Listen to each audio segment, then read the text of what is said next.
16. We don't know exactly why they are here, but we also can tell you that several neighboring homes have been evacuated in this area, and anyone who's living here on this stretch of 15th Street is being urged to stay indoors as this standoff continues. Now, this all started just before midnight when San Francisco police got a call about shots being fired at this home. They arrived, and that's when they found a woman who was wounded and had clearly been shot, but the man believed to have shot her went back inside the house and would not come out. Now, I talked a short time ago with a spokesman for the police department about what the strategy is to get him to give himself up and end this all peacefully.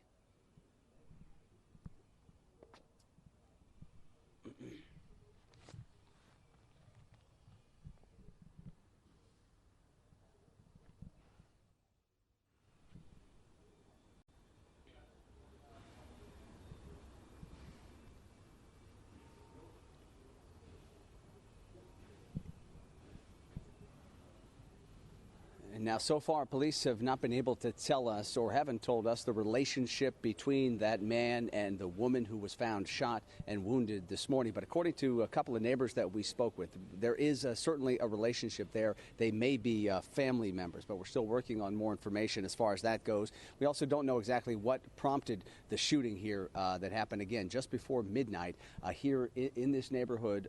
Close to DuBose Triangle is where we are, and you can see what you're looking at is 15th Street. It's blocked off entirely between Buena Vista Terrace and Beaver Street, right next to Corona Heights Park, as San Francisco police have a home surrounded here, an armed man believed to be inside that home, refusing to give himself up, and obviously San Francisco police and their SWAT team continuing to work to try to end this standoff peacefully. We'll, of course, stay out here and keep you updated throughout the morning.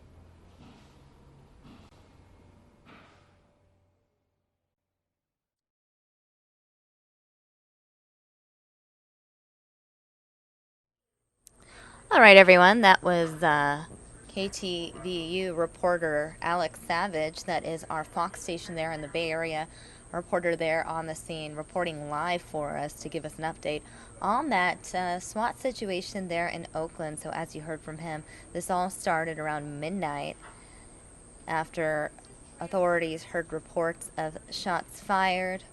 It is a SWAT situation. A man is barricaded inside a home there in this Oakland neighborhood, and we'll continue to monitor the situation for as long as we get live pictures coming in from our sister station, KTVU.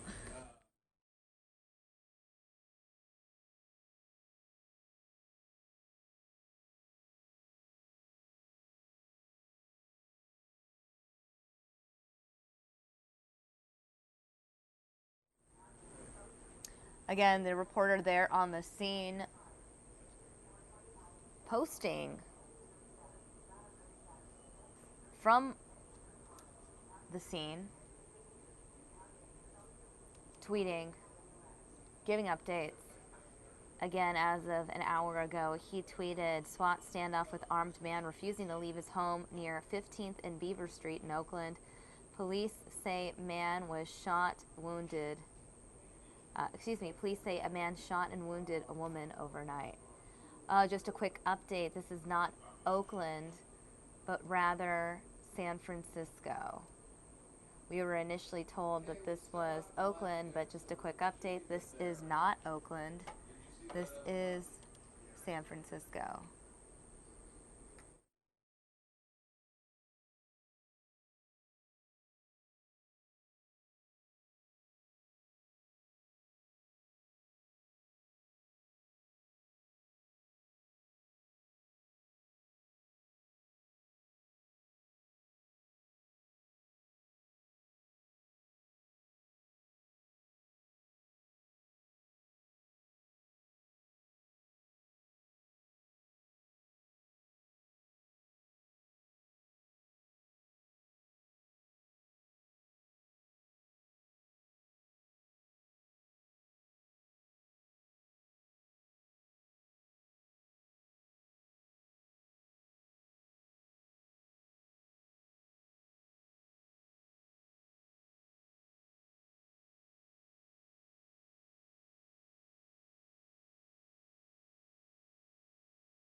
Again, those of you just joining us, we are looking at live pictures coming in from San Francisco.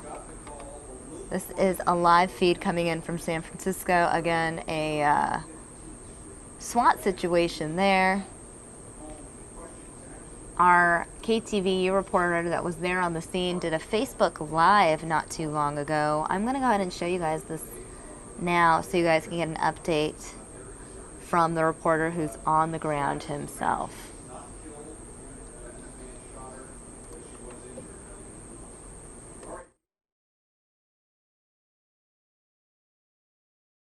San Francisco police, their SWAT team, they are locked in a tense standoff here in this neighborhood this morning with an armed man who is believed to have shot and wounded a woman at his home in the overnight hours. And now he's refusing to come out of his home for police, and they have a SWAT team out here. They're negotiating with him, trying to get him to give himself up. I'll swing around this way here and show you where this is all playing out.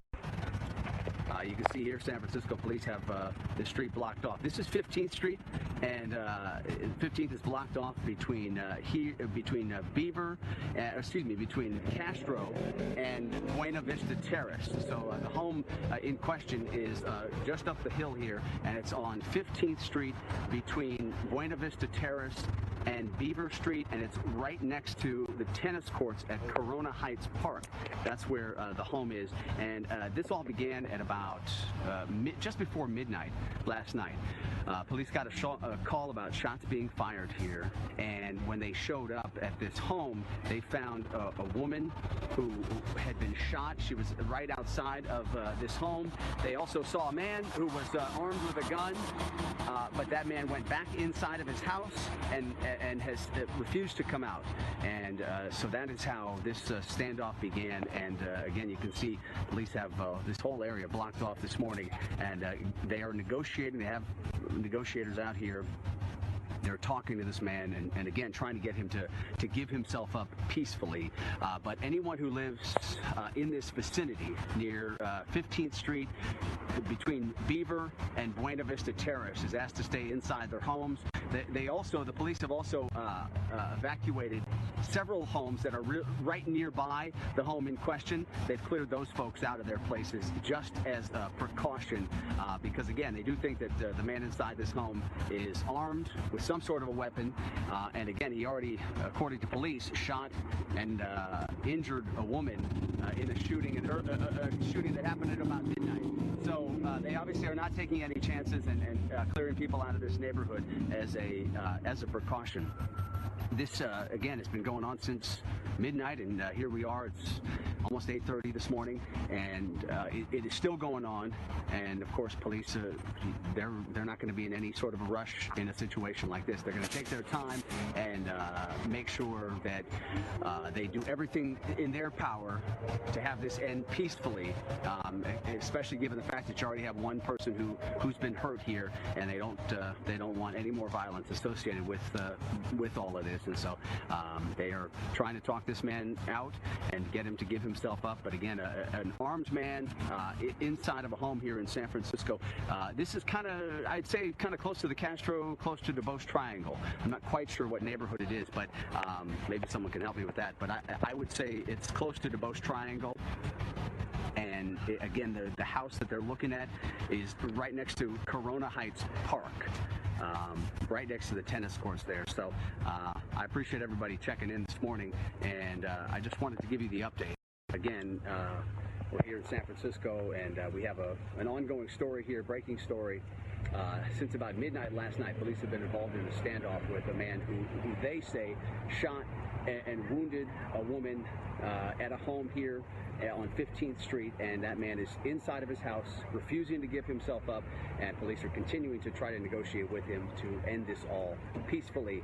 We do not know the condition of that woman, but we're continuing to follow this ongoing SWAT standoff here in San Francisco. Wanted to bring you the update here on Facebook. So everyone be safe. If you happen to be in this area, make sure to steer clear, and everyone have a good Monday morning. And we'll continue to give you updates on the air and here on Facebook as well. You guys take care.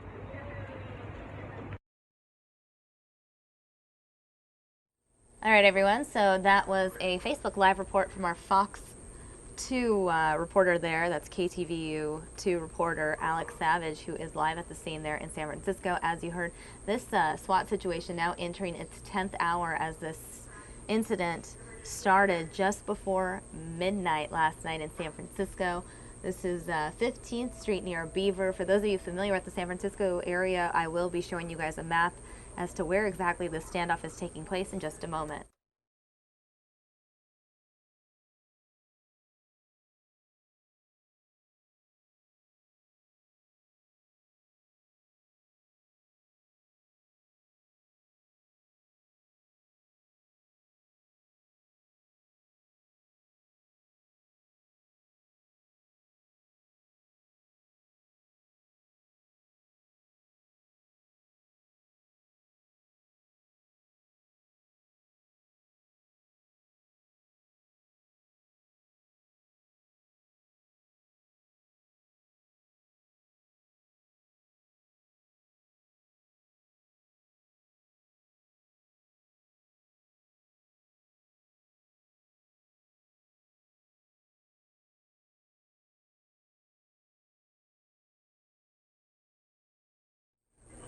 All right, and as promised, I do want to go ahead and show you guys a map of where exactly the situation is taking place. This is 15th Street in Beaver. Now, San Francisco itself is a very compact city, only 7 square miles. Here is that downtown area of San Francisco. Here is Union Square. Right up here, the tourist area, Fisherman's Wharf, Embarcadero, the piers. This situation happening here in between the Castro District and Haight-Ashbury, Coal Valley area. This specifically is where the SWAT situation is taking place there in San Francisco. So just wanted to go ahead and give you guys a map for context. Here is the SWAT situation. Here is Union Square. Here is Pier 39. Union Square, Pier 39, some major tourist attractions. Fisherman's Wharf, Ghirardelli Square up here. So you have all these tourist attractions here. This SWAT situation, not in a very touristy area down here.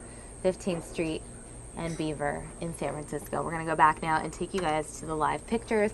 As you can see, the camera there on the scene has zoomed in to the scene, so it's kind of difficult to see what exactly is going on right now, but I do want to go ahead and give you guys the latest information courtesy of KTVU. Now, dispatchers received calls last night just before midnight around 11:45 about shots being fired in this area of Beaver and 15th Street. That's where they found a man who they believed is armed. This man barricaded himself inside the home, refused to come out. The home in question is next door to the tennis courts at Corona Heights Park. So let's go ahead and take that map back once again so we can show you guys exactly where this home is. You have Corona Heights Park right here, and this home right here adjacent to the tennis courts at this park.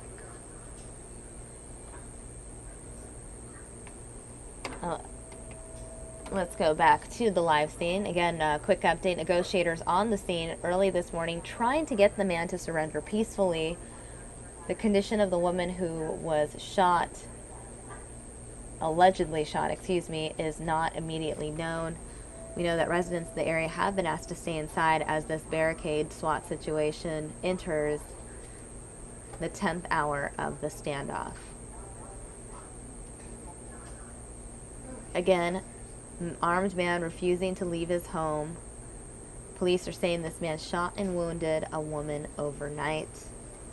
We are continuing to monitor this situation out of San Francisco. Right now, we don't have a very good look at the scene. It looks like the photographer there on the ground has zoomed in.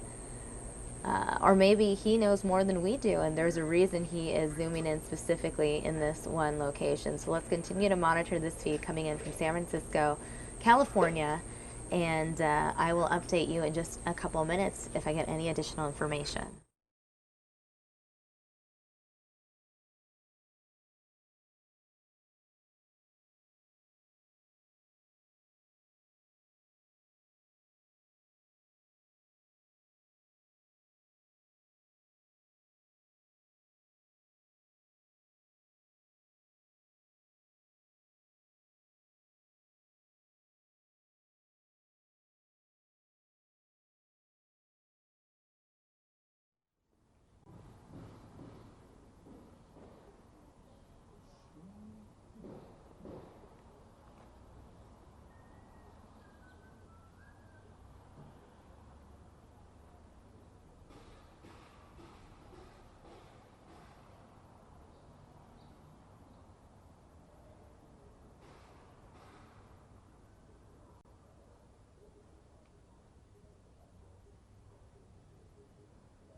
Nothing's happening. He's still there.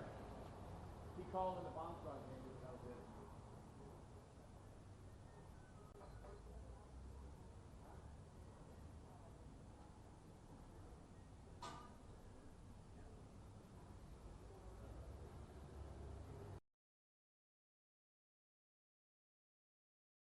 All right, everyone, and it looks like, without warning, we have lost that feed from San Francisco. You're now looking at a live look at the White House. We are no longer getting that feed from San Francisco, so unfortunately, we cannot give you guys any additional updates regarding that SWAT situation right now as far as live feed is concerned. Let me go ahead and see if I can get another live feed of the SWAT situation, guys. Stand by.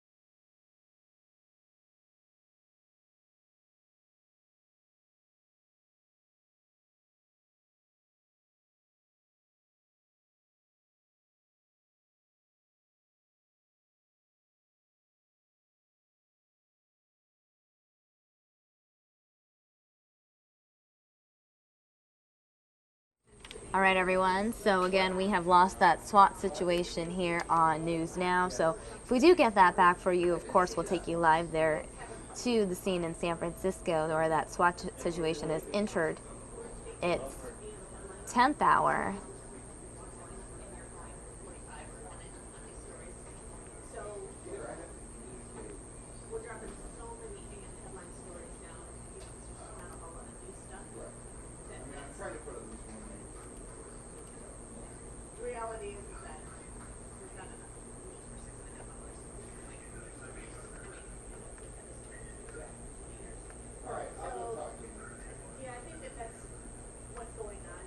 We are now going to take you to a live feed.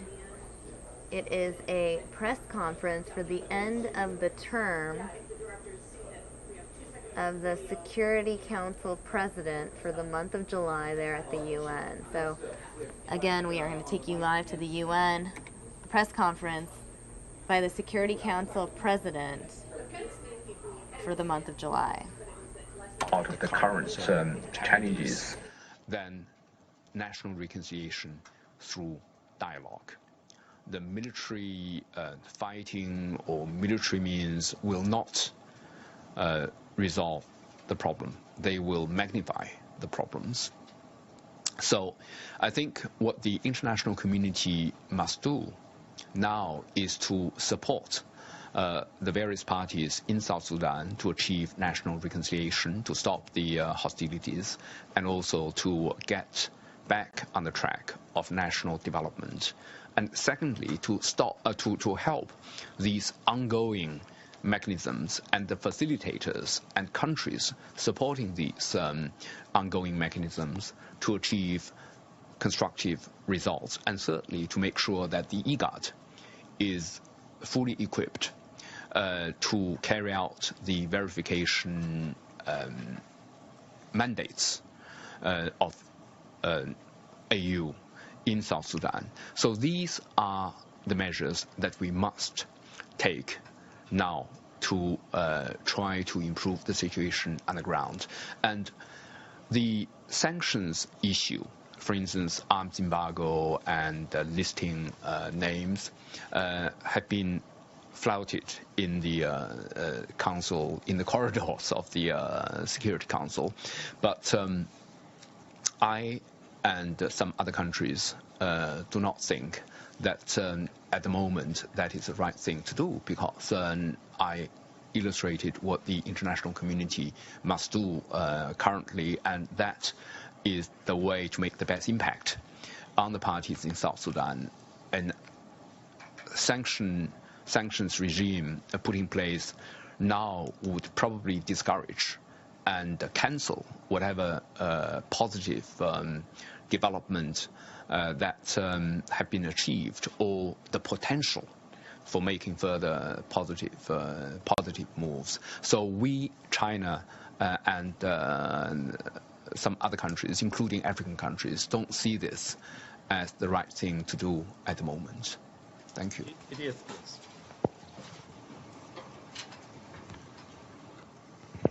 Thank you very much, Mr. Ambassador.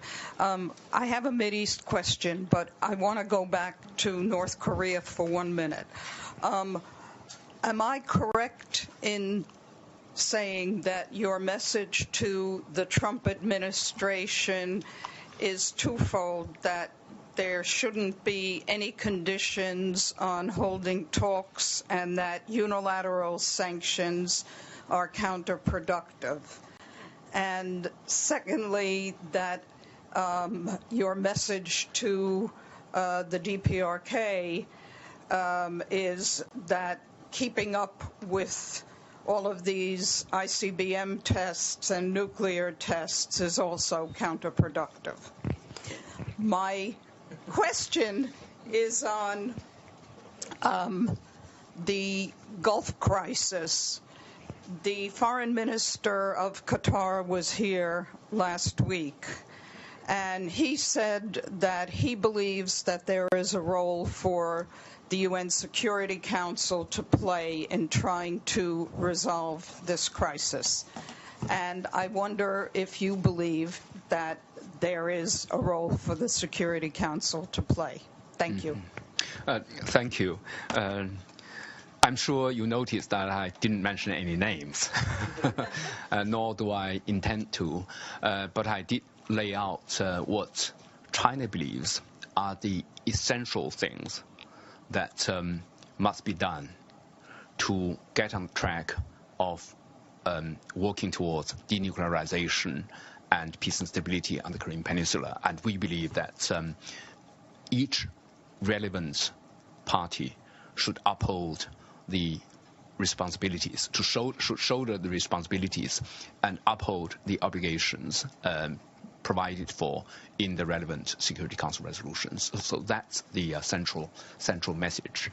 And on relations between Qatar and other Gulf and Middle East countries, our view is that the sooner it is resolved through dialogue among the Gulf and other Middle East countries, the better it is for the region and also for the relevant individual countries. And that is why we have said that there is plenty space for brothers in the Gulf, in the Arab region, to sort out the problem in their traditional brotherly way, and we hope that things will move in this direction. And that is what we have been talking to the relevant parties. Of course, we see that the process may not be so easy, but we believe that once they work seriously on improving relations and sort out the key issues that must be dealt with, must be resolved among themselves, and start from lower-hanging fruits and start with things that they have agreements, a process may be started to gradually turn over this page and work as good neighbors once again. And so far, I heard what you have heard, but I'm not aware of any formal request to the Security Council to address this issue. Let's take a question from back row. Nizar. Thank you very much, Mr. Ambassador. Nizar Aboud of Al Madin Television, Lebanon. My question is regarding another test which was carried out in Iran. And that test, of course, resulted in a statement by the P3 and Germany condemning it and considering it as a breach of 2231. How does China view such launch of a satellite into orbit? And how does the other Security Council member view, is it a breach of 2231, or is the nuclear deal still on according to your reading? Mm-hmm. The agreement on the nuclear issue was not easy to achieve. It took years and years of hard negotiations, and I believe that that agreement represented a package solution that is good to Iran, that is good to the other parties to the agreement, and good to the international community. So the resolution gives blessing to the agreement. The most important thing at the current stage is to ensure that the agreement will continue to be honored for the common interest of the international community. And of course, different countries may have different interpretations of what a particular launching or activity would entail in security terms. But I think the most important thing is to go by, in both letter and spirit, the Security Council resolution. And it is in the best interest of the international community to make sure that the agreement is still honored and implemented comprehensively. Thank you. Hi, we have to make room for the noon briefing, and let's take one last question. Matthew, please. Matthew Lee, Inner City Press. Thanks a lot for the briefing on behalf of the Free UN Coalition for Access. I wanted to ask you about the worsening crisis in Yemen. You mentioned it, and there was a meeting, but it seems like this afternoon there's a meeting of the Sanctions Committee in which they're going to hear about this attack that was done on a boat by the Saudi-led coalition. There's some reports of a missile being fired into Saudi Arabia by the Houthi side. There's some distrust, it's said, about the envoy. I'm just wondering who are the principal parties in this conflict, and are they living up to what they should in terms of peace and security? And what can the Security Council do? And just thanks for your long answer on North Korea. I have a very short follow-up, which is just, can you confirm that there's been no request for a meeting on the most recent launch? And if so, what's your interpretation of the failure? Often there is such a request. Given that there is none now, do you see it as a good thing or as a kind of ominous thing? Thanks. Mm-hmm. Now, on the request or the absence of a request for a meeting, so far there's no request for a Security Council meeting, and well, I do not intend to read what this means, because there is we have seen the statements from various countries on the recent launching, including from my government, and I think I do not detect any change of position fundamentally in these statements. But the role of the Security Council is apparent, and that there are previous resolutions that must be implemented, and also further efforts are underway to look at what the Council needs to do down the road. So I wouldn't really read too much into the absence of a request for a Council meeting. Now on Yemen, indeed the situation is getting more and more serious, and the Council members are of the view that the war must stop in the country through a process of dialogue and negotiations. China supports the role of the Secretary General and his special representative in trying to bring the two principal parties in Yemen together for a settlement. And also, of course, there is the role of the regional countries and members of the international community that must work together to ensure an early cessation of hostilities in the country and in the region, and also to work in the same direction of promoting dialogue working out arrangements by the two principal parties in Yemen.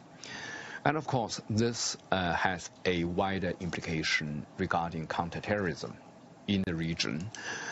We certainly hope that the countries will see the developments of the situation in Yemen, not only from the perspective of what it means, what it entails for the future of the country and for the people in Yemen, but also a wider geographical implication of the ongoing conflict in Yemen. It feeds into the problems that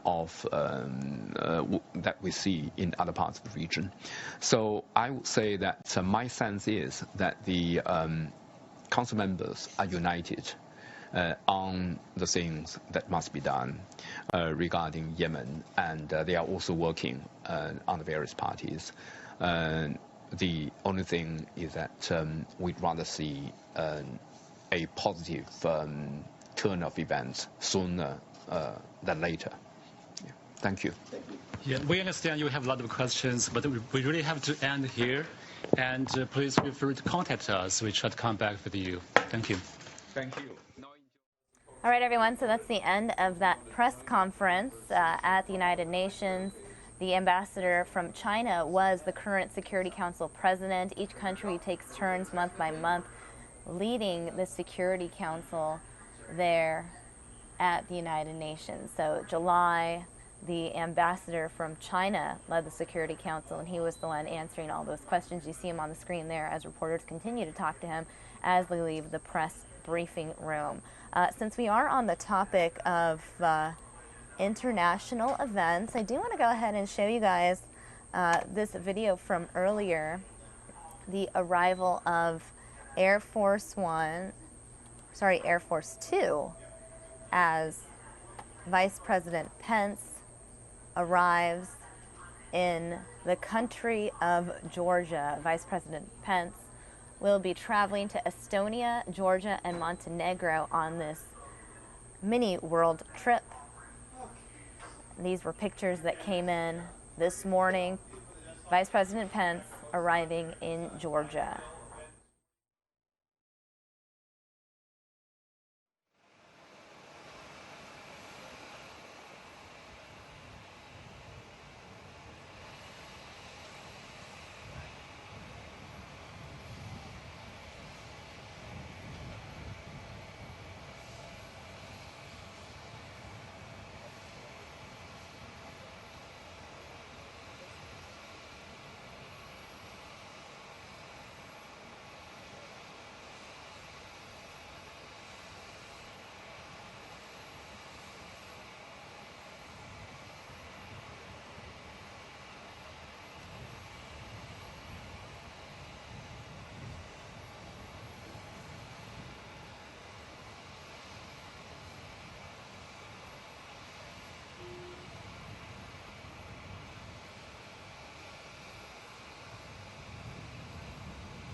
All right, for those of you wondering what we're looking at, we are looking at Vice President Pence's arrival in Georgia.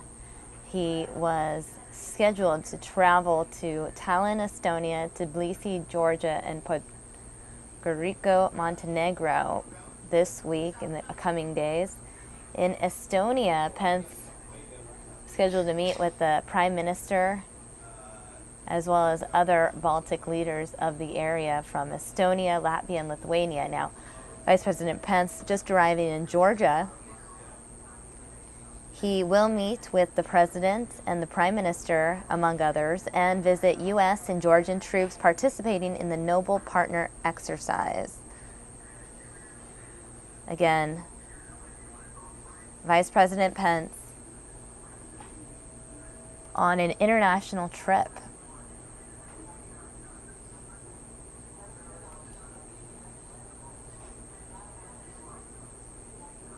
VP Pence visiting 3 countries in Russia's neighborhood beginning today to signal support for them and NATO while drawing a line against aggression. Pence's trip to Estonia, Georgia, and Montenegro is viewed as a follow-up to President Donald Trump's visit to Europe earlier this month.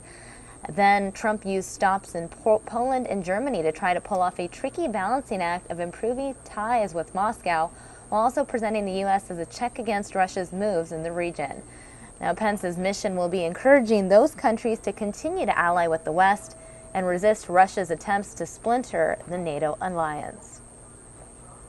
Now, Defense Secretary Jim Mattis and Secretary of State Rex Tillerson have previously been dispatched to try to allay the concerns of countries near Russia that the U.S. really will stand behind NATO and support the sovereignty of non-member former Soviet republics.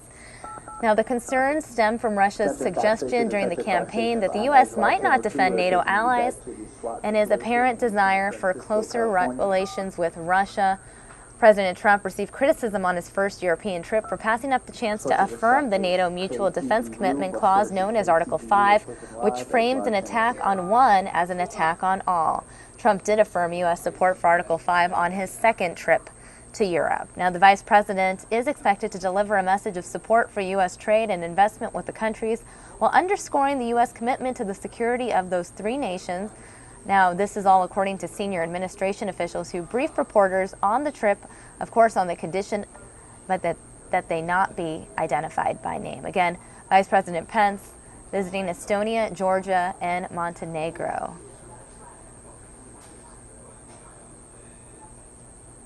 We will go back to these pictures a little bit later on, but I do want to take you now back to San Francisco, California, guys. We had that breaking news earlier of the SWAT situation. Looks like we are getting those pictures once again. So back to San Francisco we go. Live pictures coming in of that SWAT situation there in San Francisco.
All right, for those of you just joining us who may not have been around when we first covered this story this morning, these are live pictures.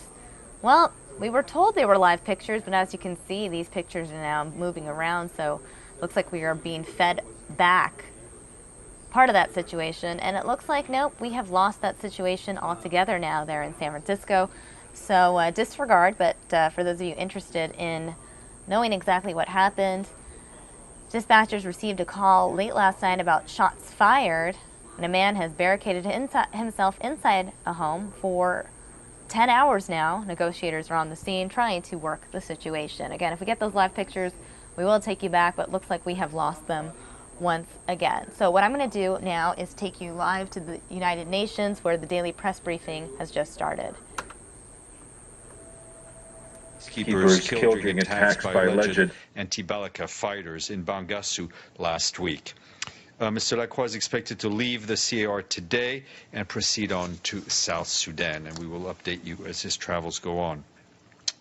The Secretary General Special Representative for Somalia, Michael Keating, today expressed his deepest condolences following the deaths of Ugandan soldiers serving with the African Union mission in Somalia in an ambush by al-Shabaab militants in the Lower Shabelle region yesterday. Mr. Keating paid tribute to AMISOM troops who have made the ultimate sacrifice in pursuit of a more peaceful and prosperous future for Somalia, reaffirming the UN's solidarity with the people and government of Uganda as they mourn the loss of their compatriots. The full statement is online. And from Kabul, the UN mission there condemned today's attack, suicide attack against the embassy of Iraq in the Afghan capital. The attack was reportedly 5 hours long, with 2 Afghan civilian employees inside the embassy killed. The mission said that this is yet another attack that appears to have targeted the international community, but in which Afghan civilians bore the brunt of the violence. Diplomatic missions are protected under international humanitarian law, and attacks directed at them are serious violations that may amount to war crimes. And our humanitarian colleagues are deeply concerned for the safety and protection of thousands of civilians trapped inside Raqqa city in Syria as the fighting and military operations in the area continue. The health conditions in Raqqa are reportedly rapidly deteriorating, with people at risk of epidemic diseases such as cholera and hepatitis. An estimated 20,000 to 50,000 people have been trapped inside the city without access to clean and safe drinking water for 48 days. There is also a serious lack of medicine and medical facilities. Some people trapped in the city who do not have access to water from the Euphrates River have resorted to extracting water from ground wells which have not been tested and may be contaminated. Yesterday, a UN Syrian Arab Red Crescent interagency humanitarian convoy delivered assistance for 7,200 people in the besieged town of Nashabaya in East Ghouta in rural Damascus.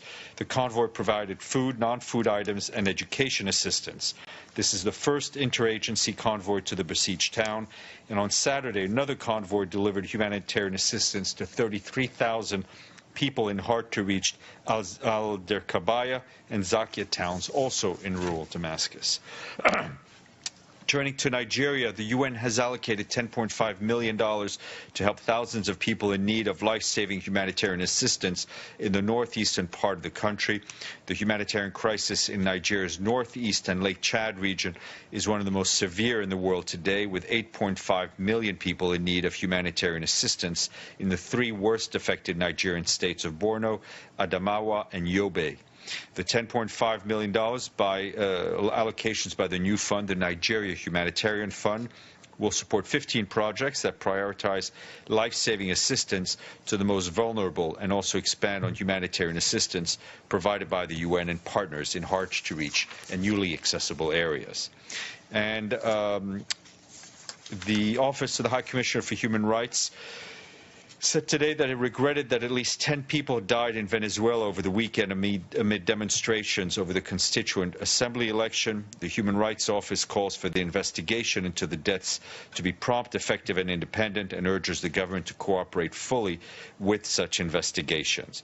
The office also expressed concern that the Venezuelan authorities continue to violate the right of peaceful assembly by violently dispersing demonstrators. The UN Human Rights Office calls on the atrocities to cease cease the use of excessive force, to repress demonstrations, and to ensure the right of peaceful assembly is respected, and calls on all parties to refrain from the use of violence.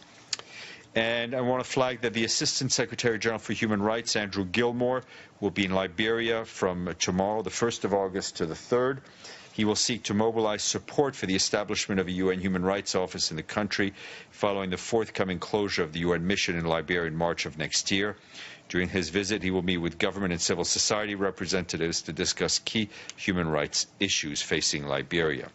With the forthcoming presidential and legislative elections scheduled for October 10th of this year, Mr. Gilmore will also reiterate the call by the UN in Liberia for everyone to work towards a peaceful and transparent elections. And the World Food Programme said today that food insecurity has improved for people who have returned to the federally administered tribal areas of Pakistan since 2014. In 2014, 44% of people were defined as food insecure, not having access or not being able to afford enough food. This year, only 24% are in the same situation. WFP says the reason behind this includes fewer natural disasters and illnesses amongst people and livestock, as well as access to better housing, improved water and sanitation, and increased security. More on WFP's website. And I wanted to flag a report from the International Telecommunications Union, which says that 80% of young people in more than 100 countries, or 830 million people, are online, with China leading the surge in broadband access. People between the ages of 15 and 24 are driving the rise in Internet adoption, with up to 320 million young people using the web in China and India alone. More than 1/3 of Internet users or least developed countries are young people, compared to 13% in developed countries. The report also found that mobile broadband subscriptions have grown more than 20% annually in the last 5 years and are expected to reach 4.3 billion by the end of the year. And in Geneva, the Committee on the Elimination of Racial Discrimination began its 93rd session today. It'll wrap up at the end of August, more online.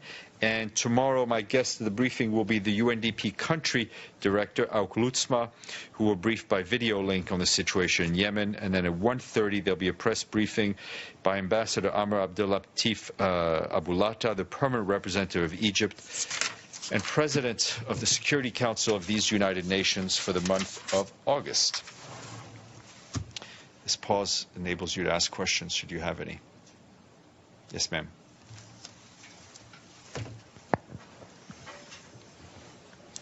Yes, I got a response from your office about a question I asked at the last spokesperson's meeting about the earplugs that are in the earphones that are up in the General Assembly. And what I was told was that they've removed all the earphones from the 4th floor, and people have to bring their own now. Has that been made known to people? Because I had gone to something there and had I don't know. I will make sure it is being known to people. Matthew. I had one other piece to that, and the other is Sure. It was impossible to even hear what was coming from the stage area, the General Assembly up there. So you had no access to earphones.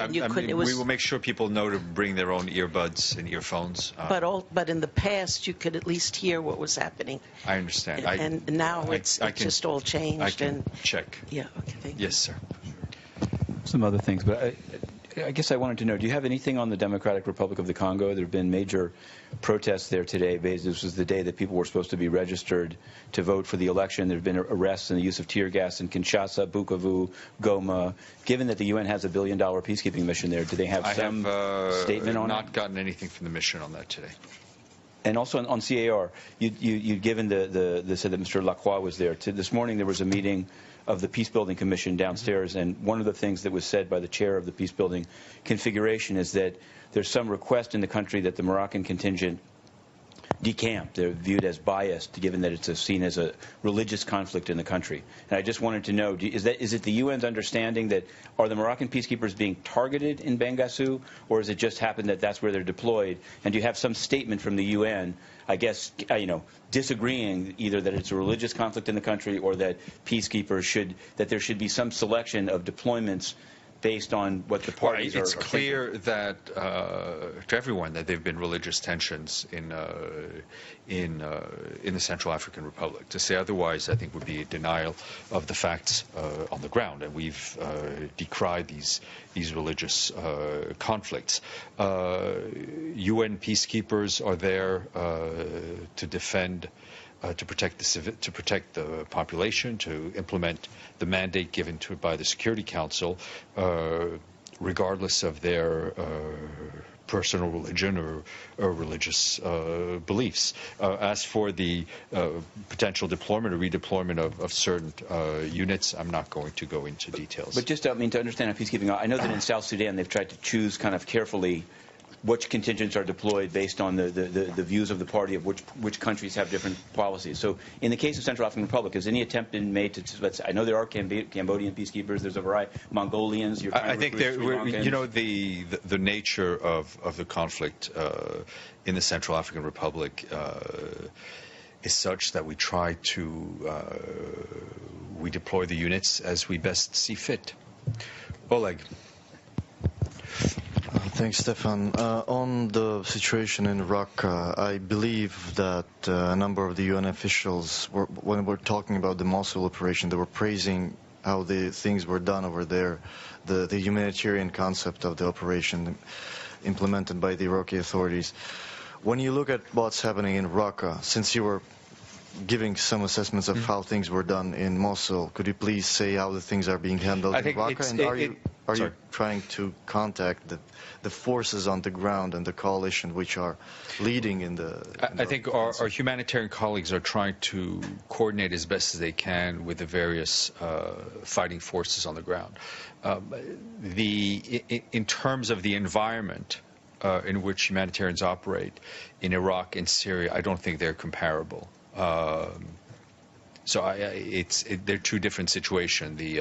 There is a much greater fragmentation of fighting forces in Syria, some of which we know are affiliated with terror groups. So it makes the humanitarian work that much more complex. That being said, it is the responsibility of all of those who are involved in the fighting to respect the humanitarian needs of the people. And a couple of weeks ago, you were talking about some sort of ground route that was reopened to Raqqa. Were there any deliveries? I will check. Yes, sir. Thank you, Stefan. Welcome back from the vacation. I just want to find two questions. It's already gone, the vacation feeling. What's that? The vacation's feeling is already gone. Go ahead, sorry. The question, one about this proposals made on the Middle East peace process by the Chinese ambassador this morning. Does the Secretary General have any opinion about that? Or does he know about this peace proposal by the Chinese? Is it such a comprehensive proposal? Is it workable? I'm not going to comment on what the Chinese permanent representative of China said. I was preparing for the briefing, so I didn't have a chance to listen closely enough. Obviously, we'll see what he has to say. The Secretary General's own position on the Middle East peace process is clear and has been outlined over and over again in repeated briefings to the Security Council. Mr. Shaw, I'll come back to you. The Secretary General met with Ivanka Trump on Friday. I know there's been no release from the Secretary General's office, but I just wondered if at any point funding the plan from the Trump administration to cut its funding to the UN was mentioned in any way by Secretary General Guterres.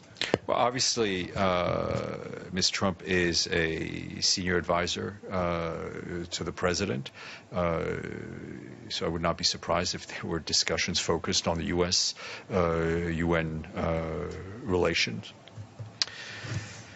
Carla. Thank you, Stefan. There were reports this morning that the Russian president is expelling 755 American diplomats, and in response to the U.S. sanctions and expulsion of Russian Does the Secretary General have any comment upon that? And also, you may have answered this last week. I wasn't here. Neither was I, so I probably didn't. Oh, you didn't? Okay. Is there any comment upon the U.S. issuance of a travel ban prohibiting American citizens from going to the DPRK? I don't have any specific comment on the DPRK issue. As far as the U.S.-Russia issues. All right, viewers just joining us, we are going to cut out of this UN press conference in just a moment. We are looking at a live feed of that press conference right now, but we can always take you back to this press conference a little bit later on and show you some of those highlights so that you're up to date on all the happenings going on around the world.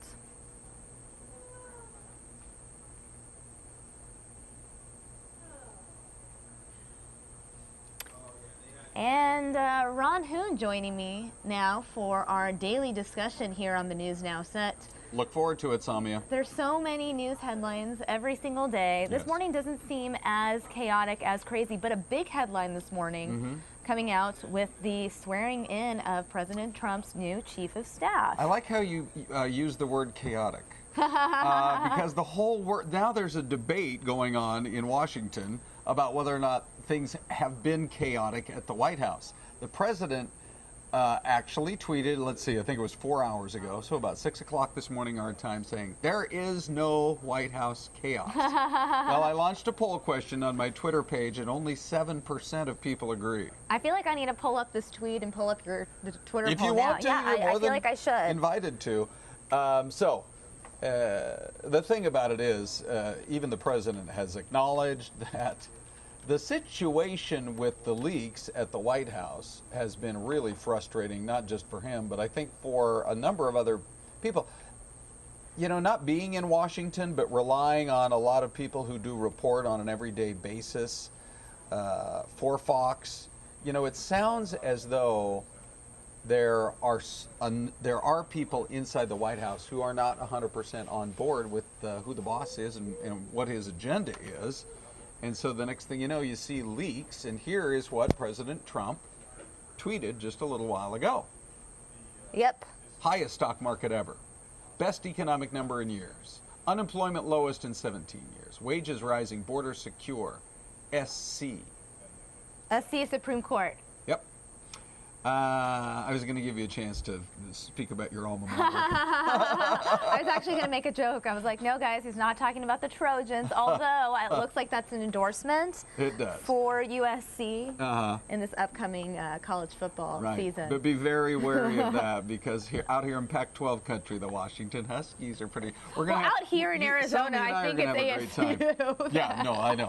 But she's SC, I'm Washington, you may be ASU. Anyway, so that was what he tweeted. Now, do you want to pull up my poll question? Yeah, let's go ahead and do that. Because this is the interesting part.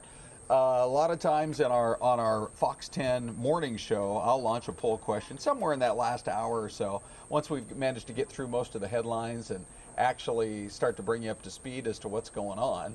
And so with a poll question of, the president says there is no chaos, do you agree? And here is, last I checked, 55% were saying it seems chaotic to me. 7% said it's all running smoothly. There's nothing to see here. Move along. And then another, probably about 40% or so said, you know, with all the media spin, who knows? Who really does? Right. So let's see. We have 23 hours left in this poll. You guys can vote on Ron's Twitter page, Ron Hoon, Fox 10. I'm just going to vote with all the media spin. I can't vote because I'm not logged into my Twitter right now, guys. That's unfortunate, but... well, it does say I'm over 100 votes. So anyway... almost 200 votes. Most folks do get a sense of chaos.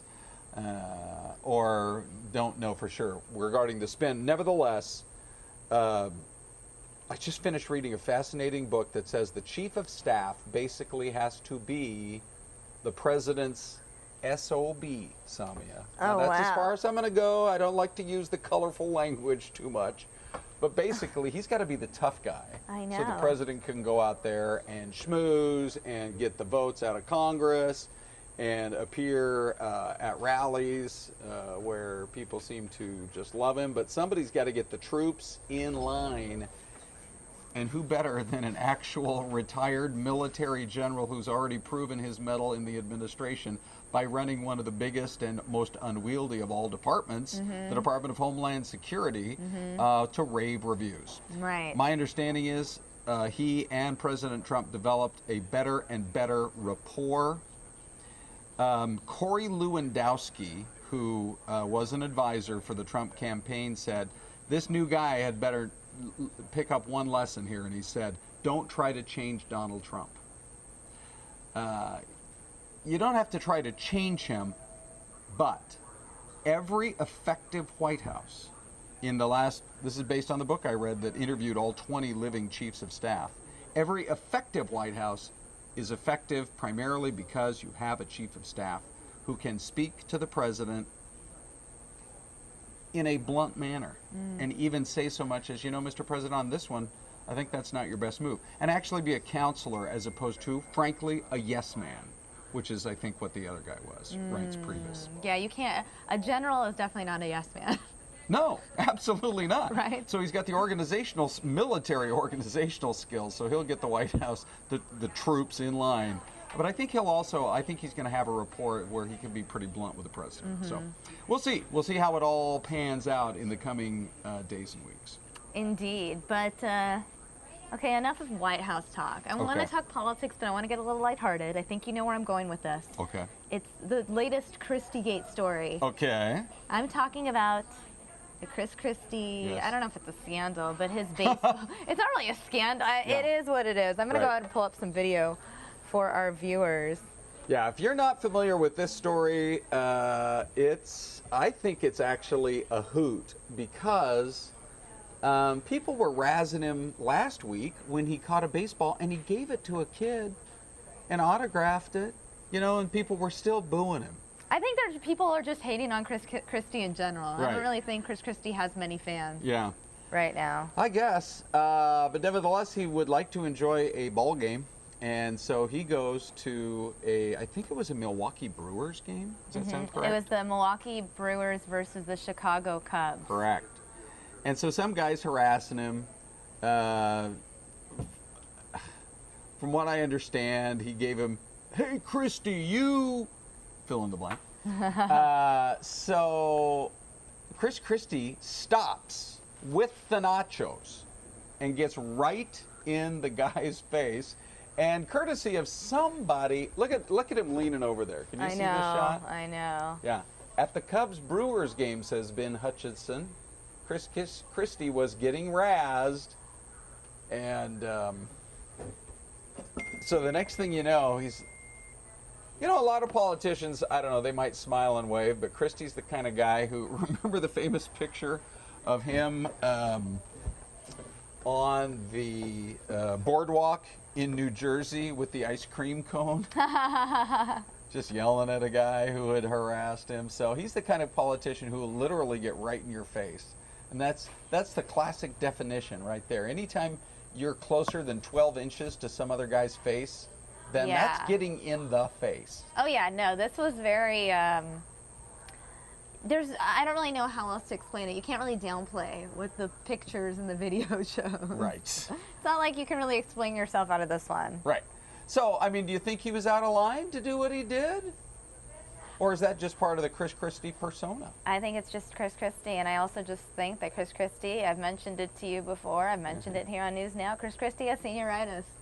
Yeah. He's just like, I'm just going to do whatever now. Like, I don't really have to be as political and formal as I have needed to be in the past. The thing is, he is unique as a politician, right? Because he has that Jersey attitude going all the time. Yeah, definitely.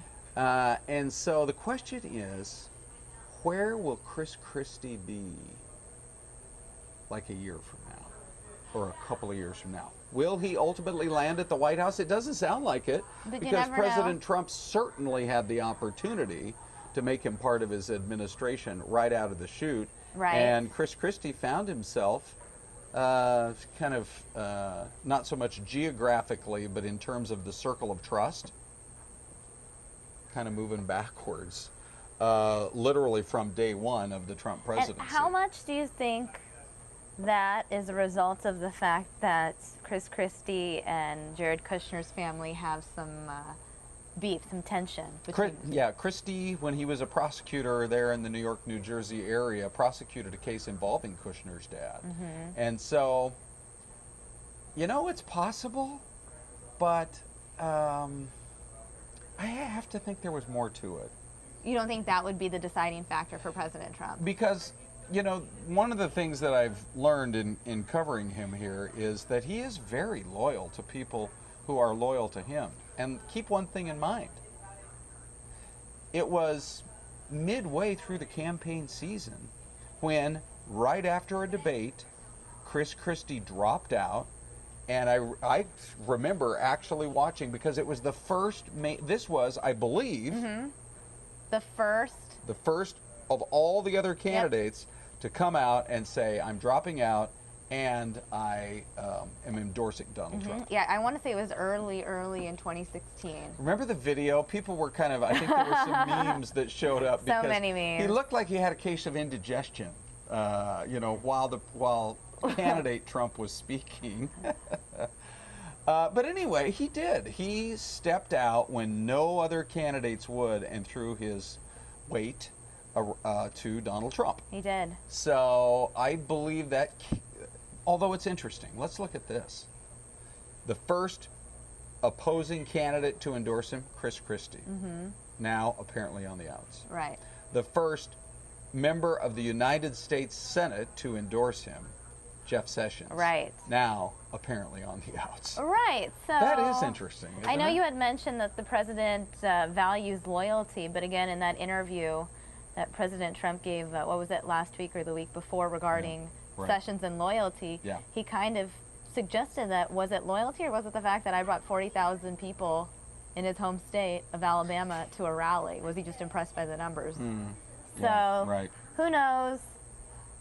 We'll see what Chris Christie's fate will be. In the meantime, he's just becoming memed again. People focusing on the nachos in his hand.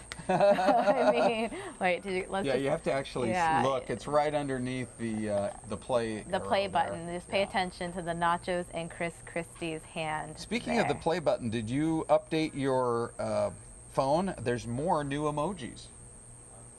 Did you hear about that? Have they officially become available? Yeah.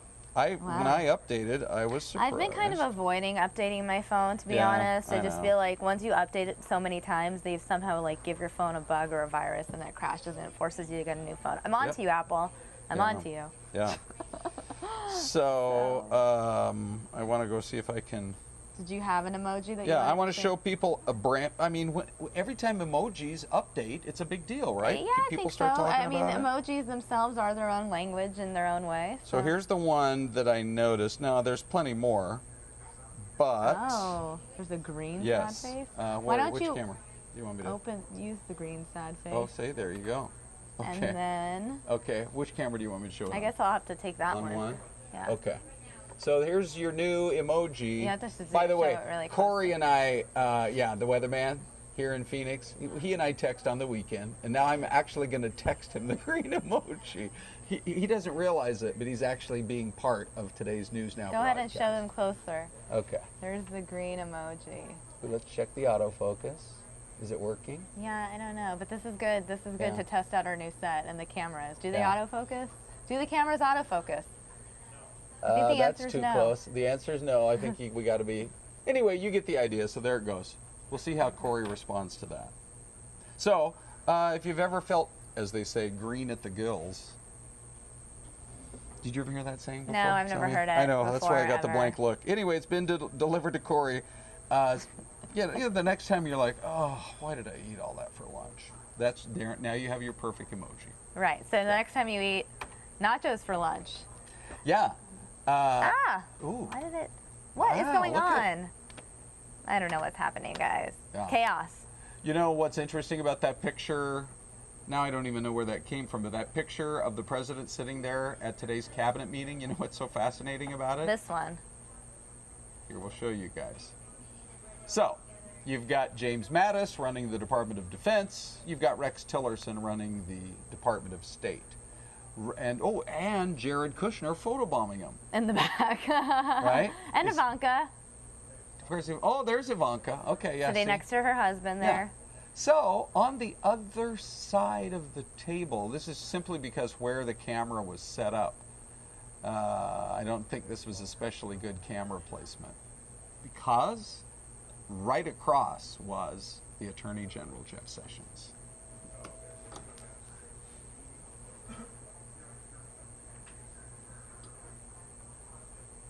That is interesting. So Sessions is still being included as part of the conversation there. Yeah. At the White House. I mean, it would be awkward either way. It would be awkward if he wasn't there. Right. Well, we'll get back to the story in a bit, but we do want to take you live now to this press conference from this Muslim American who's running for Senate. This is an interesting story. Let's go ahead and listen in to this press conference. You've seen that the uncivil behavior in our national politics has really gotten out of hand. And we've been in the news in Arizona because our senators in Arizona, as well as myself, have been calling for more civility in our dialogue, more civility in talking to each other in the marketplace. It's only by working together respectfully that we can have the conversations necessary to rise Arizonans and all Americans. This month, all those beautiful conversations that we've been having across the state about what really matters in Arizona have come pretty much to a standstill. They've been deliberately put on hold by people who want to divide Americans into us and them. Now, Arizonans are a brave bunch, but I don't blame you if you don't spend a lot of time in that unsafe place called the comment section. If you have been looking at my Facebook, especially the middle of this month, you will see the hateful comments that have become too commonplace in America. And of course, there's a theme to the hatred. While perhaps another female candidate would have to endure endless comments about her shrillness or unattractiveness, a Latino candidate might be grilled about his legal status, and a black candidate might be assailed with images of nooses. For me, it's always about my religion. I am a proud American Muslim woman.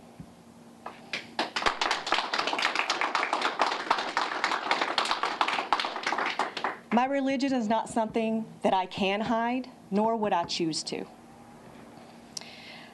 Much like Catholics wearing a crucifix, Jews donning a kippah, and Sikhs wearing a turban, I display my religion openly. My scarf does not define me, but it is part of my story. And that story is a complex one, especially in today's political climate. As a candidate for U.S. Senate, I vowed to have the tough conversations. I believe wholeheartedly that having those conversations is the only way we as a country can heal and move forward in progress. Today I want to talk to you about what I believe as an American who just happens to be Muslim. Sometimes we forget that many of our founding fathers, the very architects of this democracy, were the children and grandchildren of religious refugees.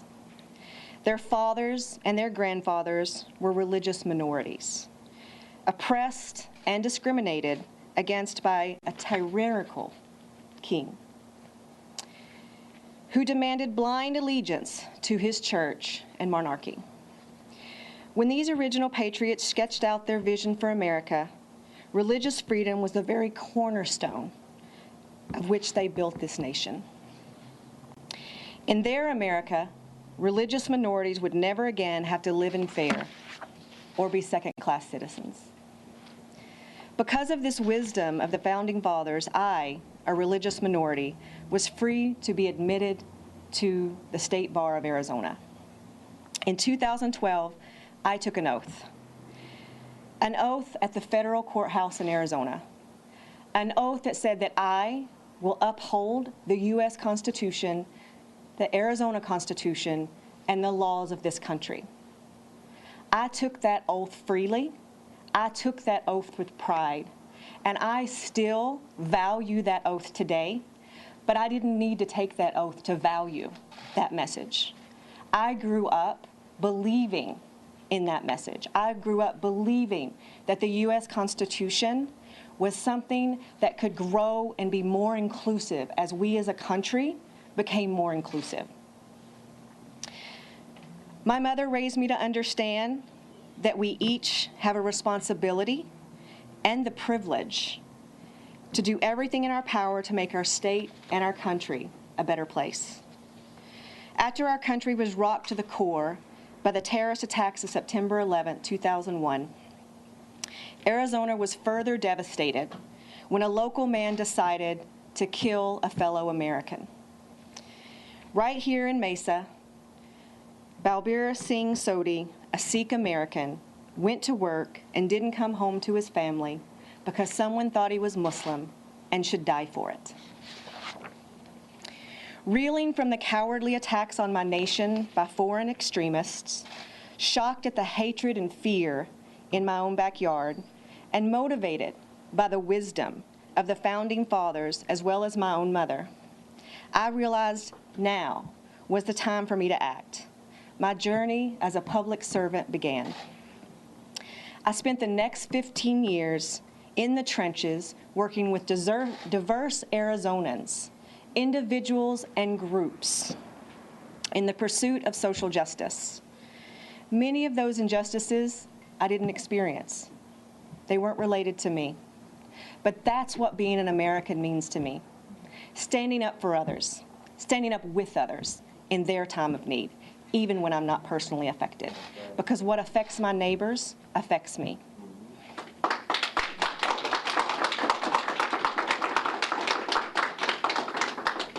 I knew when I entered this race that I would be labeled as the Muslim candidate and nothing else. I am not the Muslim candidate. I am the American candidate. Yes.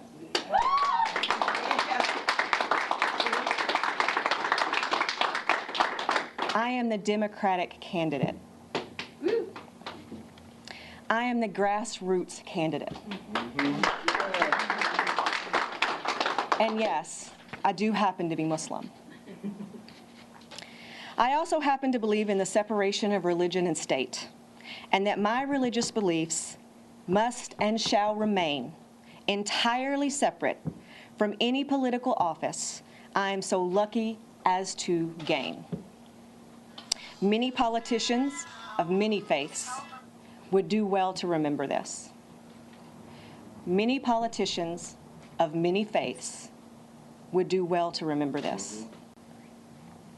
As a candidate, I do not speak for any mosque, and no mosque speaks for me. Muslims span 7 continents. Muslims are nationals of almost every country in the world. Muslims come from various cultures, speak different languages, and have had vastly different experiences. In America, we understand that some of our neighbors are Christian conservatives.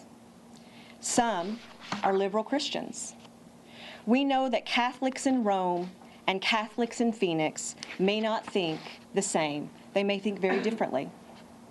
And yet somehow, many would have us believe that 1.8 billion diverse Muslims share a brain, have no freedom of thought, and have no individual responsibility on how they interpret their relationship with God.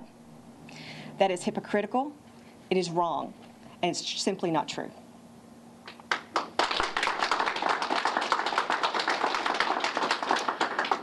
And while the attacks on my faith are born out of a fresh round of Islamophobia, attacks on candidates' religion are nothing new. It may be almost impossible to believe now, but President John F. Kennedy was forced to address the same issues. While addressing the so-called religious issue, Kennedy said, "For while this year it may be a Catholic against whom the finger of suspicion is pointed, in other years it has been, and may someday be again, a Jew. a Quaker, a Unitarian, or a Baptist.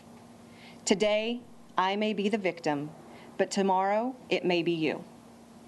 Until the whole fabric of our harmonious society is ripped at a time of great national peril. One of our greatest presidents was met with suspicion, and yet he persisted. And so do I persist.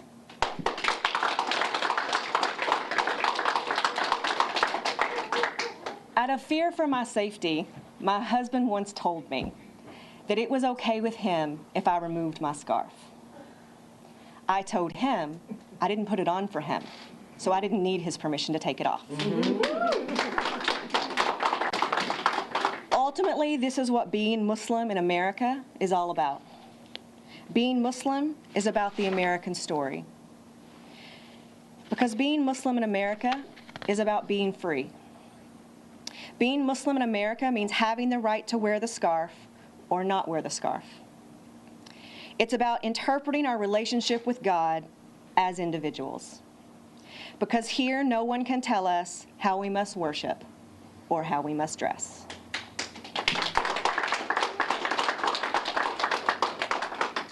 Being Muslim in America means freedom to protest unjust travel bans, while being surrounded by Jews who protect us while we pause to pray.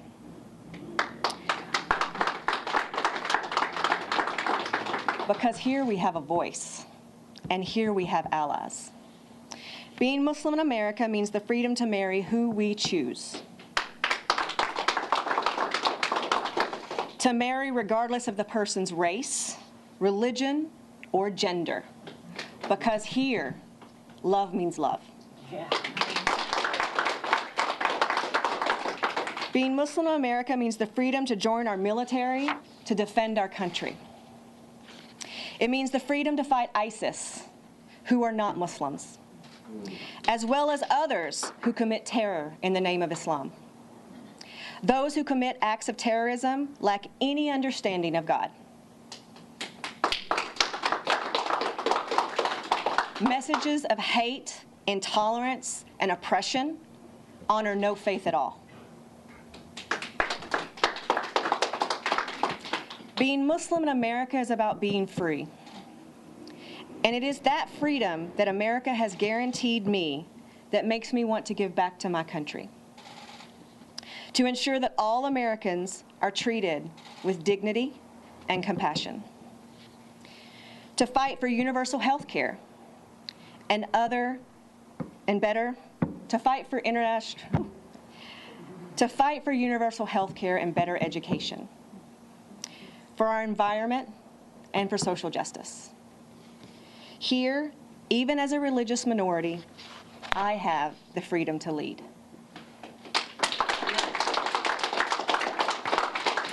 Now is not the time to sweep the difficulties we face in our community under the rug. Islamophobic hate crimes have risen 584% since 2014.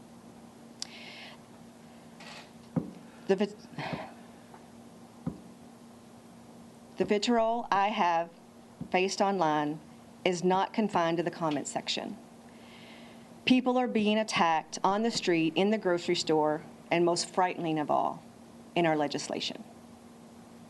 I understand the fear that many Muslims have in the current climate. We must remember, however, that while Muslims may be the flavor of the day, we're not the only flavor on the menu. Now is the time for intersectionality, to learn from each other, to lean on each other, to work with communities who have faced oppression longer than we have. Our friends who are African American, our family who are LGBTQ, and our neighbors who are immigrants are on this journey with us. So whatever our own battles, we must prop up every marginalized community and confront hate wherever we see it. We must fight hate with love.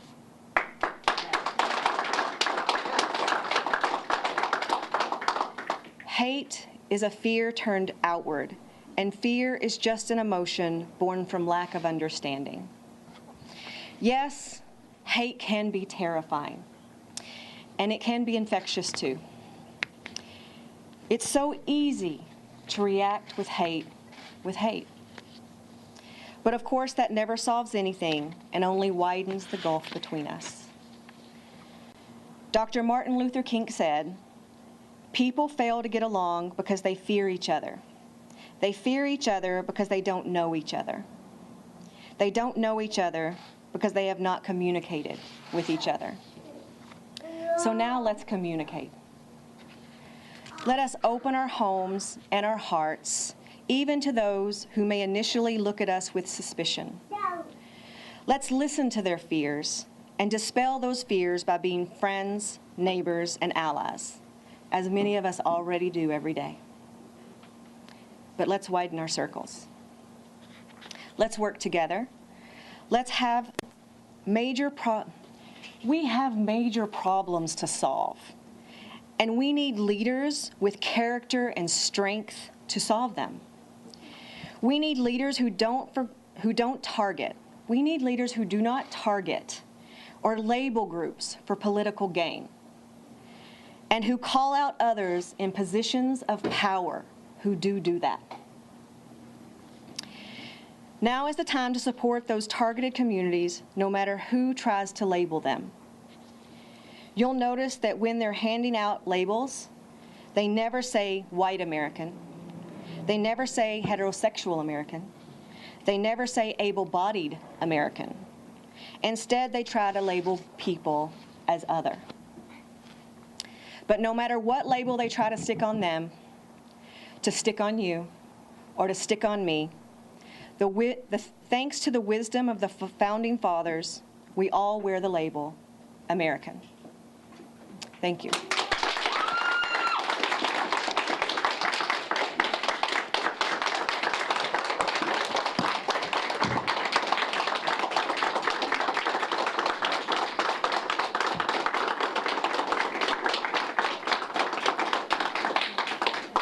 Thank you all for coming. You may have any questions.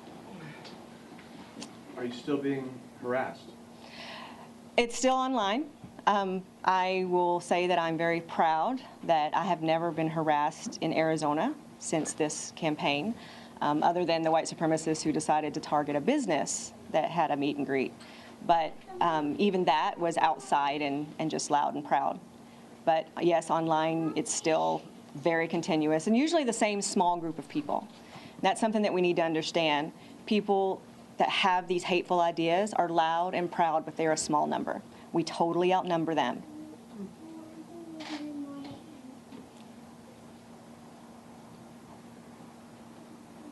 Anything else? Mike has been the one voice in the Senate recently that has tried to compromise on the health things. He's calling for people to come together. How do you feel about that being that he's who you're running with? What we need to do in the United States is start having political campaigns focused on what makes us the better candidate, instead of just trying to attack the character of other people. What Flake said, I think yesterday, in addition to other things, he said that Republicans who did not speak out against the administration when they do wrong are complacent. Arizonans want to see more of that. We want more than words. We want to see the action. We do want our elected leaders to speak out when, whether it's the administration or their colleagues, target our fellow Americans.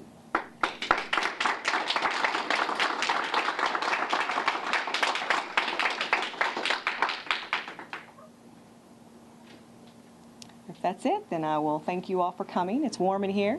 Thank you all for sticking it out, but at least we did it inside instead of outside. Thank you.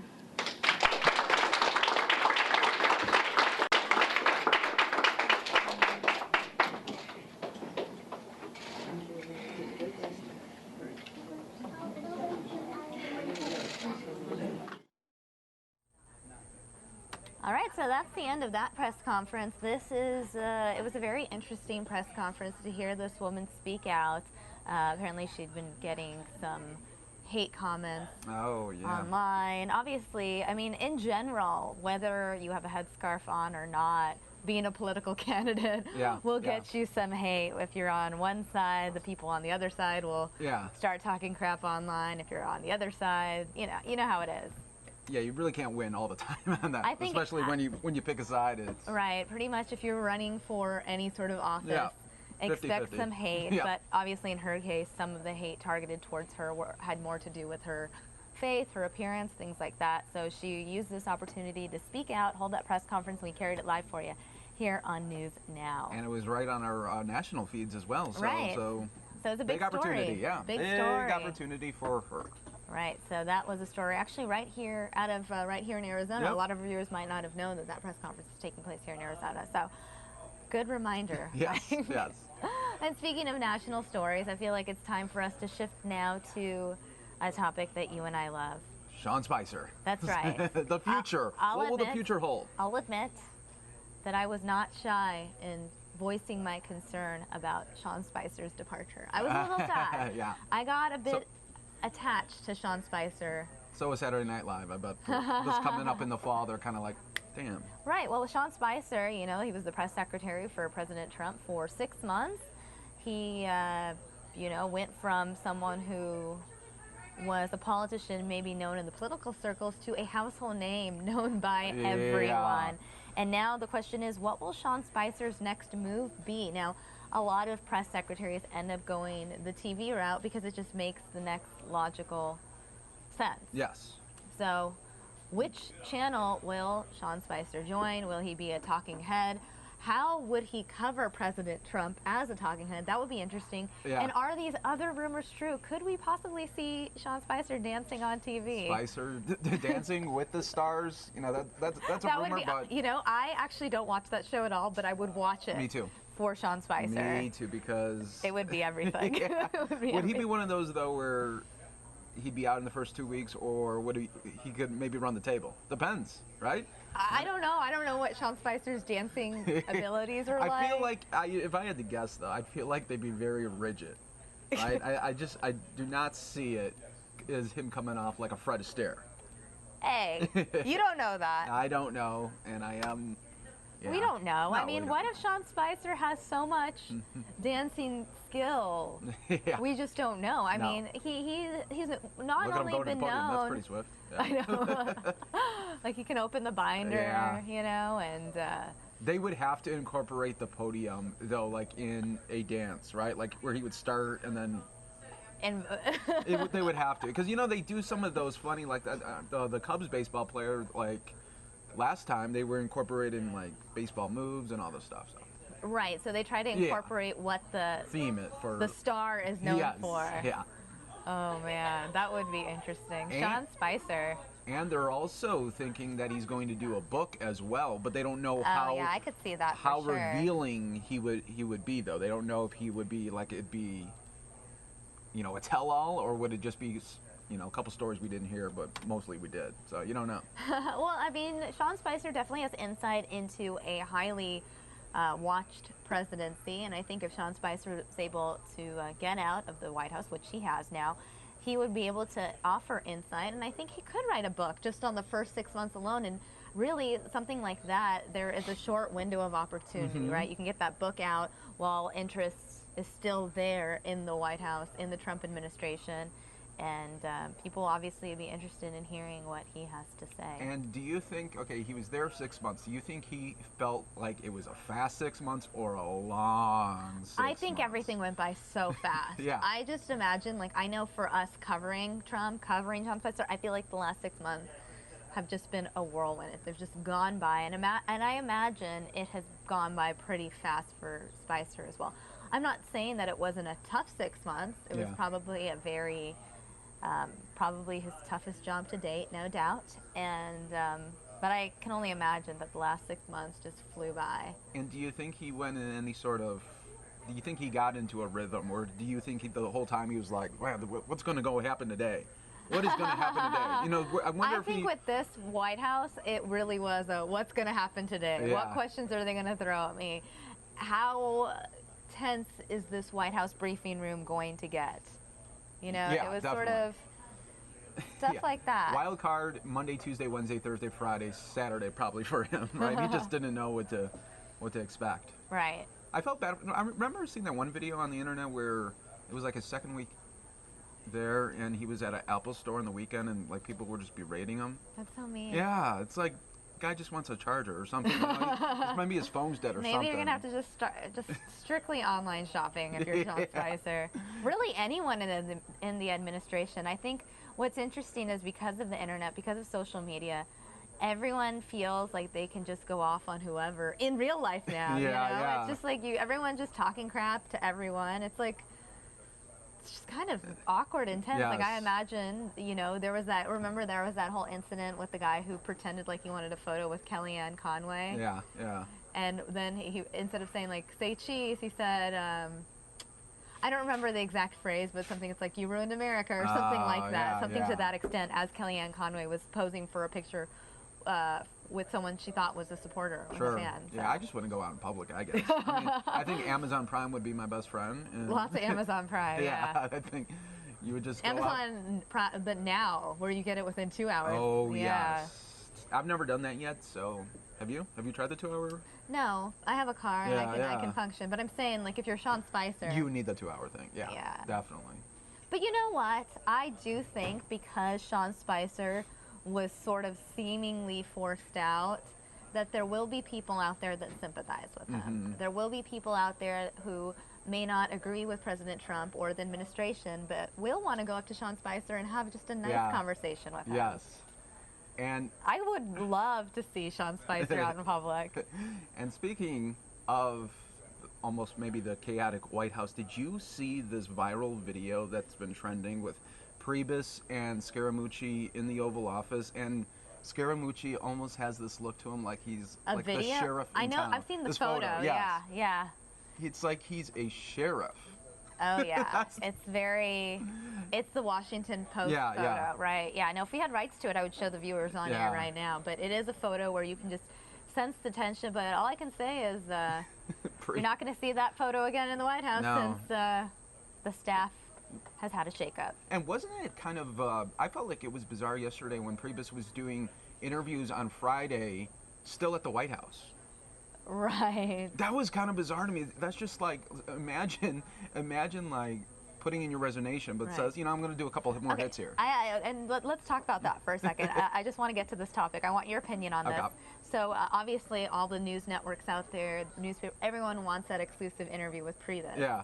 And we do know that he did appear on Fox News, but the first person to interview him, the first outlet to get him, Wolf Blitzer, CNN. And I'm just wondering if that was done on purpose. Wow, because you know how President Trump feels about CNN. So do you think that was maybe a little statement? I don't know. That's what I'm asking you. I just read that and I couldn't help but smirk and wonder. Yeah, that is something. Yeah, that, I didn't even think about that. You're right. It was Wolf, the first one. Yeah. Let us know what you guys think in there. And just wanting to throw it out there. Yeah. Right. So maybe it was like a little undercut. Right. Well, and actually that takes us back to our conversation about what Sean Spicer will do next. I just read an article, you know, Sean Spicer meeting with the executives of a lot of networks, and NBC, ABC, CBS, Fox News, different outlets. I'm hearing that he's met with everyone except CNN. Yeah. That he's not avoiding CNN. So, you know, there's always that, you know, drama between that network and the Trump administration, the White House. So, yeah. Did Priebus do that CNN interview first on purpose? Is Spicer still staying loyal by avoiding CNN? Yeah. Let us know what you guys think in the comment section below. If I had to guess, I think it'd be News Channel. Right? Fox News Channel? Yeah. Yeah, we'll see what happens. But maybe could be an MSNBC. Yeah. Nobody knows, guys. But yeah, lots happening. A lot happening. And a little bit later today, we're going to have President Trump giving a medal to a Vietnam veteran. That is going to be a big event. That's our one Trump event that's scheduled today. And I just saw that there is going to be a White House press briefing. 12 o'clock our time, 3 o'clock Eastern. But that's the same time as the Trump medal event. Oh, so maybe... I don't like when there are two events at the same time, Mike. Well, we have to choose what to give our viewers, and I don't like that. I think Sarah Huckabee Sanders would come out either before or after that event, right? There's no way that they would do it at the same time. No, they would not do it competing. That would be silly. Yeah. Well, speaking of happenings in the White House, I do want to play this video from earlier. President Trump and his new chief of staff. Let's play this video for our viewers now.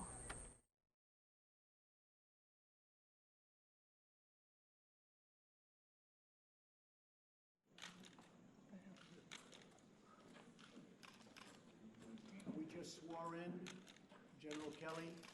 He will do a spectacular job, I have no doubt, as Chief of Staff. What he's done in terms of homeland security is record-shattering. You look at the border, you look at the tremendous results we've had, and you look at the spirit. And with a very controversial situation, there's been very little controversy, which is pretty amazing by itself. So I want to congratulate you on having done a fantastic job, General, and we look forward to, if it's possible, an even better job as Chief of Staff. Thank you very much. We'll see you in the boardroom. Mr. President, how do you expect things will be different under General Kelly? Thanks, guys. Well, I think we've done very well. We've done very well. Lots of records created, John. You look at stock markets, the highest it's ever been. Unemployment, lowest in 17 years. Companies are doing tremendously well. Business spirit is the highest it's ever been, according to polls. You look at the polls, the highest it's ever been in the history of these polls. We're doing very well. We have a tremendous base. We have a tremendous group of support. The country is optimistic, and I think the general will just add to it. But the country is doing very well. Strongest stock market ever. On Friday, we hit the highest in the history of the stock market. Business is very enthusiastic, and we will proceed and we will keep going. But we have a fantastic leader, chief of staff. He's going to do a really great job. Thank you very much. Thank you, guys. Thank you, Press. Thank you, Press. Thank you.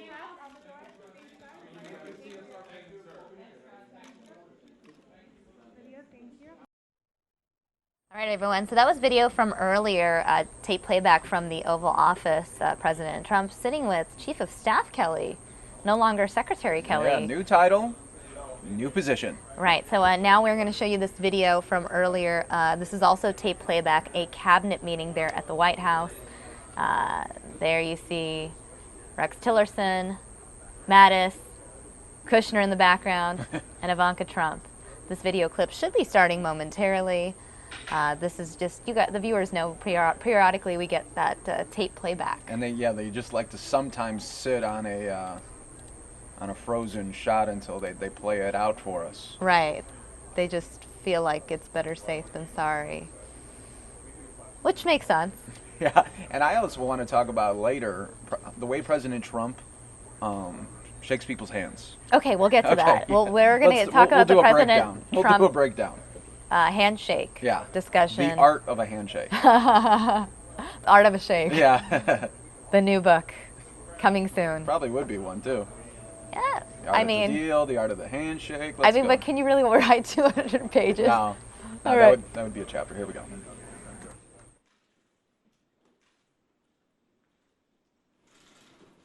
Good morning. This is our first cabinet meeting with General Kelly. He will be Chief of Staff, as you know. We all know him. We respect him, admire what he's done. And at Homeland, what he has done has been nothing short of miraculous. As you know, the border was a tremendous problem, and now close to 80% stoppage. And even the president of Mexico called me. They said their southern border, very few people are coming because they know they're not going to get through our border, which is the ultimate compliment. So I just want to congratulate him on the great job he's done with Homeland Security, and I have no doubt that he will be an absolutely superb Chief of Staff. We were discussing a little while ago before the meeting how well we're doing, however. We have the highest stock market in history. We have GDP on Friday, got very little mention, although I guess in the business areas it did, but got, I think, very little mention. 2.6 is a number that nobody thought they'd see for a long period of time. Remember, I was saying we will hit 3 at some point in the not too distant future, and everybody smiled and they laughed and they thought we'd be at 1, and 2.6 is an unbelievable number announced on Friday.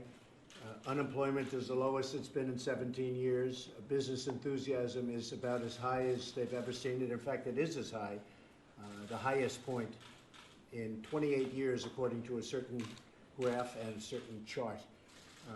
The manufacturers the enthusiasm level is incredible.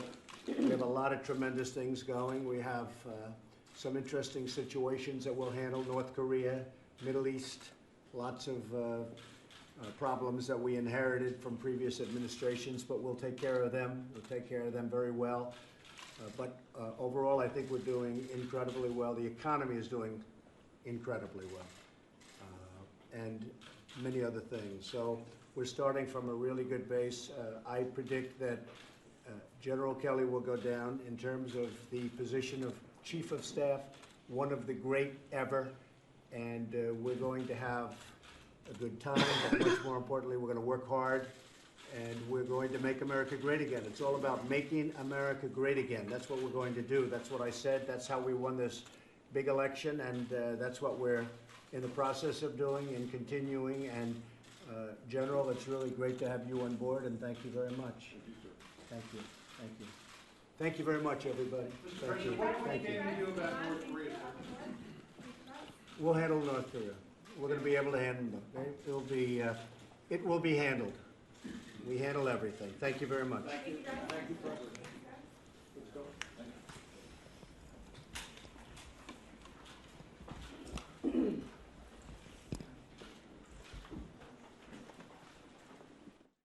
We should play a game, Mike. Name that cabinet member. So you see, there's Rick Perry. There's Betsy DeVos. I saw it right there. I know. We should. That would be a fun game, right? let's rewind for just a moment. Who's in that cabinet meeting? Okay, so we already named, obviously, President Trump. Jared, Tillerson, Mattis. Oh, there's Tom Price next to Betsy DeVos. But who is next to Tillerson? Oh, that's Kelly then, huh?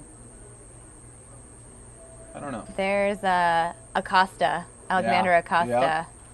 Perry. It's kind of a fun game. This is like the nerdiest game ever. But I'm deriving so much joy from this very nerdy game.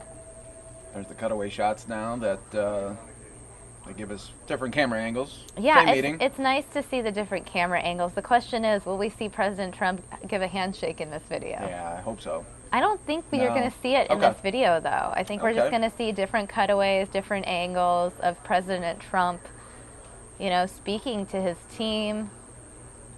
Well, this is what he does. As far as when he does the handshake, if you look at it, not only does he pulls you in.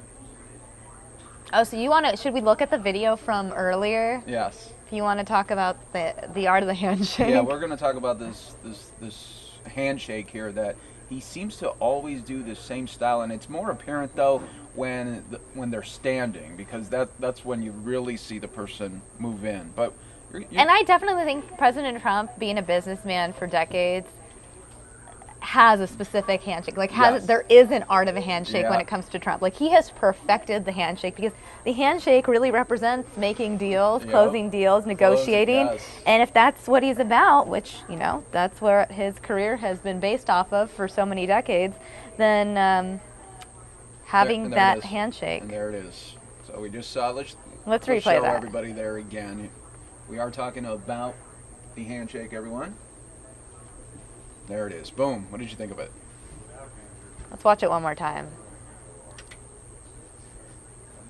So he has, okay, let's go back to this. He puts his hand down. Did you see that? Yeah. So it's like a high five positioning almost. And then he pulls you in, everyone. Let's watch that one more time.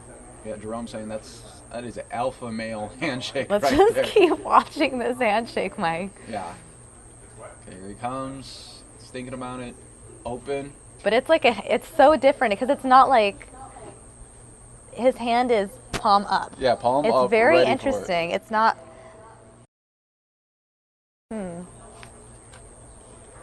It's different. Very different. It's a different look. And you're right. He does pull them in. It's like, look at this. Let's watch this again. You are coming in for this one. Boom. Yeah. It's a lot. Yeah. It works. It works. That is the art of the handshake, everyone, from the man that did the art of the deal. Let's also look at Kelly's face, though, like, as Trump pulls him in. Yeah, it's okay. Okay. Yeah. Let's try that one more time, Mike. Yeah, I'm up. If you weren't up. Yeah, he really pulled. I think that is a very forceful handshake. Mm-hmm. It's very powerful. And usually when he's standing, I feel like the person is always going to be like almost moving right into him because he wants to like almost bring you in for then a hug or something. Right. I want to go back to the handshake again. I'm going to show it to you on a loop here. Look at that. Yeah.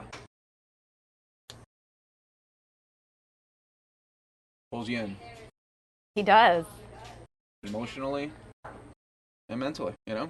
Well, I mean, he wants his chief of staff to be there with him. I mean, you want your chief of staff on the same wavelength.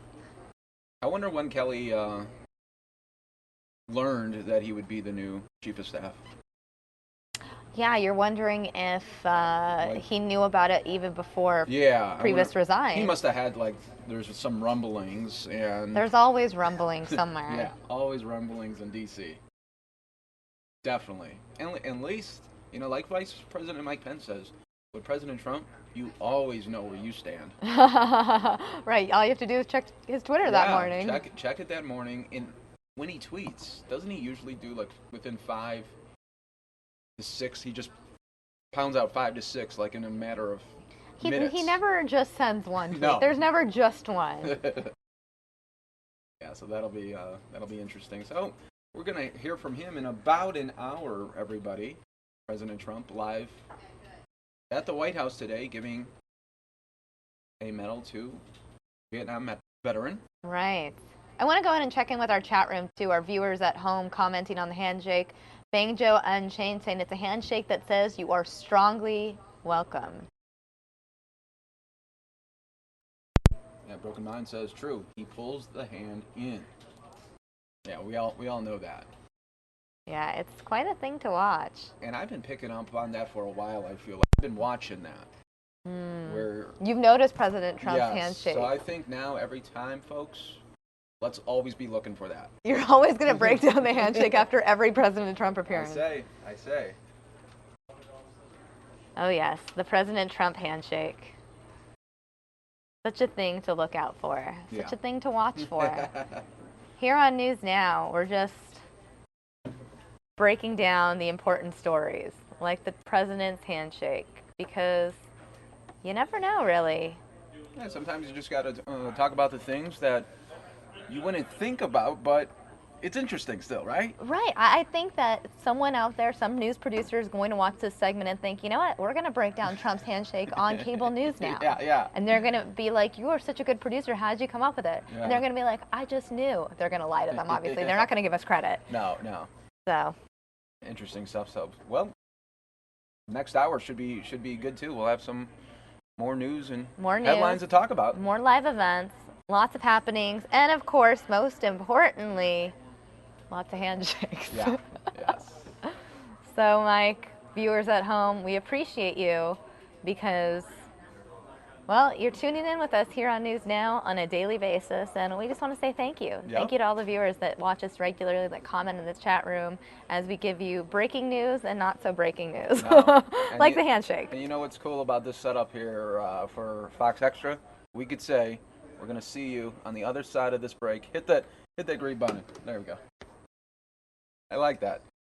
That's cool about this setup where you could we control the commercial break. Right. Isn't that nice? It is nice.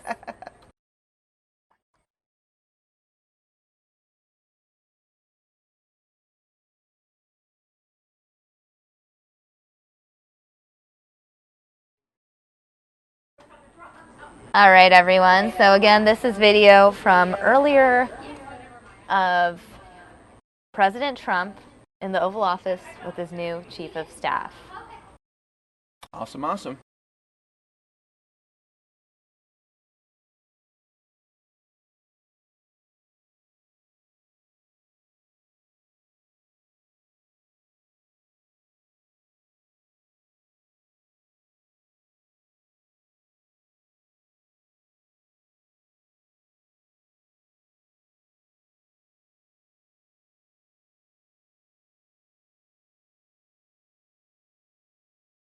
What he's done in terms of homeland security is record-shattering. You look at the border, you look at the tremendous results we've had, and you look at the spirit.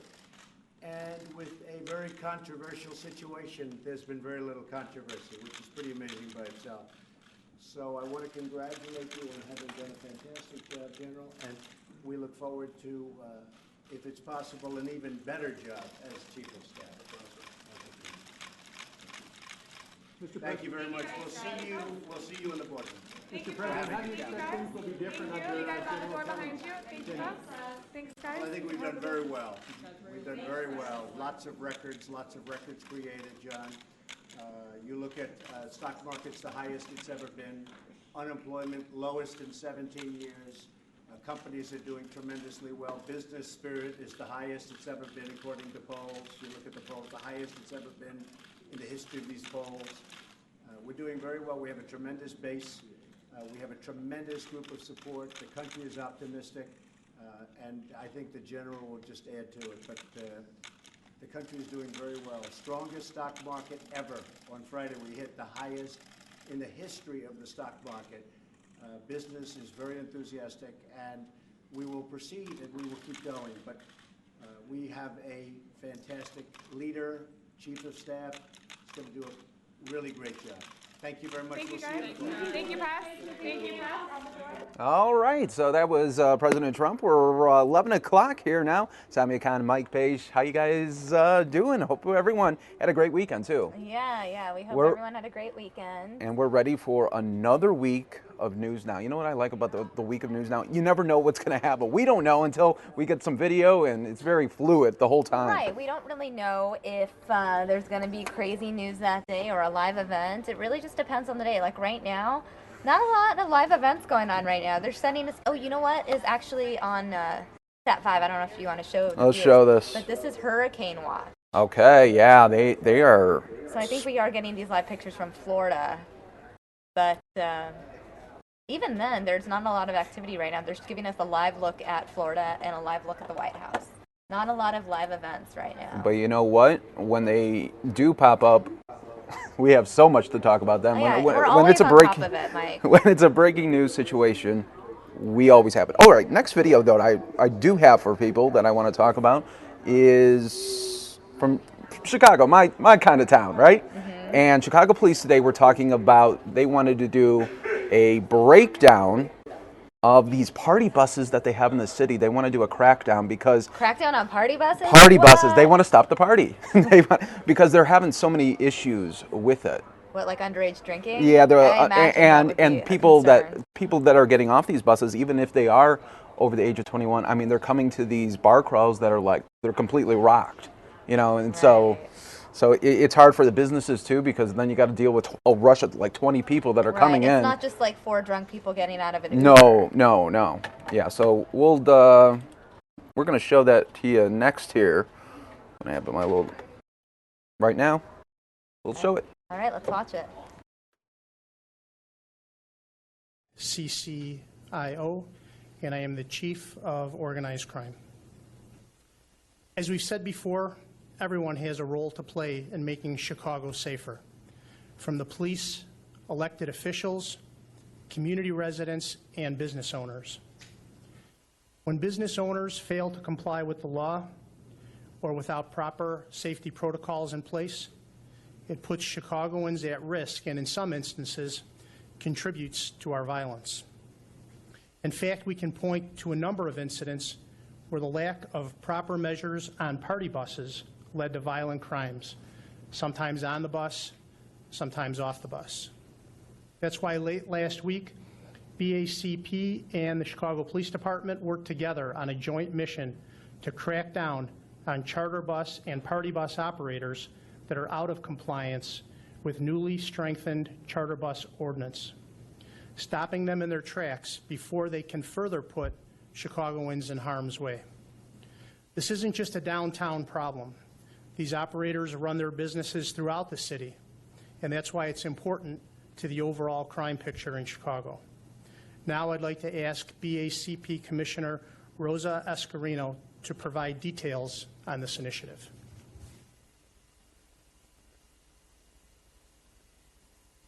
Good morning. Thank you for being here. My name is Rosa Escareño, Commissioner for the Department of Business Affairs and Consumer Protection. I want to thank Chief Riccio, also Commander Karen Kono, who's here with us, and all the members of the Chicago Police Department who work tirelessly 24/7 to keep our city safe. Chicago is a vibrant, bustling city year-round, and especially during the summer months. We have millions of our residents, visitors, and tourists who enjoy all that Chicago has to offer, our beautiful destinations, our parks, our museums, as well as the great hospitality locations and our nightlife. Our city has strong, responsible businesses that operate above board and put customers first. These businesses abide by the rules, comply with the laws, and operate safely. We want to help legitimate bus companies compete and thrive and operate in a safe environment, but need to regulate the bad actors, those who violate the public's trust. Earlier this year in April, Mayor Rahm Emanuel, with the support of the City Council, amended the Charter Sightseeing Ordinance to help the city target bad actors and to ensure that the industry operates safely and responsibly. The ordinance did two things. One, it cracks down on unlicensed activity, and two, deters party bus activity on licensed charter sightseeing buses. Among other requirements, the regulations require charter bus operators with 15 passengers or more to display their license number outside of their vehicle.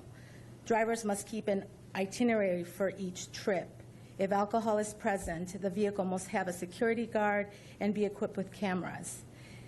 And they must also take steps so that no passengers are committing unlawful acts, including informing the passengers of what those unlawful acts are. The regulation also increased fines ranging from $1,000 to $10,000 for unlicensed activity, and a minimum of $5,000 for violating a cease and desist order. This ordinance provided our ability to actually cease and desist orders, which were not previously available to us. Operators had until June 1st to implement the changes, and responsible operators did just that. Others did not. Because of the danger the unlicensed operators pose to patrons aboard their vehicles, as well as to the public at large. As the Chief mentioned, the Department of Business Affairs and Consumer Protection established a compliance collaboration with the Chicago Police Department to take unlicensed operators and activity off the street. This is in the interest of public safety. And so today, I am reporting that we have mailed cease and desist orders to 16 operators who are providing party bus services without a license, and one cease and desist order to a charter sightseeing company operating without a license. Last week, as the Chief mentioned, BACP, working collaboratively with the police department, our compliance team issued and conducted 14 administrative notices of violations, also called ANOVs, and police issued another 20 ANOVs earlier this month. Chicago police officers throughout the city are vigilant for unlicensed and illegal activity and have the authority to enforce the ordinance, and have been doing so since the ordinance was approved. By leveraging BACP and police resources, we have a better opportunity to take illegal buses and problem businesses off their streets. My last message is for the public. Consumers, beware.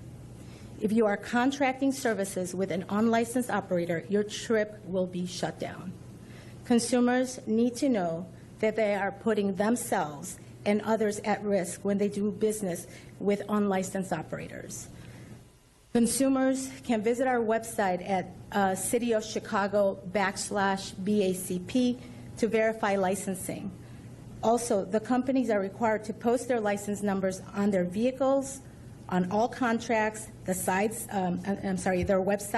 and on all promotional materials. For anyone interested in reporting an unlicensed activity, you can do so by calling 311. Thank you very much. And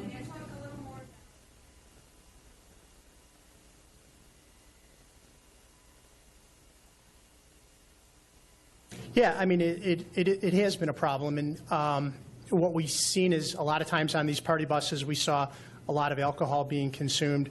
We've seen gangs actually charter some of these buses, take them to different locations. And as I said in my opening remarks, they're not all downtown. I mean, we've seen these party buses, Lincoln Park, Wicker Park, throughout the whole city. We had a shooting up on the north end of the city in the 24th District outside of a Dunkin' Donuts that stemmed from problems on a charter bus maybe 6 months ago or so. So we do see a lot of problems and violence that stems from the fact that they were just completely unregulated. I think we could probably get the details for it. Do you remember the one outside the Dunkin' Donuts? It was up in 24. Mm-hmm. Yeah, it was the occupants of the party bus got off, and I believe maybe to use a bathroom or something in the Dunkin' Donuts, became involved in what was ultimately a gang-related conflict with another group that were not on the bus, and ultimately it led to a shooting.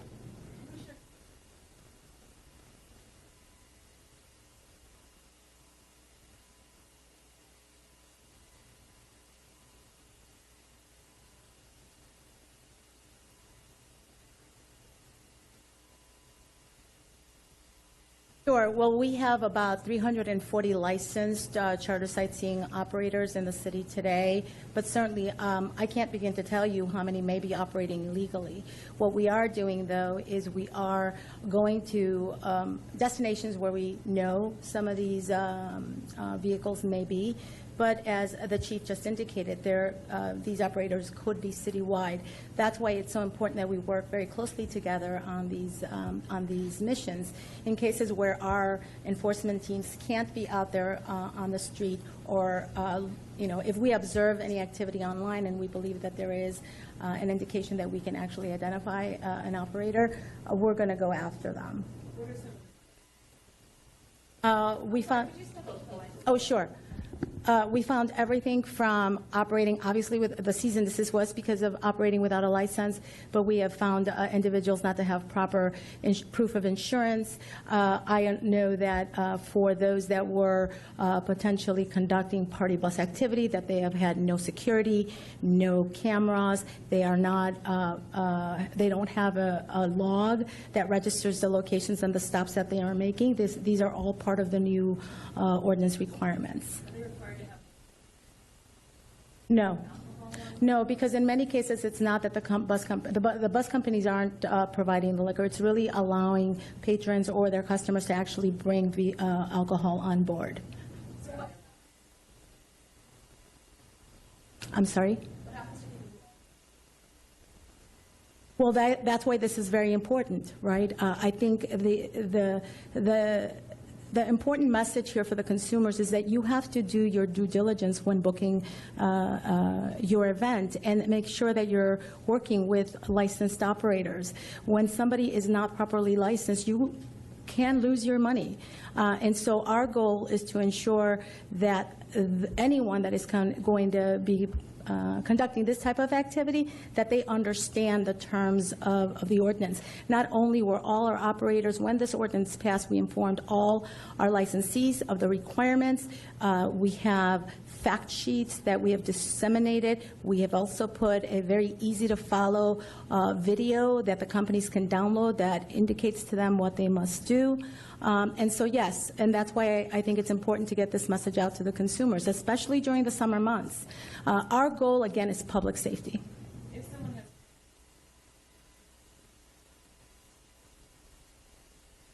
Well, again, so a charter sightseeing, what we license is a charter sightseeing vehicle. And each vehicle is licensed. So it's if a company has 10 vehicles, all 10 vehicles must be licensed. The distinction here is when you're providing a party bus service or activity, that means that there is open alcohol or there's a presence of alcohol on the vehicle, or that you're going to be making one or more stops. And so as a result of that, that triggers the requirements by the ordinance.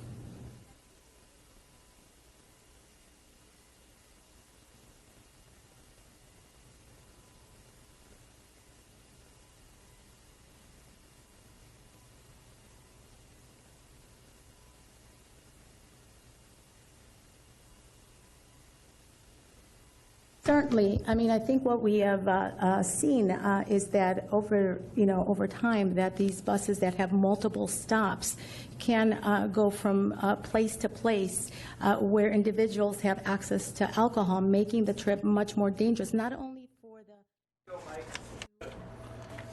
All right, everybody, welcome back to the Fox 10 News Now stream, joined by Steve Kraft, who we have some breaking news with our former Sheriff Joe Arpaio. That's right. This is findings of fact and a decision. We just got this within literally the last couple of minutes from Federal Judge Susan Bolton, in which he found, and this was a bench trial where the judge was looking into whether Joe Arpaio was guilty of criminal contempt, and yes, he is guilty of criminal contempt and will be sentenced on October the 5th this year at 10 in the morning. So such highly anticipated decision by this judge, and international publicity obviously on this trial. A man once known as America's toughest sheriff has been found guilty of willfully flouting the law.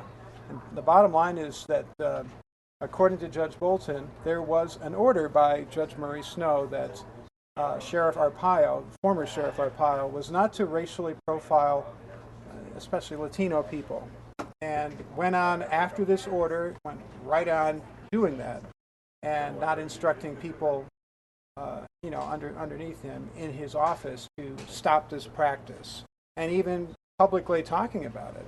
Yeah.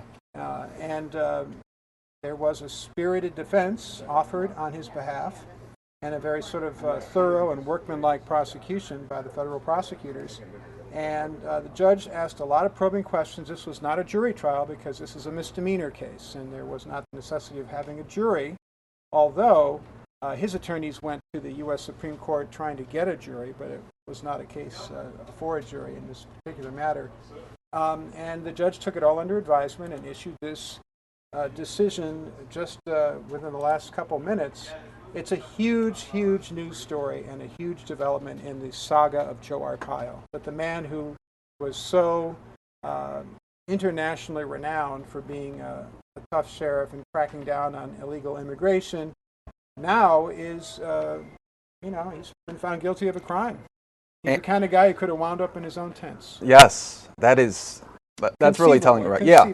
Although most of those were DUI cases. All right, so now what happens now from now until the sentencing? What can happen? What will be happening? Well, there'll be all kinds of, obviously we'll wait and see what we hear. We'll, probably expect some sort of appeal. Mm-hmm. And I think that as the sentencing process goes forward, there's going to be a lot of discussion of, what ought to be the sentence for him. Now, while this whole trial was going on, I sat through quite a bit of it, there was never any serious suggestion that he would actually do time. Here's a guy who's, 83 years old, something like that. It's more he would pay a fine, probably. Mm-hmm. But what we're looking at here is a guy who would have to be, booked and make contact with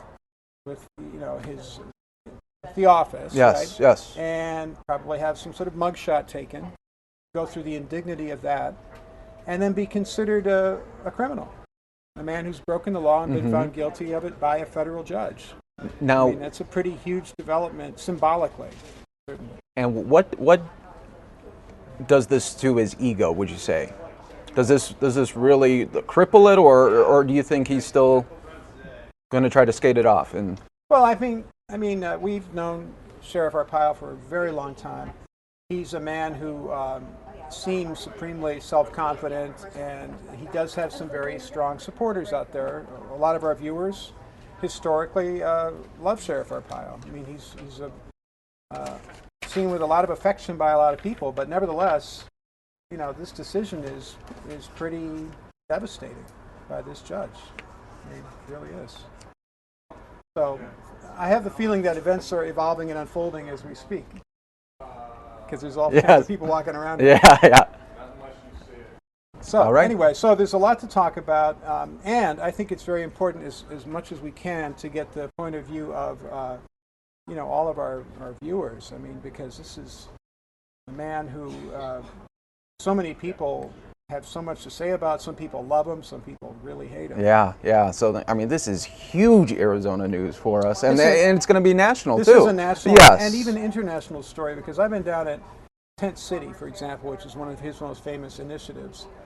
And it was not unusual to go down to Tent City and to see reporters from, say, Sweden doing a version of their story about Tent City. I mean, there was a steady stream of reporters from around the world fascinated by the policies of Joe Arpaio, who would be coming to the jail, he'd be talking to them in his office. He had a sort of a vacancy sign in his office, a neon sign back in the day. Wow. And he had ever more stringent and high-profile crackdowns on, in his early tenure, making life more miserable steadily, or he would say more just, for people accused of crimes in the jails. And then he changed his focus down the road a little bit to focus on illegal immigration. And alone, almost, among sheriffs in the country, he conducted very aggressive workplace raids, and he tried to make life ever more difficult for people who he felt were simply breaking the law, and that other law enforcers were too timid to go after people who were clearly lawbreakers, and he wasn't afraid of that. Yes. In the process, he became internationally famous for it. But, according to this federal judge, he did that at the price of disobeying a federal judge and of flouting the law that he was sworn to uphold. Yeah. And that's a really bad thing. If you're someone as important as a sheriff, one of the largest counties in the country, and you are systematically not paying attention to what a federal judge has told you to do, and you're bragging about it, and you're even in the media, you're talking about what the judge says didn't mean a heck of a lot. Some of that was in this trial. Media accounts. Was that almost surreal? And we're going to keep this conversation going, but we also want to thank our viewers on Fox 10 Phoenix Facebook Live as well. So we're on Facebook Live. Steve Kraft, Mike Pace, really just breaking down this decision that just came down just moments ago. I mean, you were getting it right off the printer. Yeah, we've got a 14-page decision by Judge Bolton. I can read a little bit, and I don't want to bore you guys with all this legalese, but some of it's pretty, just this last concluding paragraph is pretty straightforward. And it says the evidence at trial proves beyond a reasonable doubt, which is what you have to prove, and the court finds that Judge Snow issued a clear order enjoining, that means ordering and telling the defendant not to detain people without reasonable suspicion that a crime has been or is being committed. That was the judge's order. That Sheriff Arpaio knew about the order, and that Mr. Arpaio violated the order by failing to do anything to ensure his subordinates' compliance. He didn't make sure that all the other people in the sheriff's office would follow the judge's order, and directing them to continue to detain persons for whom no criminal charges could be filed. Because the court finds the defendant willfully violated an order of the court, it finds the defendant guilty of criminal contempt. Boom. There it is. And that's the decision that you just read. And Steve, it looks like we're going to be, you guys are going to be switching out, and Ron's going to be coming in. Oh, okay. Yeah, but thank you, Steve, for coming by and kind of breaking down. And I think Ron might have a copy of this, and there's a lot to talk about. I mean, people going to have quite a bit to say on this one. Yes, definitely. Big talker today, not only here, Arizona, but nationally as well. Yep. We're going to be hearing about that all over. All right, so you guys are still watching the Fox 10 and News Now stream. But on fox10phoenix.com, while we do switch out, we'll give you just a shot right now of the White House. Thank you.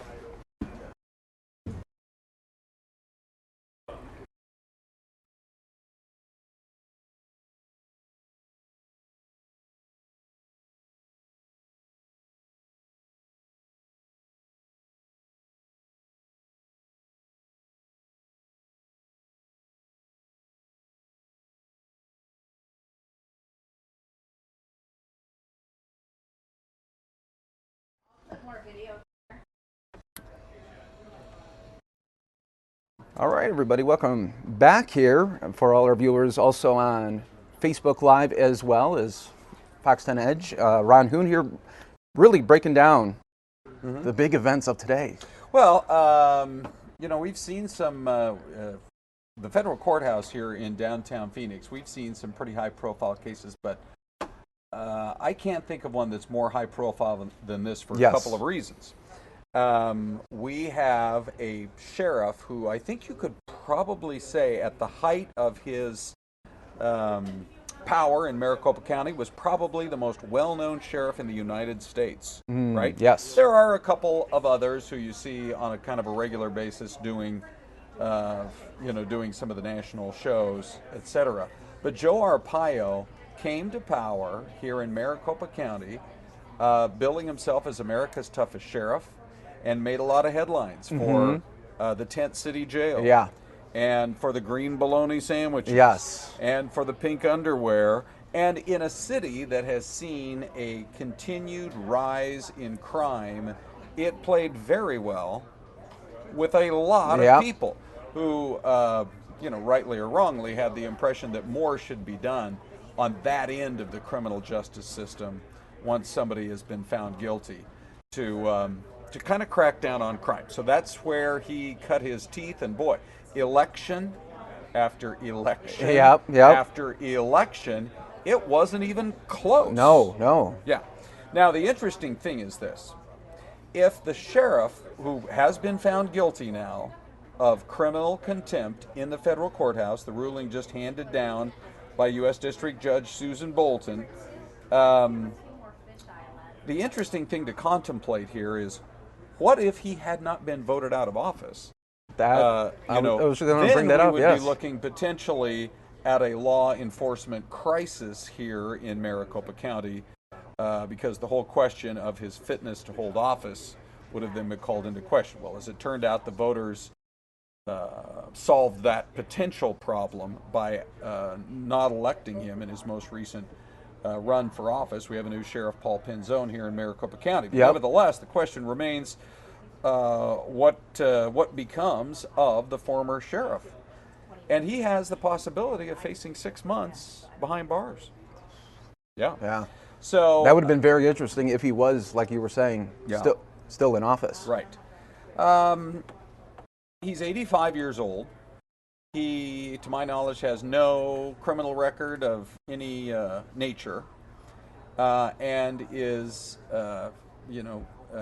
well known in law enforcement circles.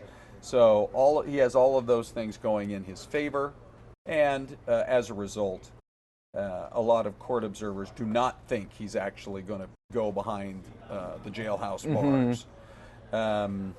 But it is up to the judge. Now, the sheriff and his legal team argued vehemently for what would appear to be a fairness issue of being able to have a trial by jury. The most basic concept in American jurisprudence, that you can or cannot be found guilty by a jury of your peers. But the court system did not go along with that, and moved forward with the case as a judge trial only. So Judge Susan Bolton making the decision, and all of this stems out of the really, if you want to date it back, it goes all the way back to SB 1070. Yeah. When there was a controversial bill that was passed here that stiffened the penalties for people who were in the country illegally, and the sheriff, since Maricopa County is Phoenix and is the ultimate destination for a lot of people that come to the state legally and illegally, and we just happen to have a pretty well-known drug smuggling corridor in Maricopa County, all the way down south of the valley, out in the Gila Bend area. So since you have since you have Maricopa County being the destination for a lot of people coming in illegally, and you have the drug and human smuggling corridor, there's one out in what's known as the Veckhole Valley in Pinal County. Then you've got a second corridor.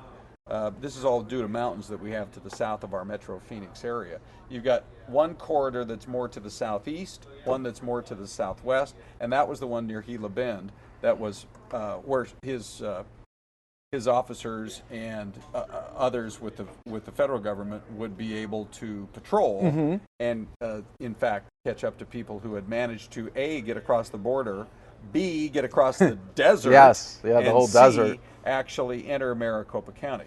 Now, beyond that, what we started to see were the crime sweeps, where the sheriff said, okay, well, based on this law that was passed in Arizona, we can go after people who basically were responsible for illegally bringing themselves into the country.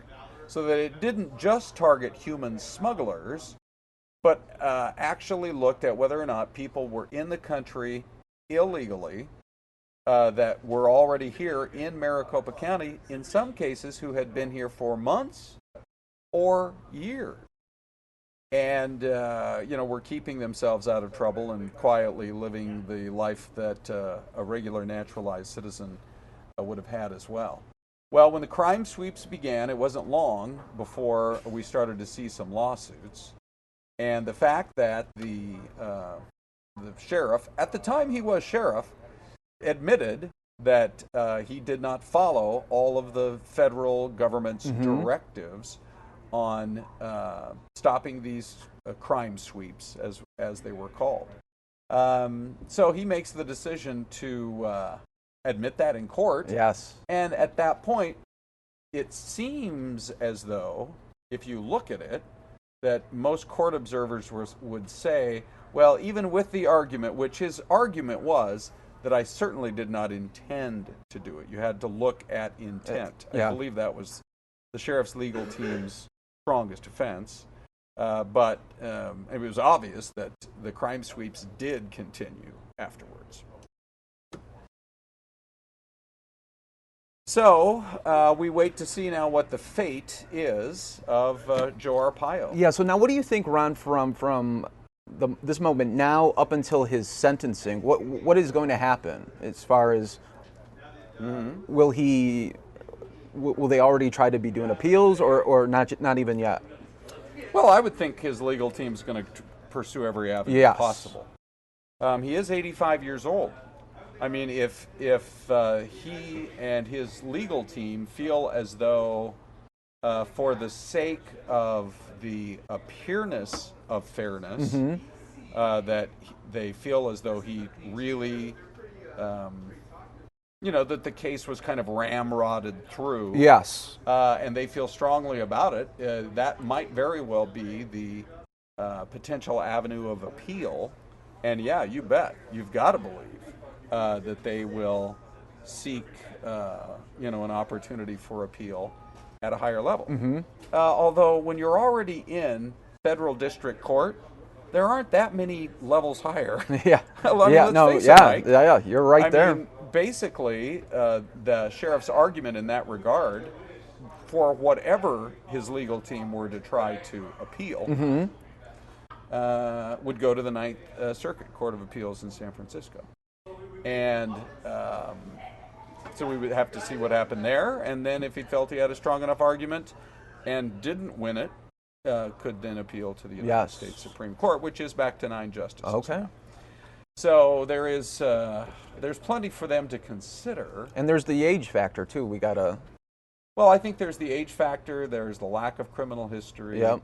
There is his prominence in the legal community.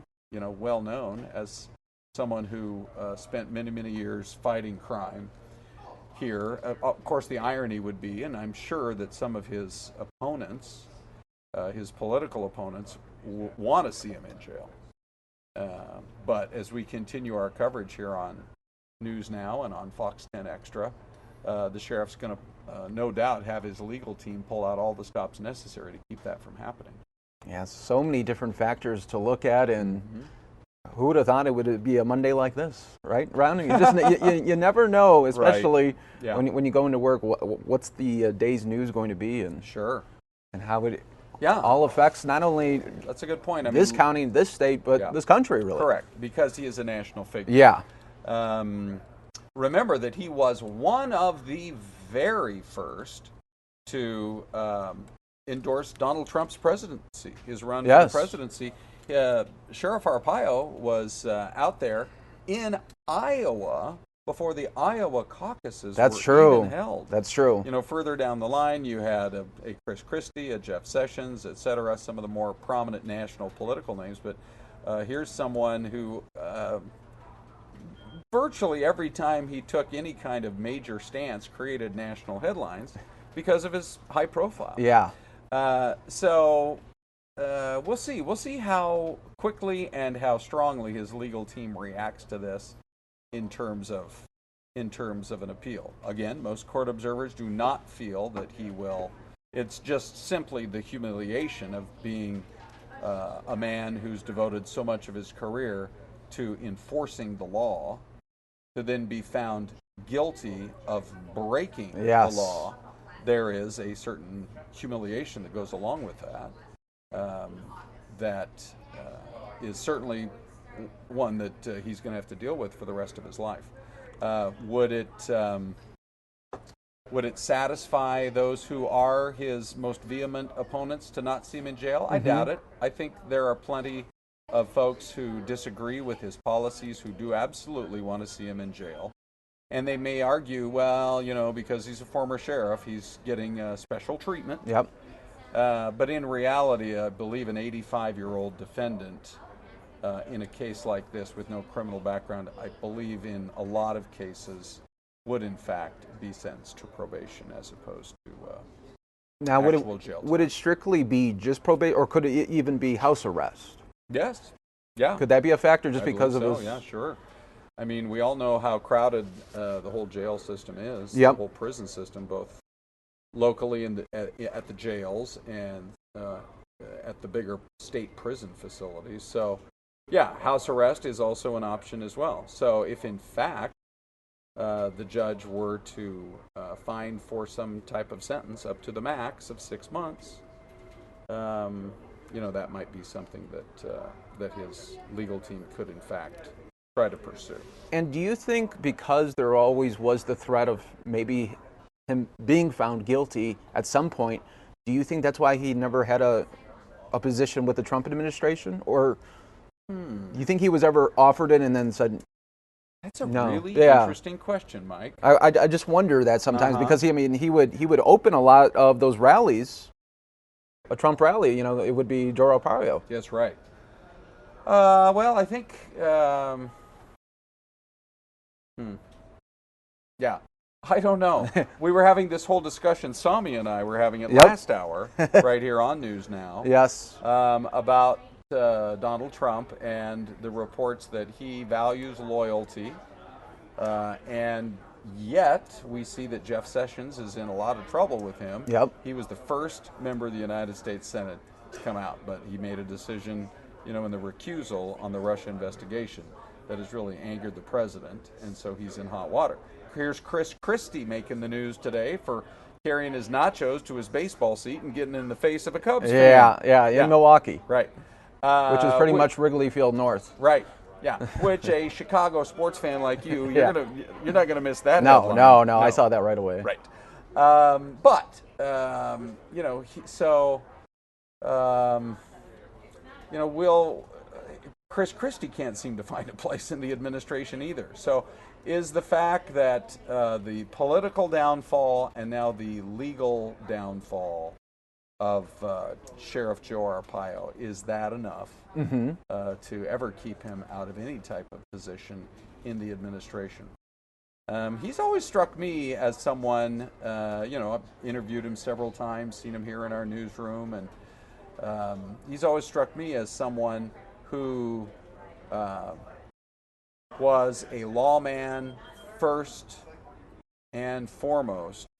And even at the age of 85, hey, I know a fellow out in my family who's 97 years old and still goes to work every single day. Yeah. And 85, Mike, honestly, ain't what it used to be. No. You know, 85 was, you know, you're in a assisted living facility or you're in a retirement community watching the remainder of your days wind down. There are plenty of people who actually still work into their 80s. Yeah, so, yeah, you're right. It's definitely not what it used to be. Yeah. Definitely. And now, do you think also, what did we just hear in the newsroom here? I'm trying to...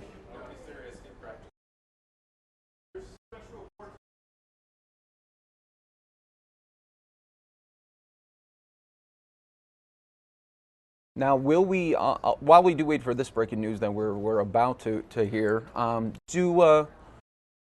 will we expect maybe a statement today from Arpaio or his legal team? I would think it would be smart on their behalf because, I mean, let's face it. When a judge makes a ruling that is going to be so highly watched, we will, we're going to wait to see exactly. And we're also seeing breaking news already where Scaramucci is out as the White House communications director. How about that? So this is, I mean, it just keeps coming. Okay. So he was just the job. He just had the job, and now he's already out. Wow. So Scaramucci is out. That's from reports. Fox News Channel reporting that right now.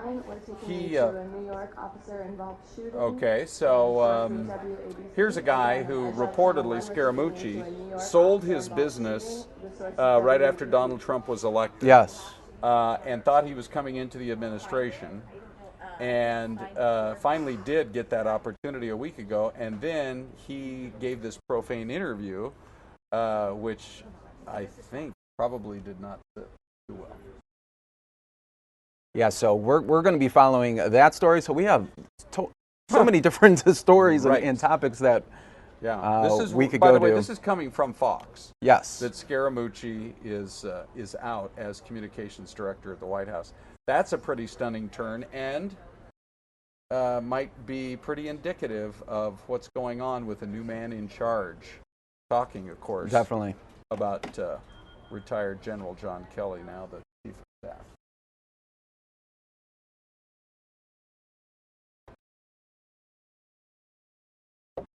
What's going on?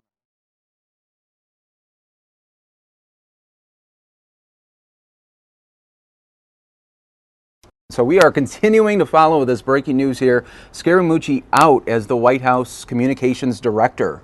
You know, it's interesting that it was just over the weekend that, we heard the reports that President Trump actually liked healthy competition, sort of the way he likes to do business.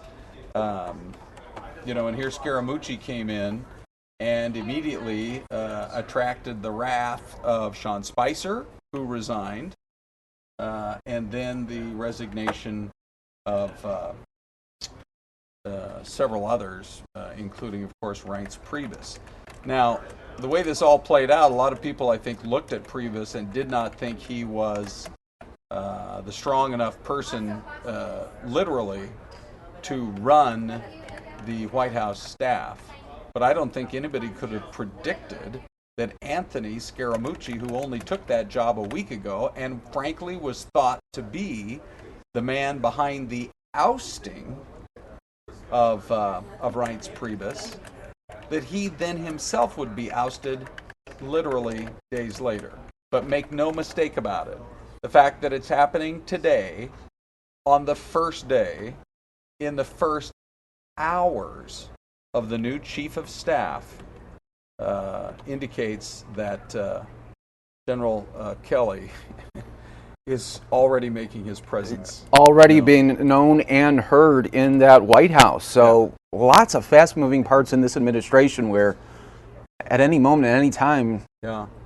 And I would think that interview, we'll get a lot of reporting from Fox in the coming minutes and hours. But I would think that interview might have been the thing. The bombshell. That it really had to be. Sort of broke the camel's back. And he hasn't been having a good week either. From that interview to then we learned on Friday that his wife was filing for divorce. Right. So just a tumultuous couple of days really and there. And that he apparently texted her a congratulations on the on the birth of their baby. Yeah. Oh, okay. Congrats. Yes. Here's a quick text. A text. Very. I think you got to make that a phone call if you can't get away, and you better have a pretty darn good reason that you can't get away and be at the hospital.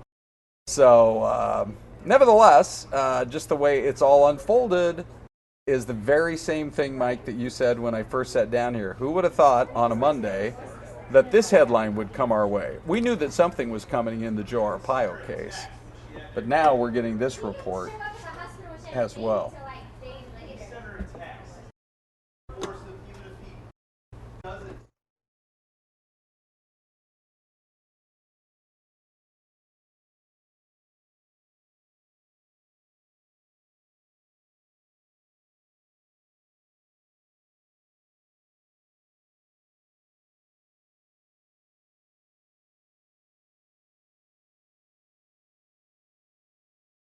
Came in about 4 or 5 minutes ago into the Fox 10 newsroom, and this is coming straight from Fox, that Anthony Scaramucci, known by his nickname to a lot of folks in both New York and D.C. as the Mooch, and who was thought to be a pretty strong voice.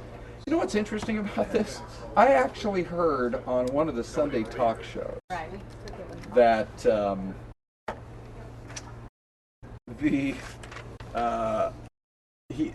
if Scaramucci was going to try to throw his weight around with John Kelly in there as chief of staff, that he'd better watch out. One person said Kelly will be able to melt him with his stare. Oh. Somebody else said, I wouldn't be surprised if he just gets socked right in the nose. Yes. And, you know, when somebody new takes charge, particularly if they want to send a message, it's not uncommon to see somebody out.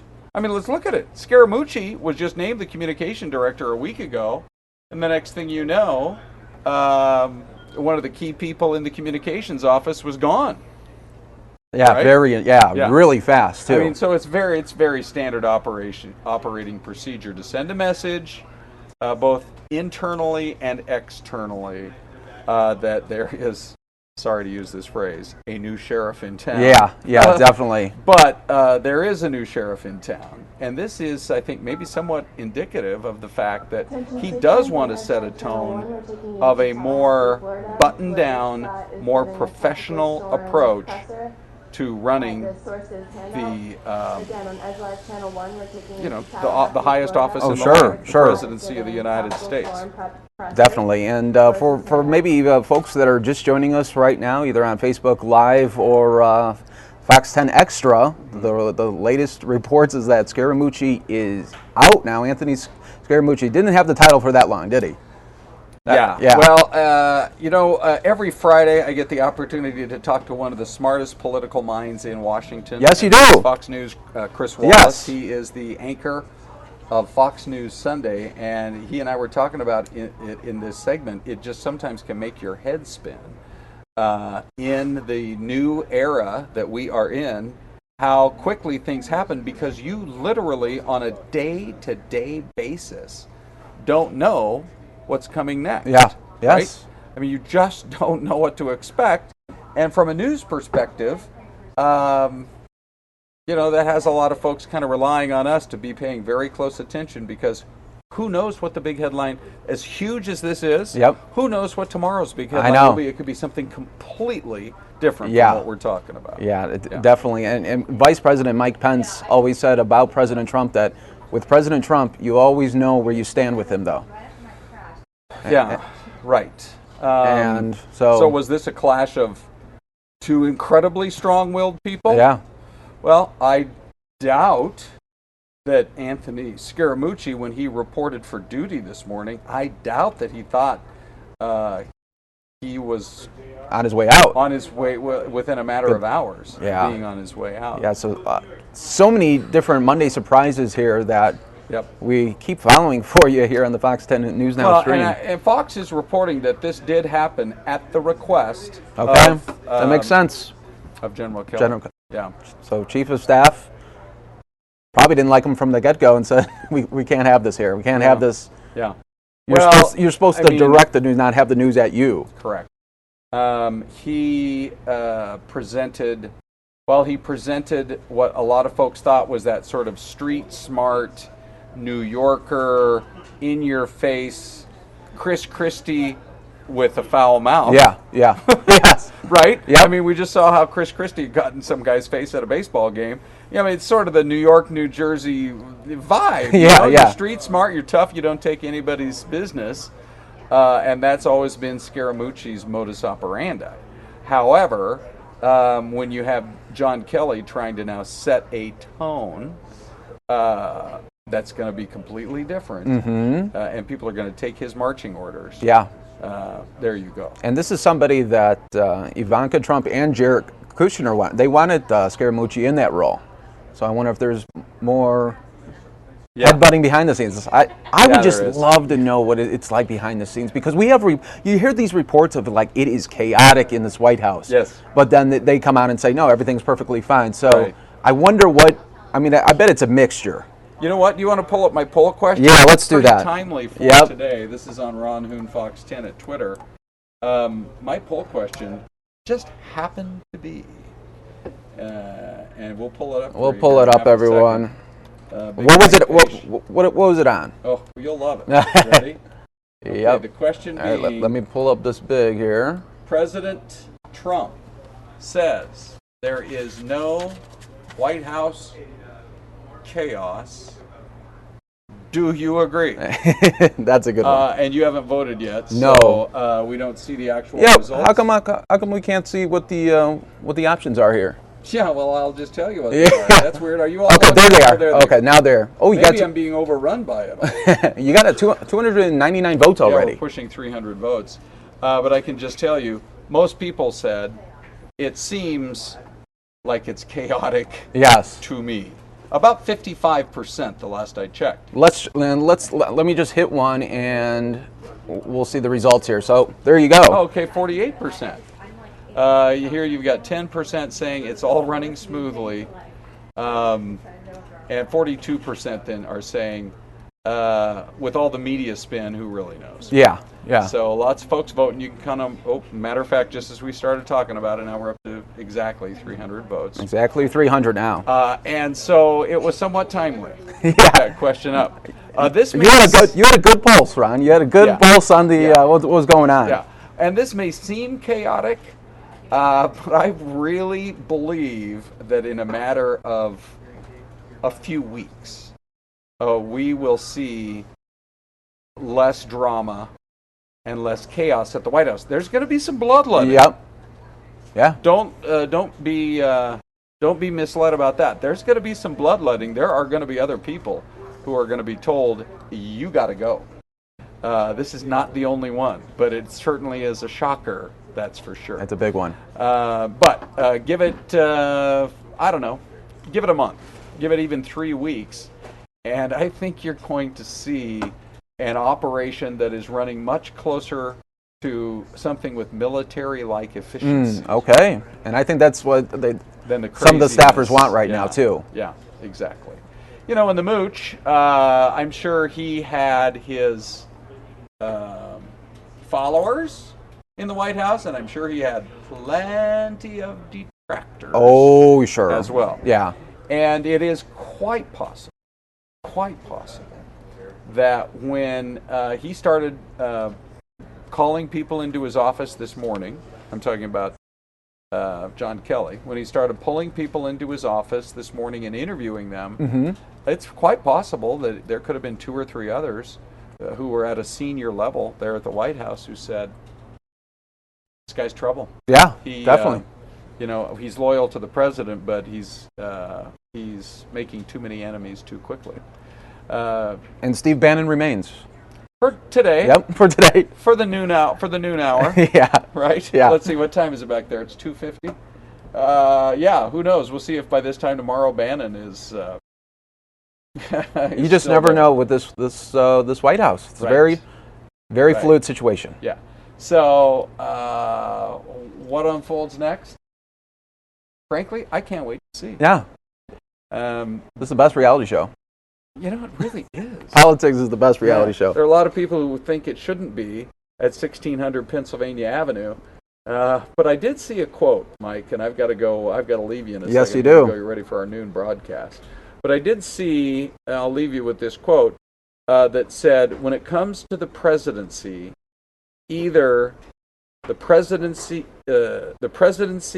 molds itself to the man, or the man molds himself to the presidency. I like that. And I think about 9 times out of 10, the man molds himself to the presidency, and basically, within his own framework, does things the way they've always been done.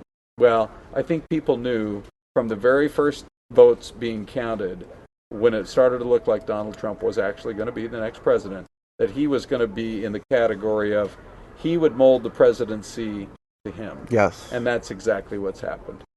He doesn't have the political experience. He hasn't been a governor running a state or a senator representing a state or running any kind of a bureaucracy in Washington, and that's what a lot of people love about it. But if you dig into where his support is coming from, it is still primarily from the people who voted for him and are continuing to be enthusiastic. There are folks in the middle who voted for him but weren't 100% on board and wanted to see how it panned out. Definitely. Yeah. All right, Ron. Well, thanks for stopping by. And folks, we're going to show you one more time his Twitter poll. If you haven't already done so, jump on it. Yeah. Matter of fact. Jump on it right now, folks. As the question, President Donald Trump says there is no White House chaos. Do you agree? That was perfect. That was a perfect poll for today. Sure. I try to be as Kreskin-like and as prescient as I can be when I put these poll questions together. I like to try to predict the future. Yes. Yes. Definitely. All right, Big Mike. Great hanging out with you. You too. All right, and we are going to keep on going. We only have a little time here left with you on Fox Extra, but we are going to take you now just to Florida, where the governor is speaking on potential hurricanes.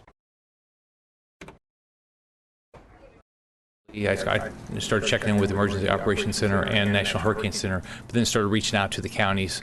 I started, as you would expect, I started along the coast where it was supposed to be impacted. I talked to sheriffs, emergency management people, mayors, county chairs, just to make sure if there's any unmet needs.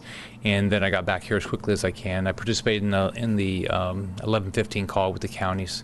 So the most important thing we can do is keep everybody safe. Anybody else? Yes, sir. What are you recommending for people in the Tampa-St. Pete area? Is the danger pretty much gone for them, or? Well, you should, here's what we've learned in my last 6.5 years as governor. You get these bands of rain, and they just, so you don't know exactly where it's going. You can follow all the weather, but you get a band of rain. I remember back in 2012 when the hurricane, right after the convention went west, we got the horrible bands over in Palm Beach County. So follow your local weather. Listen to your local law enforcement. Listen to everybody locally. See what happens locally. So hopefully, this will move, rather quickly across the state. But we are getting a lot of rain. Governor, in terms of dealing with FEMA and National Hurricane Center, is it a little more tricky this year since a FEMA head hasn't been named yet? Well, I worked with General Kelly, and he's been wonderful to work with, and so that's been fine. I mean, the National Hurricane Center's done a good job. We've got a good team here. FEMA is here, and Brian Kuhn has a good working relationship with them. So we haven't seen any issues working with FEMA. We have not seen any issues working with the National Hurricane Centers at all this year. Yes, sir. Any discharges from Lake Okeechobee because of this? I guess you mean the estuaries. Do you know if there's going to be any discharges to the wildlife management areas that you're expressed concern about? We talked about that a little bit earlier. We've been monitoring, and Noah, you want to bring this up, but we've been monitoring how high it is for the wildlife and how and trying to make sure we get as much water discharge south. And I don't know if you want to add anything to that, but we've had a lot of, the last, 4 weeks, 5 weeks maybe, we've had a lot of water come in versus how much water we've taken out. So the water levels are high for the wildlife. And so we're going to continue to work with the Corps to get that done. I don't know if you want to add anything, Noah. Sure, we'll be monitoring closely. It's a water, the wildlife or the water caution areas. And so we'll be looking to make sure we're moving as much water south, making sure we keep the water level at the best level possible. You know, we had that same issue, if you remember, last it's all the first 3 or 4 months last year. The same issue, as you remember, last January, a year ago, January, we got all that rain. We had the exact same problem we're having right now. So, and what we were able to do is we worked with the Corps and the federal government to open up some more ways to discharge water south, which helped. So, but it's a big issue to take care of our wildlife. So, yeah. Any update on the person you'd like to appoint for the South Florida Water Management Districts? Any candidates that you're willing to share? I think their board is having a meeting. I think it's later today, and so they'll figure that. You know, that's their job. I think Peter will do a good job over at EFI. Governor, the main focus is on damage and flooding and safety and everything right now, but have you given any thought to how this might affect mosquito control and Zika in the future, since it's the middle of summer and heavy rains? Well, you know, as you know, so far this year we have fewer cases than we've had before. We have no local transmission. We just had a little over a week ago. We had a conference down in Miami. The CDC was there. We had local mosquito control there. The state Department of Health was there in the county, and so everybody's working well together. And we talked about there, when you get more rain, you know, we've got to get rid of the standing water as quickly as we can. We can't lose sight of the fact that with Zika, you've got to get rid of the standing water at your house, your business. You've got to wear protective clothing. You've got to wear bug repellent. As you know, I have a daughter that's pregnant right now, and it seems like every weekend I'm home, she asks me about it, and I mean, we got to keep we got to think about all the pregnant women in our state and all their developing babies, and all of us have to do our part. So this rain will clearly have an impact if we don't do a good job of getting rid of the standing water. But I can tell you, from talking to mosquito control around the state, they're very focused on it. Right. 18,000 right now. 18,000. I've reached out to both the larger companies and the municipals and the co-ops, and everybody has outages is working hard. And so right now the lion's share of it is, as you would expect, it's in Manatee County. There was about a little over 10,000 in Manatee County. So I know Florida Power Light has a lot of that, and they're very focused on it. All right, thanks everybody.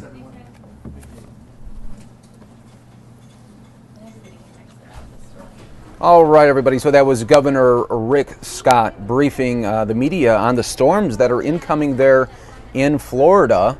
So we'll keep an eye on that story for you as that storm does progress. You're continuing to watch the Fox 10 News Now stream, part of fox10phoenix.com. We are covering a lot of stories here for you today, especially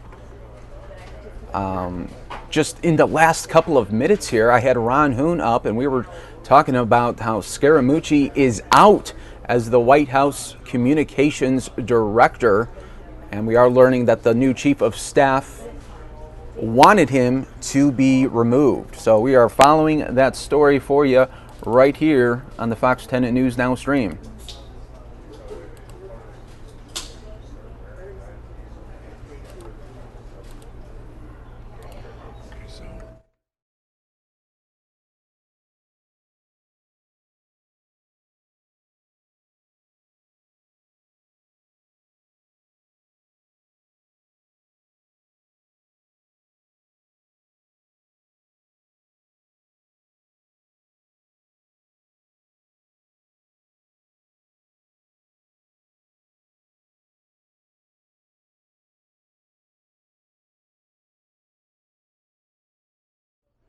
Okay, continuing to follow here on Fox 10 News Now stream. Thanks to everybody that's in our chat as well. We always do appreciate you, and thank you for tuning in for always breaking news when it does become available. We're also expecting a White House event to be taking place a little bit later. It should be coming maybe within the next 10 minutes. So that will be President Trump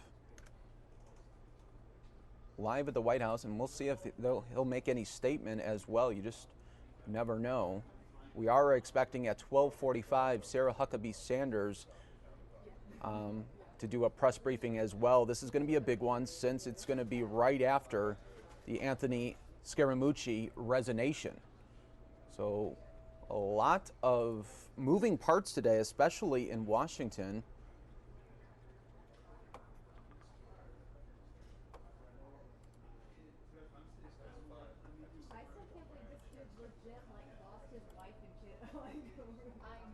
And also another big story that we are following for you as well, not just locally here, but Joe Arpaio, the former Maricopa County Sheriff, found guilty of criminal contempt. So lots going on here, and we're also going to be checking in on the White House because we are awaiting this event that the Vietnam veteran James McClellan to be awarded the Medal of Honor. President Trump will be awarding this Vietnam veteran the Medal of Honor for his courage in helping fellow soldiers under fire in May of 1969. So we're going to have that event for you in just a little bit. You guys are watching the Fox 10 News Now stream, part of fox10phoenix.com.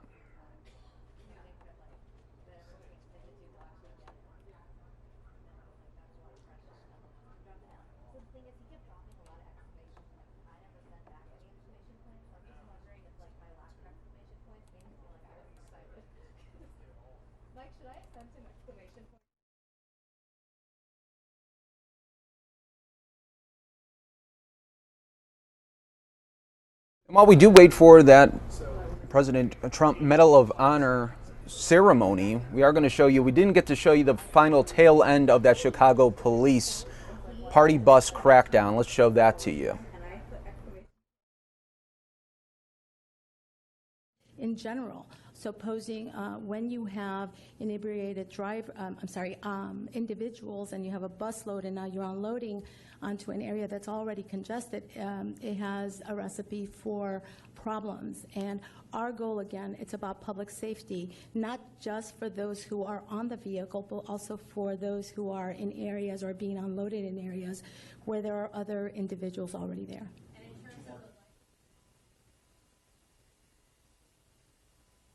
Certainly. Well, what this ordinance did, as I indicated in my remarks, is that we did not have the ability to issue a cease and desist order, a cease and desist, which means today we can shut down a vehicle. The reason why the vehicles are required to have their license number on the outside is that it makes it much more easier for our enforcement teams, whether it be police or our field investigators working for BACP, to actually identify a bus that is not properly licensed. And then by issuing the CND, we can actually enforce and impound the vehicle or up to impoundment. So that's why that is so important. We can actually take them off the street. Well, the CND was issued, and if those operators are out there conducting business, we have the ability to issue impoundment violation, which means that we don't have to physically take the bus. If, for example, some of these are going to be difficult to because they're mobile, but we can just on the face of having them out there without proper licensing, we know who they are and we have the company name. We can issue cease and desist and go after them.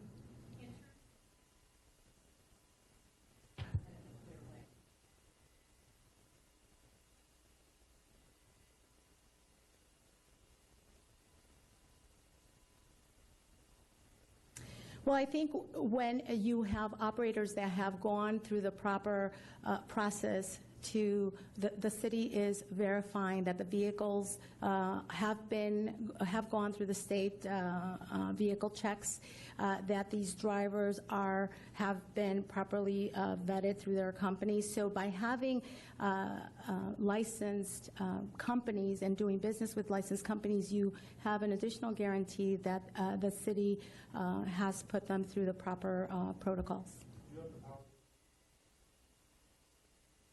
There is I do have the authority to revoke based on outcomes of investigations and due process. This ordinance just gave us the ability to issue cease and desist, and so we'll see where this goes.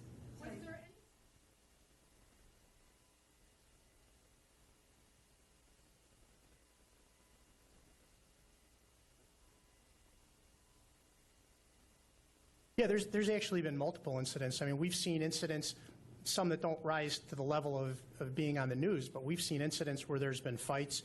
You know, one of the problems is we've seen gangs, street gangs, actually rent some of these party buses to go bar hopping, essentially, and they get off in areas that there's other gangs established over there, and it would lead to conflicts. It would lead to fights on the street. So there needed to be some kind of a regulation to ensure safety of everyone involved. So there's been multiple incidents, though.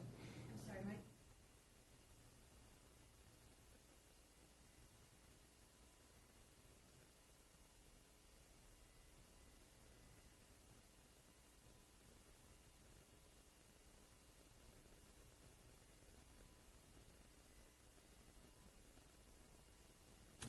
Well, there has. I mean, there's some areas that have seen an uptick in violence just last week, or an uptick in crime, not necessarily violence. Just last week we were in Wicker Park, and we were talking about the increase in robberies related to cell phones, and a new ordinance that's being introduced now that would basically make the cell phone worthless.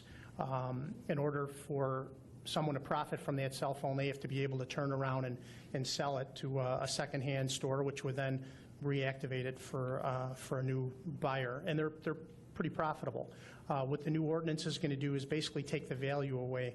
We're going to have a database that any stolen cell phone is going to be entered into that database, and before it could be activated for a new purchaser, it would have to be checked against that database, and if it's in that database as stolen, it would be illegal to activate it. So that's one of the things that we've done. There were increased patrols in Wicker Park. Organized crime units, narcotics, vice, gang investigations were deployed to those areas as well. In fact, we saw this weekend, Saturday and Sunday, there were no robberies of cell phones and there were no carjackings. So it was definitely a good weekend, and some of that redeployment helped address some of those problems. Just to follow up on that, would you say that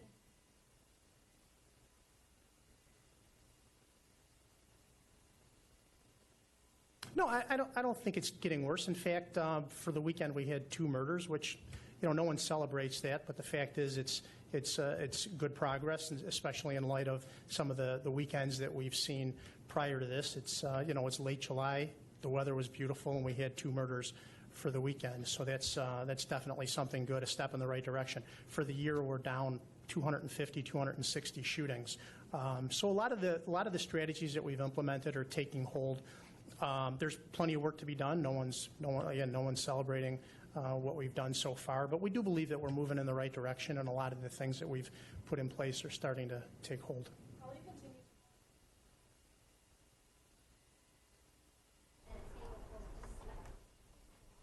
All right, everybody, and as promised, we're going to take you now live out to the White House, where just moments away, President Trump will be presenting the Medal of Honor.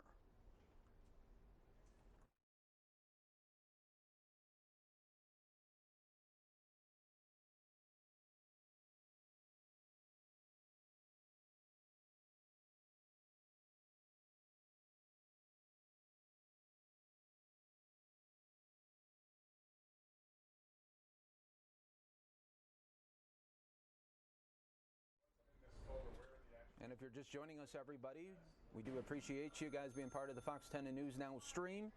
Coming up here in just a little bit, President Trump Medal of Honor ceremony, but really the big news of the day in the White House is that Scaramucci was fired as the White House Communications Director. after less than 2 weeks on the job. So lots of different story angles here today on the News Now stream. Also, in about a half an hour, we'll see if it starts right on time. But, and here we go.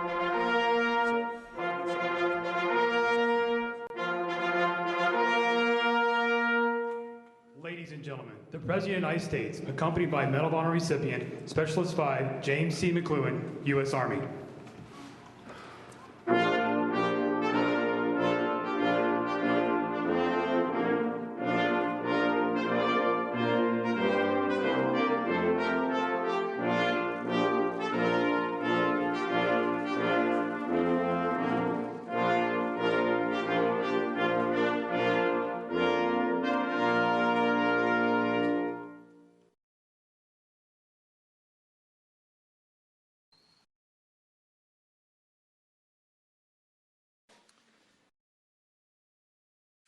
Let us gather in these sacred words.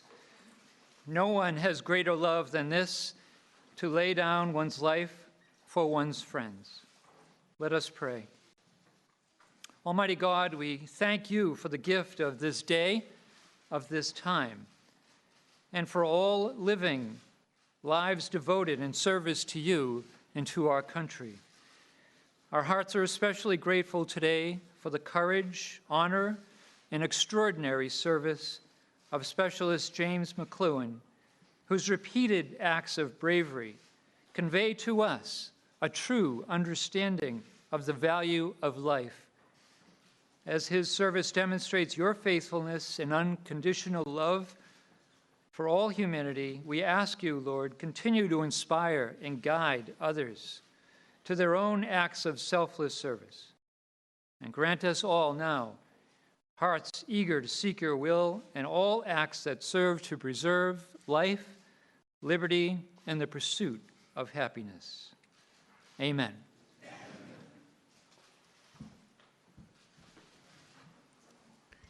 Thank you very much. Please be seated.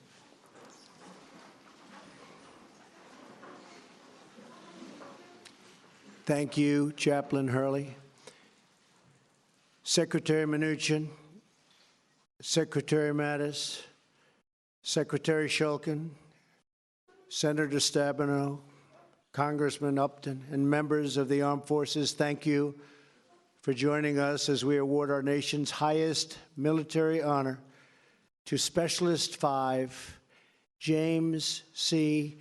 McLuhan. Today, we pay tribute to a veteran who went above and beyond the call of duty to protect our comrades, our country, and our freedom.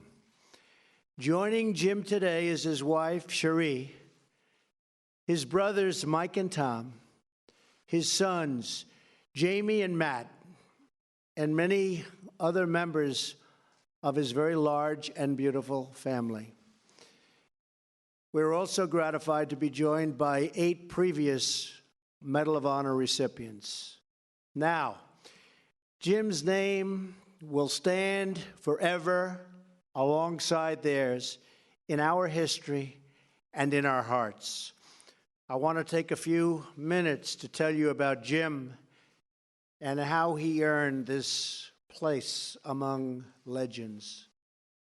Jim was raised in Bangor, Michigan. His father built their house from scratch and worked 40 years at a piano factory. Jim's dad taught him a simple but powerful lesson. Never do anything halfway. Always do your best. Jim took that lesson very much to heart. He played for 4 varsity sports in high school and 3 in college. In August of 1968, Jim was drafted into the Army. Within 6 months, he was trained as a medic and arrived in Vietnam. Right away, Jim poured all of himself into his duties, treating the sick and the wounded. Before long, all his fellow soldiers called him Doc. On May 13, 1969, less than 3 months after he arrived, Jim was one of 89 men in Charlie Company to embark on a mission to secure a transportation route near Nanyon. As Jim and his men jumped out of the helicopter, it quickly became clear that they were surrounded by enemy troops. Within minutes, 2 choppers were shot down, and one of his men was badly wounded in the middle of an open field. Jim did not hesitate. He blazed through 100 meters of enemy fire to carry the wounded and the soldier to safety. But this was only the first of many heroic deeds Jim would perform over the next 48 hours. After tending to the first wounded soldier, Jim joined a mission to advance toward the enemy. And advance they did. Before long, they were ambushed. Again, he ran into danger to rescue his men. As he cared for 2 soldiers, shrapnel from a rocket-propelled grenade slashed open the back of Jim's body from head to foot. Yet that terrible wound didn't stop Jim from pulling those 2 men to safety, nor did it stop him from answering the plea of another wounded comrade and carrying him to safety atop his own badly injured body. He was badly injured. And so it went, shot after shot, blast upon blast. As one of his comrades recalled, whoever called medic could immediately count on McLuhan. He's a brave guy. As day turned to dusk, nearly all of those who could and really had to make it back, they were finally within their night defensive position, except for one soldier whose plea Jim could not ignore. Again, Doc did not hesitate. He crawled through a rice paddy thick with steel rain. That means bullets all over the place. As soldiers watched him, they were sure that was the last time they would see Doc. They thought that was the end of their friend Jim. But after several minutes passed, Jim emerged from the smoke and fire carrying yet another soldier. He immediately badgered and fixed and worked, but he got the wounds fixed and lifted the soldier to a medevac helicopter. His lieutenant ordered Jim to get in too. Get in, he said, get in. But Jim refused. He said, "You're going to need me here." As Jim now says, "I would have rather died on the battlefield than know that men died because they did not have a medic." Over the next 24 hours, Jim fired at enemy soldiers, suffered a bullet wound to his arm, and continued to race into gunfire to save more and more lives.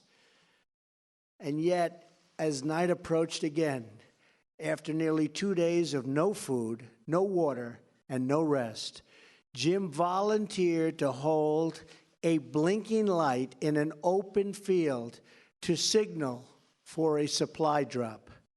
He would not yield, he would not rest, he would not stop, and he would not flinch in the face of sure death and definite danger. Though he was thousands of miles from home, it was as if the strength and pride of our whole nation was beating inside of Jim's heart. Jim did what his father had taught him. He gave it his all, and then he just kept giving. In those 48 hours, Jim rescued 10 American soldiers and tended to countless others. He was one of 32 men who fought until the end. They held their ground against more than 2,000 enemy troops. Jim, I know I speak for every person here when I say that we are in awe of your actions and your bravery. But let me tell you one thing and one more story about Jim. On the second day of that bloody fight, Jim found a few soldiers and a fellow soldier who had been shot badly in the stomach. He knew the soldier wouldn't make it if he flung him on the back, so he lifted him up and carried him in his arms. As Jim was carrying the soldier, a thought flashed through his mind.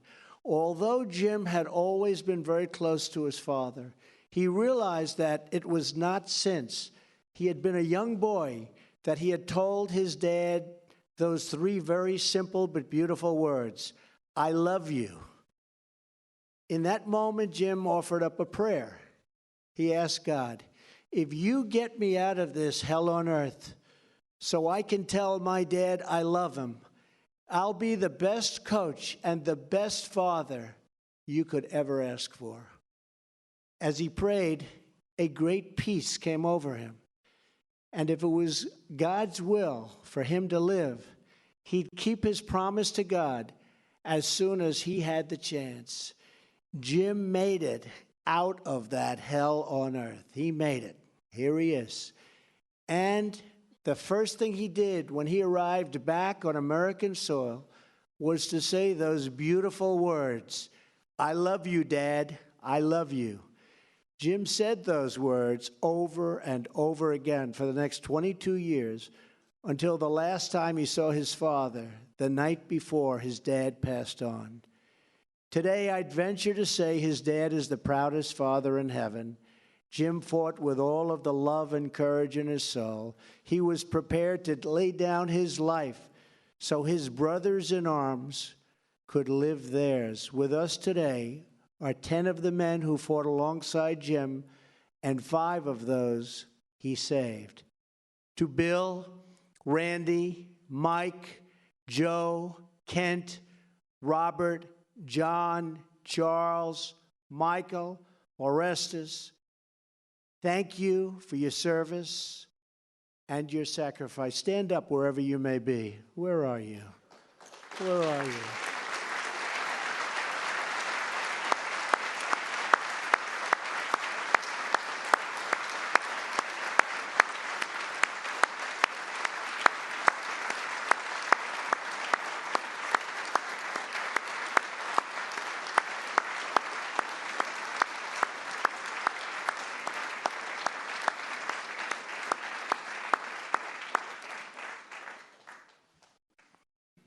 Thank you, fellas. That's great. For over 2 centuries, our brave men and women in uniform have overcome tyranny, fascism, communism, and every threat to our freedom. Every single threat they've overcome. And we've overcome these threats because of titans like Jim, whose spirit could never be conquered. That's what this award is, and Jim's life represents so well. America's unbreakable spirit. It's been 48 years since Jim's battle in Vietnam. He is now a husband, a father, and a grandfather. He coached high school, football, wrestling, and baseball for 38 years, just like he said he would. And he brought together every member he could find of his beloved Charlie Company. To many people in this room, Specialist 5 McLuhan has always been their friend Jim. To others, he's been coach. To those who bravely served with him in Vietnam, he's still called their doc. To his parents, Scotty and Margaret, both watching from heaven, he will always be their son. But today, 320 million grateful American hearts, Private McLuhan carries one immortal title, and that title is Hero. Specialist 5 McLuhan, we honor you, we salute you, and with God as your witness, we thank you for what you did for all of us. Now I would like the military aide to come forward and read the citation.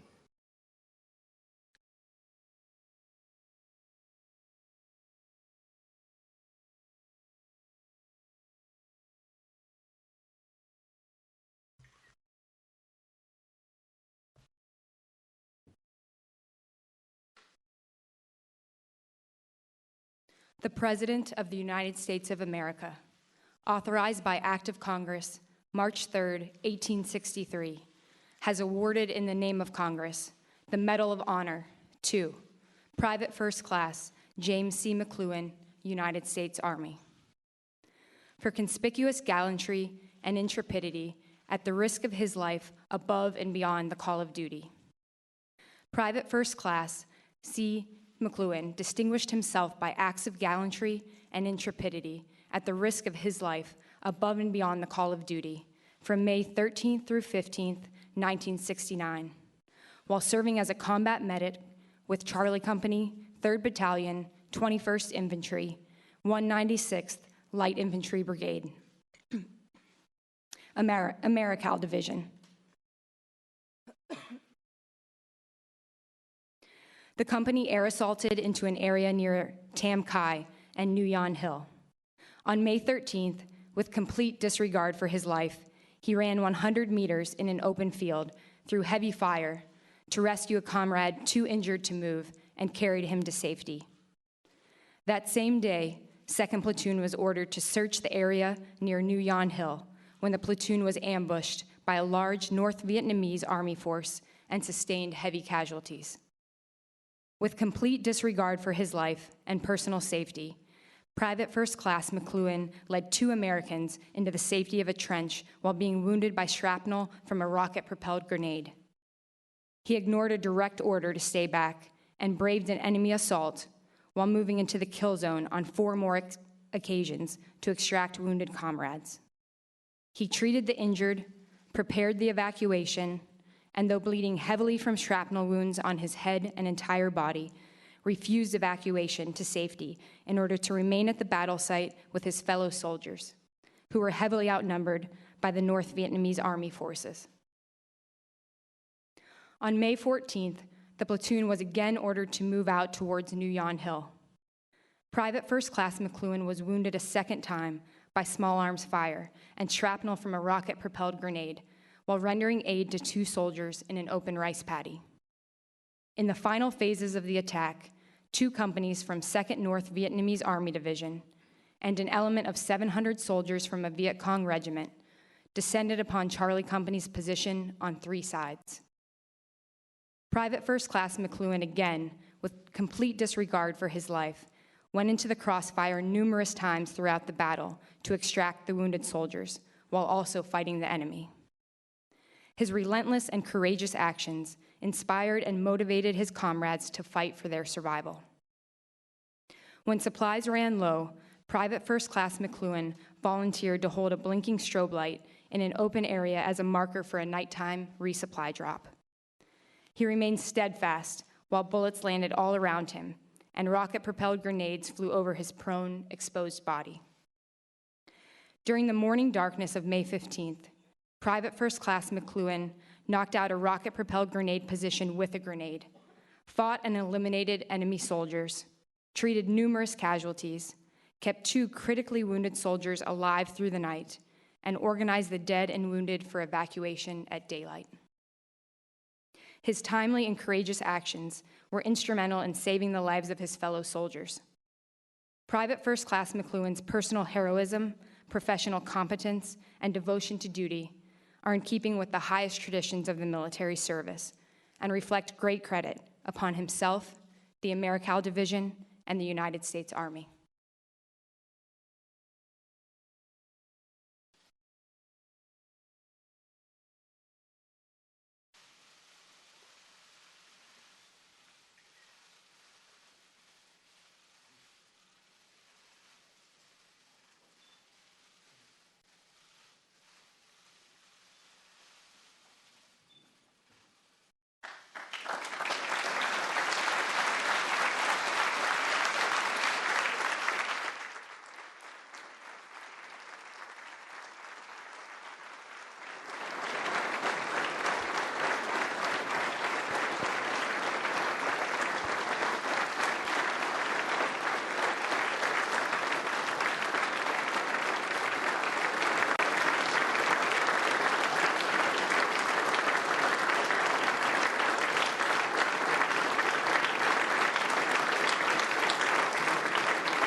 And there you have it, the White House event there honoring that soldier from Vietnam. Let's see, still listen in here. Bless us now, O Lord, as we depart our separate ways. May the memory of this occasion, may our participation here unite us all in compassion for service to all the members of our families, our military, our country. Strengthen us in faith and renew us in spirit and send us forth with your peace. Amen.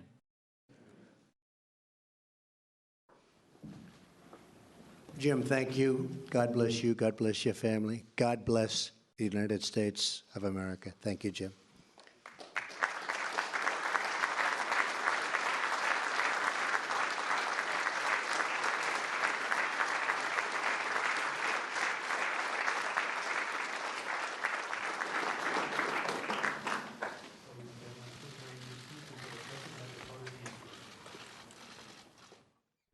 And that was President Trump leaving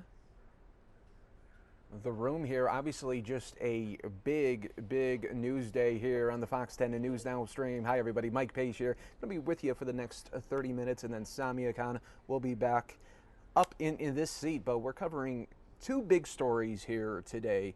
One coming right out of Arizona, where the former Arizona Sheriff Joe Arpaio was found guilty today of criminal contempt for defying a judge's order to stop traffic patrols that targeted immigrants. Arpaio, who's 85 years old, was charged with misdemeanor contempt of court, declaring that he willfully defied a judge's order back in 2011 and prolonged his patrols for another 17 months. He is expected to be sentenced on October 5th and faces up to 6 months in jail if convicted, though some attorneys doubt Arpaio will face any jail time. Arpaio's lawyers argue that the former sheriff did not intend to break the law. The ex-lawman admitted to prolonging his patrols, but then blamed one of his former attorneys for not fully explaining the court order. However, prosecutors insisted that Arpaio ignored the judge's orders because the former sheriff was attempting to boost his 2012 campaign. He wanted to raise money and win re-election, and it worked. That's what prosecutor John Keller said. Last week, Arpaio said he felt optimistic about his case. Arpaio's tactics over 24 years in office drew fierce opponents as well as enthusiastic supporters nationwide who championed when they considered a tough-on-crime approach, including forcing inmates to wear pink underwear and housing them in tents outside in the desert heat.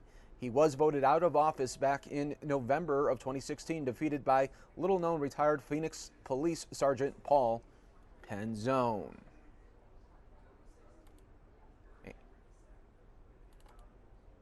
And the other big news of the day, and this is still a story that is developing, the White House Communications Director Anthony Scaramucci has been removed. A Republican source close to the White House and a current White House official confirmed this latest development.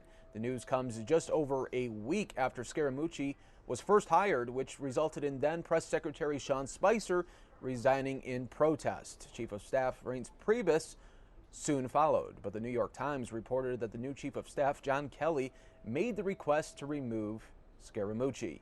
A day prior to Priebus's announcement departure last week, Scaramucci made headlines for a scathing, profanity-laced critique of the Chief of Staff, as well as a disparaging remarks about Steve Bannon to a reporter with The New Yorker. So lots of stories and big news event today here on the Fox 10 News Now stream.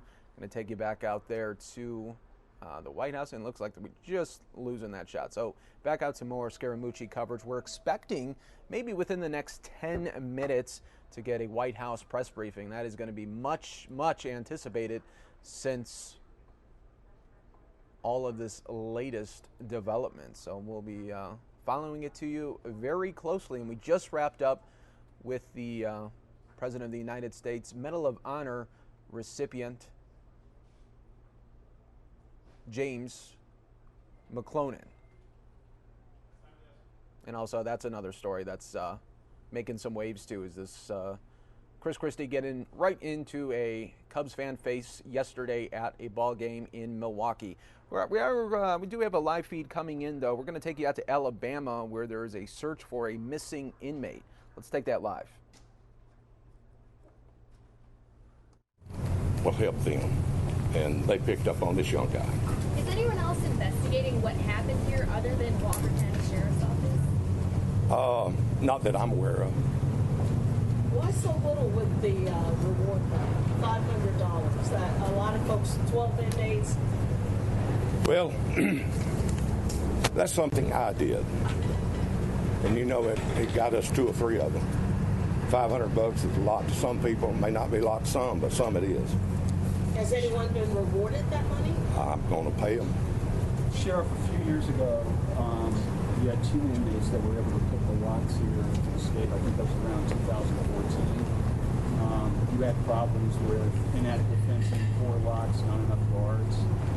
And now you got this break. I mean, this seems to be an ongoing problem here. Well, I wouldn't consider it that. This is the first incident we've had since I've been here. We had one guy leave working at the car wash around here. We caught him over the railroad track. So how long is that? That's been probably a year ago, maybe. He was a trustee. But as far as the locks,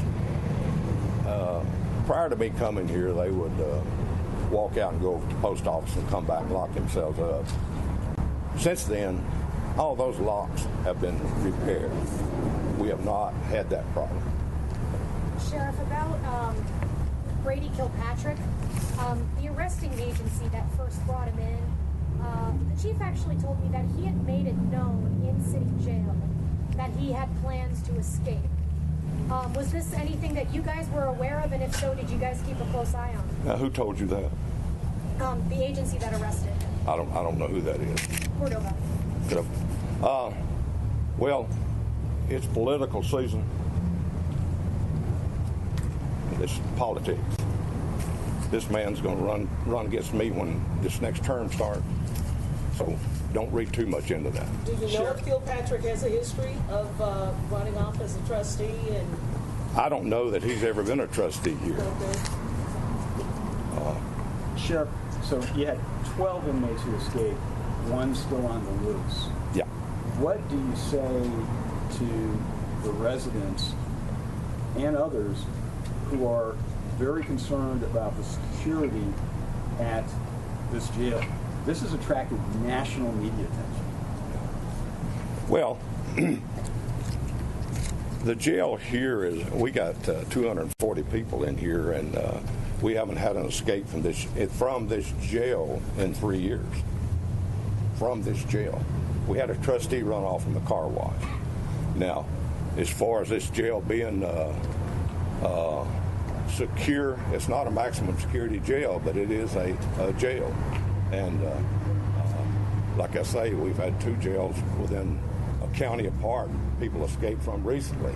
So you run a jail, you're liable to have escapes. That's part of doing business.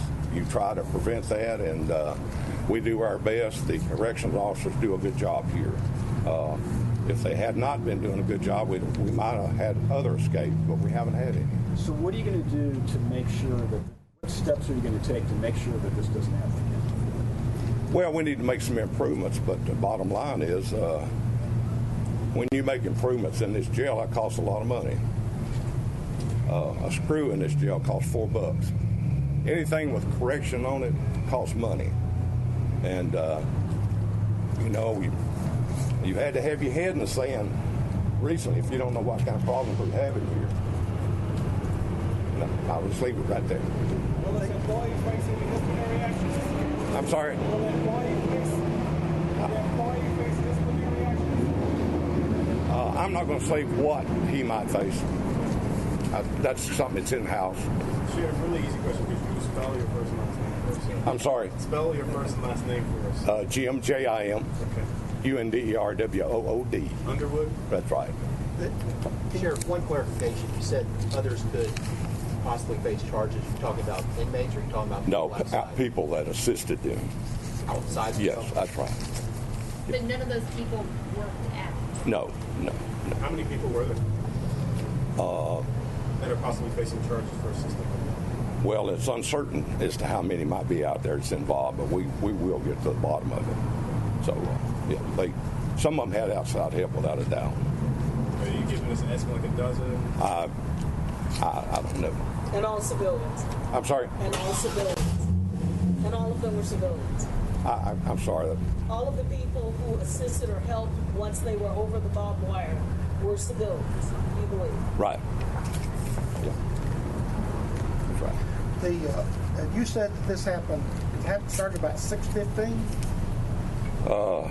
Yeah, 6:15, 6:20. Estimated. How long did it take them, estimated probably, for them to get over the fence? Because if they went,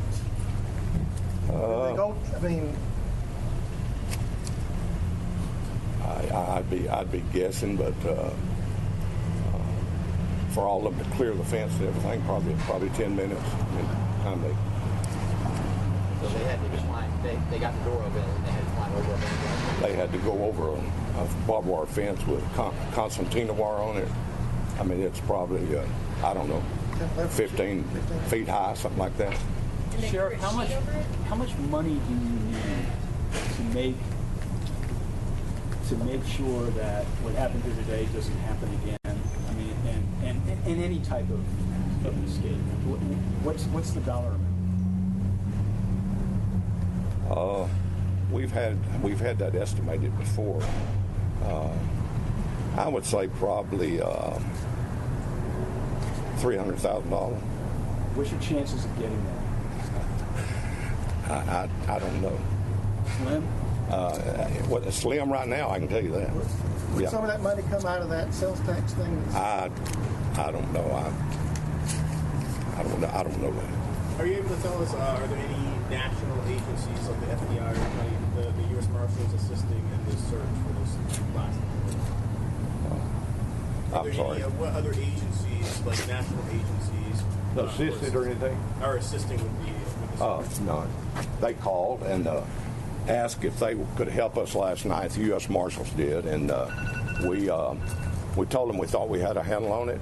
We pretty much did have a handle on it. Were you able to catch him? I mean, you caught him within about 8 hours. About 8 hours. Did you get a lot of help from the public? A good bit of help from the public. That's what this lady asked us. We're going to pay a few people for their help. The last question I had, I know you mentioned the cameras. No. And you said 12 of them got out. 6 of them were captured immediately. How is it?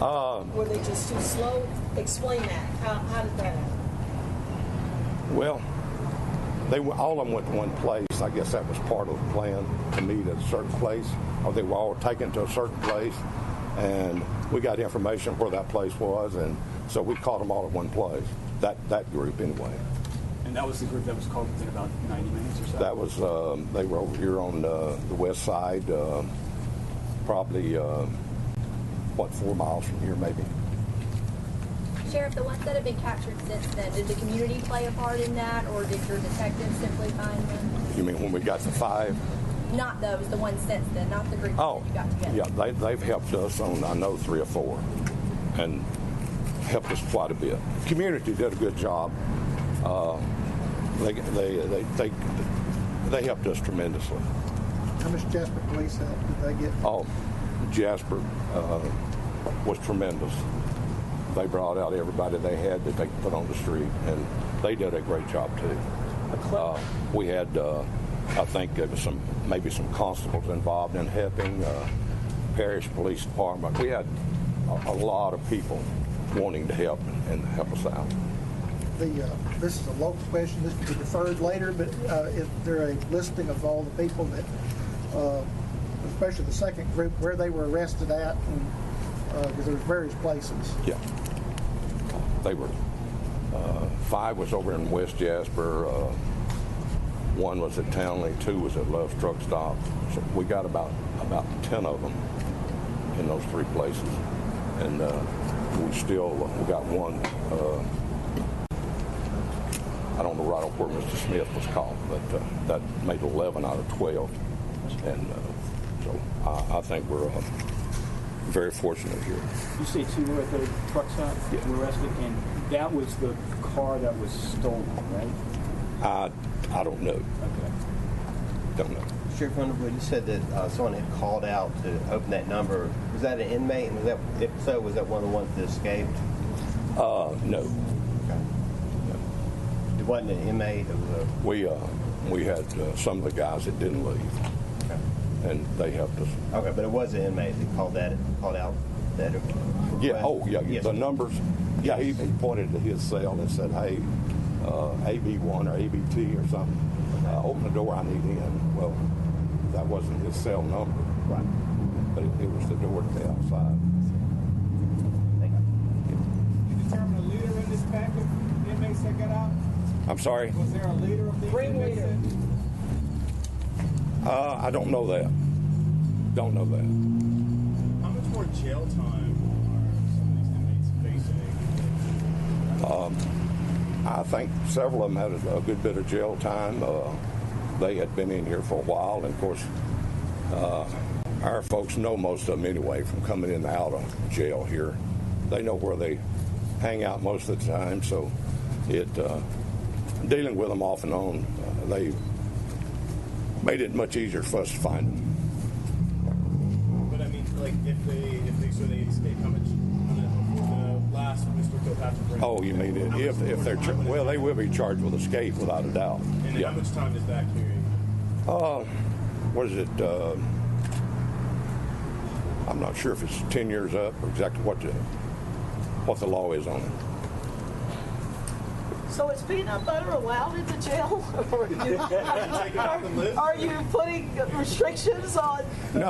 No, we serve peanut butter here. Yeah, we do. You do serve peanut butter. Where did they get it from? Was it a sandwich? They love peanut butter sandwiches. Peanut butter. So was it How were they able to change it without nobody noticing the numbers smearing peanut butter on the walls? That's a good question. I mean, are y'all going to do a good review of an investigation of this? Oh, absolutely. As it's ongoing now? There'll be a lot of changes made. The ones that we can put in place, we'll put everything in place we can. But it will be improved. I'll assure you that. But you're investigating right now? Oh yeah, yeah.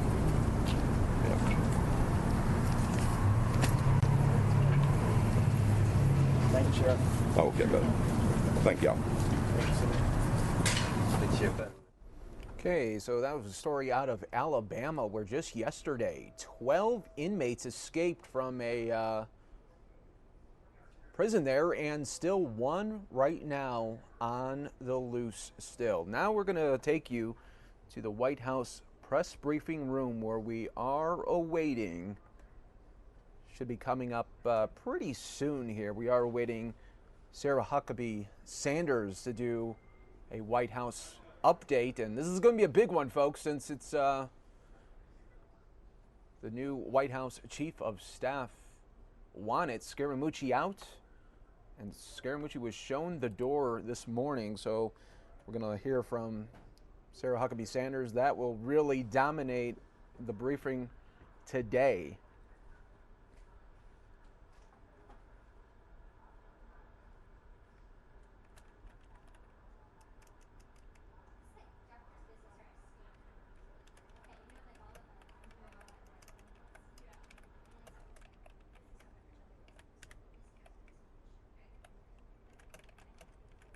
So there is reports there that the new Chief of Staff, John Kelly, wanted Scaramucci out. As we all know, Scaramucci made big headlines last week for contacting a reporter for The New Yorker and really just going off on several tangents, really. This is all coming just within the last week. So he's only been on the job for 2 weeks, maybe less than 2 weeks, and now he does not have a job no more.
if the So the White House Communications Director Anthony Scaramucci has been removed. A Republican source close to the White House and a current White House official confirmed this development. The news comes just over a week after Scaramucci was first hired, which resulted in then Press Secretary Sean Spicer resigning in protest. Chief of Staff Reince Priebus soon followed. But the New York Times reported that the new Chief of Staff, John Kelly, made the request to remove Scaramucci. And this is a day prior to Priebus's announced departure last week. Scaramucci made headlines for a scathing, profanity-laced critique of the Chief of Staff, as well as disparaging remarks about Steve Bannon to a reporter with the New Yorker. So lots to be talked about today, as it is President Trump's headline-grabbing communications director has been shown the door just after 11 days on the job. The decision was first announced this afternoon as retired General John Kelly took control of the White House staff, apparently moving quickly to impose order on a West Wing that for weeks has been dealing with infighting and public trash talking. Anthony Scaramucci will be leaving his role as White House Communications Director, the White House said in a terse written statement. Mr. Scaramucci felt it was best to give Chief of Staff John Kelly a clean slate and the ability to build his own team. We wish him the very best. The move comes on the same day Kelly was sworn in as the new White House Chief of Staff, ironically stepping into a vacancy that Scaramucci played at least some role in creating. Scaramucci's presence at the White House almost immediately caused tension and infighting among the staff. Press Secretary Sean Spicer immediately resigned in protest, and a week later, Reince Priebus left as Chief of Staff. It was the Wall Street financier who got most of the credit for ousting the former Chief of Staff, whom he attacked in a profanity-laced tirade with a New Yorker reporter. But the New York Times reported that Kelly made the request to remove Scaramucci. In that New Yorker interview, Scaramucci attacked Priebus and also made disparaging remarks about Steve Bannon. So we're going to continue to wait here for this White House press briefing. It seems like every press briefing is always the most in-demand one to watch, because the news just keeps on circulating in that White House, where it's almost like every briefing is now a must-see TV, as well, must-see streaming as well.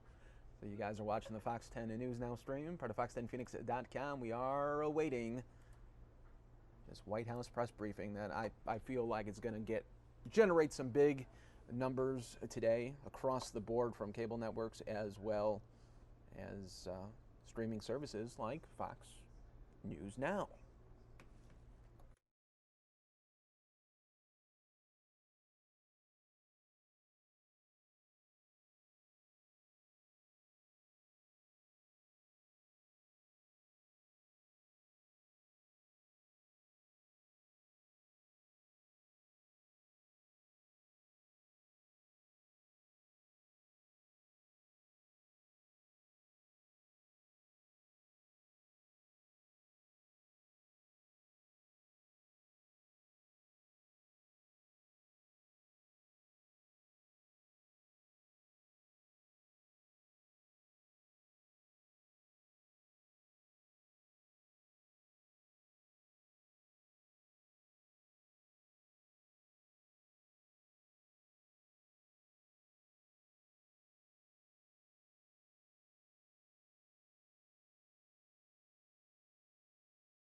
The administration's response to the Maduro regime's recent anti-democratic actions in Venezuela.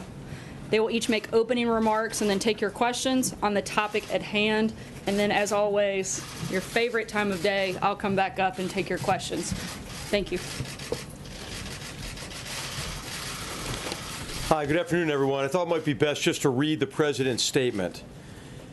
Since President Trump's inauguration, the Trump administration has called on Venezuela's Maduro regime to respect Venezuela's constitution, respect the role and authorities of the constitutionally established National Assembly, hold free and fair elections, address the humanitarian needs of the Venezuelan people, release political prisoners, and stop oppressing its great people. The regime has refused to heed this call, and its recent actions, culminating in yesterday's outrageous seizure of absolute power through the sham election of the National Constituent Assembly, represent a very serious blow to democracy in our hemisphere. Maduro is not just a bad leader, he is now a dictator.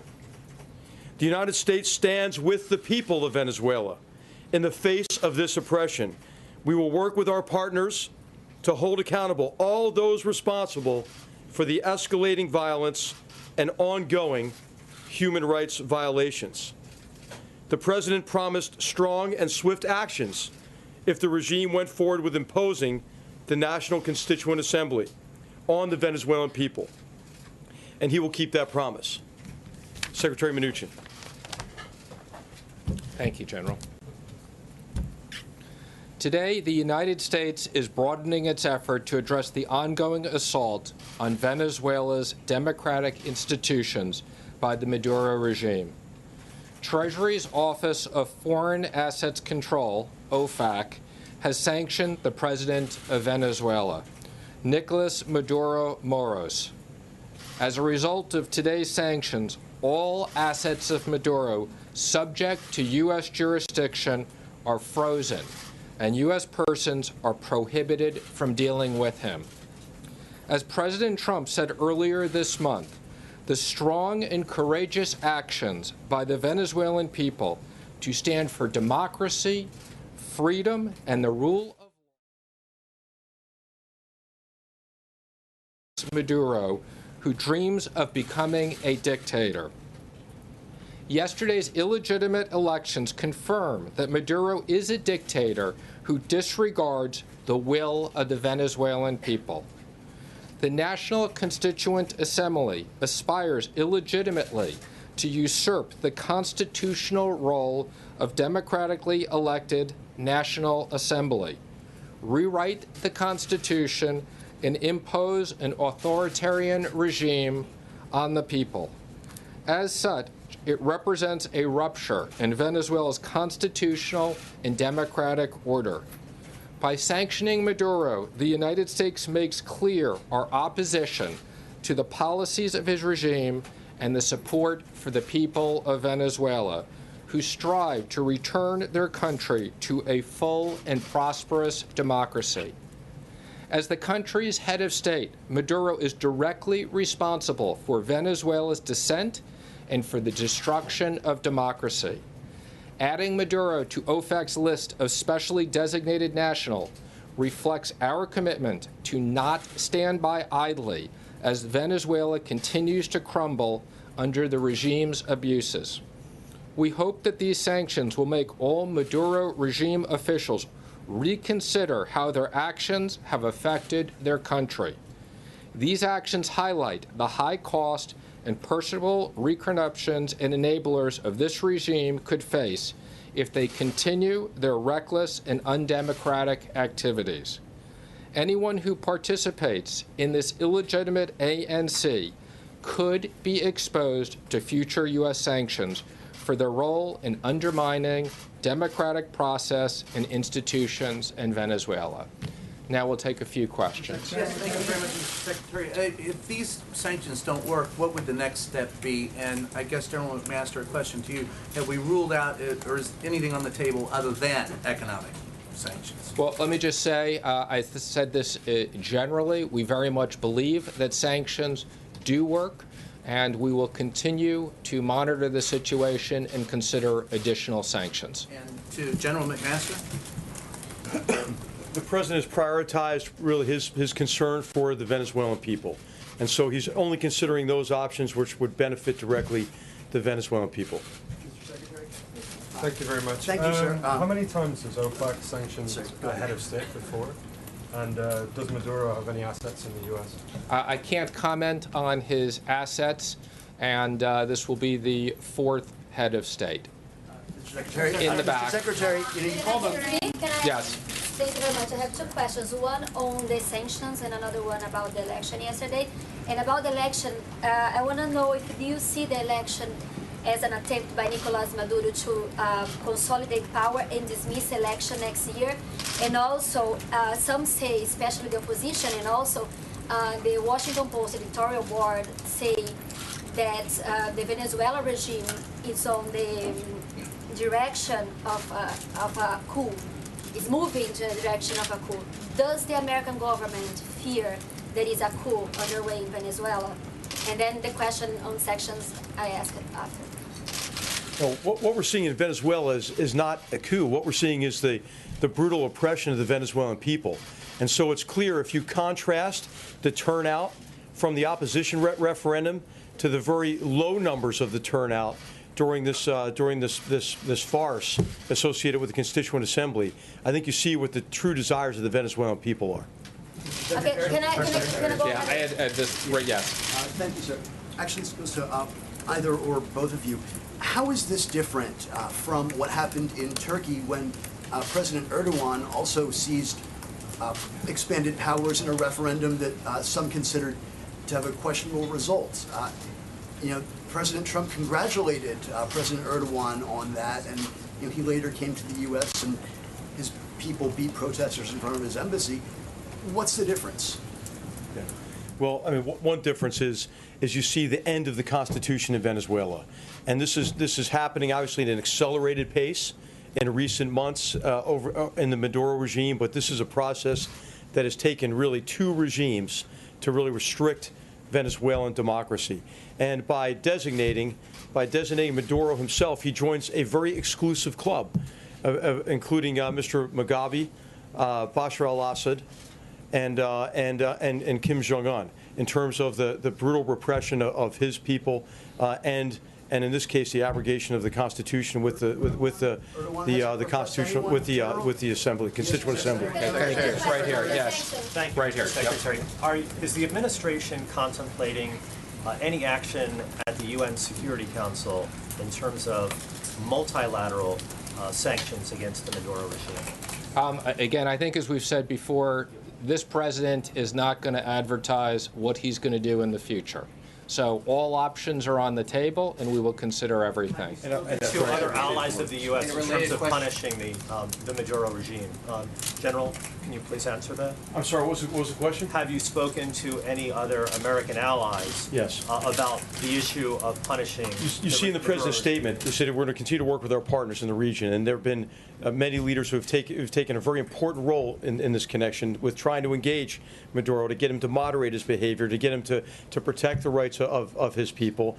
As you know, the Organization of American States has tried very hard in this area as well, and so the president is committed to working with partners in the region on behalf of the Venezuelan people. And we had several countries last week join us in our previous sanctions.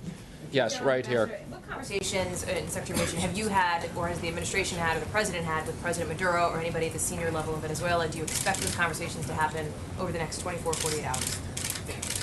I think we're not going to comment on that. Thank you, sir. You had said before, the president had promised strong and swift economic sanctions. This is not really economic, this is more individual. Will the president carry out strong and swift economic sanctions? Again, we had a series of sanctions last week. This is an additional sanction today. We don't comment on future sanctions, but we will continue to monitor the situation and determine what's appropriate. Right here. There was some talk of maybe making some changes in terms of our export of light crude oil to Venezuela. or curbing Venezuelan oil imports. Is that still on the table, or is that something that would be seen as hurting the Venezuelan people? Let me just say, as we continue to monitor this situation, we will continue to review all of our options. Our objective is not to do anything that hurts the people of Venezuela, but let me just say, we will continue to monitor all of our specific options. And would sanctions against oil hurt I'm the not going to Venezuelan comment people? on that. What I will say is we will monitor all of our options. Thank you, Mr. Secretary. 16 years ago, Secretary Powell signed an agreement in South America in which the U.S. completely ruled out support of coups that would have an indirect change of government throughout Latin America and supported the direct succession. This occurred in Haiti when President Aristide was overthrown. Are you still abiding by the agreement Secretary Powell signed and ruling out any U.S. support of a coup or an uprising against the Maduro regime that brings in new leadership? Again, I'm just going to comment on we are focused on the democratic process, and that's what we're focused on right now. We'll take one more question right here. One more question. Are there going to be sanctions on the Minister of Defense or people linked to the military? Again, as I've said, we've announced sanctions. We will continue to monitor the situation and consider everything in the future. Thank you, everybody. Appreciate it.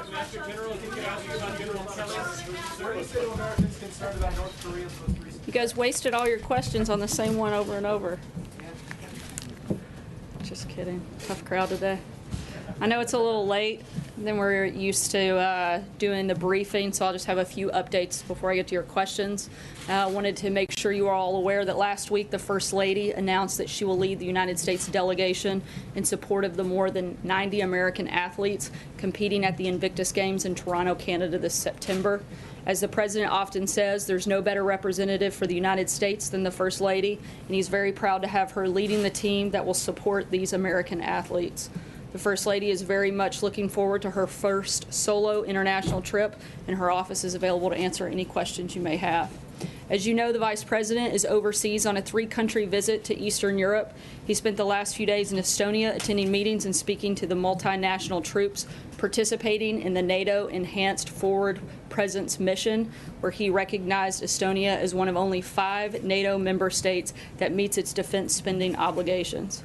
Earlier today, the Vice President and Second Lady arrived in Georgia, where they attended a dinner hosted by the Prime Minister. And as the Vice President continues to strengthen our relationships with our friends and allies in Europe during his travels, here at home, the Departments of Commerce and Energy welcomed news of a partnership between American Energy and the government of Ukraine. Ukraine's state-owned power generation company will purchase American thermal coal ahead of the upcoming winter season.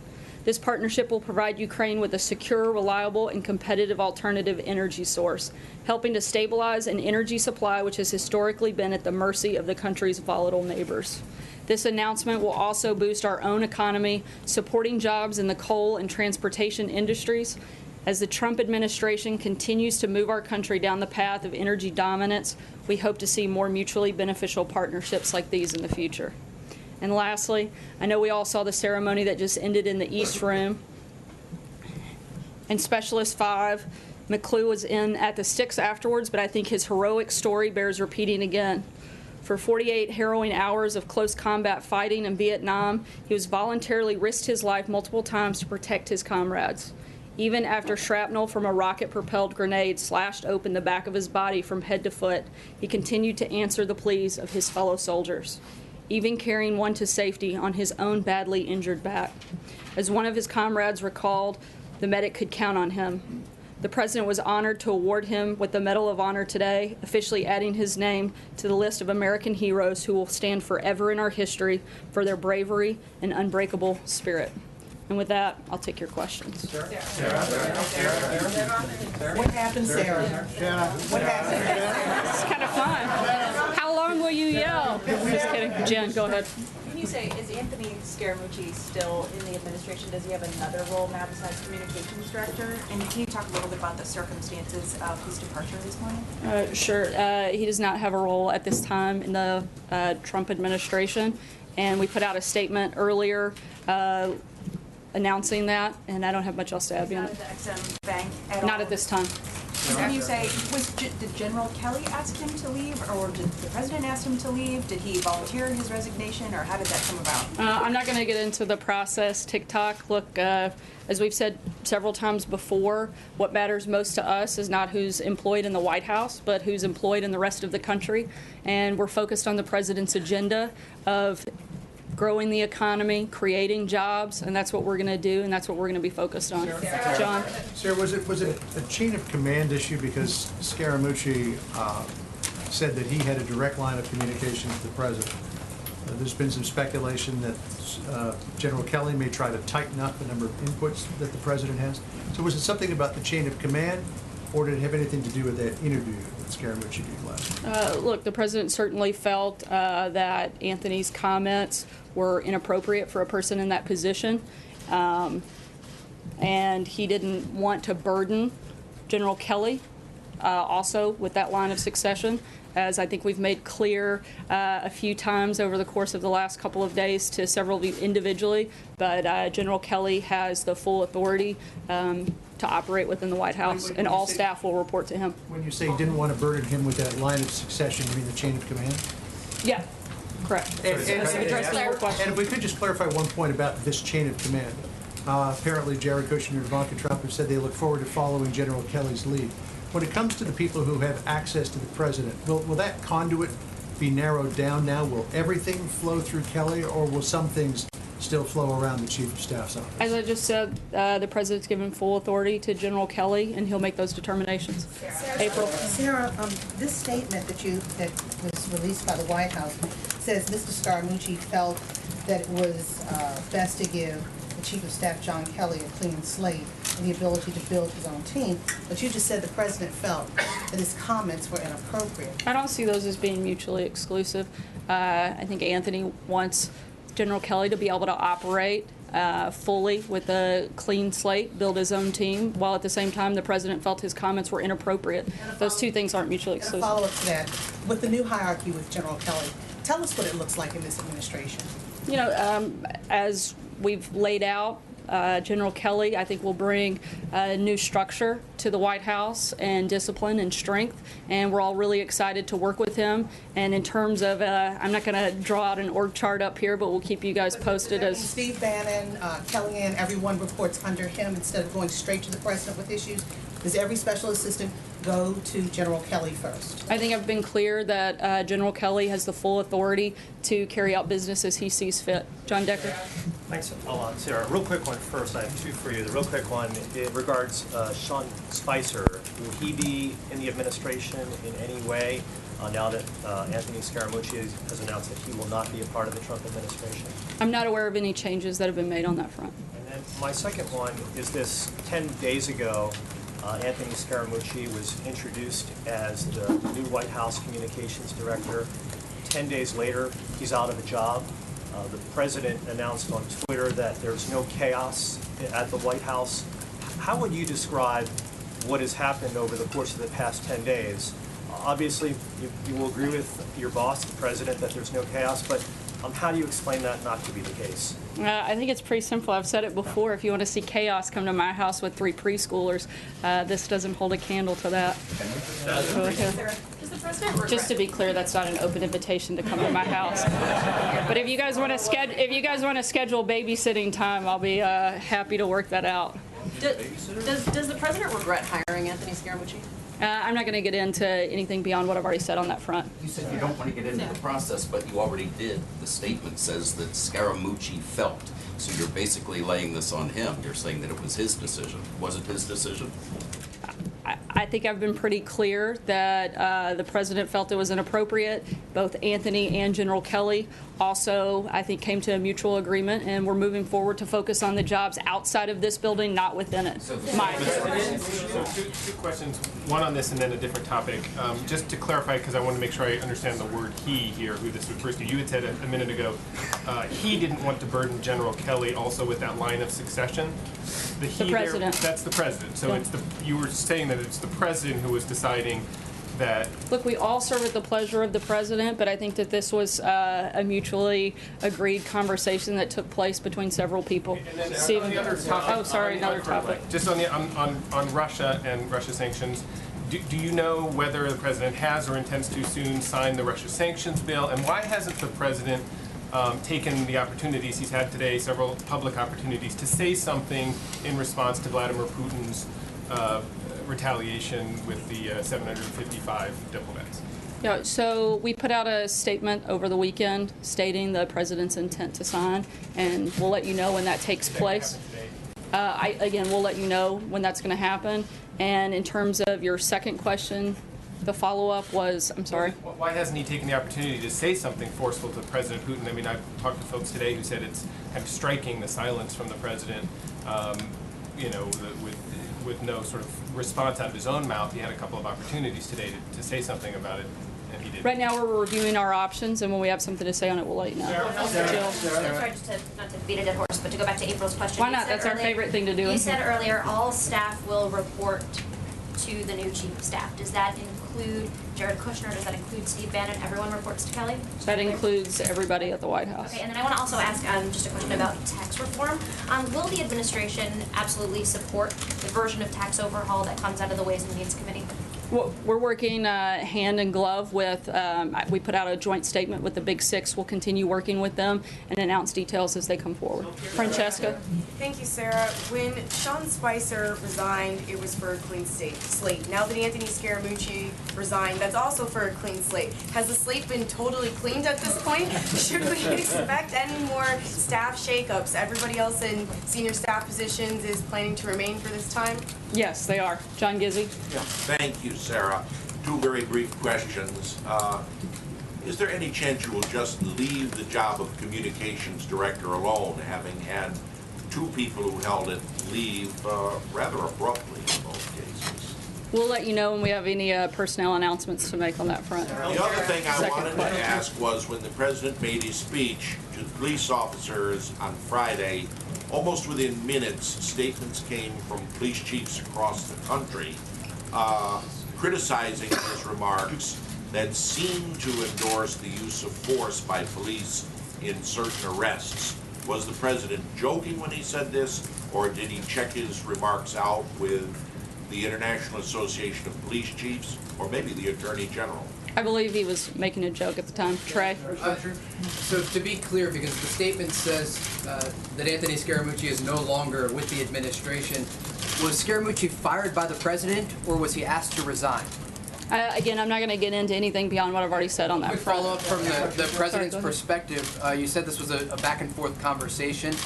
Can you take us through a little bit of what the president is looking for in his communications shop, why he might make this decision to make it clean slate? I think that he wants to work with General Kelly and the communications team that is intact right now and determine what the best course forward is at this point. Noah? Are reports that Attorney General Sessions is being considered for Homeland Security Chief accurate? How soon will that search be complete? How essential is it for the White House to fill that in a quick manner? There are no conversations about any cabinet members moving in any capacity, and the president has 100% confidence in all members of his cabinet. Allie? Two questions for you. One, on the Scaramucci issue, you said the president found his remarks inappropriate. Obviously, the president is not a stranger to salty language. Can you specify what exactly he found inappropriate or disturbing about that? I said he found it inappropriate for a person in that position. To do what? I believe the comments that he made, he found those comments inappropriate. I'm not sure what's unclear. Okay, as in a betrayal sort of the rest of the staff? Just trying to find out, because you talk about the messaging being important for the president here, and obviously the head of the communications department is crucial to that effort. So just trying to figure out what exactly went wrong between this morning when Scaramucci was here and this afternoon. Again, I don't think that it's complicated to understand that the president felt the comments were inappropriate. I can't really explain it any further than that. I'm not sure what's hard. On North Korea, obviously, events over the weekend have unfolded. There's been some discussion from outside analysts who are increasingly speculating about the possibility of a first strike. Is that an option on the table for this White House? As we've said many times before, the president's not going to broadcast any decisions, but all options are on the table. Peter. Thank you, Sarah. Thank you, Sarah. The president week before last signed an executive order on infrastructure. Does that mean that the president has not no intention, but is not going to prioritize working with Congress on an infrastructure bill? Is there any discussion at this point of moving forward on any sort of legislative plans for infrastructure, especially digital, since he mentioned in Iowa? The president's been very outspoken on the need for a massive overhaul to the country's infrastructure system, and that's certainly still a priority, both legislative and in any capacity that he has the ability to carry that out. Matthew? Thanks, Sarah. Just kind of big picture here. We've seen a chief of staff, a deputy chief of staff, handful of communications directors, a press secretary, and a national security advisor all leave in the first 6 months of this administration. Can you tell us a little bit about why there's been all this turbulence? I know you don't like to get into the process, but just all those things together, what's going on? Look, we're continuing to focus on the president's agenda. We're going to have staff changes. We let you guys know when they happen. But like I said earlier, what matters to us are not the jobs that are within this building, but the ones outside of there. That's why the president's been so focused on growing jobs. We've created over 1 million new jobs since he took office, the lowest unemployment in the last 16 years. Consumer confidence is at an all-time high. We're focused on creating a strong economy and growing jobs outside of this building, not focused on the ones within. We're going to continue to do that. Follow-up on healthcare, Alexis? if I may, a quick follow-up on healthcare. Sure. Mick Mulvaney said the White House doesn't want any votes in the Senate until they're voting on healthcare. With John McCain out, Pence out of the country, they don't appear likely to vote on healthcare. And you guys are also pushing for the confirmation of some nominees. Is it the White House position that they will accept the Senate voting on non-healthcare things over the next few weeks and months? We're continuing to push forward, hopefully with the repeal and replacement of Obamacare. We've never been shy about that, and we're going to continue to do that. Alexis? Alexis? The President's Legislative Affairs Director was talking today at the museum about the President's tax reform ambitions, and I wanted to ask if you can elaborate on the President's hope to travel in August to begin to talk about tax cuts and tax reform, and his interest in maybe getting some Democratic senators interested in supporting legislation. Do you have any details that you can supply about where he might go and the message he wants to impart? Not at this time, but certainly we'll make sure we keep you guys posted on the president's travel and schedule throughout August. I know he does hope to have a large amount of support for tax reform. It's something that is vital to our economy and something certainly the administration is very focused on and has been and will continue working both with the House and Senate as well as members of the administration. We're cutting a little close on time. Thanks so much, guys. Why was the president joking about police brutality, sir? Why would the president joke about police brutality? That's not a joking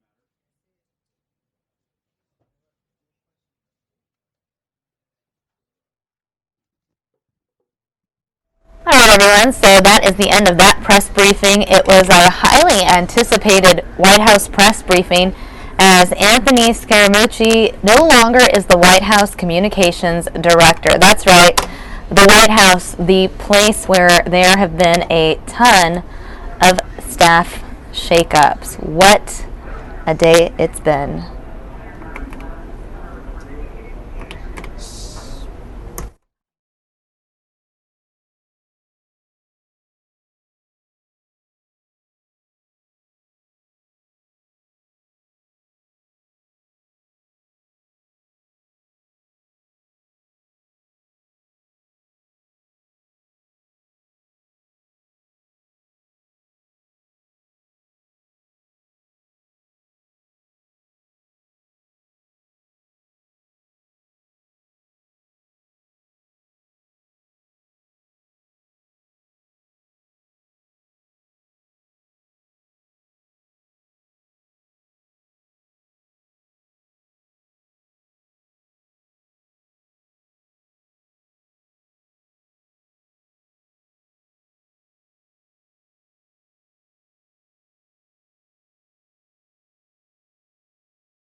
Self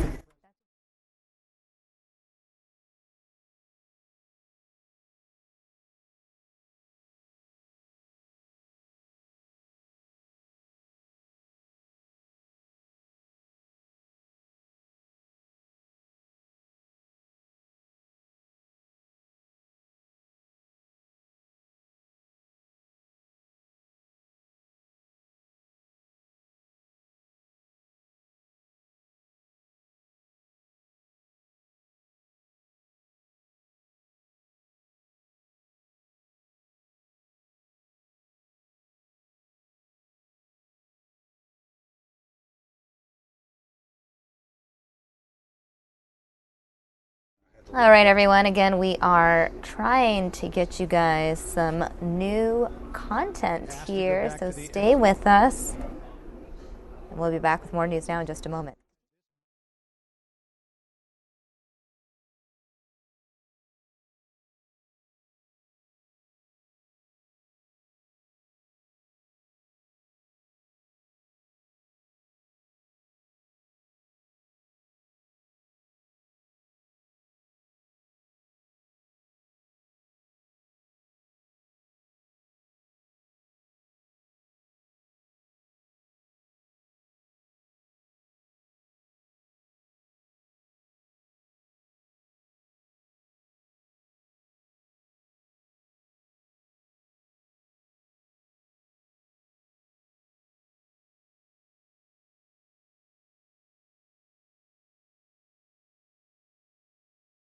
All right, everyone. While we wait for some more content, what I want to do is go ahead and take you guys to the Senate floor here on News Now. Senate floor, a live feed coming in now.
All those opposed say no.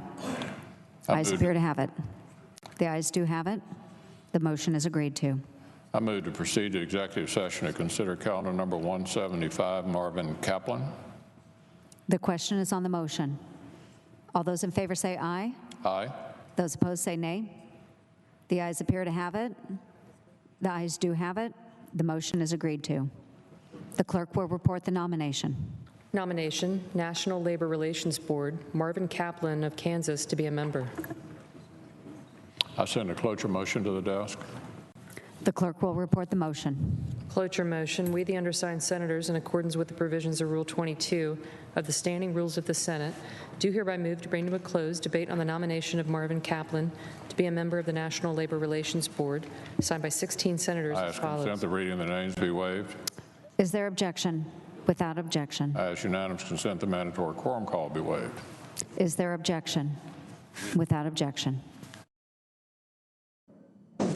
Democratic leader. Thank you, Madam President. Let's see here.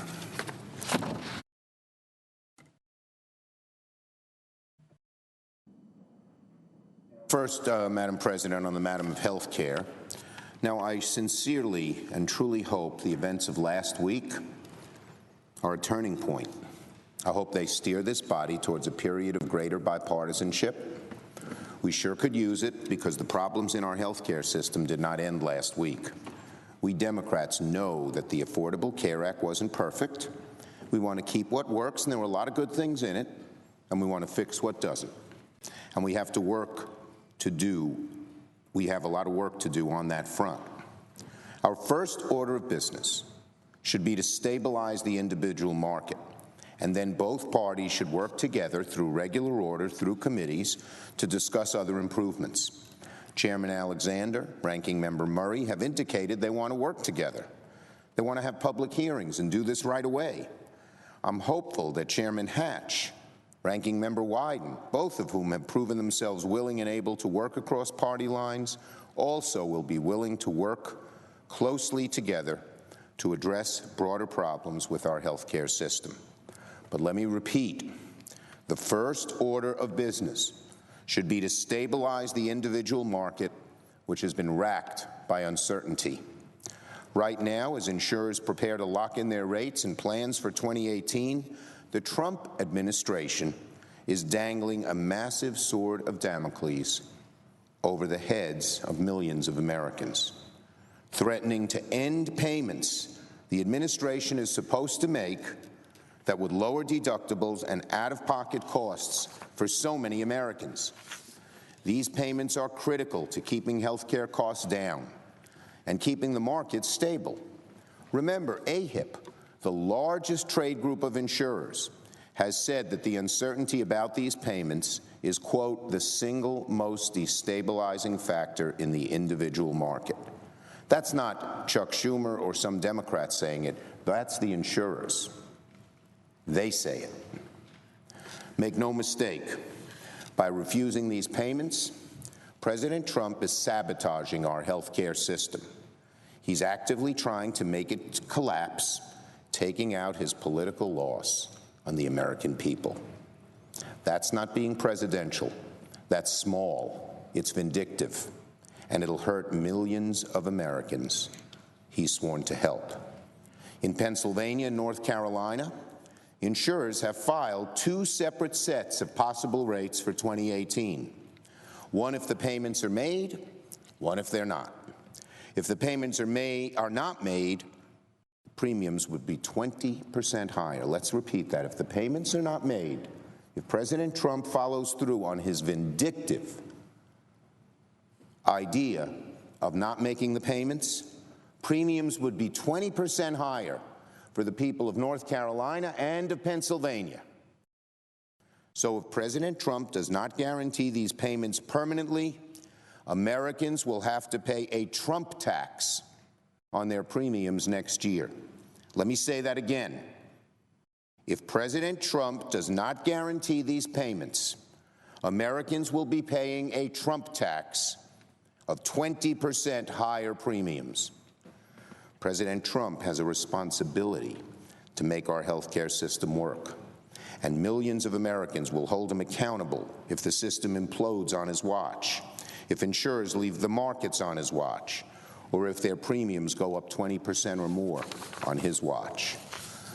Of course, we in Congress could remove the uncertainty hanging over the market and take the decision out of the President's hands. We can and should guarantee these payments as soon as possible, before the insurers set their rates for next year. I'd urge my Republican friends to join us on Senator Shaheen's bill to guarantee these payments and prevent President Trump's premium tax from going into effect. Republican Senators Alexander, Collins, Hatch, Portman, Johnson have all spoken about the need to do this. I hope they'll help us move forward. We could get this done very quickly and show the American people that we're able to work together on health care in a very bipartisan way to help keep costs down for so many ratepayers. Now, Madam President, on another matter, Russia sanctions.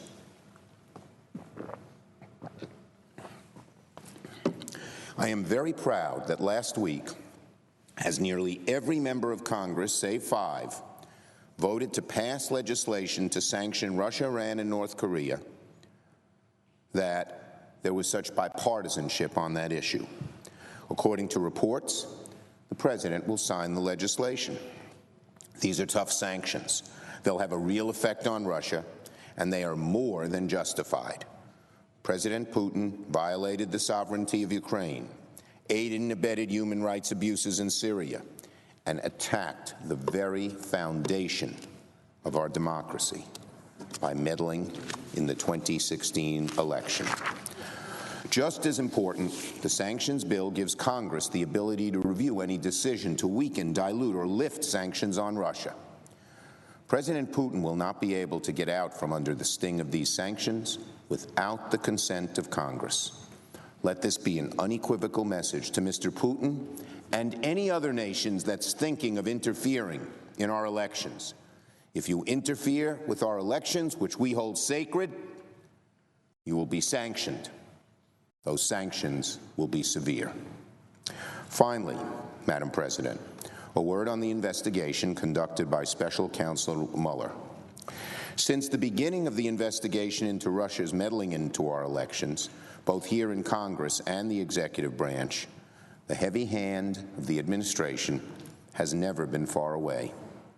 We know the administration solicited the help of the chairman of the House Intelligence Committee to beat back reports in the press about Russia's interference in our election, and that was after 17 intelligence agencies said it happened. The president fired FBI Director Jim Comey and admitted on national television he was thinking, quote, about this Russia thing when he did it. Then, after Special Counsel Mueller was appointed to lead the investigation, allies of the administration went on television to defame his character, to sully his reputation, a shameful ploy to degrade a man with one of the most sterling records of nonpartisan public service a man can have in this country. And now, the president routinely berates and humiliates his former friend, maybe still his friend, who knows, but his attorney general, his great ally in his campaign, a man on Twitter. Jeff Sessions was one of the President Trump's earliest friends, one of his first supporters in Congress. Not only does that get to character, which it sure does. I can't imagine any American likes the way Senator Sessions was treated, whether you agree with him or disagree with him.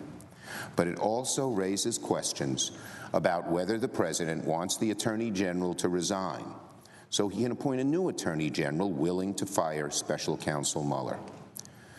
If such a scenario were to pass, we would have a constitutional crisis on our hands. The Senate should remove even the possibility of it coming about. So in the tradition of the Senate, I expect we will hold pro forma sessions throughout the upcoming recess to prevent a recess appointment from being made. The fact that President Trump continues to meddle with the Department of Justice and impede the Russia investigation gets to a larger question. If President Trump has nothing to hide, nothing to fear. Why not let Special Counsel Mueller do his job, follow the facts, and finally get to the bottom of the matter? On a matter as important as foreign interference in our elections, the American people deserve a thorough and impartial investigation into the facts. President Trump should come nowhere near it. I yield the floor and note the absence of a quorum. The clerk will call the roll. Mr. Alexander.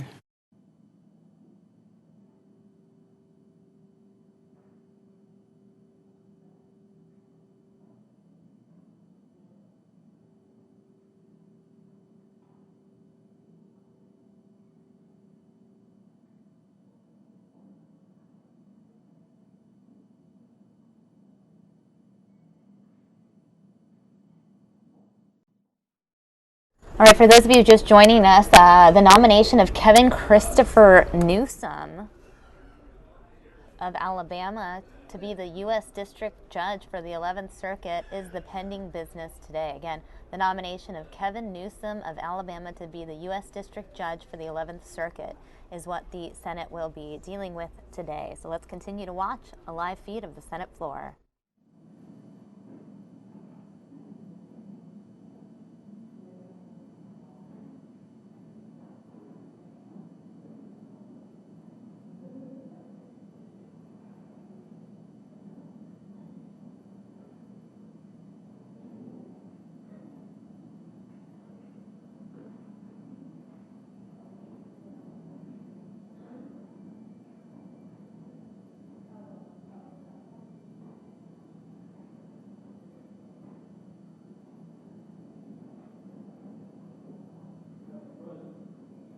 Senator from Florida.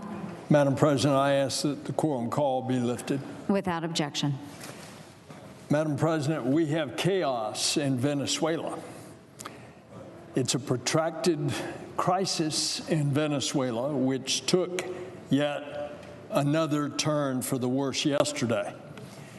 Venezuelan President Nicolas Maduro pushed ahead with a vote despite so many people, including the opposition, to try to have him avoid. It became a sham vote. Only about 10% of the population voted.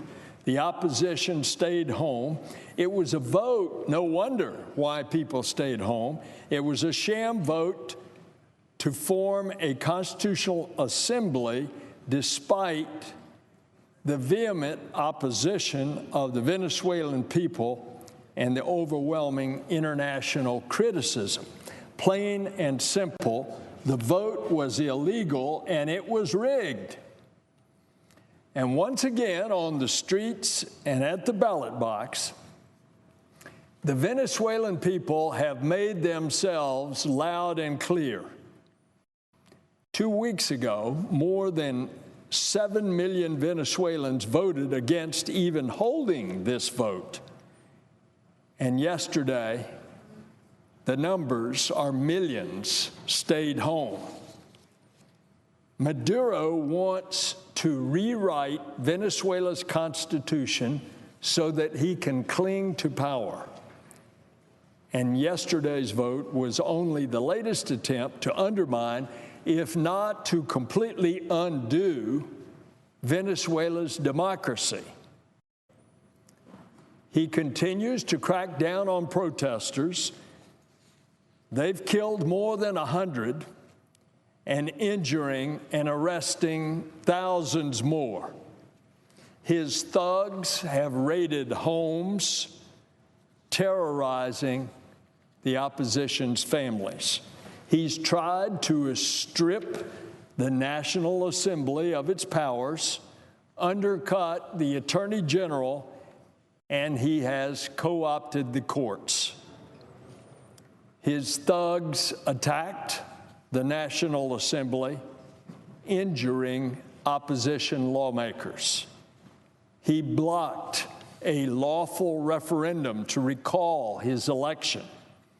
His cronies steal the country's money and enrich themselves, all the while the Venezuelan people suffer. The people go hungry, children are malnourished, there are no staple products, no medicines, no medical supplies for the people. Of course, you know who gets the food and the medical treatment. It's the privileged few, the Maduro ones that he protects. Now, this is Venezuela's tragic reality. Maduro has made himself dictator, and he and his cronies are bent on turning Venezuela's once vibrant democracy and once vibrant economy into a Cuban-style regime. Nevertheless, the Venezuelan people, in the face of violence, oppression, and deprivation, they continue to fight for their democracy, for the little bit of freedoms that they have left.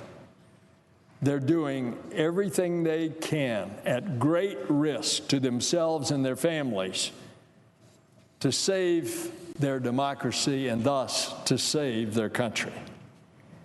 Well, the task just got a lot harder.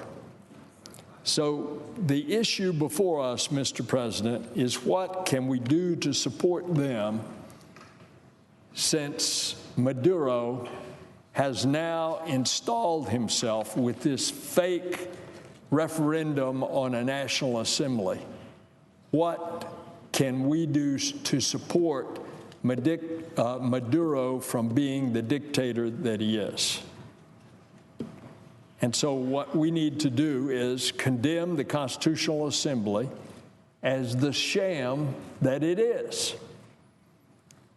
It also means the United States increasing the pressure on the Maduro regime. I've just spoken this afternoon with the Treasury Department, and the United States, as announced a little earlier this afternoon, has frozen Maduro's assets. I expect at least 2 other countries to follow suit, and probably more after they do. This is an important step, and I hope it's the first in what I hope will be the strongest possible economic sanctions to stop Maduro. It's time that we consider cutting the imports of Venezuelan oil also. Now, what have we done thus far? Well, there were already a group of Maduro's cronies, some in the private sector, some in the government, that the sanctions have been slapped on. You say, well, what does that do? What good does that do? Listen, all of these cronies of Maduro, they love to come to Miami. They love to have offshore bank accounts and all kinds of assets stashed overseas, and if not in the U.S., perhaps in some of those other countries that are going to follow suit. So we do that with his cronies. Now, what we've done today by the announcement from the Treasury Department is that we have frozen Nicolas Maduro's assets. And if other countries follow suit, they're going to freeze his assets as well. Maybe we should take the next step. The next step is Venezuela exports a lot of its oil to the United States. It's such a heavy, dirty crude. A good part of that has to go to the refineries in the U.S. because those refineries are the ones that are capable of refining that heavy, dirty crude. Maybe we just ought to stop our imports of the Venezuelan oil, absorb that percentage of loss of oil coming into the U.S. from Venezuela clearly on the world marketplace, which oil is fungible. Maybe that's what we ought to do. We are now dealing with a Cuban-style dictator that's the head of Venezuela. I think going forward, the United States must insist on the release of all political prisoners, that Venezuela has got to go back to when it was a thriving democracy, the rule of law.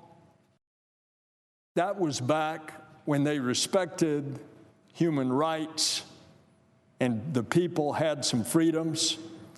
And we ought, as the United States, to help rally the nations of the Organization of American States and to rally the support of the world to bring about a meaningful end to this crisis, because it's just going to get worse and worse. The violence that you've seen on the TV yesterday and today, it's going to continue as you continue to squeeze the people, to starve them, to take away all semblance of human decency. What do you think they're going to do? They're going to revolt, and the violence isn't going to stop.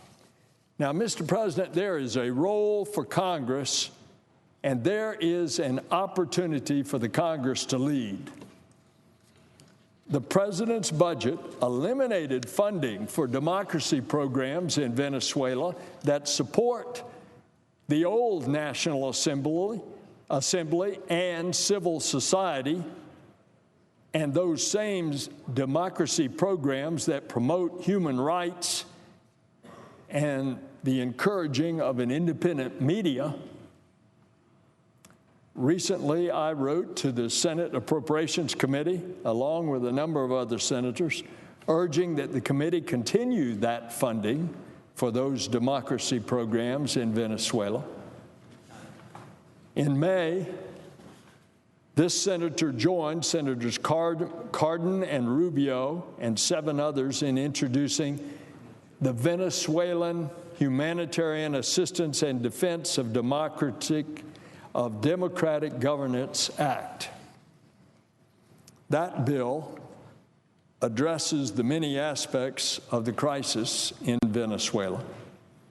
It codified targeted sanctions on regime officials, something that we are now implementing, and thank goodness for this announcement today by the administration. I give them kudos for that. That act would authorize badly needed humanitarian assistance. It would back the OAS efforts to bring about an end to the crisis. And it funds election observation organizations and groups working to defend democracy in Venezuela.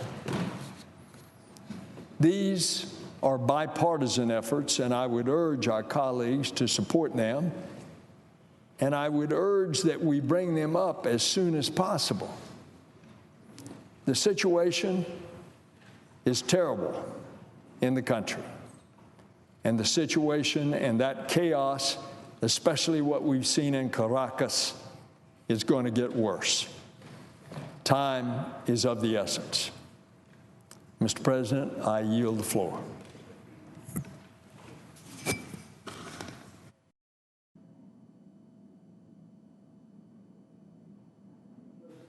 Suggest the absence of quorum. Clerk will call the roll. Mr. Alexander.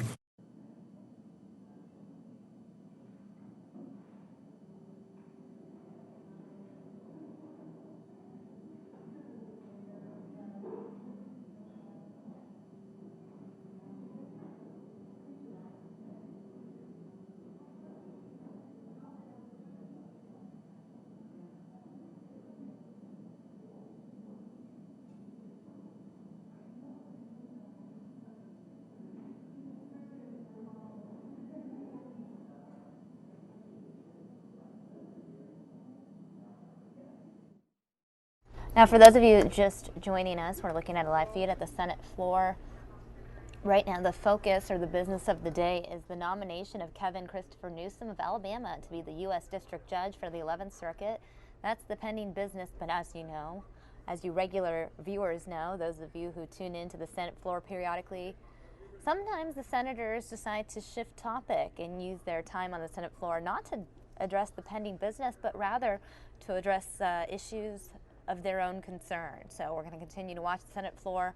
Not sure why we just lost the feed, but now you are looking at a live feed from the White House. It's okay though, because I have a backup feed of the Senate floor.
All right, so for those of you just joining us, this is the live feed of the Senate floor. The pending business of the day is the nomination of Kevin Christopher Newsom of Alabama to be the U.S. District Judge for the 11th Circuit. Now, some of you may want to know some more information about Kevin Newsom.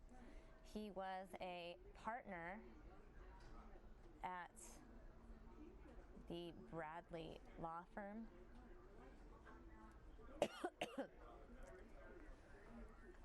There is a biography on Bradley.com about Newsom.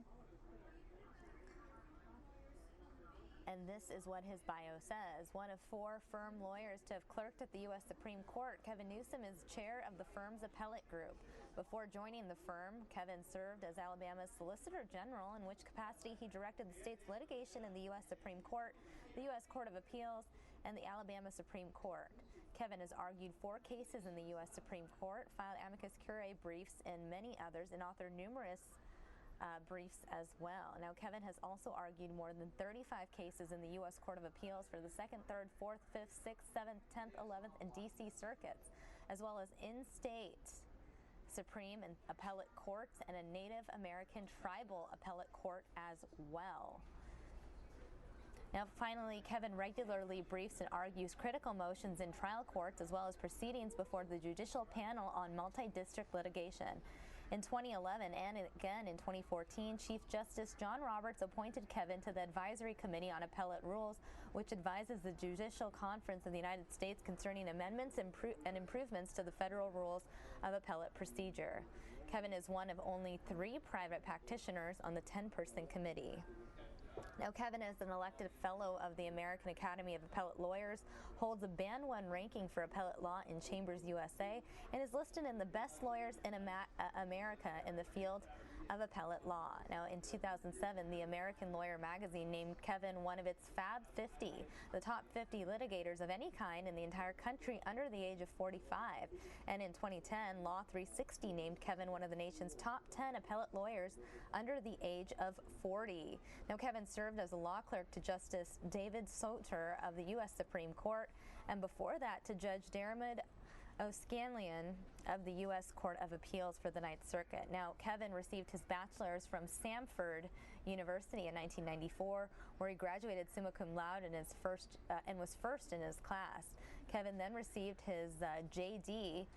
from Harvard Law School in 1997, where he graduated magna cum laude and served as an articles editor of the Harvard Law Review. Kevin is the author of Setting Incorporationism Straight, a reinterpretation of the Slaughterhouse Cases, which was published in the Yale Law Journal.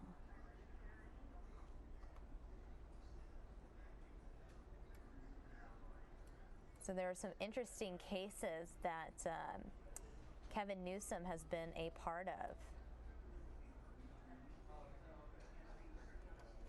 There's a lot of very interesting information on this law firm's website regarding Kevin Newsom's experience and some of the cases he has been a part of. So that is something to check out as well.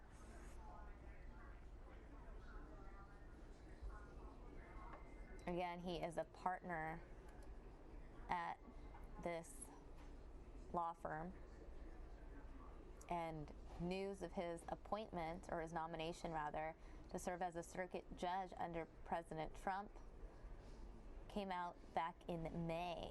This press release was issued on May 10th.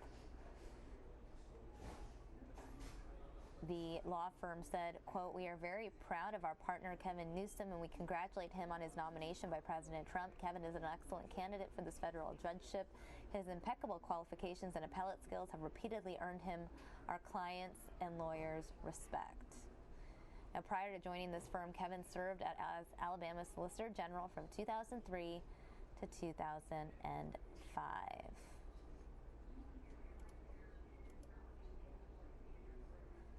Again, Newsom has received many accolades. He was listed in the best lawyers in America under appellate practice since 2009. He was an American Academy of Appellate Lawyers Fellow since 2016.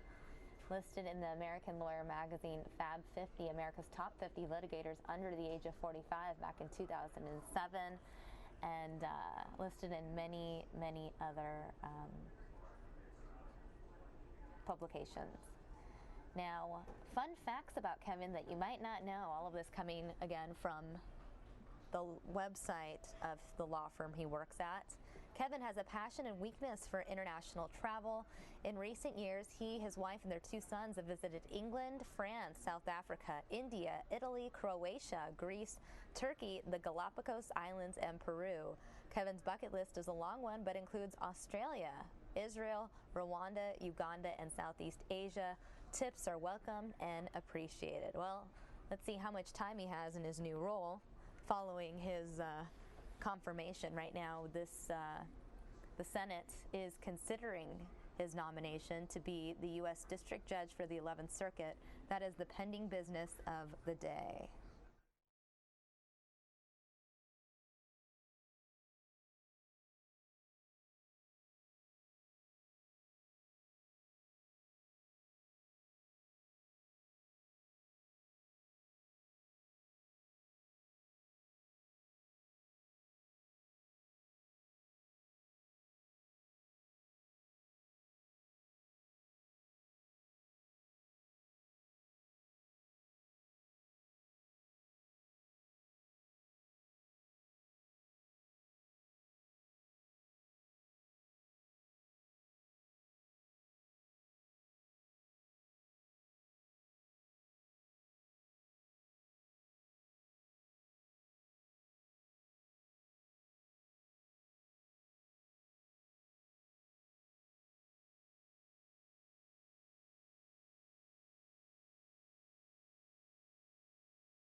All right, and for those of you just joining us, and for those of you who've been here for a while, I do want to make you a quick update. While we wait for some activity on the Senate floor, John Hook and I will be discussing the big news stories of today, the Arpaio verdict and the resignation of Scaramucci. So this will be quite interesting. Stay with us. We'll be talking about that in a couple minutes.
All right, joining me now is Fox 10's very own John Hook, because we've had a lot of news. Ever since 11:10 really today, Arizona time, things have gotten crazy. It started off as a slow news morning. I was like, it started off too slow. It felt like a holiday almost, like what's going on? Those are the worst. Things are calm, and then suddenly, boom. Yeah. So as you can see from the lower third on your screen, Scaramucci out, Arpaio guilty. Let's start with the local news first. We have video of Arpaio on the screen. This is a story that, you know, we here in Arizona have been covering for years. And, you know, out of nowhere, we get this news this morning. The verdict is in. Former Sheriff Joe Arpaio found guilty of criminal contempt. Right, and it basically comes online. It's not everybody parades to the courthouse to get the verdict. Right. It's kind of an anticlimax at the end of this. But I really think probably it's doubtful unless it's house arrest or really cushy local jail time that Arpaio, he's not going to do hard time, not at 85 years old. And he may not do any time at all, but it showed that he willfully, at least the judge's ruling, Susan Bolton, is that he willfully said, I know you've issued this order, we're not gonna abide by it. And he pretty much said as much in the media. He said, look, I'm going to do my thing, and I'm not answerable to the president or anybody else. I'm the duly elected sheriff, and I'm going to do my own thing. And I think in the end it bit him. Right, it was good for fundraising. It was good for his image, and his supporters would certainly argue that it was good to crack down on illegal immigration. Right. But in the end, it got him. It got him in this verdict, and the untold cost of trying to defend himself in this kind of thing. Were you surprised by the verdict? No, I wasn't. I think it was pretty clear what Judge Snow was saying in the original ruling, and it seemed that everybody got it except maybe Arpaio and his subordinates, and I think they felt that this was a local rights versus a Fed government, and they said, look, we're not beholden to these guys. We're going to do our own thing. All right. So let's rewind for a moment. A lot of our viewers tuning in from all over the country and the world may not have followed the Joe Arpaio saga carefully. A lot of our viewers are just diehard Trump supporters that only know Arpaio because, you know, he's known as America's toughest sheriff. He endorsed Trump early on, but they didn't follow, you know, any of his legal troubles? Well, basically, this is a guy who's been probably the best known sheriff in the country, maybe in the world. Right. Okay, so, and it was all a get tough, very hard on criminals, going back from Tent City to pink underwear to all of his policies. And then he started doing he got in the immigration business and started saying, look, we're going to use some of our sworn deputies as ICE officers, de facto ICE officers, and we're going to use our local sheriff's department to round up people who are in the country illegally. He tapped into a strong feeling, probably in Republican circles mostly, that this was something that everybody was just kind of turning a blind eye to. And he said, I'm not going to. I'm gonna take it on. So then he did these immigration patrols where they were stopping people for violations that were a little bit suspect. It was pretty much racial profiling, based on the assumption that they were in the country illegally, not for any crime they had committed.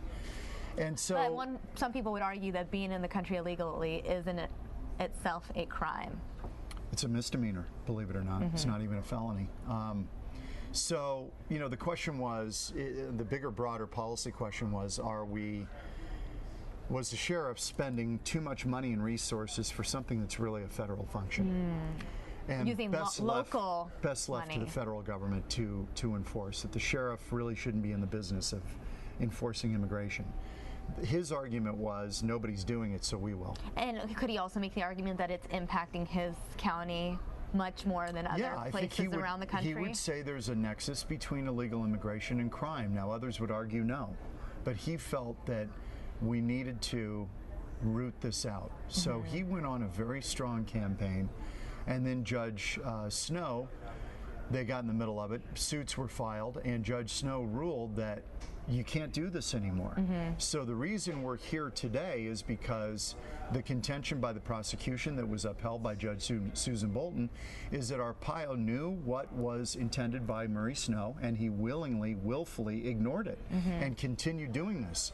He continued to stop, I think, about 171 people, even after the order was issued. You know, and a lot of these people hadn't committed any crime. They'd just been stopped because they were profiled. And were they told that they had committed a crime when Sometimes they were pulled they over? were told, like, you've got a broken tail light, you were driving erratically. You didn't fully stop at a stop sign kind of thing? You didn't stay in your lane. I mean, if you want to stop somebody, you can find a predicate to do it. It's not that difficult. So, you know, it ended up getting him and biting him in the end. But in the meantime, his fundraising efforts were legendary during this period. The whole, not only here locally, but the country conservative circles came to his defense, and so some would argue that some of this was good for business for him. It raised a lot of money. His fight with the feds was viewed in Republican circles as a David versus Goliath deal, and that Arpaio was fighting the man, meaning the federal government, and fighting the Obama administration. So it was very, very good for his fundraising. His fundraising was off the chart, coming from around the country. But then come the 2016 election, Sheriff Arpaio not reelected. No, and it reached a critical mass where, you know, particularly independent voters and some Republicans started to say, you know what, I like him, but he's starting to cost us too much. With all the lawsuits and all of the settlements for prisoners who'd been hurt in his jails, some of the stuff Arpaio will say is just a cost of doing business, but others thought it was excessive, and in the end, I think even staunch Republicans were making a fiscal argument, saying, even though I like him, it's out of hand and he's costing us too much money. And I think that eventually did him in. Well, that was one of our big headlines this morning. I do want to shift now to the other headline that I have written right here. Scaramucci out. After 10 days as the White House Communications Director, he is no longer part of the Trump administration. Let me go ahead and pull up some video of Scaramucci. I mean, we remember this press conference. It was 10 days ago, Wednesday, July 21st. At that press conference, he handled himself pretty well. Right. I mean, he's a firebrand. He's a tough guy. He's a straight-talking New Yorker. And a lot of people thought this might be the tonic they need. Right, but then you have General Kelly coming in as the new chief of staff at the White House, and there's this shakeup today. Well, had Scaramucci not done that interview where Right. he used profanity, and it was a really salty interview where he ripped Reince Priebus. Yeah, I a think lot of words I couldn't say on air here last week. This is just a guess. I think General Kelly maybe told the president, I will come in and do this, but that guy's got to go. I don't want to start right off on the wrong foot with guys who have access to you that I have no idea what you're doing. I think Kelly, being a military guy, wants military precision structure and control. He doesn't want guys like Scaramucci improvising. Scaramucci's entertaining. Great for TV. I think he reflects a little bit of the Trump brand in that Trump is a guy who's just going to tell you what he thinks. New York. Yes. And so part of that Business reflects guy. Trump very well. Right. Because it's kind of, that's a Trump guy when you look at him. But I think Kelly said this is untenable. And I've got a feeling that Kelly may have told the president, I will only take this job if we button this place up and Scaramucci's got to go. So I got a feeling it might have been decided before. Right. So the last 6 months have been interesting to watch in the White House. How do you think this change, as far as Kelly's role, is going to sort of shift and shape we'll the White House see. moving forward? The question is, can Kelly apply a military control and command structure to a guy like Donald Trump, who's got Twitter at his fingertips and can go rogue whenever he wants to, and he's shown a propensity to do just that.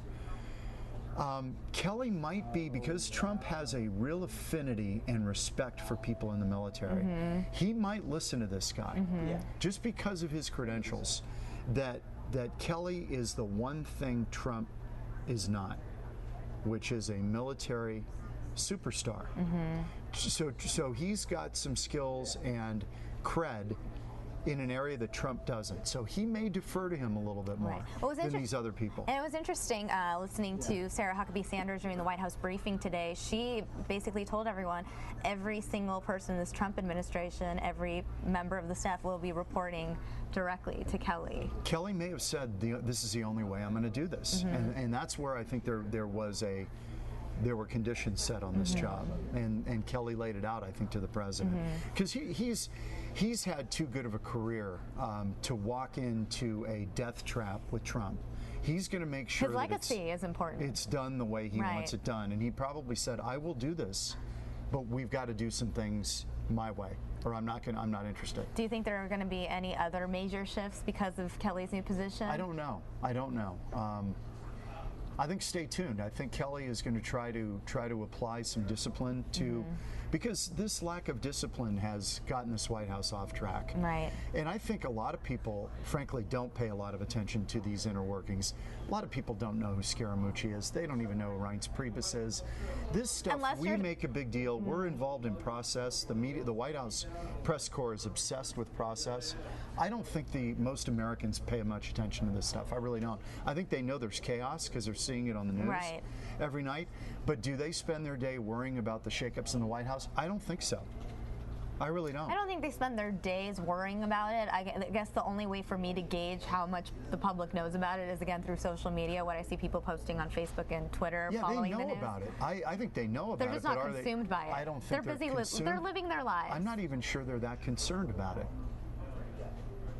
I don't know that they're that concerned about it. I do feel like people have become much more politically active ever since, at least my generation has become much more politically active since the 2016 election. I don't know if it's a byproduct of President Trump or if it's a byproduct of my generation just getting older and caring more about politics, you know? Because, I think it's the you know, latter. I didn't care when I was 20 years old. No, right. Right. And so as you get older and you see the policies on taxation and health care and things like that really do affect you. Well, you start thinking about health insurance once you get off your parents' plan. Or you look at your paycheck and you say, wait a minute. Right. Why is, whatever it is, why is a fourth or a third coming out of my paycheck in taxes? Right. People start working and they start looking at this stuff and they go, wait a minute. Yeah. I mean, if a guy came to the door here at Channel 10 every week and took your money and said, hey, nice paycheck, I'd like to take a third of that or a fourth of that, you'd go, who the hell are you? right? You know, I actually have never really paid attention But to because that it just kind of gets taken out and it's your take home, and you know what, it's really, very sneaky. I will say the sneakiest part of it all is direct deposit. When you're not looking at your pay stubs every month, you don't really pay attention to the amount exactly that's going on. the way these guys in Washington direct want it. deposit is really the scam out there. They want. This is exactly how they want it. They want you not to miss it. Yeah. You don't even, because you don't even realize it's yours. You don't know it, right? You don't realize it's yours. Can we get back to Scaramucci for a moment? So one of the things a lot of people are talking about on social media is the fact that, okay, you have Scaramucci, who was in this position for 10 days. He was making headlines, you know, late last week because his wife filed for divorce after he missed the birth of his own child. So you see him possibly making these sacrifices to be a part of the Trump administration, and now he's kicked to the curb. Should we feel sorry for him? How should we as the public I would never tell people, you know, how they should feel about there was a reporter who from the Daily Beast that actually tweeted, like, this isn't a laughing matter, this is actually a sad situation for Scaramucci. And it was an interesting tweet to put out from someone who is technically in an editorial role. Right, but it has nothing to do with how the country is run. Oh yeah, no. So no I mean, so people, this is all intrigue in the background. This is like Hollywood stuff. I mean, everyone. It's the real life reality show that everyone's watching. Here's the thing. Maybe that he's not working there now. Maybe he and his wife can reconcile. Maybe they'll avoid, you know, the disaster of divorce. Maybe that's possible. If he's around. Right. Maybe she was looking at it going, he's not even going to be around. Maybe now they can figure it out. But I mean, that's secondary to, it's big in his world, but we're talking about the people who are running the country.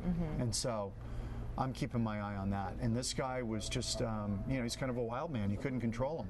And I'm sure Kelly thought, I can't deal with this guy.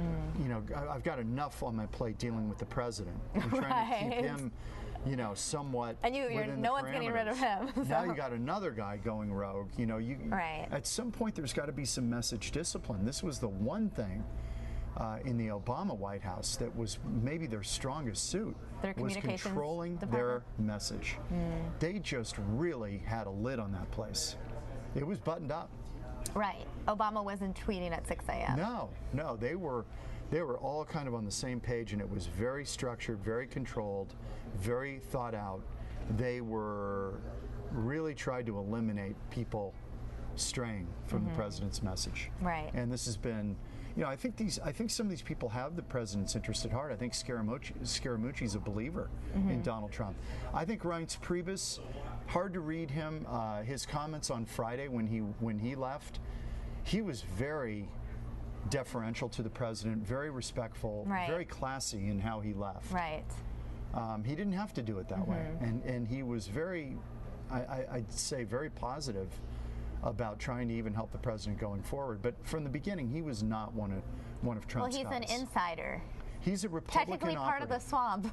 Well, yeah, he's a Republican insider who really was telling Donald Trump to get out of the race at one point during the primaries. So this is a guy who was not a Trump guy. So right from the get-go, you know, you've got tension and a problem there. I think they worked it out, but in the end, you know, you're going to need people in there that you can really rely on, trust, and feel that they're your guy. And that chief of staff position is critical. So who do you think out there could potentially fill this White House communications director role? Oh, I don't know. You know, again, could they bring in Sean Spicer again for him to do that? It's not something I spend a lot of time thinking about. I mean, these guys come and go. I don't think it really has a big effect. I think Kelly's position is much more important. But people say that really the chief of staff to the president is the most important job in Washington because you are the one who decides who the president's going to have an audience with. Right. Who is the president going to hear from? Who's in? Who's allowed in to speak with him? So access is all determined by a guy like John Kelly. And so that is a very, very important job. All this other stuff is kind of moving parts, and they come and go, usually every 2 years. It's secondary. It's secondary, yeah. All right. Well, John Hook, I appreciate you joining me and talking headlines here on News Now. It was a busy afternoon, or morning, I guess, if you were here in Arizona. I know. We've gotten used to this with Trump, that every week brings a new challenge. Every day, almost. I think this is part of the reason the public may be tuning out a little bit, because after a while, if you're in constant chaos, if you want to call it chaos, the president doesn't like that term. you do become numb to it. It becomes the normal. Just another it's day. The new norm. Just another Monday. Right.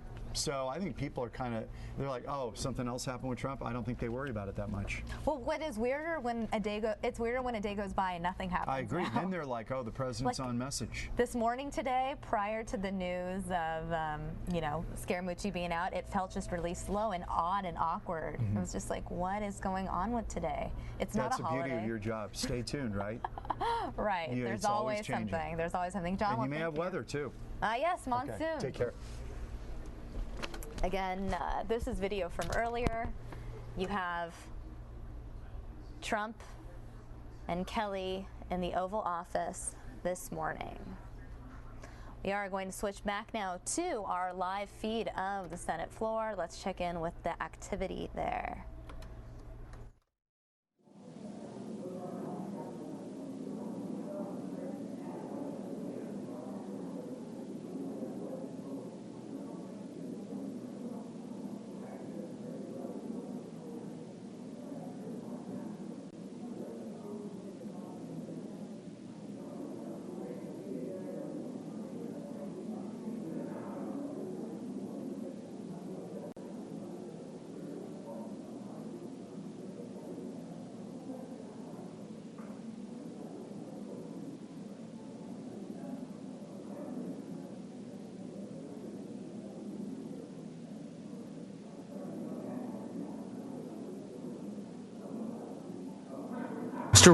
Mr. Roberts, aye. Ms. Cantwell, no.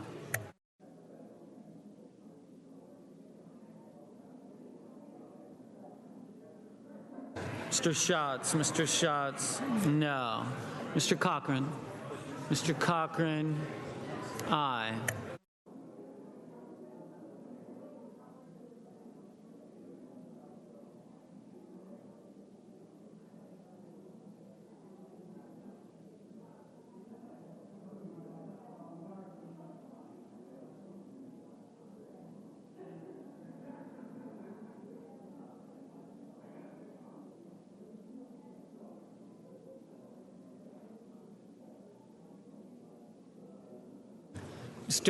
Ms. Duckworth, aye.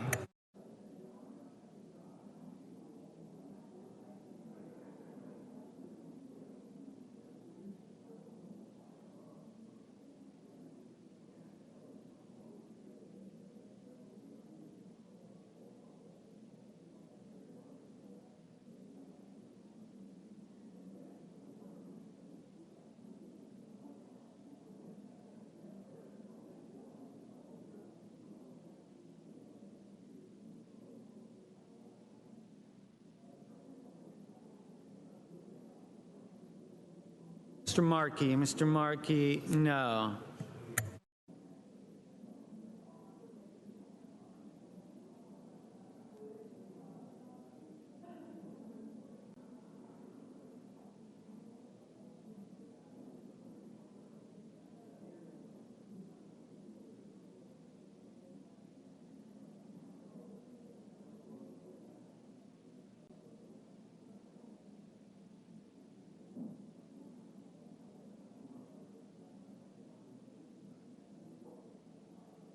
Mrs. Feinstein, aye.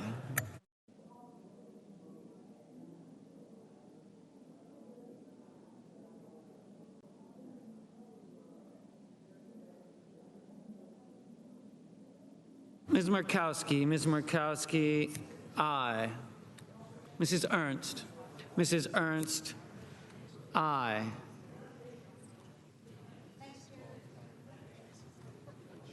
Mr.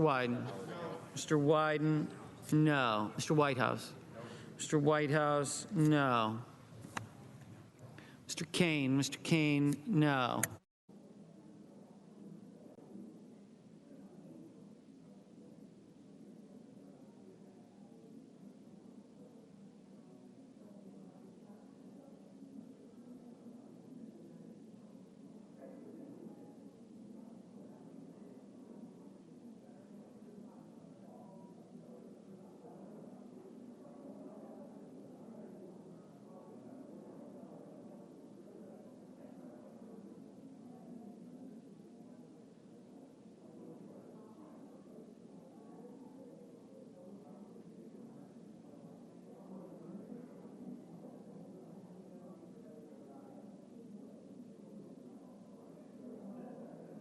Mr.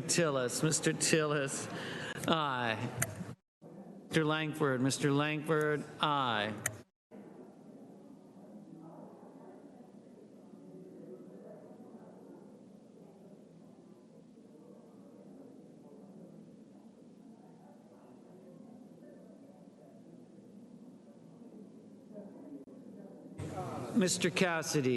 Mr. Cassidy, aye.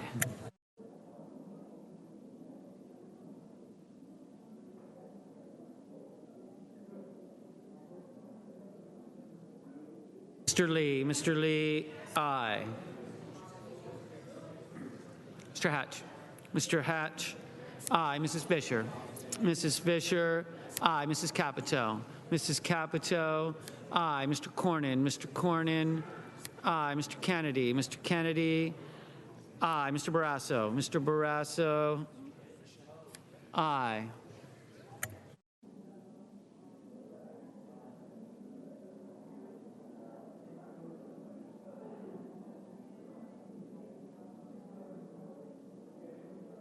Mr.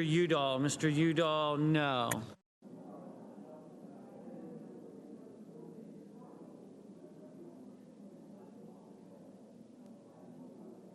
Mr. Toomey, aye. Mr. Murphy, aye. Ms. Collins, aye. Mr. Nelson, aye. Ms. Harris, no. Mr. Flake, aye.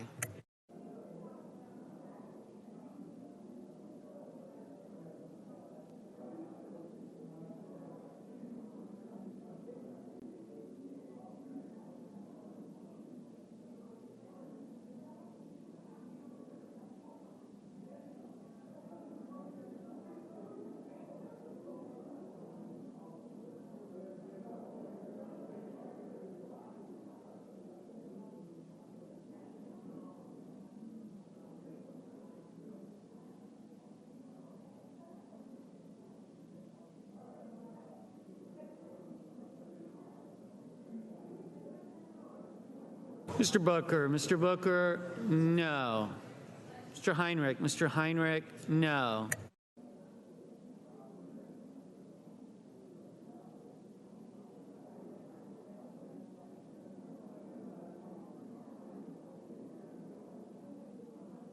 Ms. Hassan, aye.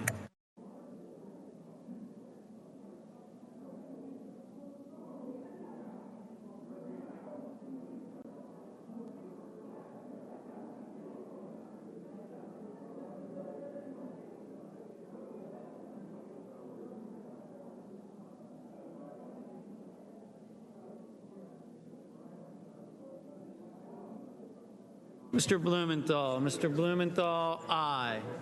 Mr. Durbin, aye. Mr. Brown, no.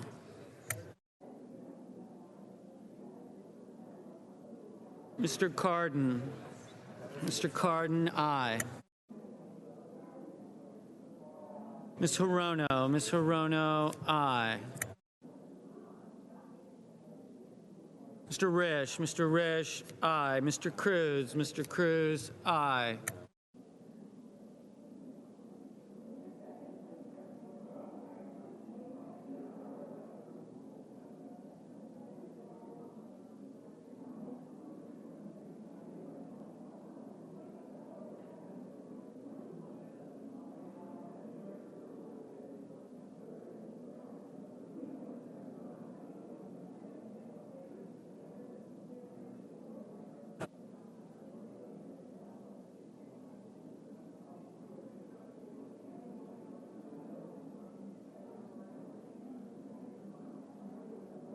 Mr. Reed, no.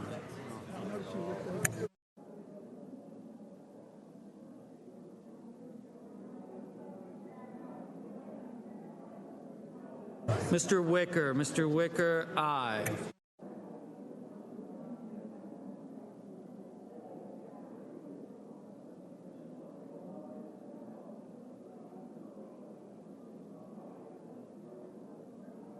Mr. Casey, aye.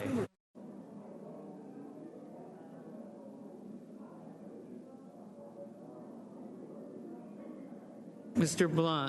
Blunt, aye. Mr. Gardner, aye.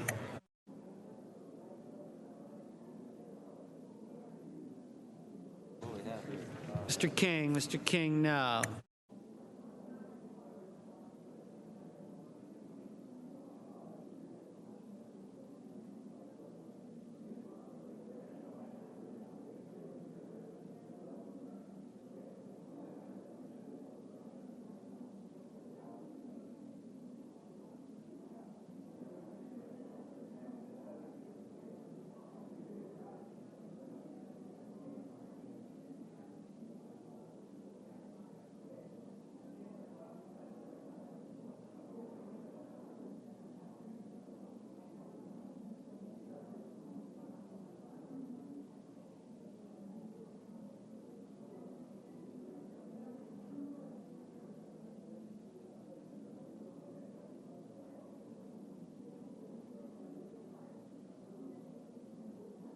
Mrs. McCaskill, aye.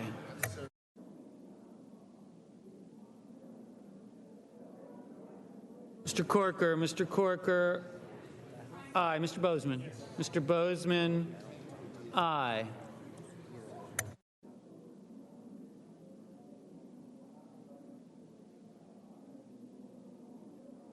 Mr.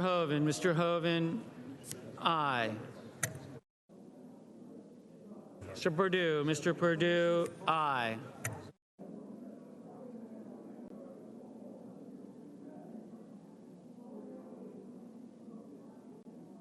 Mrs. Gillibrand, no. Mr. Schumer, no.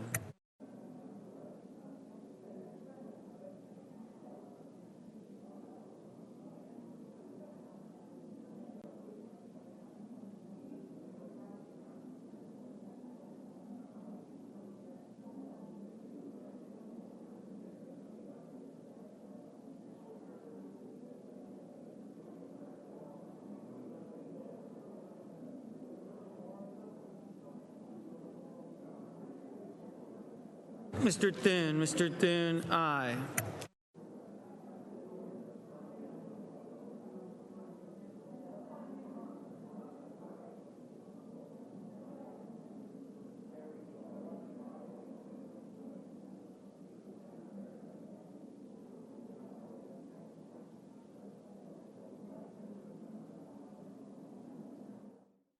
All right, and just a heads up for those of you watching who probably aren't counting, we're learning that the nomination has advanced.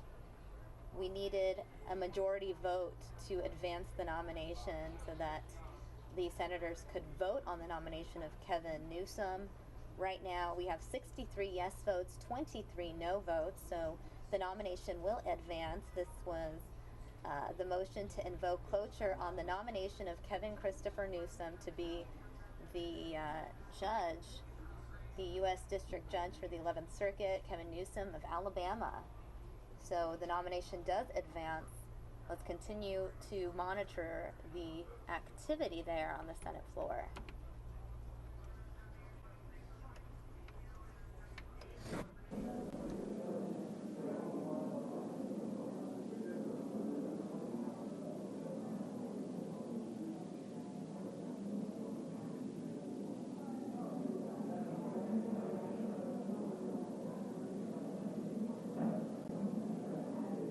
Mr. Scott, aye.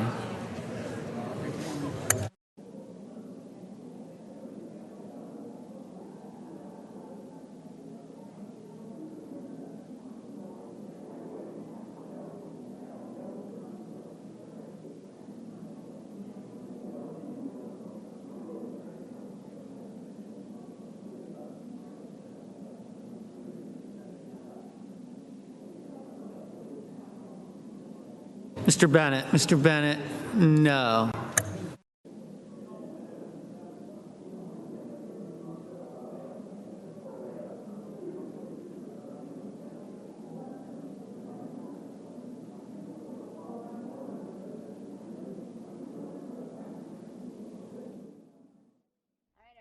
So we will continue to monitor the situation there on the Senate floor. I do want to go ahead and give you guys a live look at the White House. We'll have more news now ahead in just a few minutes. Mary Kay Gaffney will be joining you with more news now right here on the Fox 10 News Now stream.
All right, everybody. Well, hello and welcome to the Fox News Now stream.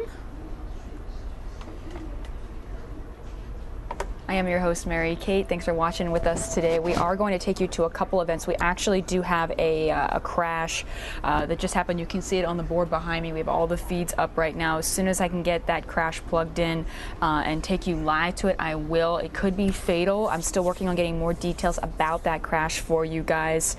A couple more stories that I do want to take you to. Obviously, a lot of breaking news has happened today. You know, Scaramucci is out. All the news with Arpaio, so a lot going on today. I definitely want to. Something's coming in.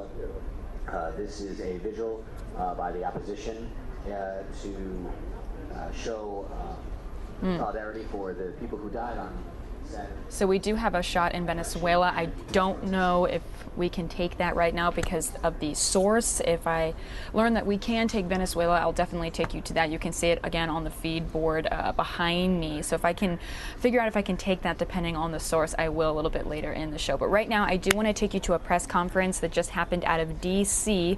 Where Prince George County State's Attorney Angela also Brooks announces her run for county executive. So I want to take you there and let's hear what she had to say. So let me make sure that this volume is up and good to go. And let's take you there.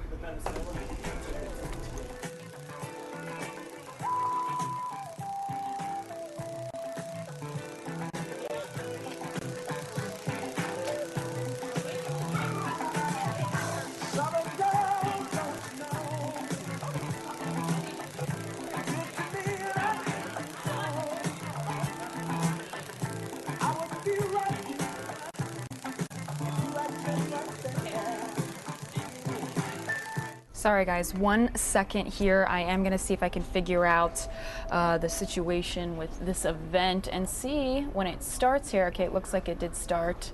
So let's take you back. But always find this brother with a book.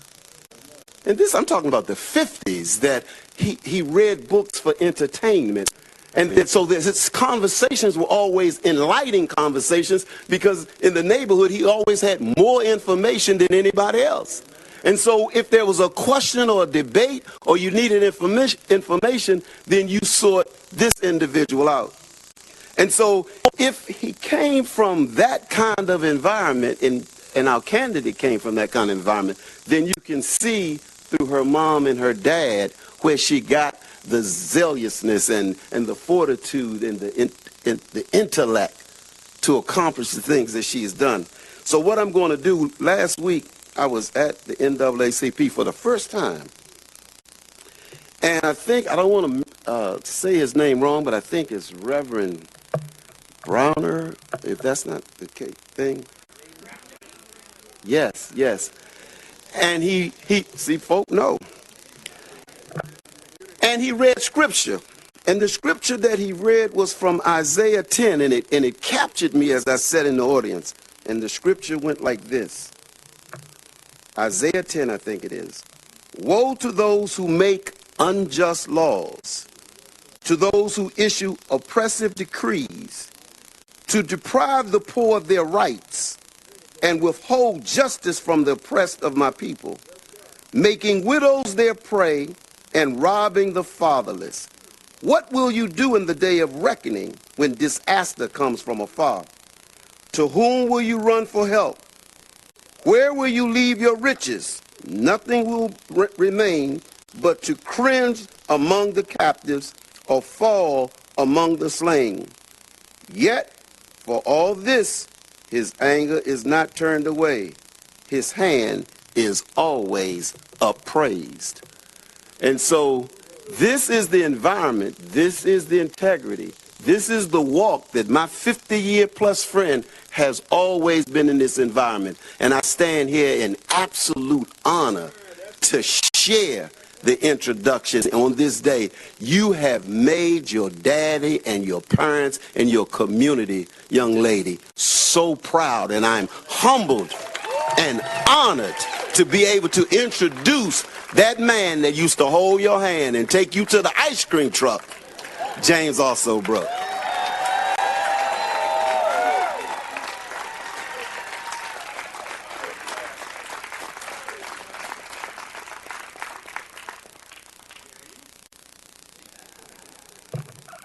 Let the church say amen. Good morning.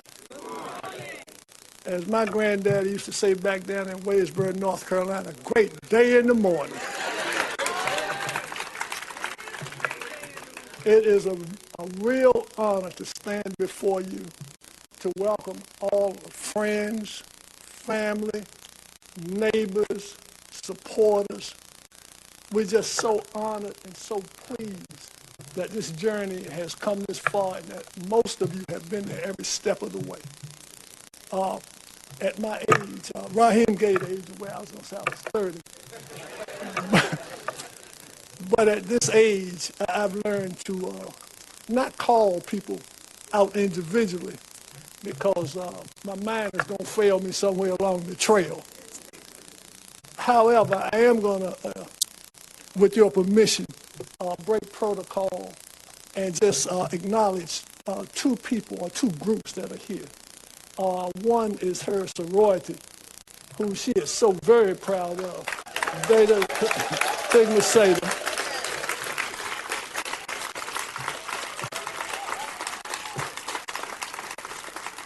And the other is her true mentor, the Curry family, Sheila and his son.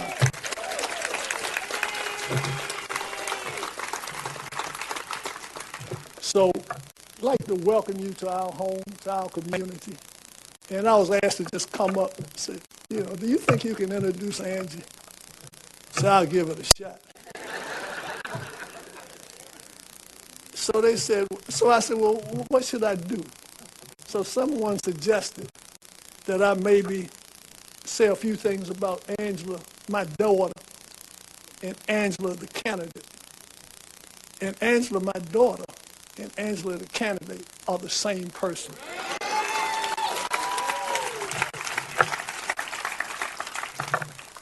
I'm happy that she has reached this point so far because I've seen the qualities that I think will make her a good public servant develop over her lifetime. I think back to the first time I was going to go to school and they were going to have to call Child and Family Services on me because they had sent a report home saying that Angie was in school talking. So my wife and I went up there. So I said, baby, you just watch the door. I got this. So we went over and we started talking to the teacher. The teacher said, yeah, she was talking. I said, but what she was doing, she was helping her classmates. I said, what? So then I had to smile and pretend like I knew what was happening. So Angie has had a sense of empathy, a sense of sharing. She's always had a giving heart. She also had a little law enforcement in her, too. One Christmas, my wife and the family, we were at Iverson Mall. And for those of you that remember, when Iverson Mall was really Iverson Mall, we were in Woody's, just knocking around, and we happened to be my wife was in the crystal department buying some gifts. When Angie hollered out right beside the store detective, Mama, why is that man sticking that vase under his coat?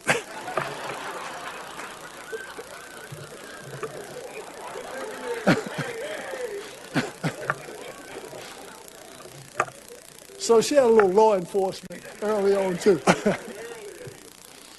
But, you know, I'm gratified. I'm truly gratified. My family is gratified. And by the way, before I go any further, let me say that if I, in my excitement, say I, understand that I'm saying we. None of this could have been possible. Could you just stand for a minute, baby?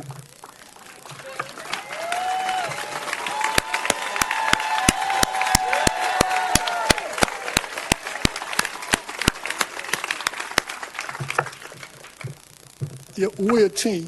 Sam and Dave, we just don't sing. You know, I started to think that all things were possible when she was in the 9th grade at Banneker Junior High School. And she came home and sat down. She'd always been, you always had to pull conversation out of her, but if you tried, you could get it. So she announced to her mother, her sister, and I, she had a plan. We said, that's great, baby. Whatever it is, we hope that it keep you on the honor roll. She said, I'm going to run for citywide treasurer this year. And said by the 12th grade, I want to be president of the citywide student government. My child!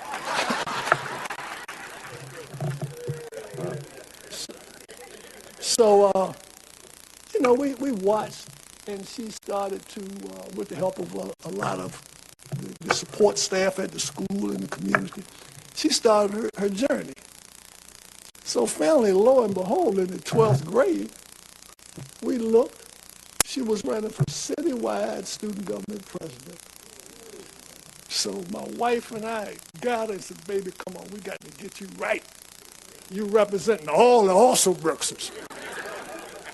So we took her and we bought her a business suit. My wife got her some heels and got her hair done, and a friend of ours even volunteered to be her press photographer. So we went over to, the election was at Fletcher Johnson over on Benning Road. So everyone got up and gave their speech. So Angie gave hers. So when the results were read, lo and behold, Angela Denise Alsobrooks was the new student government president. So my wife and I said, baby, look, act like you expected this. Let's go up front with a little class and dignity. She said, sure, Daddy. Yeah!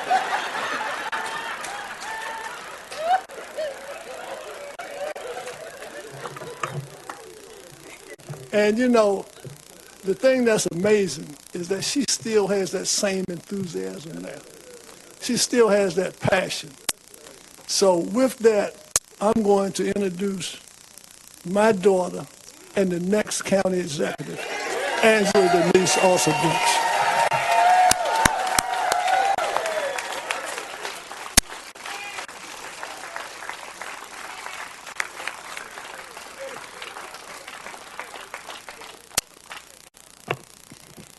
Good morning. Before I go another moment, there actually is one other person, believe it or not, connecting the story.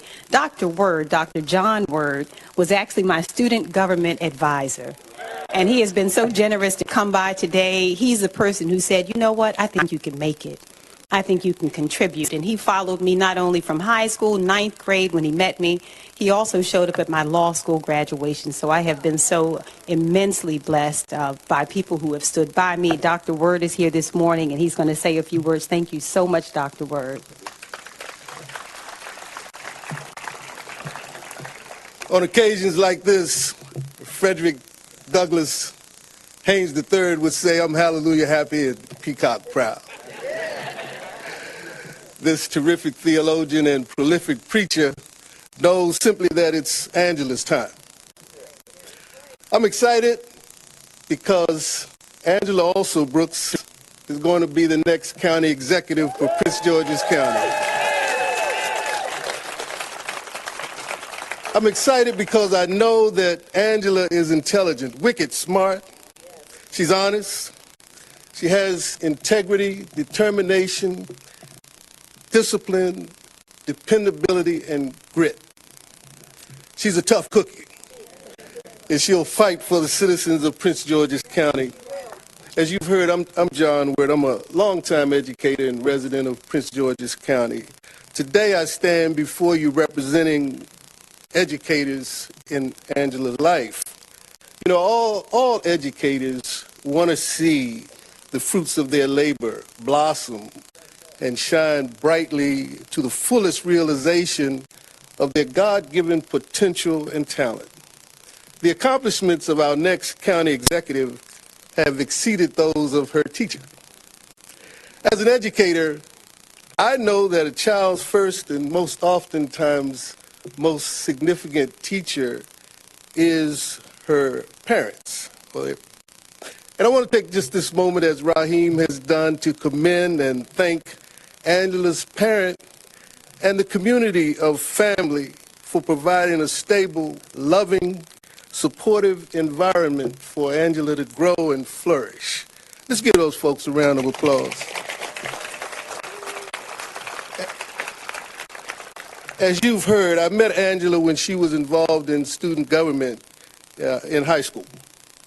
In those days, it was early in my career, and I served as the citywide advisor for student council in the city.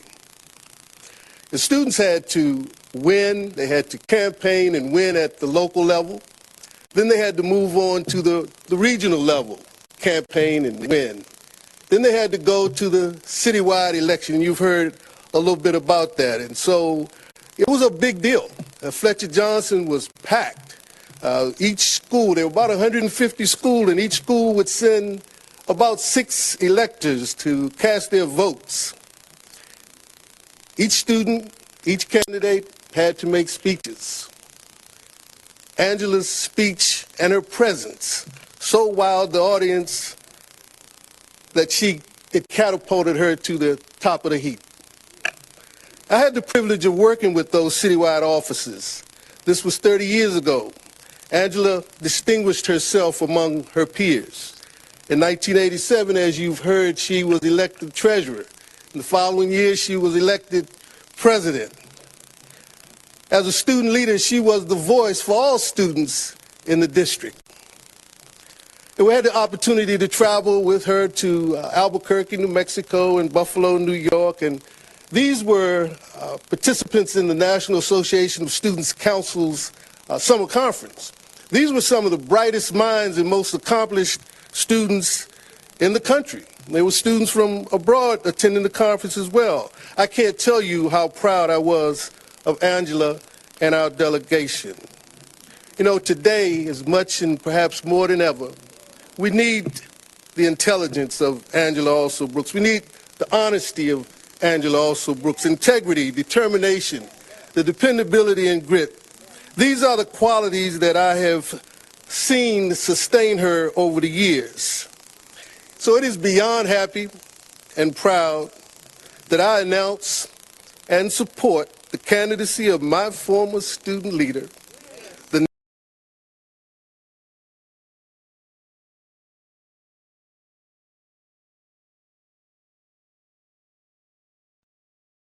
next county executive of Prince George's County, Angela Also Brooks.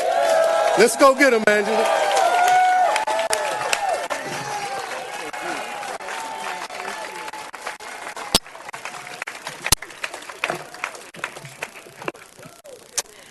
Before I say another word, I have to tell you, first of all, how overwhelmed I am.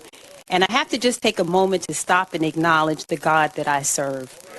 And to tell you that how grateful I am to him for allowing a day like this. I am so, so grateful. And I say to all of you all, good morning and welcome to Lansing Drive in Camp Springs, Maryland. This is the place where I grew up, and it's a place that I still call home. It is the place where I learned the values of family, community, and service. So with my family by my side, as they have always been, I picked this time and this place to announce my campaign to be your next county executive for Prince George's County.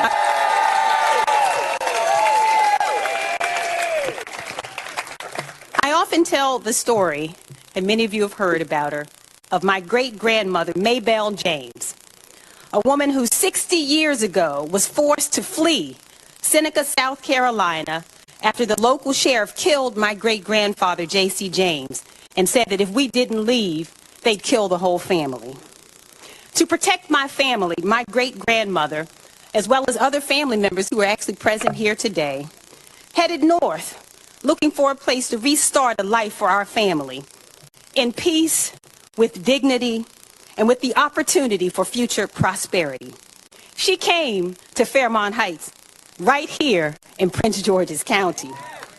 She could see the promise of Prince George's County. My great-grandmother was a strong woman, deeply spiritual, and I was so very, very lucky to get to know her. She was born in 1897. I remember listening to her stories about the obstacles and the prejudices that she faced. She'd often sit with me, read the Bible in the bed, and she also wrote me letters. And in those letters, she'd urge me to remember to always keep God first and to be a woman of character. She also didn't tolerate excuses. My great-grandmother would say to anyone in our family who complained, "You don't have the right to complain about the things that you don't like. If you don't like it, you go further and you do better." In other words, if you see things you don't like, you change them. This message was reinforced by my parents. My mom, who just retired a little over a year ago, after 50 years, she was a receptionist when she retired. And she had the single strongest example of a work ethic that I have ever seen in my life. Combined with my father, who you heard from this morning, who, in spite of not having the opportunity to graduate from college, to this day remains the smartest man I have ever known. My dad worked in sales and also was a distributor for the Washington Post, and I learned so many life lessons from both of them. They instilled in me the importance of hard work, perseverance, and treating everyone with dignity, regardless of their position in life. And I stand here today a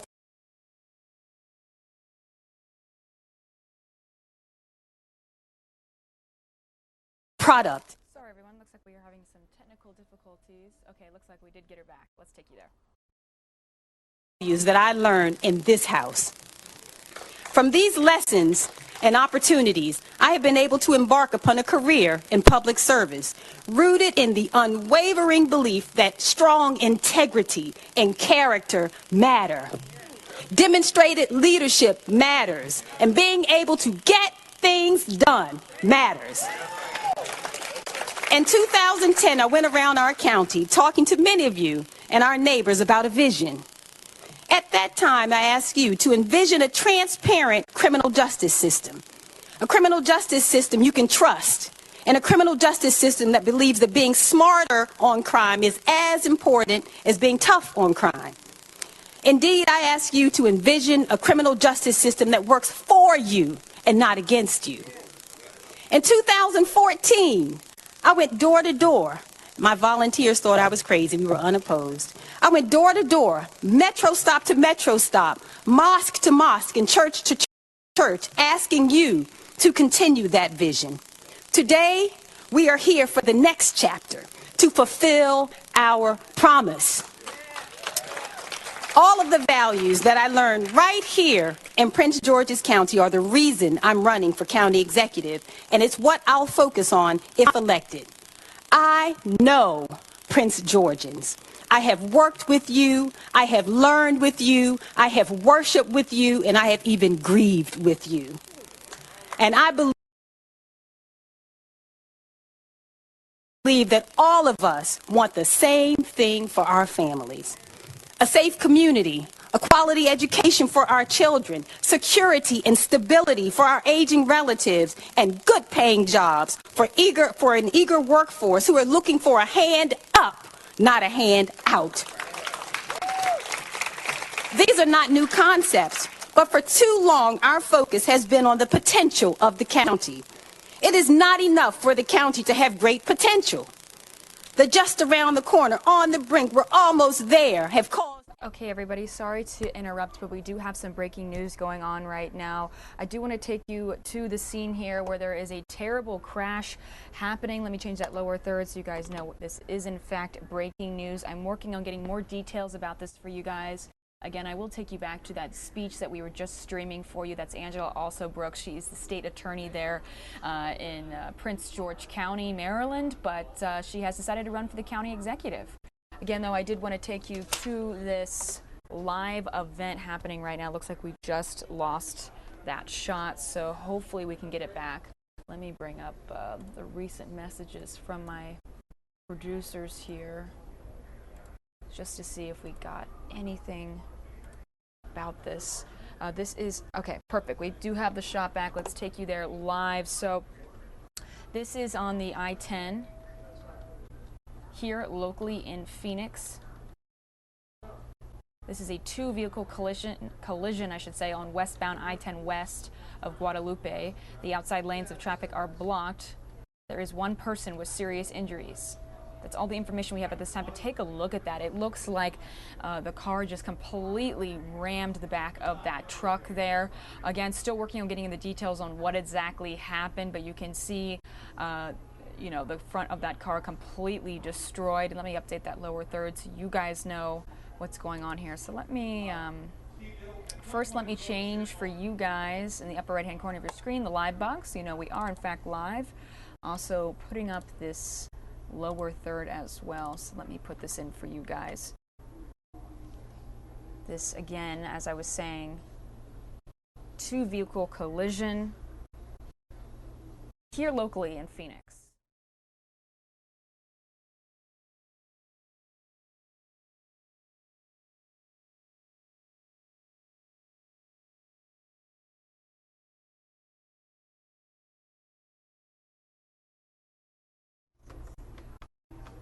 Let me just come on camera here and update this lower third so you guys don't have to see a blank screen here. Okay, so again, this is a crash in Phoenix happening right now. Two-vehicle. Let me put also some of you that are watching here locally, I'm going to put exactly where this is. This is on the I-10 and Guadalupe. I know a lot of you guys watch from all over the United States, but some of you that are watching watch from here locally in Phoenix. We do stream events from all over the U.S., but this one happens to be here locally. I-10, let me make sure that I've got this correct here.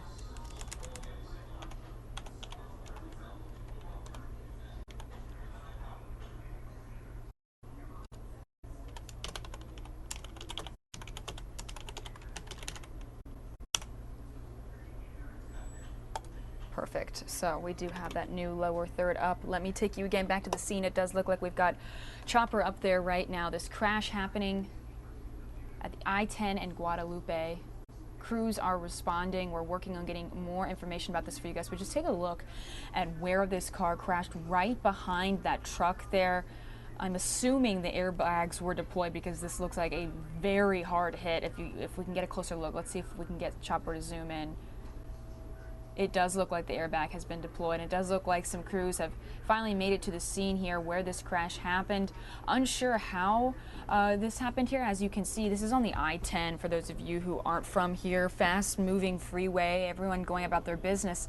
Unsure if, you know, this truck slowed down and this car sadly, you know, rear-ended him, because take a look at the front of the vehicle there. It's completely destroyed. This car completely totaled.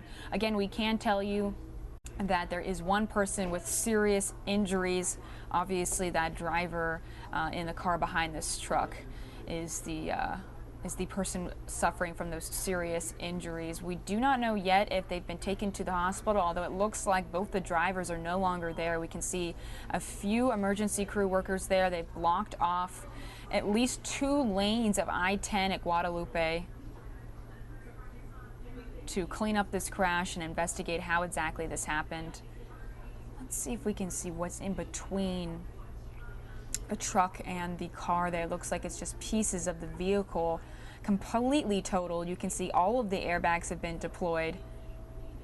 Again, this is on I-10 in Guadalupe. 2-vehicle collision on westbound I-10 just west of Guadalupe. The outside lanes of traffic are blocked. There's one person with serious injuries. We'll keep you updated live here on the Fox News Now stream. Thanks for watching.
Again, just giving you guys a look here from the news chopper, this collision that happened today here in Phoenix, I-10 in Guadalupe. Crews are responding.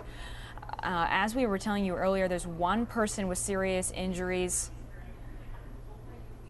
This two-vehicle collision, if you look closely, and let's see if chopper zooms in again, of this car completely totaled. I mean, the complete front end is totally totaled. This car definitely not able to be saved at this point. We do know, again, that driver suffering from serious injuries. Hopefully that driver will be okay. Luckily, we did see their airbags were deployed, so let's hope that they were wearing their seatbelt and everything's okay.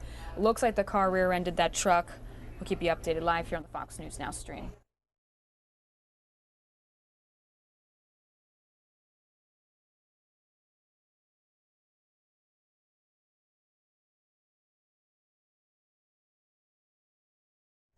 I have my co-host Mike Peish up here with me now as well. Mike, this wreck is serious. I don't know if you saw earlier, but... No, I'm just coming in and checking out. Okay, so Sky Fox is here, and oh, wow. This is pretty massive here. Yeah, so if you can see on the left-hand side, the two lanes are closed down, but this car is completely totaled.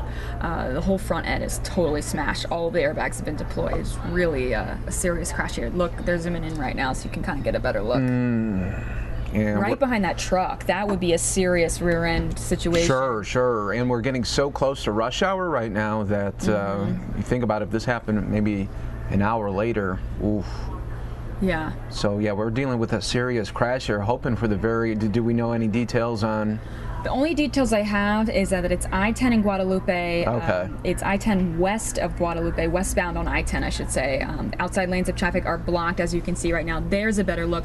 So I don't know, when you rear-end somebody and the car in front of you is the same size as you and you guys both have bumpers, I don't know if that's a little less severe than something like this. Sure. Or they run into a huge moving truck. I don't know. But yeah. He's got serious injuries, we know, the driver. And that's probably a good thing that right now they're not zooming in too much, because maybe we wouldn't want to see the damage of that car there. Maybe it's a little bit more. I completely agree. Yeah. I didn't get a chance. I mean, when I came into this, I didn't see an ambulance, so they might have already gotten the driver out and to the hospital immediately, but that might be why they haven't zoomed in. You're right. It looks like both airbags are deployed on both sides, but I believe he was the only person in the car, because information I have is one person with serious injury, so I don't know if there was someone else in the car. But yeah, pretty serious wreck today. And it does look like Sky Fox is leaving now. So for more news and updates, always fox10phoenix.com. Yes, and you guys, I'm going to take you back to this event out of Maryland. We'll take you back there in just a few seconds. Thanks, Mike, for joining me.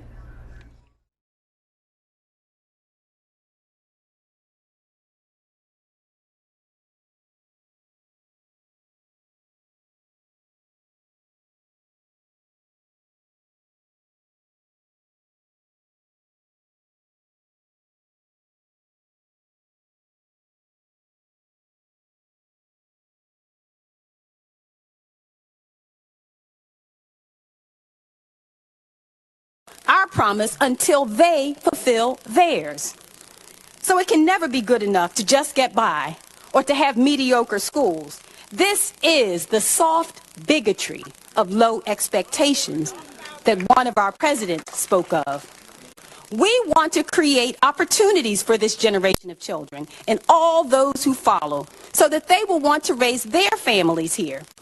And be clear again, we will be judged for our actions over the next 4 years by looking at not only how we are perceived, but how we perceive ourselves 10, 20, and more years into the future. So my vision is to ensure that we are both a beacon of hope and opportunity and a place where all... Okay, you guys, again, I do have to break out of that. I promise I'll take you back to that event as soon as I can, but another breaking news event has just come in. Let me change that lower third so you guys know we are, in fact, streaming breaking news. This now out of California, Lake Elsinore, where there is some wildfires happening. So let me take you live to the scene here. Oh, looks like we just lost the shot there at that very moment. Give it just a few seconds. Okay, let's see if I can pull this back up here.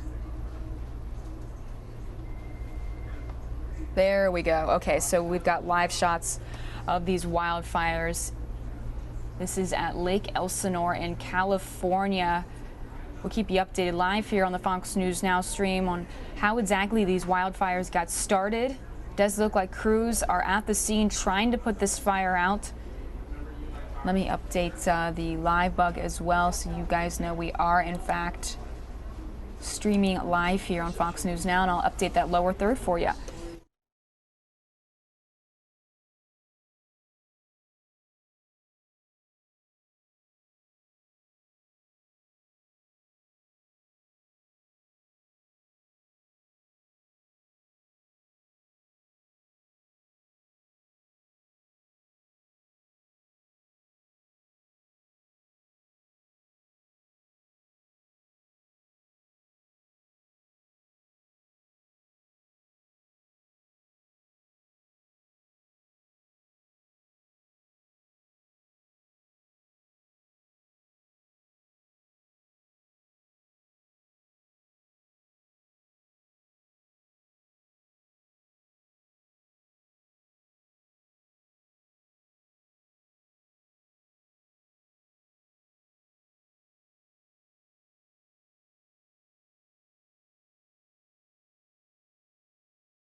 Really, we're kind of,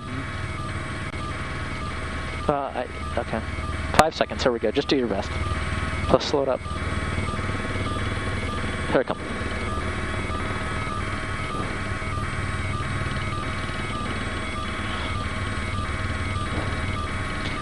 Yeah, just a few miles west of Lake Elsinore. We're calling this one the Rose Fire, Cal Fire, Riverside County Fire Department. We used Sky Map 7 just a few seconds ago to get a measurement on the acreage. Now, they officially have it at 25 acres. We unofficially measured it at 62 acres. I can show you it's very, very smoky fire. The winds are shifting around out of the southeast at about 9 miles per hour. You can see some of the homes that were threatened down there on Alma Rose and on Toft Drive. Right now, they're not immediately threatened. Structure protection is in place. Tankers are here. Heli tankers are here. We'll keep you updated. Live from Air 7 HD, JT Alpaw, ABC. So again, you were just able to hear an update about these wildfires in California right now. This is near Lake Elsinore. We'll keep you updated live here on the Fox News Now stream, but Lake Elsinore is a city in western Riverside County, California. Looks like we are able to get a look from the chopper camera here. Has all of the latest details on what exactly is going on here. Looks like they have shown you the roads as well, exactly what roads we're looking at here, as well as we've got the reporter up in the chopper giving us commentary. So every few minutes I'll turn up his volume and see if we can hear him updating us on these fires. Thanks for watching. This picture vector.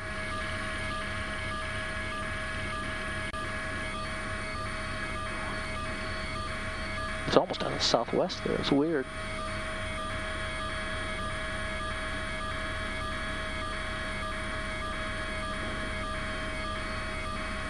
Yeah.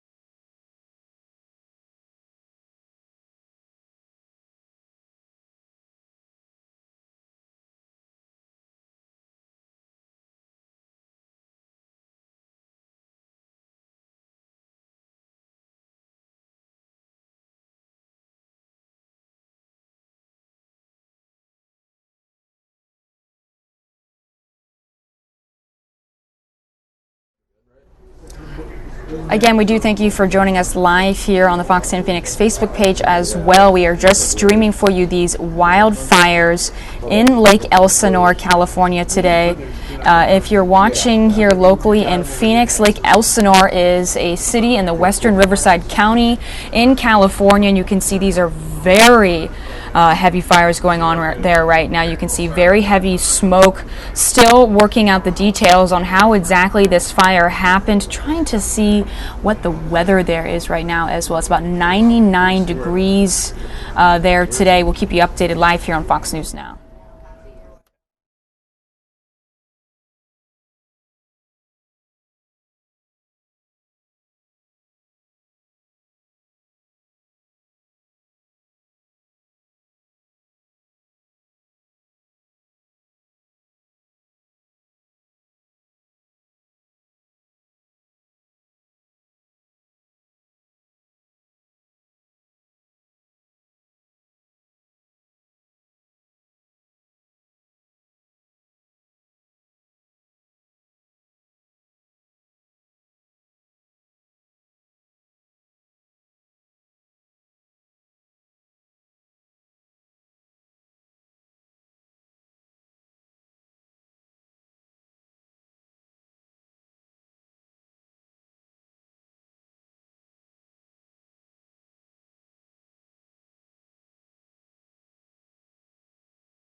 Okay, everybody, pulling up some more information for you guys here. Wildfires in Modoc County, California. So actually, let's update that lower third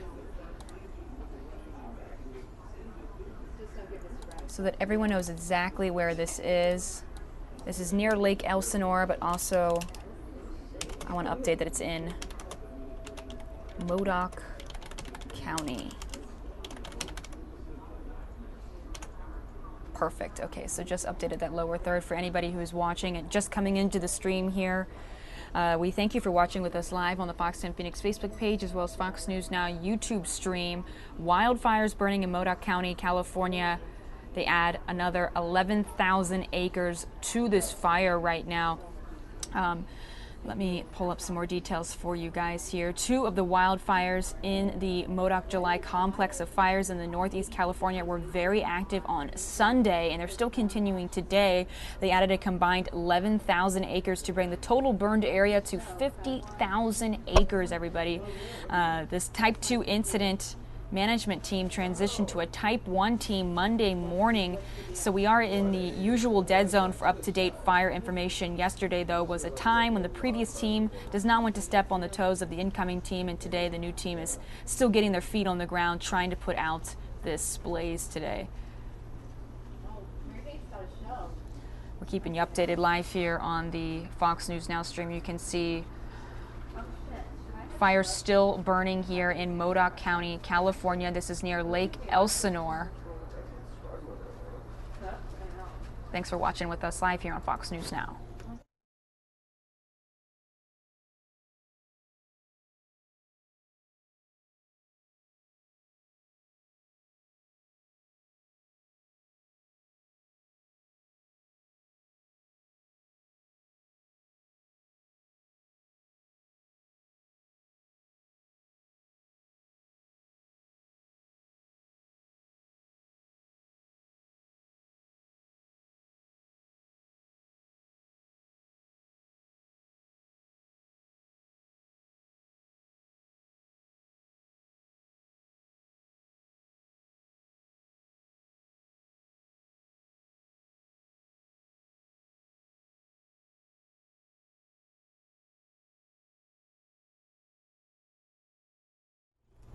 Looks like Chopper is moving in a little bit here so we can get better looks of these wildfires happening right now. I am also getting more information into the newsroom. It seems as though they are putting some evacuations in place for this brush fire happening right now. Let me see if I can get some more information from the local stations there as well. Pulling up the latest information here.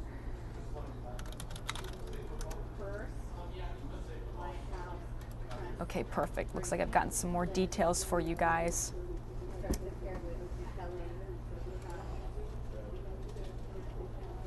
Still has on his Twitter that this has been So this is an interesting angle to the story here. Crews fighting this wildfire in Northern California were pulled from the line after a marijuana grow was discovered on public land. The Modoc County Sheriff's Office said that they were made aware of the illegal grow on the evening of July 25th during efforts to contain the Cove fire. The sheriff responded to the scene and determined the operation was on public land. While at the scene, 2 unidentified people were seen sitting on a ridge near the fire. MSCO said they determined the scene of the fire wasn't safe for firefighters, so they were pulled from the line at around 1 o'clock. On July 27th, the scene was secured by law enforcement officers. Firefighters were able to return to the scene, allowing officers to remove over 1,800 marijuana plants and dispose of 600 pounds of trash. Wow, so that's an interesting update to the story here as we're continuing to stream these wildfires in Modoc County, California. Another 11,000 acres have been added to this fire today, amounting to 50,000 acres now covered in flames. 2 of the wildfires in the Modoc July complex of fires in Northeast California were extremely active on Sunday as well, and as you can see that they're still burning into the afternoon on Monday here. We'll keep you updated with the latest information on Fox News Now as well as Fox 10 Phoenix Facebook Live. Thanks for watching.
So there you're able to see the street names here with the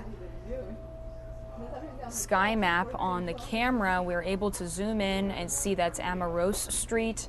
Again, this is happening in Modoc County, California near Lake Elsinore today. These fires still continuing to burn as they were yesterday as well. You can see people out in their backyard just taking a look at the scene, maybe enjoying their day, but also they're probably wondering if they're going to be part of the evacuation, because I'm being told that a lot of houses are now being evacuated as these fires still continue to burn. Let me turn up the chopper audio and see if we can hear the reporter speaking.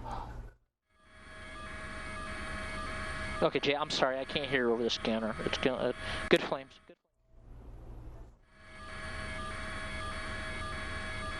Good. And got it.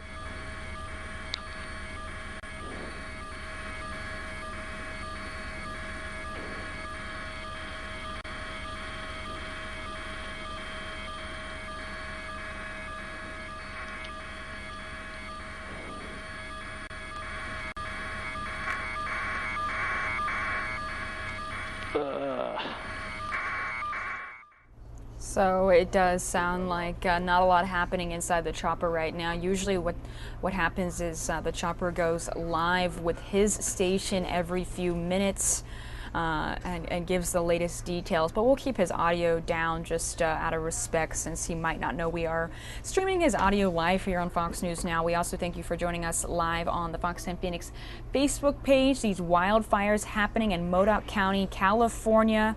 We'll keep you updated live here on the Fox News Now stream.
Looks like we are able to zoom in and see that there is a fire vehicle there near those homes, as well as look how close the fire is burning near all of the homes here in Modoc County. You have to imagine that there's going to be evacuation set in place. I mean, could you imagine walking outside and seeing this in your backyard? It does not seem safe to be staying at home there right now as these fires are continuing to burn. They were burning yesterday and they continue to burn into Monday afternoon here. You can see the flames still very thick right now as we're continuing to stream this from the news chopper in California today. Also, interesting update that I mentioned a little bit earlier, legal marijuana growing happening at the scene here. This has halted the firefighting efforts in Modoc County. So let me just pull up the latest details for you guys. So what we know is that on July 25th, the Modoc County Sheriff's Office, oh, it sounds like we're getting an alert. Switch stations on DLC Channel 1. The source is now KTTV. Okay, so it does look like we've gotten a source change. Let me turn up the volume and see if we can hear from the new chopper reporter about these wildfires.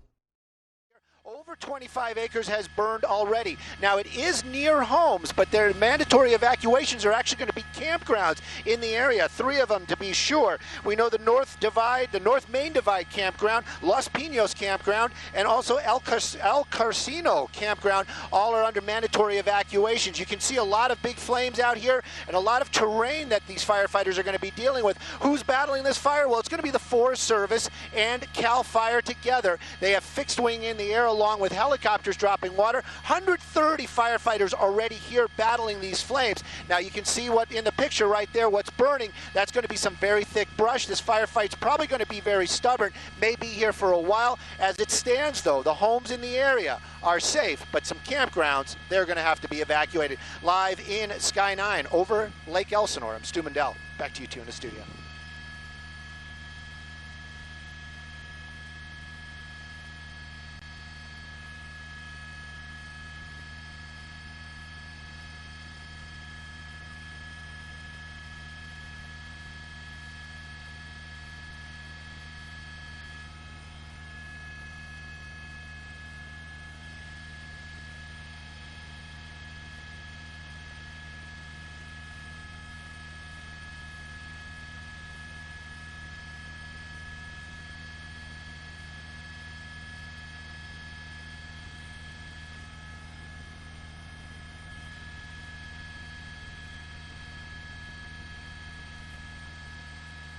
Okie dokie. So as you can hear, that's the new chopper reporter just giving us updates throughout the day here from the news chopper. But again, this wildfire breaks out in Lake Elsinore. We were reporting earlier that it was in Modoc County, but we're going to stick with Lake Elsinore as we just heard that come in from our Fox reporter there. Again, 130 firefighters battling the flames here today in California. Let me pull up some more information. So California and Riverside County firefighters, along with the U.S. Forest Service, are on the scene of a wildland fire in the unincorporated area of Lake Elsinore, according to California and Riverside County Fire Department. The Rose Fire, now being reported as 20 to 25 acres in size, was first reported at 2:22 p.m. today in the 14,000 block of Amaro Street near Grand Avenue, according to an incident report written by the department spokesperson, Jody Hageman. Evacuations are now in progress for the campgrounds in that surrounding area. North Main Divide and Los Pinos Camp also being evacuated. 130 firefighters, 2 helicopters, and 28 engines are working to put this blaze out, as well as 6 air tankers currently on the scene of this blaze. We'll keep you updated live here on the Fox News Now stream, but you can still see heavy smoke and flames happening near Lake Elsinore. Stick with us live here on Fox News Now. Now, this might actually be the road that they called in Amber Rose.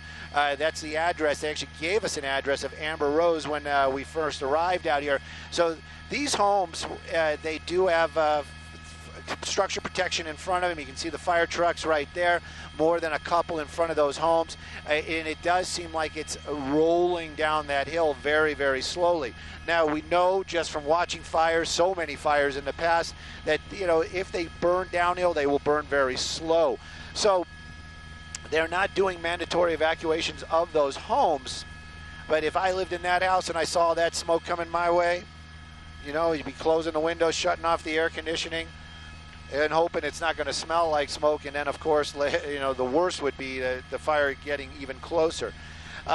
They do have aircraft out here dropping water from helicopters, dropping Phos-Chek from the aircraft. We saw one actually when we were doing our live shot. I wish I would have been a little quicker at that, got a better shot of it, but we did see a plane do a drop right there of some Phos-Chek. So they are starting to draw those lines out there. But if you look at the terrain and how they don't have anything ahead of it right now, that kind of shows you that this is, you know, this has a potential of being a very troublesome fire. Now, all fires are troublesome, but sometimes if it's light grass, it'll be very spectacular for a few moments, run up a hillside, and then kind of stop. This fuel, this chaparral that's out here, very, very thick, very thick is dense, but it is going to be difficult for the firefighters to make their way through there. And once those flames get entrenched in something like that, it's going to burn. So right now, this is definitely a firefight. They're talking about evacuations of campgrounds in the area. Don't know exactly where those campgrounds are. I'm not ashamed to admit it. But we do know that they have done some mandatory evacuations. My guess. Okay, copy all. My guess is they would be towards the top of a hill somewhere. If this fire does get onto that hillside and make a run up that hill, it will move very, very quickly and burn. It will put out some huge flames. So right now, firefight continues. Mandatory evacuations at campgrounds.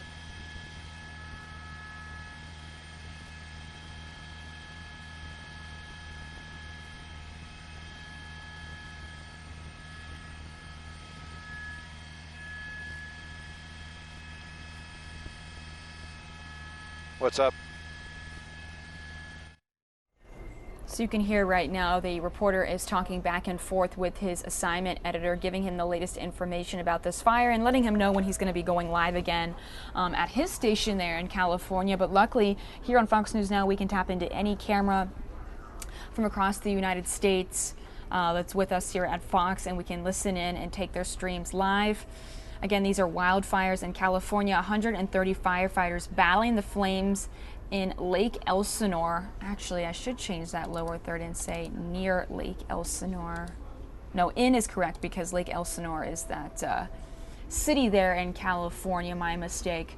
But again, California Fire and Riverside County firefighters, along with the U.S. Forest Service, are on the scene of this wildland fire in the unincorporated area of Lake Elsinore. This is according to the California Fire and Riverside County Fire Department. They're calling this the Rose Fire, and it's now being reported as a 20 to 25 acre fire in size. And it was first reported at 2:22 p.m. today in the 14,000 block of Amorose Street near Grand Avenue. It looks like Chopper is zooming in there right now just to give you guys a better look of where this is happening. This is all according to an incident report written by the department spokesperson, Jody Hageman. Evacuations are in progress for El Carrizo Campground, as well as North Main Divide and Los Pinos Camp. Who's working on this fire? Well, a lot of people are working on this fire today. 130 firefighters, you guys, are working to put out this blaze right now, as well as 2 helicopters, 28 engines, and 6 air tankers. Currently on the scene of this blaze. We'll keep you updated live here on the Fox News Now stream, and I'll continue to raise the audio on the reporter and the chopper, and let's see what he has to say as well. Good, sir, go ahead.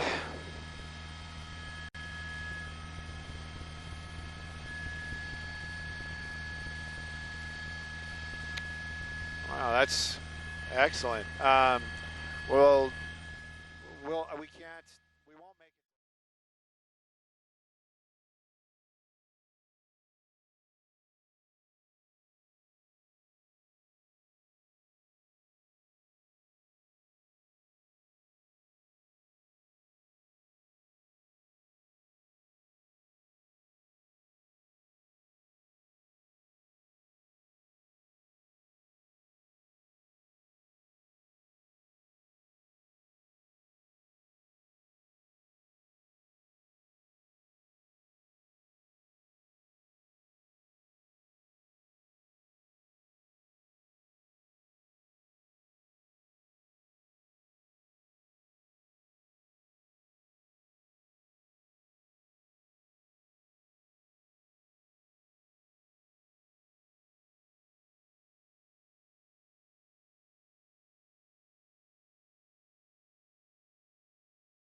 No, we cannot stay for 5 and 6. We can stay.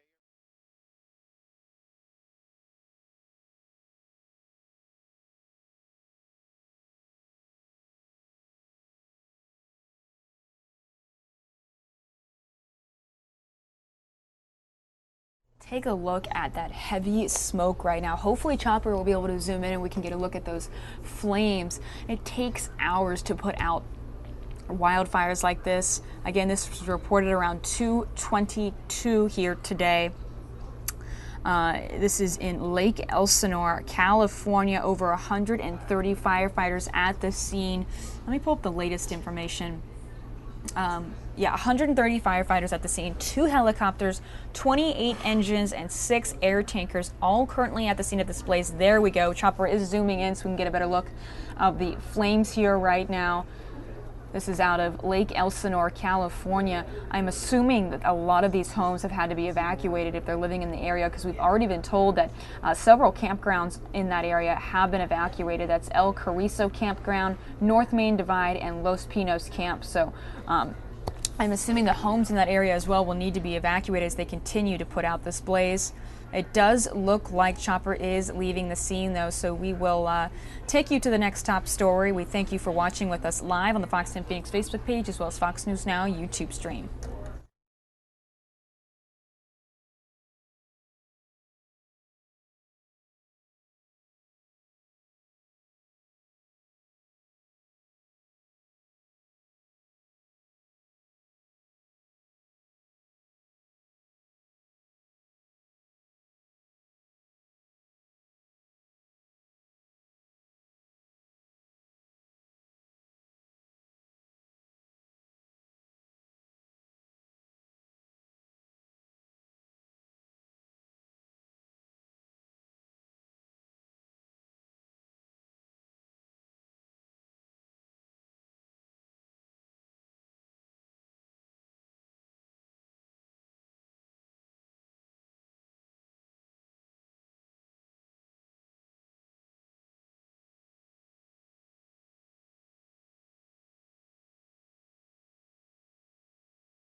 All right, everybody, we are going to move on to the next top story here in the show. Live right now, a body has been found after a missing woman's car found in Virginia Creek. Let's take you to this live press conference right now. We really feel for the family. I mean, our thoughts and prayers are with them. It's a very difficult time for everybody, very difficult for our deputies. Unfortunately, we see more of this than we'd like to, but it is part of the job. We're just, happy to provide whatever comfort we can to the family at this point, and try to, to try to bring this to some sort of a closure. But it's just such a difficult situation for everybody. When we arrived, we saw first responders getting on scene, and people were running, paramedics running out of their cars. It gave us hope that there was life that was found. Right. Can you talk about the response? Well, I think the response on anything like this, because you don't know until you get to the scene, until so you see a car that's overturned. You're hoping that they're still alive in there, and you're going to make every effort you can, if they are, to get there as quickly as you can and try to save lives. But unfortunately, that wasn't the case. But it really is a credit to the our men, fire and rescue. It's a credit to our deputies to how well they respond to this and to these kinds of situations every day. And but again, it's a very trying time for everybody, family-wise, and certainly for the first responders as well. And again, it was just a family member who was out searching. Can you talk about what that person found, and then did he call you right away, or how did those events play out? Well, from what I understand, and we're still trying to piece it all together, as a family member, there are other family members that as well were searching for the vehicle. This particular family member observed the car. It really was behind a lot of brush. It was a very, very good observation.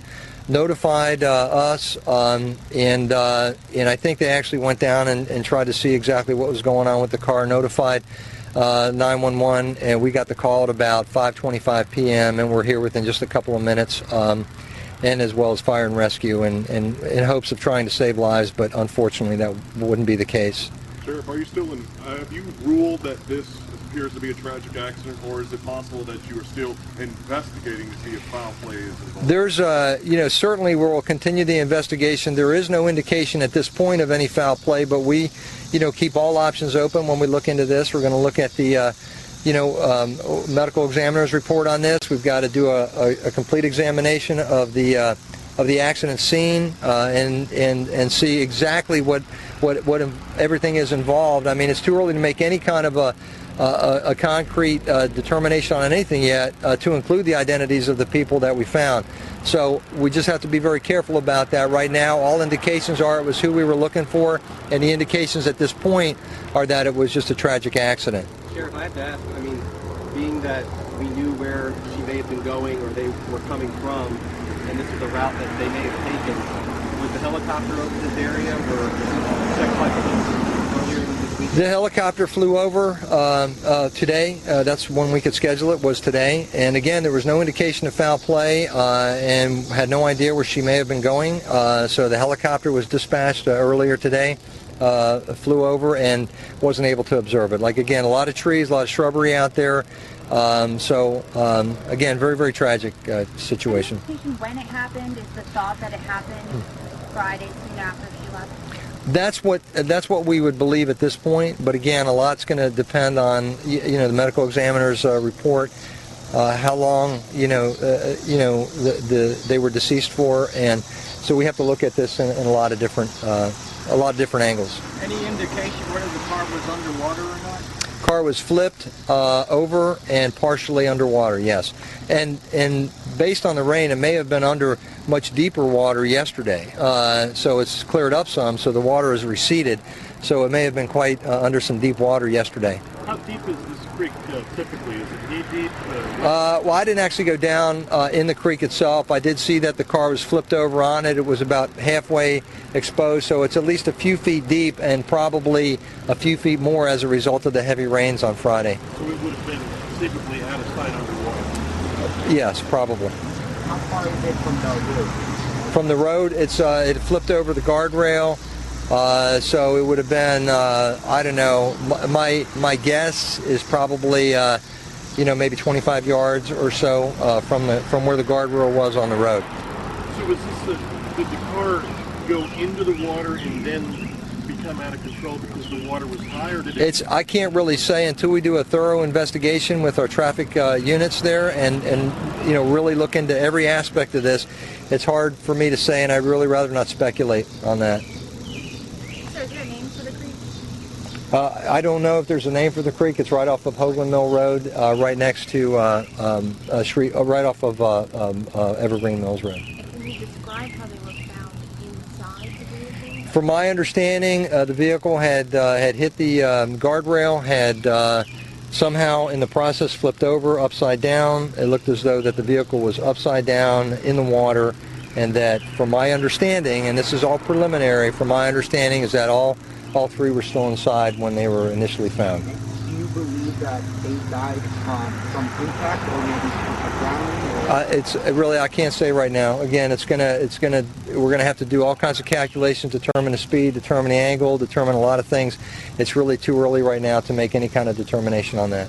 So you said right now there's no indication of foul play. That means the mother. That would be, at this point, there doesn't seem to be any indications of that. No. Do you believe that there could have been another car involved in the accident? It's possible. I mean, it's possible that maybe somebody was driving the other way, or somebody went around, or anything is possible right now, but we really don't know because we don't have any witnesses to it. So we have to actually go back and look at the scene, do whatever calculations and measurements that we can, and try to make the best determination that evidence will give us in that particular case. Is this a busy road, heavily traveled, or no? It is. It is, depending on the time of day, depending. Yeah, it is fairly heavily traveled. I can't tell you about a Friday night how busy it is, but it's fairly busy. Yes. Yeah. Okay. Any other questions? Okay. Thank you very much. Appreciate it.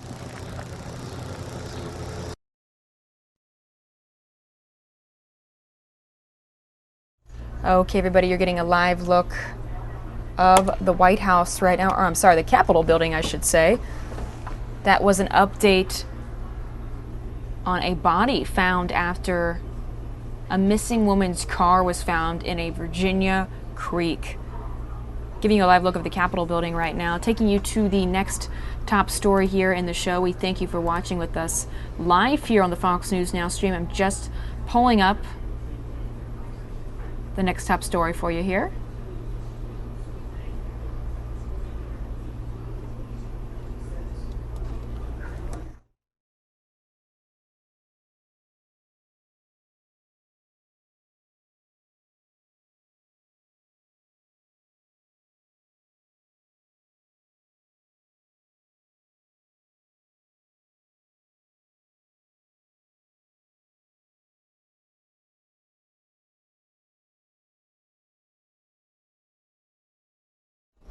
Taking you now to a press conference. Windows shot. Deputies in Highlands County in Florida announce arrests in the case of dozens of windows that were shot out in the Sebring area. Let's take you there.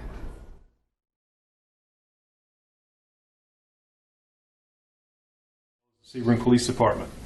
These cases all reportedly occurred during late nights and weekend nights and were sporadic until the weekend of April 21st through the 23rd, when more than 60 cases were reported to the Highlands County Sheriff's Office as well as Sebring Police Department. By the end of the weekend of April 23rd, the Highlands County Sheriff's Office was working 61 cases and Sebring Police Department had 36. Multiple detectives from both agencies were involved in the initial investigations and quickly made progress in these cases. Between April 25th and May 2nd, an analysis of some security footage from the county from both agencies revealed a suspect vehicle. The vehicle was described as a dark Ford Ranger with a distinctive light showing from around the passenger side tire area, which turned out to be a tag light which had fallen out and behind the bumper. Also described the vehicle had a small dent on the passenger side door. After a suspect vehicle was identified, Highlands County Sheriff's Office Detective Dwayne Kelly, standing to my left here, was assigned as the lead detective from the Highlands County Sheriff's Office, as well as Detective Tim Rittenauer from the Sebring Police Department, also on my left, was assigned as their lead investigator. On May 5th, Detective Kelly, acting on a hunch, went to a gas station in Avon Park and looked at their security footage. He saw that a truck with 2 young white males arrived at the store at approximately 11:25 p.m. on the April 21st. Footage from a nearby Walmart showed the same 2 individuals enter the store and purchase approximately 6,000 BBs a few minutes later. Kelly determined that the truck was registered to a 19-year-old white male, Logan Patrick Lashley of Babson Park. More investigation revealed that a second person, Lashley's cousin, a Reno J. Lashley, a 17-year-old from the Avon Park area, was also there. On May 11th, Detective Kelly and Detective Rittenauer interviewed both the Lashleys. During the conversation, or during the interview with both subjects, they confessed to the crimes, and as a result, they said they were sorry because they had saw the attention that they were gathering on social media and Facebook and decided that that's why they were going to stop doing the all the criminal mischiefs. So charging affidavits were prepared by both detectives and submitted to the state attorney's office to include 112 vehicle criminal mischiefs, 9 businesses that were damaged, to a total of 97 separate cases. By the time the documents were ready, the Highlands County Sheriff's Office detectives had logged 210 hours on this particular case, as well as Sebring Police Department had logged 119 hours. On June 2nd, the paperwork was submitted to the State Attorney's Office, and the daunting task of sorting out all the cases was tasked to those attorneys. The cases were grouped together by date ranges as well as particular cases, and the State Attorney's Office had charged 9 felonies for firing into buildings, 6 felonies for the cars, as well as 1 count of criminal mischief. The state attorneys treated each shooting spree as an ongoing incident and upgraded the charges to felonies. The bonds for both gentlemen were set at $51,250. I should say, as a result of submitting the affidavits and getting the warrants back, both subjects, both the Lashleys, turned themselves in after hearing that the warrants were active for their arrest. First off, I would like to thank both Detective Rittenauer and Detective Kelly for their hard work, as well as their cooperation, showing that both the agencies work absolutely wonderful together, and Chief Hoagland will have some more on that. But I'd also like to thank the citizens of our county and of our cities here in Highlands County that work together and have went forward with our Project COP, which is Project Cameras on Patrol, because without that, we don't know that we ever would have made any of these cases. We have a project ongoing here in Highlands County where we encourage our citizens to, if they have security footage around their places of businesses or their homes, to let us know that so we can gather evidence off of that if they're willing to let us have that. And in this particular case, that is really how this case was broke. So at this point, I will turn it over to Chief Hoagland from Sebring Police Department for his comments. Thank you. Thank you, Sheriff Blackman. I'd like to echo his sentiments that the important aspect of this case really came down to collaboration between the Sebring Police.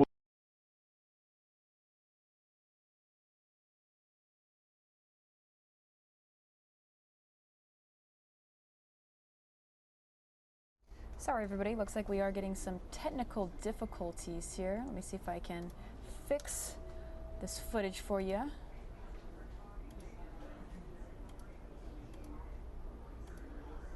Does look like we have lost the feed. Sorry about that, you guys, but luckily we were able to give you the latest on that shooting in Florida where dozens of windows were shot out in the Sebring area. We're getting a live look of the Capitol building right now. Pulling up the next top story for you here in the show.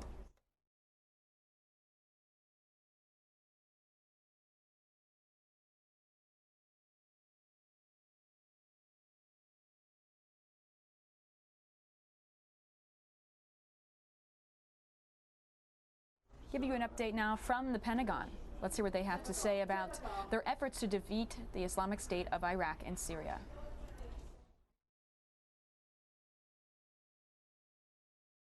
Before we get started, Colonel Dillon, how do you hear me? I can hear you pretty well, Adrian. Thanks. How me? Sir, we're here very well. And with that, we'll get started with your opening statements and then go to questions. Over to you, sir.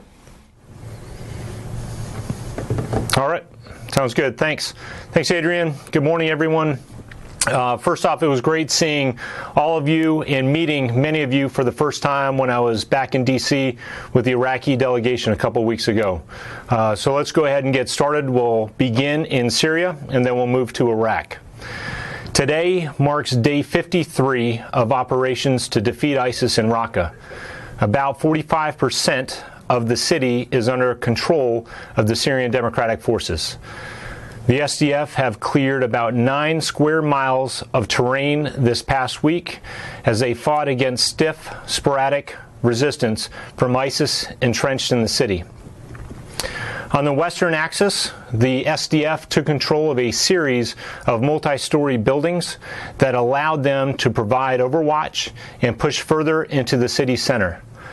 On the eastern axis, the SDF made incremental gains south of the main road that runs east to west in the city. Currently, the distance between the east and west SDF axes is less than a half a mile. And once they link up, the SDF will have full control of southern Raqqa. And south of the Euphrates River, the SDF continue to isolate Raqqa and reinforce their positions. In southern Syria, the Shuhada al-Qaritain, commonly referred to as the Shuk, one of our partner forces there, unilaterally, without U.S. or coalition permission or coordination, conducted patrols outside of the agreed-upon de-escalation zone and engaged in activities not focused on fighting ISIS. The coalition only supports partner forces committed to fighting ISIS. The Shuk have been important partners in the fight against ISIS in southern Syria. However, the coalition will no longer support their operations. The coalition will support and train and advise and assist and accompany vetted partner forces in southern Syria that wish to defeat ISIS.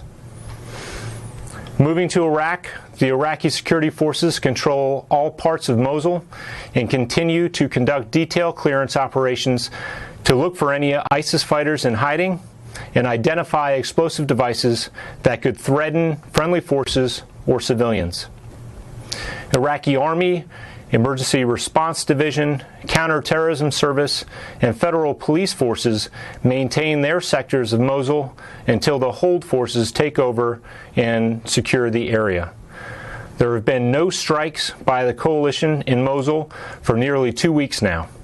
There have only been a handful of direct fire engagements by the ISF in Mosul over the last week. And for the first time since operations to liberate Mosul began in October 2016, Tuesday marked the first day there were no ISF casualties in Mosul. These are all indicators to the improving security situation there. There have been consistent reporting of alleged law of armed conflict violations recently. The coalition does not condone any violation of the laws of armed conflict. And while we cannot verify the authenticity of the reports, any violation of the law of armed conflict is unacceptable and should be investigated in a transparent manner. We meet routinely with our partner forces to advise them on the expectations for thorough and transparent investigations, accountability for anyone found responsible for abuses, and public disclosure of findings and actions taken. The coalition has gathered alleged LOAC violations from various sources, from traditional and social media to from international organization reports and reports from coalition members. We pass all allegations of abuse that come to our attention to the government of Iraq. Prime Minister Abadi has stated that everyone will abide by the law, that he has a zero-tolerance policy for any improper action by the Iraqi security forces. The government of Iraq has investigated previous allegations, and they have taken action. And we have encouraged them to present the facts of these investigations to the public. Lastly, I would like to discuss how the Combined Joint Task Force and the greater coalition are countering ISIS propaganda efforts. We have said several times that we will not allow ISIS sanctuary. When known, we will degrade ISIS' ability to conduct battlefield operations, to inspire, plan, finance, and direct terror attacks, and recruit and move terrorist fighters. In recent months, the coalition has targeted and killed several senior ISIS propagandists and facilitators in Iraq and Syria. The removal of these key ISIS leaders disrupts ISIS propaganda production, distribution, and the ability to fund their activities. Abu Sulaiman al-Iraqi, a senior ISIS propaganda official, was killed by a coalition airstrike near Mosul in early July. Al-Iraqi provided strategic guidance and production oversight for ISIS propaganda, which recruited, indoctrinated, and directed terrorists around the world. Ibrahim al-Ansari, an ISIS propaganda official, was killed on March 25th in Al-Qaim, Iraq. Abu Ali al-Janubi, an ISIS senior media director, was killed April 16th in Mayadeen, Syria. Abu Sayyaf al-Azawi, an ISIS media emir, was killed April 27th in Al-Qaim, Iraq. Abu Khattab al-Rawi, an ISIS media emir, was killed May 17th in Baj, Iraq. And Ryan Meshal, ISIS senior media official, was killed by the coalition airstrike conducted near Mayadeen, Syria between May 25th and May 27th. Meshal was the head and founder of Amaq, ISIS's official propaganda media outlet. He oversaw, authorized, and disseminated ISIS digital propaganda to instigate and direct terror and recruit foreign terrorist fighters. And lastly, Bassam al-Jaifus, who handled ISIS funds for terror attacks, was killed by a coalition airstrike on July 18th in Mayadeen, Syria.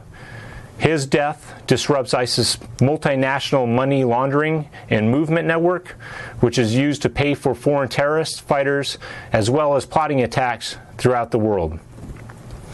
While the CJTF, the coalition, the military component, conducts these operations, the greater coalition of 73 international partners have collectively blunted the edge of terrorist propaganda. ISIS online supporters are dwindling, with counter-ISIS content outnumbering pro-ISIS content across the world. In May, there was a 92% decrease in global shares of ISIS video content on Twitter. In April, ISIS propaganda production dropped to its lowest point in over 6 months, a 75% reduction in ISIS monthly output in 2016. And the global coalition launched a new campaign called #TakeDash to inform social media users of how to report ISIS extremist content to platform owners, and adding pressure on these owners to act and remove its content. ISIS is losing on every front, on the battlefield, in recruiting, and social media, and generating money. And they will continue to lose with the pressure put on by our partners in Iraq and Syria. And just to let you know, with all the names that I just provided on those propagandists that we killed after the conclusion of this briefing, that will be a press release by CJTF OIR with all those names, so you don't have to worry about writing them down. And with that, I'll now stop and take your questions. Thank you, sir. The first question will go to Kasim Ilari from Anadolu. Yes, Colin. Thanks, Colin, for doing this. I have actually several questions. One of them, does the U.S. or coalition have a rapid equipping force inside Syria in support of the SDF?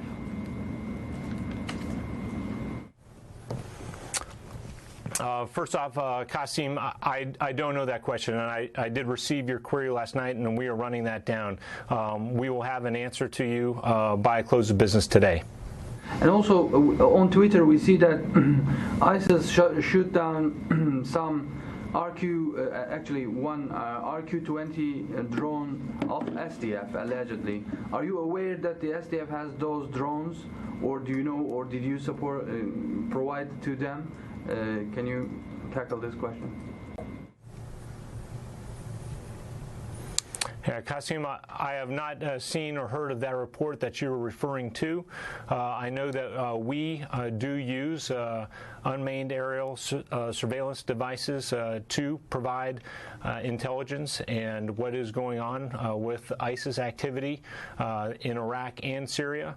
I am not tracking the particular instance that you are talking about, but I will also say that there are measures, countermeasures for UAS devices that are in areas throughout Iraq and Syria where we are providing support to our partner forces. Does SDF have drones or unmanned aircrafts? Do you know?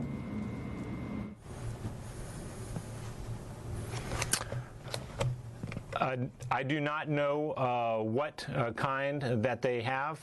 We know that it is relatively easy to get drones and to use them throughout the battlefield.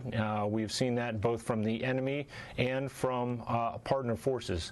But bottom line is, I don't know what type and what kind they use. Thanks.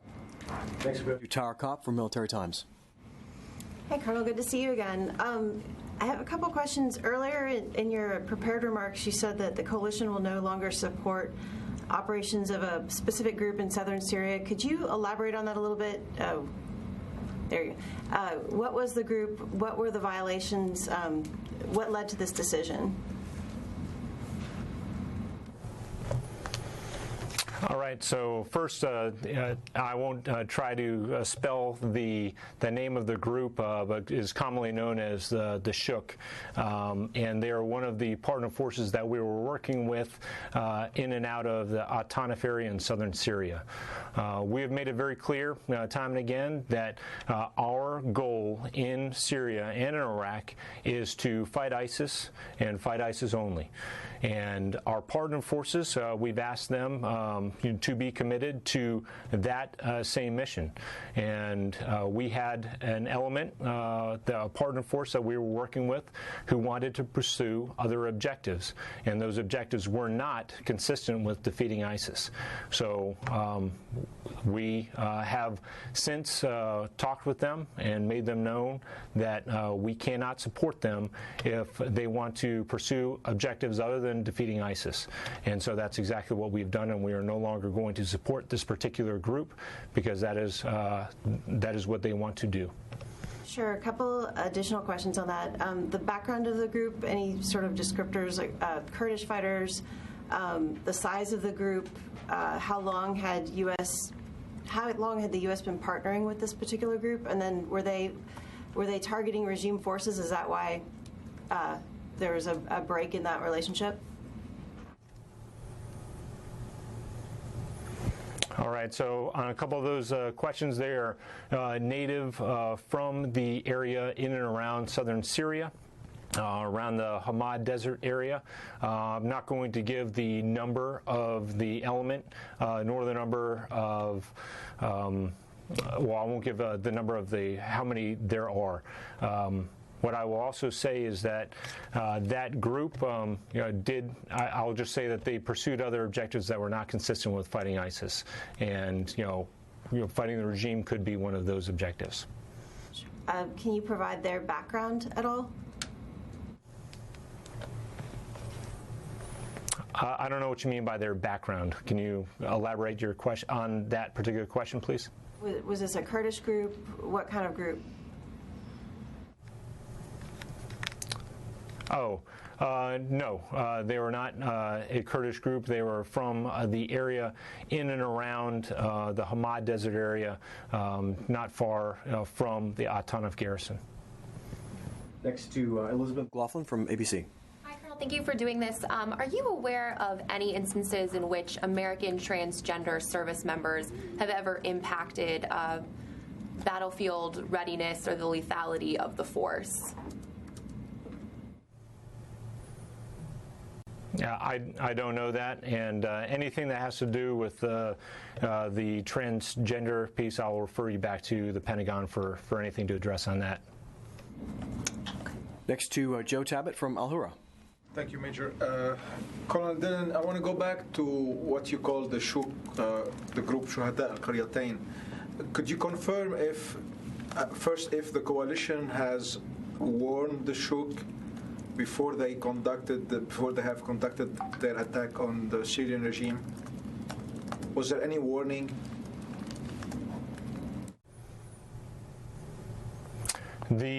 Our partner forces, so warning, I will say that our partner forces know and made a commitment to fight ISIS, and they are partnered with us as a part of the 1209 program to do just that. So they knew prior to going out and pursuing these other objectives what the repercussions could have been. Could you confirm if the Shuk still or left at Tanif area, because they used to be part of the partner forces in the Tanif area? Are they still there or they have left?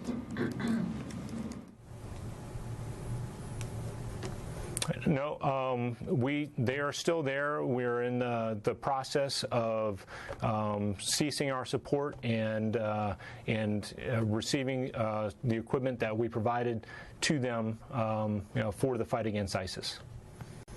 Will you be asking them to leave? I'm sorry about that. Please say that again.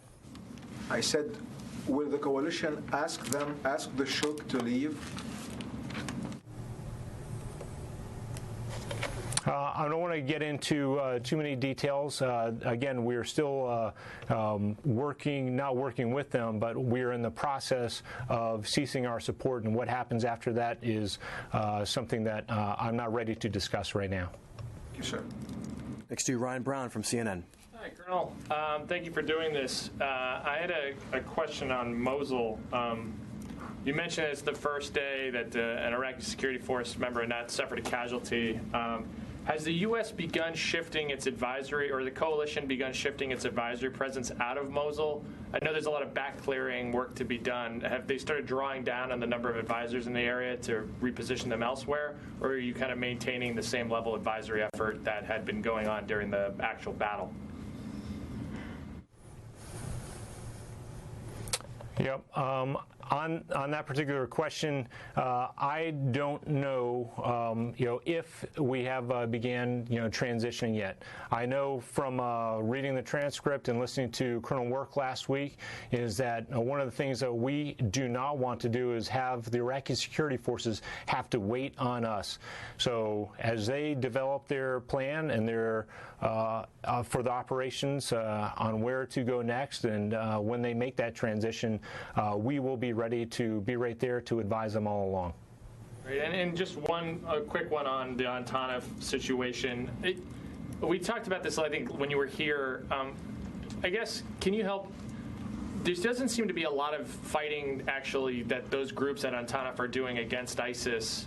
Has there been any major engagements, or any engagements at all, between the groups we're backing in that area with ISIS fighters, or is the regime still kind of positions itself between those groups and ISIS? Are they kind of still blocking that access to ISIS territory? Yep. There have been ISIS incursions, both in and around that area within this since January, within the last few months. Excuse me. And also, we know that the regime has also, run into ISIS, fighters where they are operating. So there still is ISIS presence in that area in southern Syria, moving towards Abu Kamal area. I hope that answers your question. If not, follow up, please. That's great. Thank you, Colonel. Zach Biggs, Janes. Thanks. Colonel, two things. First, you mentioned the 75% reduction in propaganda over the last 6 months out of ISIS. Can you give us a sense as to what the metric is that's being used to measure that drop? Is that just, social media? Is it in terms of the number of personnel they have working in media? What's the measurement? Yeah, Zach, so with those figures that I presented, I talked much about the military efforts and killing many of the propagandists. I will follow up with you after this on the background of how the greater coalition, who was working out of London, came to that information. I'm about one layer deep on what I presented to you, but that is the greater coalition. I can point you in the right direction. I will link up with you after this and make sure you have a good contact. So, thank you. And the second thing, I know you said that you're not going to address the transgender policy issue that came out yesterday, but do you have a sense or a number as to how many trans service members there currently are participating in OIR? And can you give us any detail? Have they been told anything about policy issues yesterday? Not the policy itself, but have they been informed about anything related to the policy?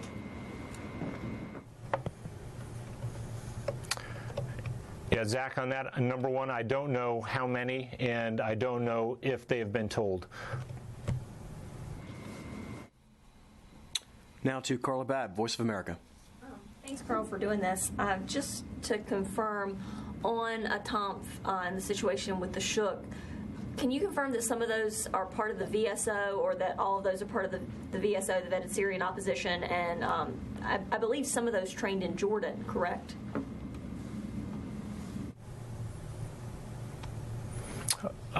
They are part of the Vetted Syrian Opposition. This was one of those groups that fell underneath that. And I don't know the answer to your second question about where they were trained. They were a partner force of ours, and we can no longer support them because they don't want to fight ISIS. And one quick follow, a separate question. Some of those forces in ATOMF, as has been explained to me, some of them are from the Abu Kamal Mayadeen area. Is there any plan in place to get them to where they can defend their homeland? Because right now, as Ryan was explaining, the Syrian troops are kind of in between you guys and that area. Yep. You're absolutely right, and some of those vetted Syrian opposition forces that we still train are from our indigenous to areas along the middle Euphrates River Valley. And can we leave on trucks and go straight across to Abu Kamal and Mayadeen and Deir Zor without running into the regime? Likely not. But as far as any future plans on getting them into the fight, we will address that, and we believe that there will be an opportunity to use them in the fight against ISIS in the middle Euphrates River Valley when needed. All right, then back to Ryan from CNN. Yeah, Colonel, just a real quick follow-up. You mentioned, I just want to follow, you mentioned retrieving the equipment that had been provided. Can you give us a little bit on what kind of equipment that is, and are you confident that this group who wants to conduct independent operations is going to willingly give up the weapons it has? Yeah, Ryan, like I said, those discussions with the Shook leadership and our forces there are still going on. I'm not going to be able to tell you, by serial number, or even if we were going to, not even if, but the types of weapons and equipment that we are going to receive back from them. Meaning, is there going to be small arms? Is there going to be all the vehicles? Is there going to be all their uniforms? I don't know that answer for you right now, but we are going to retrieve some of the equipment that we provided them to fight ISIS. Thank you. Now to Qasim from Anadolu. Colonel, back to the U.S. forces inside Syria. We know that when the deployment happened, among the forces deployed to Syria, there were engineering folks as well. So can you say that the SDF forces are embedded, or these engineering folks are embedded within these SDF elements, and what kind of engineering things do they train the SDF forces with?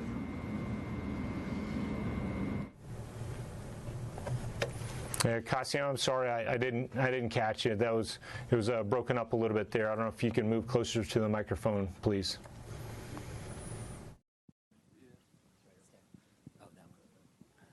So, among the U.S. forces, can you hear me right now, Colonel? Good.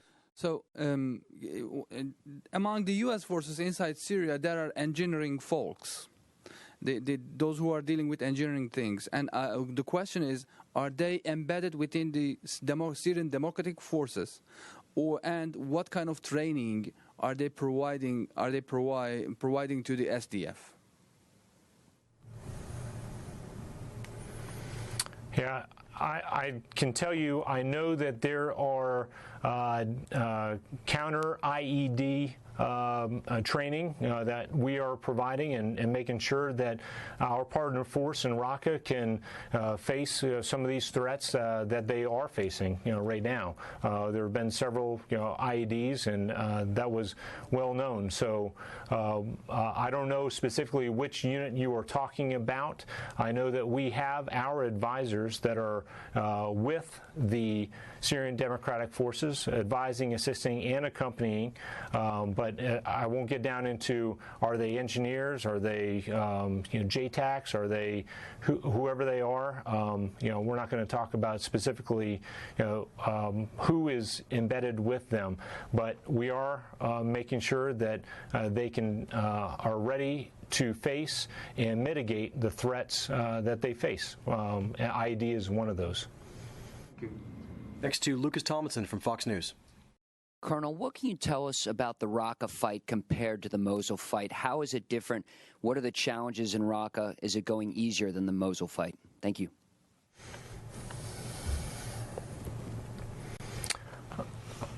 Thanks, Lucas. I think that it's fair to say that the fight in Raqqa is more similar to the fight in East Mosul than in West Mosul. The infrastructure and the spacing of the buildings, you don't have quite the congested and very tight confines of the old city of West Mosul like you do in Raqqa, at least not at that magnitude. Obviously, Raqqa is much smaller than Mosul as well, but there still are a lot of those challenges that the Iraqi security forces faced in Mosul with the vehicle-borne IEDs, with the use of the human element and the population to shield, and that the ISIS is using, that we saw in Mosul, that we are seeing in Raqqa. So I would also take account how quickly that the Syrian Democratic Forces were able to make immediately into the city, but there have been some stiff resistance since making it to like the ancient wall area, and as we've gotten closer into the city center. I hope that answers your question. It does. And how many ISIS fighters remain inside Raqqa right now? We estimate less than 2,000 ISIS fighters still remain in Raqqa. And finally, whose idea was it to add the word democratic to Syrian Democratic Forces? I don't know. You would have to ask them, Lucas. Finally, is Google, Yahoo, Facebook, are they helping in this counter-ISIS narrative? And are they part of the team that helped get this 75% reduction in ISIS propaganda in the last 6 months, or any other help from the tech sector? Thanks. Yeah, I know that I personally have read open accounts of several platforms that are working to remove extremist content from their sites. But as far as the specifics, I can't say every single one that has or has not. But like I told Zach, I'll be happy to refer you to our Global Coalition team up in London to delve into that answer for you a little bit more. Now, Anya from CBS. Yes, sir. I had two questions. One is following up on the previous one right there. How concerned are you that that these groups are going to start going underground and be harder to track using other types of apps and communications for their propaganda?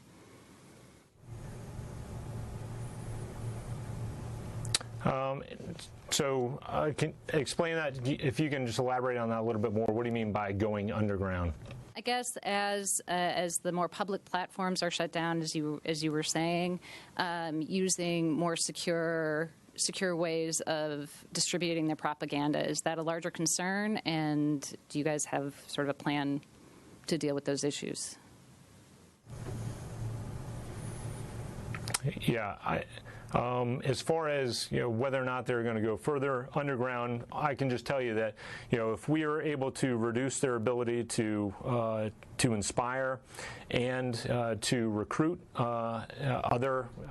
Okay, everybody, we did have to break out of that to take you to a live presser that's going on right now in Los Angeles, California, the Olympics presser. Let me change that lower third so you guys know. In fact, we are covering top stories here on the Fox News Now stream. This press conference set to start any moment.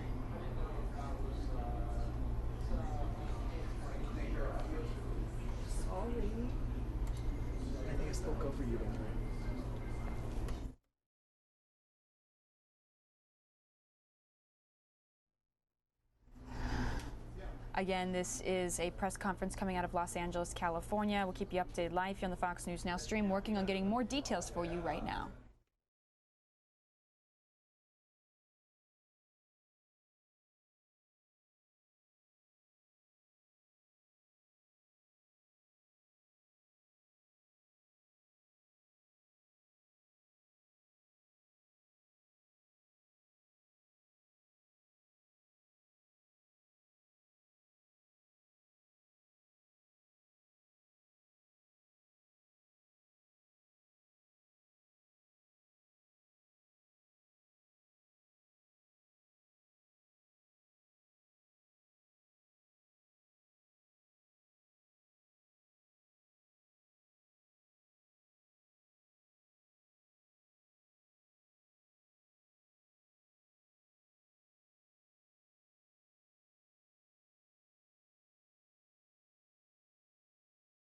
Eight, 9, 10, 11.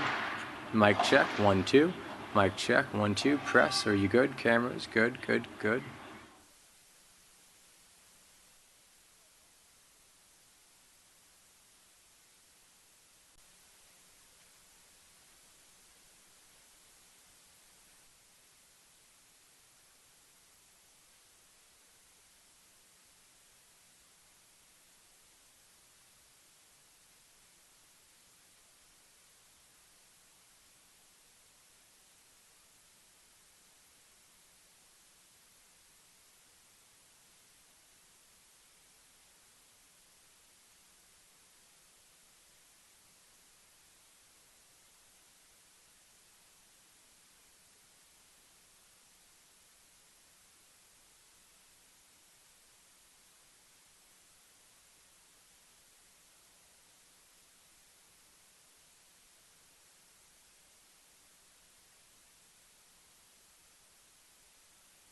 All right, everybody, welcome to the Fox 10 News Now stream, part of fox10phoenix.com. We are taking a live look here where we are expecting in just a little bit a press conference on how LA scored the 2028 Olympics. This will be the first time that the Summer Olympics back in America since 1996. Think about that. That's been a while ago. 1996, it took place in Atlanta. And now it will finally be back for the summer edition of 2028. Let me guys know what you think in the chat room right now, what you think about that move. Is it going to be a good move? Do you think the city is going to lose money? It seems like that happens a lot sometimes now, where it seems like it's hard to turn a profit, but we will see in just a little bit, I guess. I think we have some time, since it's only 2017 now, and we're talking about 2028 here. Well, welcome everyone to the Fox 10 News Now stream. It's your host, Mike Pace, going to be here with you for the next 2 hours on the stream. I just want to show you guys, we love this shot. I just absolutely think that's a cool shot there. So we'll use this from time to time, kind of show the newsroom a little setting as well. Let's get you back out there, though, to Cali. I'll read you guys off some information as well. You guys are watching the Fox 10 News Now stream, part of fox10phoenixes.com, and looks like we lost that shot. Sometimes that shot will just go a little bit in and out. So hopefully we'll get that shot back.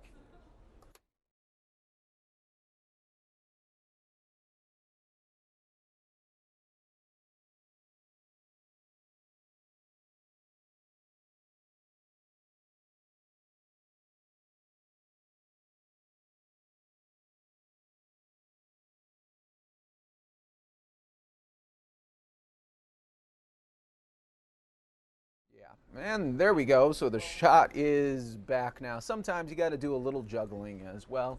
Part of the Fox 10 News Now stream.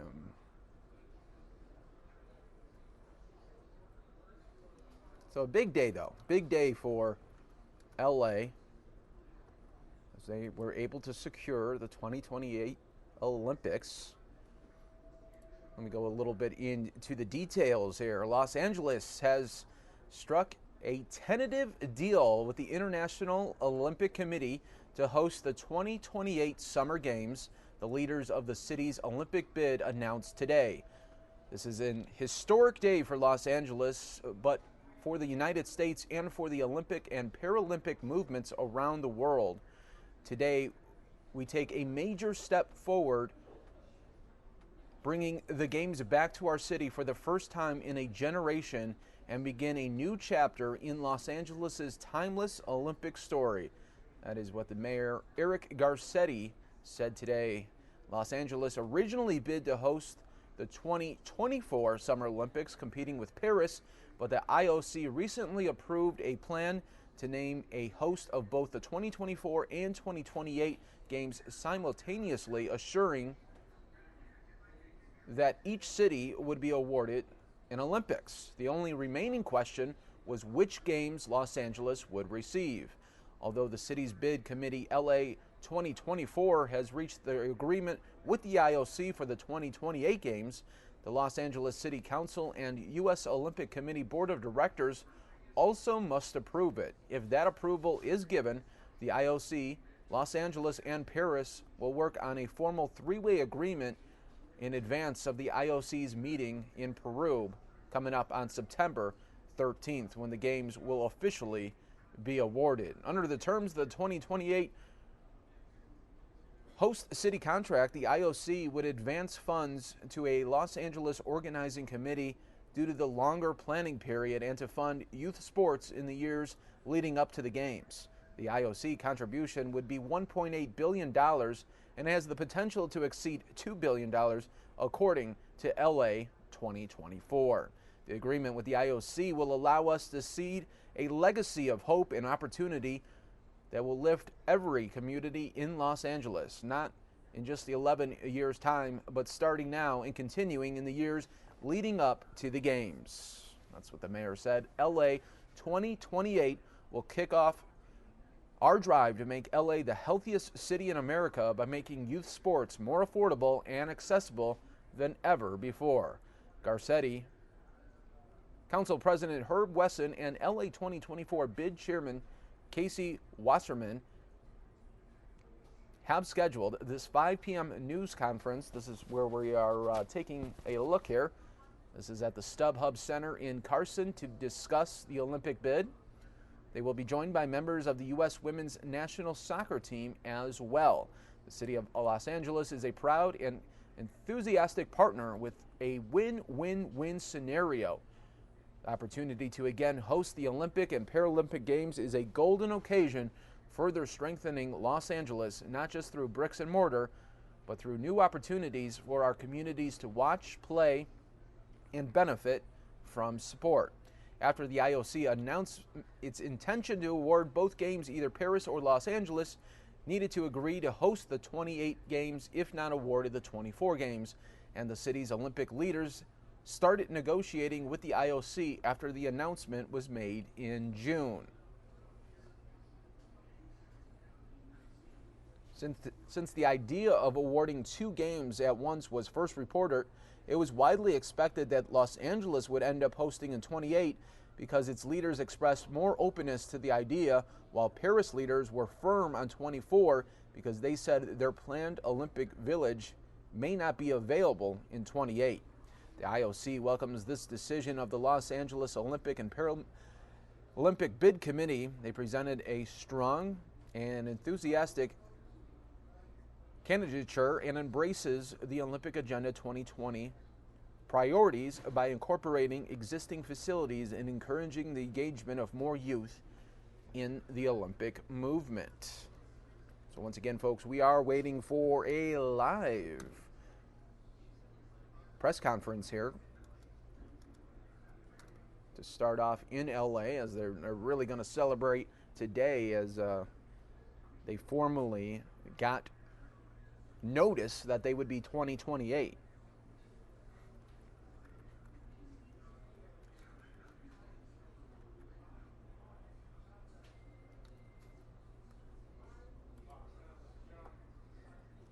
So the last time the Summer Olympics was in LA was 1984, and before that they had it in 1932. Back in 1984,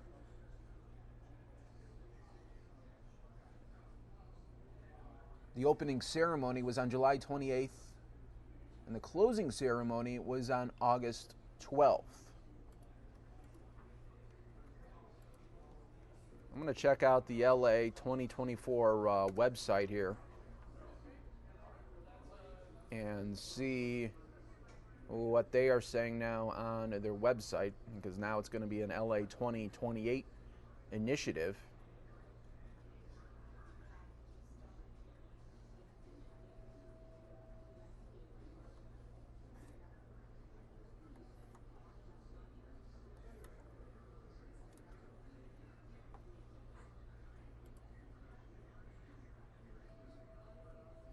Thanks to everyone joining us here worldwide right now on Fox 10 Phoenix Facebook Live, as well as fox10phoenix.com.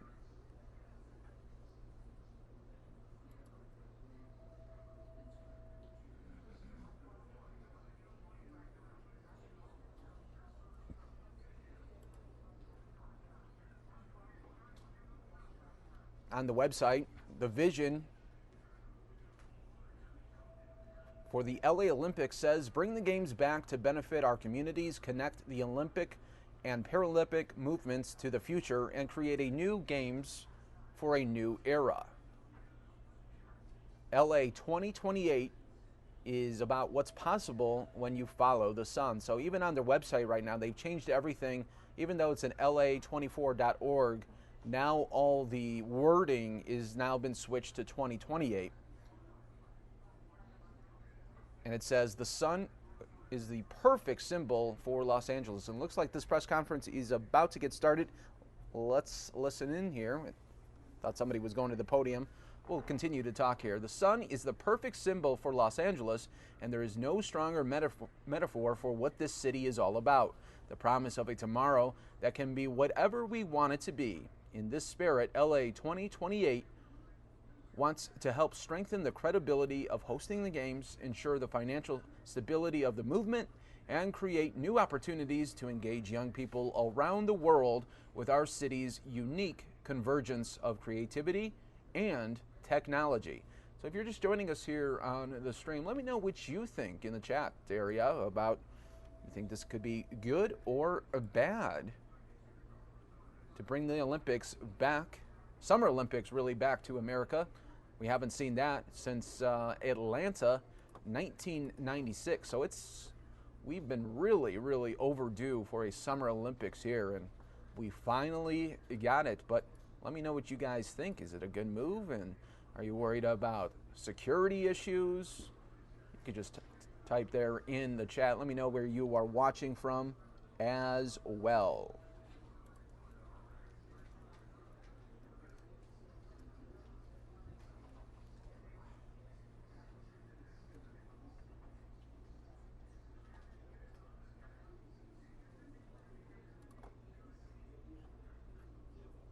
Also on their website, they say LA is a community and cultural mashup unlike anywhere else, where citizens from 115 countries are held together by a collective optimism and push for progress and a dedication to sport and a healthy lifestyle.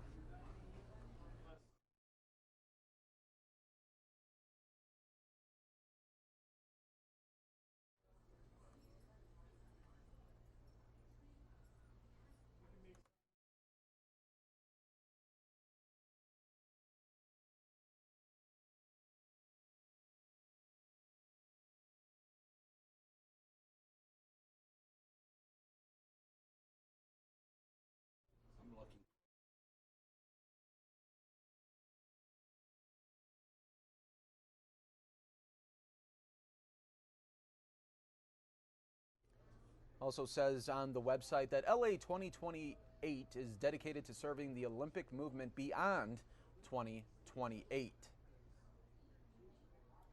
So let me see what you guys think. Let me try to review some of these comments here. We are watching worldwide here on the Fox 10 News Now stream. We always appreciate you guys when you join us on the live chat, as well as fox10phoenix.com as well for this live conference set to begin pretty soon here.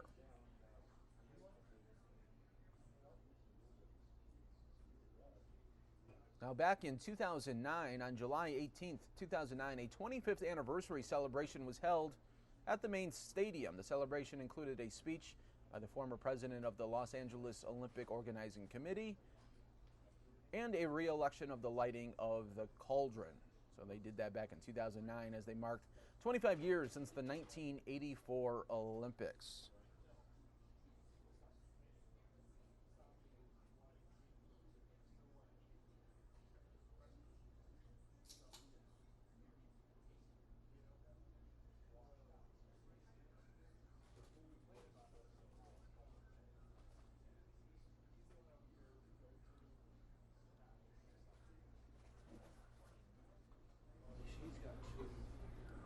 So if you're just joining us here, everyone, we are going to be learning from officials in Los Angeles as they are getting set to do a press conference. We were expecting it at about 5 o'clock, and you can see right here we are still waiting for that press conference to begin. But, you know, this is a big time for LA. It's going to be their third time hosting. So they did it in 1984.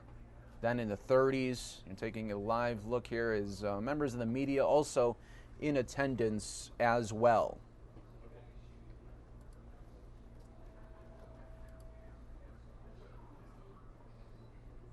And it looks like this conference is set to begin right now.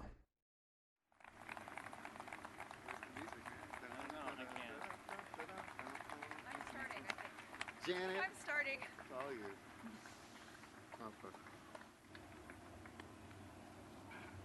Come on, guys. We got you. The one time we're actually. I know, exactly. Show some hustle out here.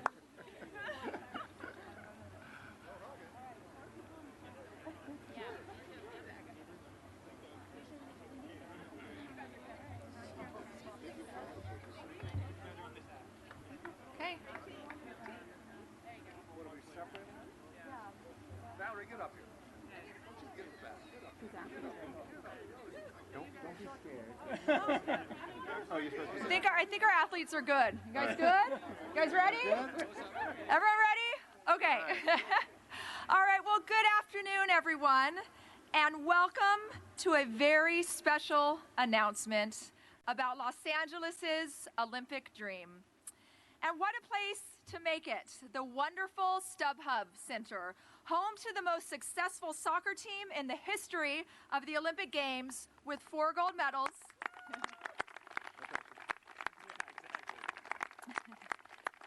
If you didn't know it already, the United States women's national team, and also the heart of our South Bay Sports Park. Let me introduce you to one of the leaders of the team, a native Angelino, a member of our LA Athletes Advisory Commission, and Olympic champion, Alex Morgan.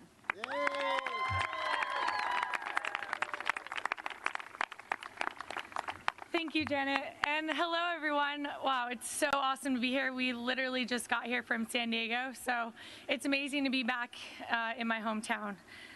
The Olympics has played a huge role in my career and my life, just like Janet and like all these athletes behind me today. I played a lot of sports as a kid, but my love for soccer really took off when I started playing youth club and in the amazing opportunity of playing with Cal South Olympic Development Program. As a teenager, it was life-changing to have access to quality coaching and to play in those positive environments so I could grow as a player and a person. So I couldn't be more excited about the prospect of bringing the games back to LA. This city truly does sport like nowhere else. For an athlete, LA has everything you need to be at your best, including incredible weather like today and every day, top-class facilities, and the world's best fans, of course.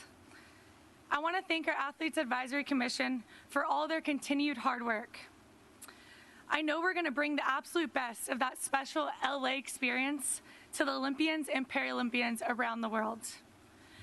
But what's most exciting for me is the amazing opportunity we have to bring sports to more young people than ever before. Our Olympic and Paralympic legacy isn't just about the games themselves. It's about the tremendous value of inspiration, teamwork, and competition in shaping the lives of young people throughout the world. I can't wait to follow the sun to LA. Thank you.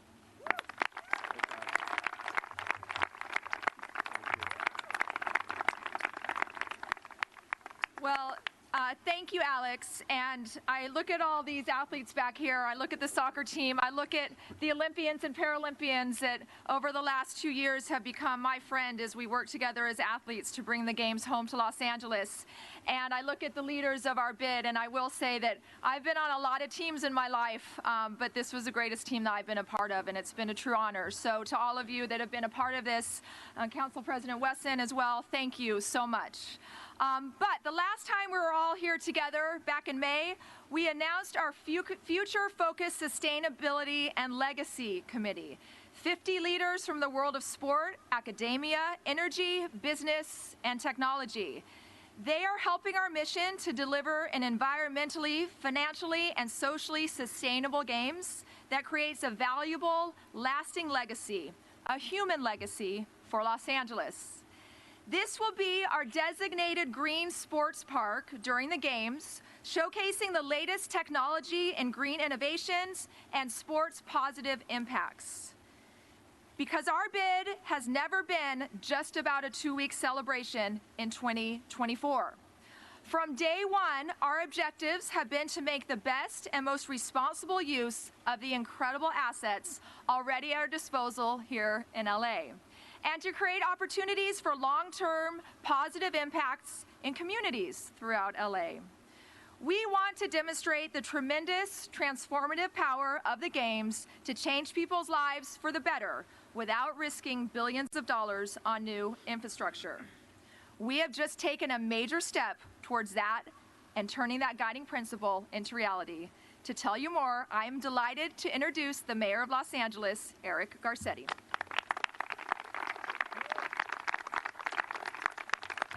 Come on, give it up for Janet Evans. What an amazing friend and leader you have been, Janet. Thank you for everything you have brought to this bid. You embody what Southern California is all about. our athletic prowess, our can-do spirit, an amazing and welcoming smile, and you have connected so many of the athletes that are here, who I personally all want to thank, especially folks that are in the middle of training right now, our amazing U.S. women's soccer team. It is amazing. Let's give them another round of applause. And I'm going to invite them to go sit down because they are in training. So go ahead if you guys want to take a seat. Ladies and gentlemen, we are here today to make history. I am proud to announce that the Olympic Games are coming back to the United States of America.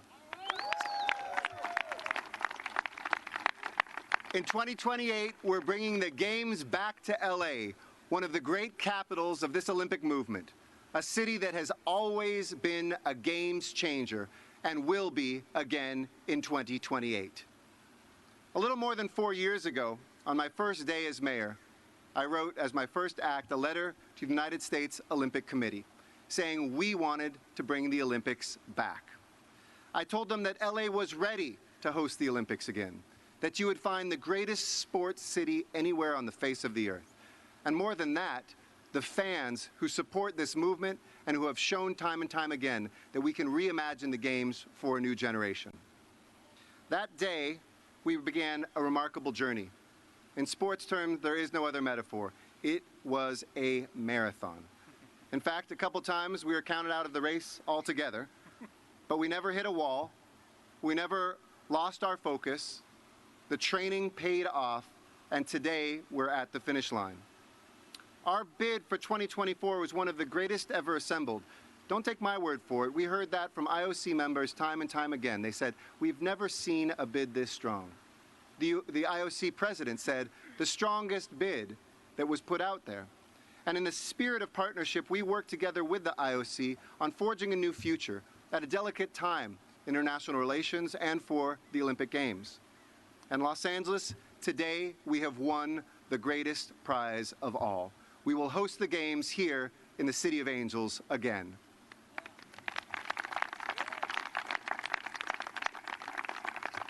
We're going to bring the Games back to America in 2028 here in Los Angeles. And I want you to hear this too, because our agreement, negotiated by an incredible team led by Casey Wasserman, who has been an angel in this City of Angels, who is the guy you want in the room when you're closing the deal, and an amazing board, and Gene, an entire team that has every single day rolled up their sleeves to make this happen. We are now going to give the Games in 2028 will give us the seed of a new Olympic legacy here in Los Angeles and around the world. Because we can build that legacy right now instead of waiting till the Olympics are over. Simply put, what we were able to negotiate, this deal was too good to pass up. And because this legacy can inspire a whole new generation of folks who are going to be wearing those uniforms or those T-shirts of their involvement, the young people who will grow up in every single zip code in the Southland and say, I was given a chance to compete and to learn and to have access, to get healthier, to stay in school, to graduate, to do all of those things. We know we will return the Olympic legacy to what it is all about. It is about all human beings and our access to a healthy life. Before I say more about that, I want to thank President Bach and his staff and all the IOC members. And we are very humbled to have in our midst one of our IOC members. She couldn't vote because she was already on our side. But Anita DeFrance has led the way for decades as a competitor, a medalist, heading up the LA84 Foundation, and now as our leader on the IOC. But the entire IOC has really, truly been a partner. This wasn't a tough negotiation. Sure, we had to work out details, but they saw the vision of Los Angeles, wanted to be a part of it. And we saw the vision of President Bach in reimagining the Games, and we wanted to be a part of that, too. And I also want to congratulate my friend, Mayor Anne Hidalgo, and President Macron, who I've gotten to know President Macron more recently, Mayor Hidalgo, over this entire competition. And I am so excited for Paris and for France and for the partnership that we will forge between America and its original ally, bringing back-to-back Olympics that will redefine the era to come. Los Angeles also wouldn't be at this point without a superb United States Olympic Committee, led by Larry Probst, Scott Blackman, and the entire team on board that believed that America could win the games once again. And I think when we put together one of the strongest bids, if not the strongest bid in Olympic history, and given both the world and Olympic movement a model for being able to move forward in a responsible, low-risk way, I hope we have put forward a model that will be good for the next 50 years for this movement. And finally, I want to thank my fellow elected officials, starting with this man and those men out there and women who are part of the Los Angeles City Council. Thank you, President Herb Wesson, for being an untiring and unflagging friend, ally, and partner in this bid, and the entire LA City Council, who unanimously, time and time again, stepped up and said, yes, we'll move forward. And the cities, my fellow mayors in Long Beach and Carson and in Santa Monica, in Inglewood and Pasadena, who said this is really about all of us. Because here in Los Angeles, we know that sports has the power to engage us. Sports has the power to inspire us. It's not something we have to read about in a book. We've seen it with our own eyes. We've felt it in our own bodies. We've been here in 1984 when two 84 boys said maybe one day we'd have the chance to bring the Olympics back to LA. I know what that was like to sit with my parents, to watch Carl Lewis win a gold medal, to see Rocket Man come down in the Coliseum, to see the pianos playing George Gershwin, and to feel the eyes of the world on this great city. When we won the Olympics the first time, people didn't even know where LA was. They gave it to us, and it was the Great Depression. They said, go find out where this LA is, and we became a great global city. In '84, we became an even more important global city when we saved a movement in the midst of a Cold War. And today, in this world when there is so much uncertainty, we believe Los Angeles can take its rightful place as one of the most indispensable global cities around. But we're not just looking at the world, we're looking at ourselves. And I had two guiding principles as mayor of the city of LA when I undertook this marathon. One was to protect the taxpayers of Los Angeles, and two was to share the bounty with the children of Los Angeles. We can today stand here and say we've done both, with hundreds of millions of dollars more that allows us to be able to put back into programs starting as early as next year, access to sports for every kid in every zip code here in Los Angeles. That's something worth fighting for. We know here that we'll throw the best 17-day party you've ever seen, but we know that the Olympics is about, more importantly, what happens before and after. And here in Los Angeles, the Olympic flame burns bright. It, in fact, has never gone out. And so it is my great pleasure to, let me say something very briefly in Spanish, too. I think we have a couple of Spanish cameras back there, too. Hoy estoy orgulloso de anunciar que los Juegos Olímpicos regresarán a Los Ángeles en 2028. Lo hicimos. If you know Spanish, that's the part where you clap. But don't worry about that. I'll just go like this, okay? Just kidding.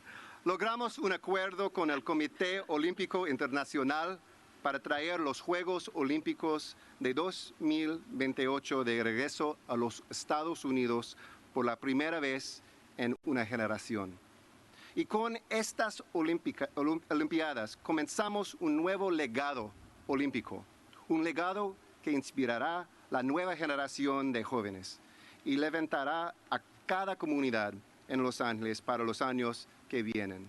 Gracias a este equipo, gracias a los residentes de Los Ángeles, porque esta es una ciudad olímpica, una ciudad donde tenemos una visión, una nueva visión por este movimiento, y estamos el corazón de este movimiento. And with that, speaking of the heart of this movement, the heart of this campaign has been our leader as the chair of this bid. Please welcome my dear friend and a man who deserves as much credit as anybody in this city for bringing the Olympics home, Casey Wasserman.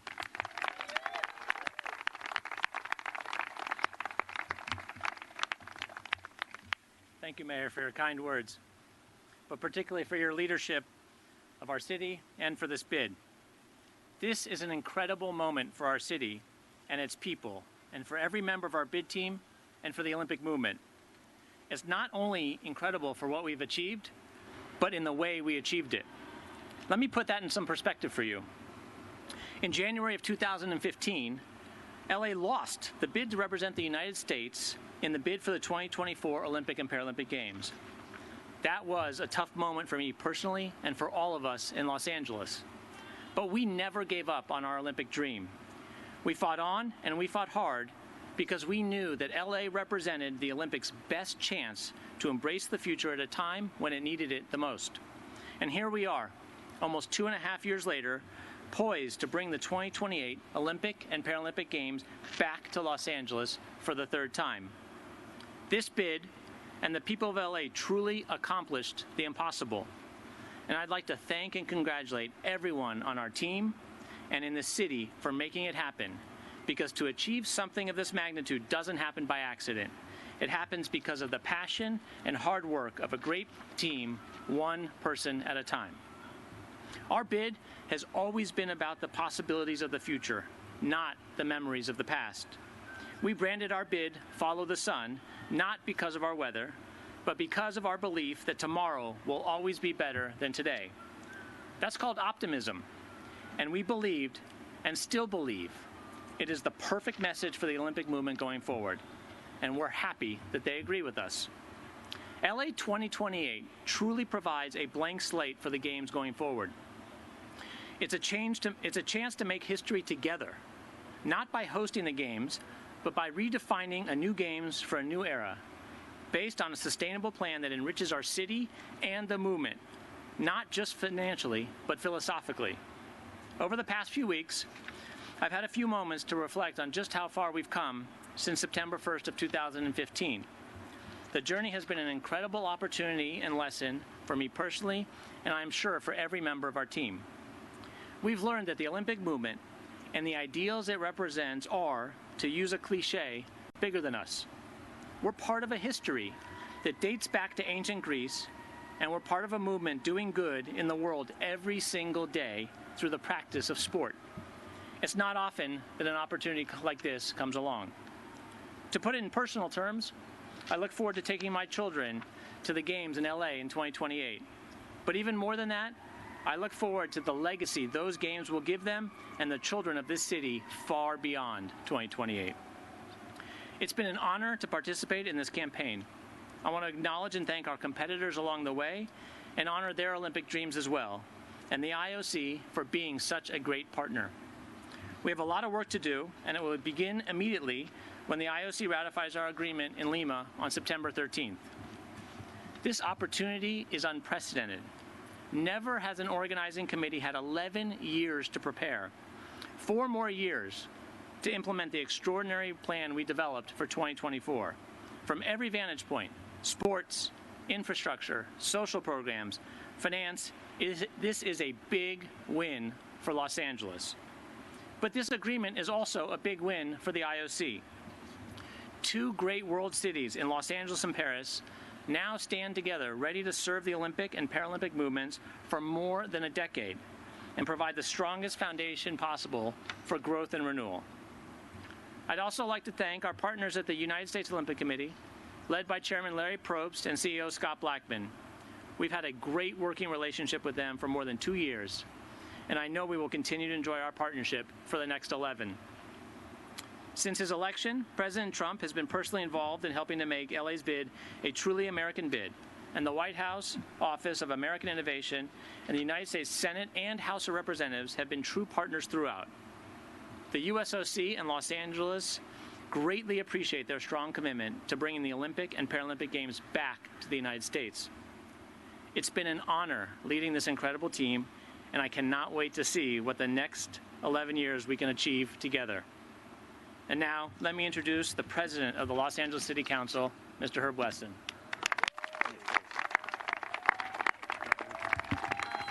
Good afternoon, good afternoon. I have finally arrived. I have water with my name on it, all right?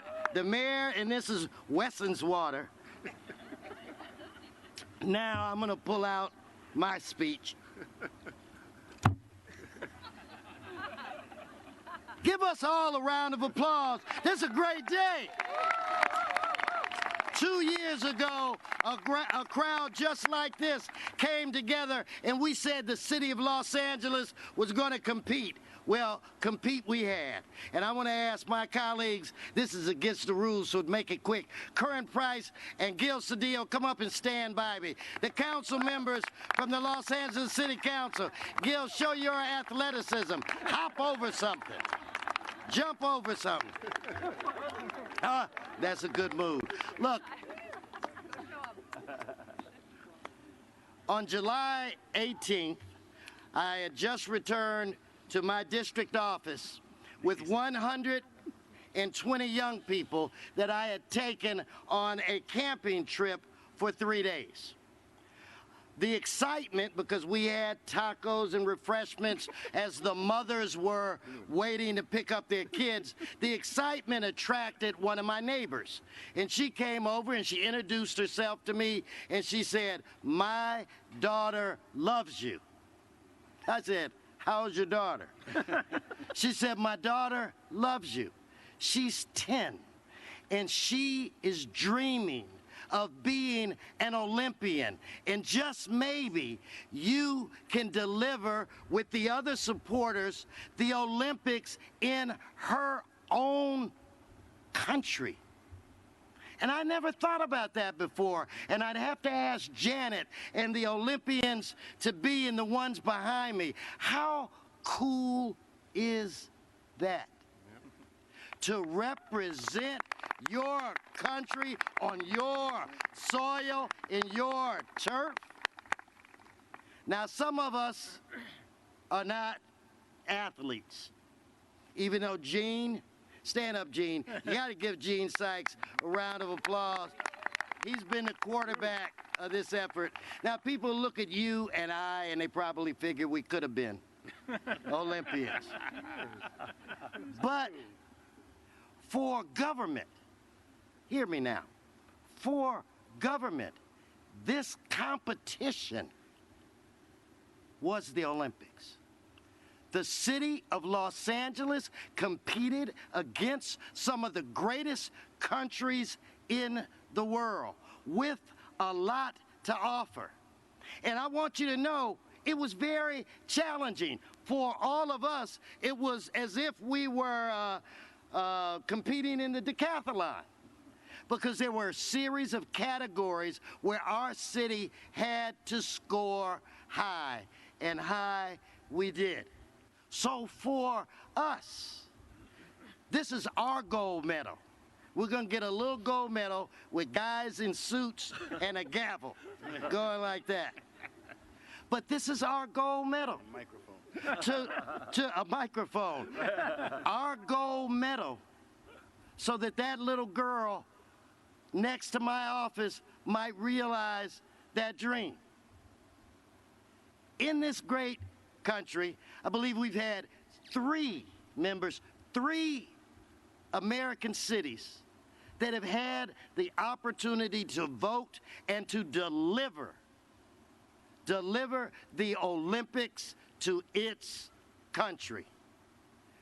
We will go down in the history books, Mr. Price, Mr. Cedillo, Mr. Mayor, and myself, when we actually take this action.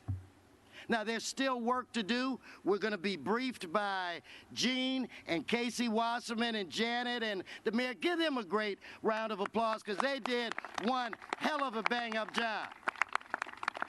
And this Friday, the Olympic Committee for the Los Angeles City Council, we will vet this. We will vet this proposal. We will scrub it like LA 24 scrubbed it. We'll scrub it, re-scrub it, and hopefully at the end of the day, be able to take the vote that I know everybody in this stadium wants us to take. And just maybe, we will be able to make millions of people in this great country happy. Now, let's be real. Nothing is perfect. In fact, the closest thing to being perfect is the birth of a newborn baby. So we are not going to be able to please everyone, but we're going to do the very best that we can to support the over 80% of the people in this city that have supported us from day one when we decided to compete for this action. And if we're blessed, and if we're lucky, when we look out of that tunnel and the USA Olympic team comes out, you will see maybe my neighbor, maybe her daughter, carrying the flag as we bring in the 2028 Olympics. This has been an honor. This has been a pleasure. For the hell of it, let's just applaud one more time. It has been my honor to be a part of this. Mr. Mayor, I can't thank you, Casey, and Janet enough. And to all of our athletes, give them hell.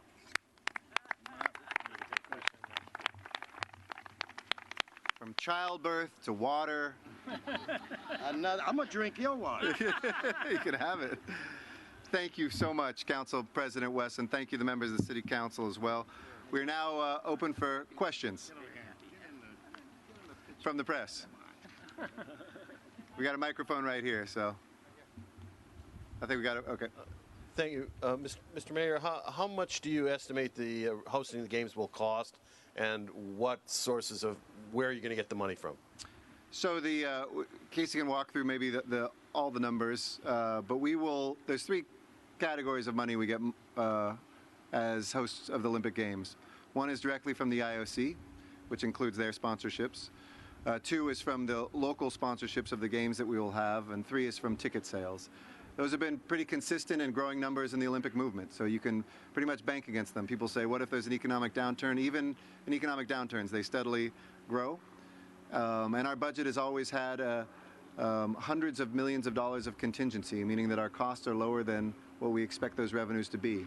The negotiations that we have just finished add in the hundreds of millions of dollars on top of that. We already had not only a balanced budget with a surplus that we could put back into the legacy, it now goes above and beyond that, way above the rate of inflation. Obviously, we have to have a committee for 4 more years, but those are the 3 primary ways. There is no city money that is going to fund this. The city will provide in different places services which will be reimbursed, just as a venue like this would be reimbursed for the cost of operating. And the federal government, who has been very supportive of this, as Casey Wasserman mentioned, have said that they would designate this, as they do with Super Bowls and other Olympics, as something of national importance, where they will pay for the national security costs. I don't know if you want to add anything to that? I think you okay. covered it well. The overall budget now? 5.3 billion. 5.3 billion. Yes, sir. This is for the mayor and Casey. So what can you break down the contributions from the IOC, and how soon will those contributions start coming in? Sure. Yes. So important to look at the host city contract talks about $1.8 billion from the IOC. Important to note that that doesn't include revenue from the mobility category. So on top of that, which is a minimum of $200 million, so that's in addition to the 1.8. There's some other various cost savings and fees that they have waived, which is in the $50+ million range. And they've also agreed to contribute 100% of their participation in the profits for the games back to the city of Los Angeles and to the OCOG.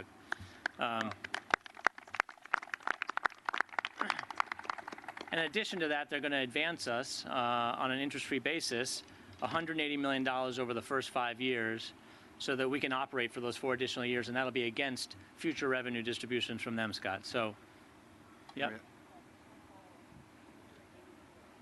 Sorry, Casey, and Anita might know this too. What was the revenue for the IOC from Rio? 1.5. So you're getting another additional 1.5 on top of the 1.8? No. Okay. What do you mean the revenue from Rio? I mean, you said the IOC distributed 1.5 to Rio, and ours will be over 2. Okay, because you said the IOC would 100% of their profits. Oh, so there were no profits from the Rio Games. So we have a $500 million contingency, and we think we have a significant opportunity to produce profit, and they've given up their profit share. Okay, thanks.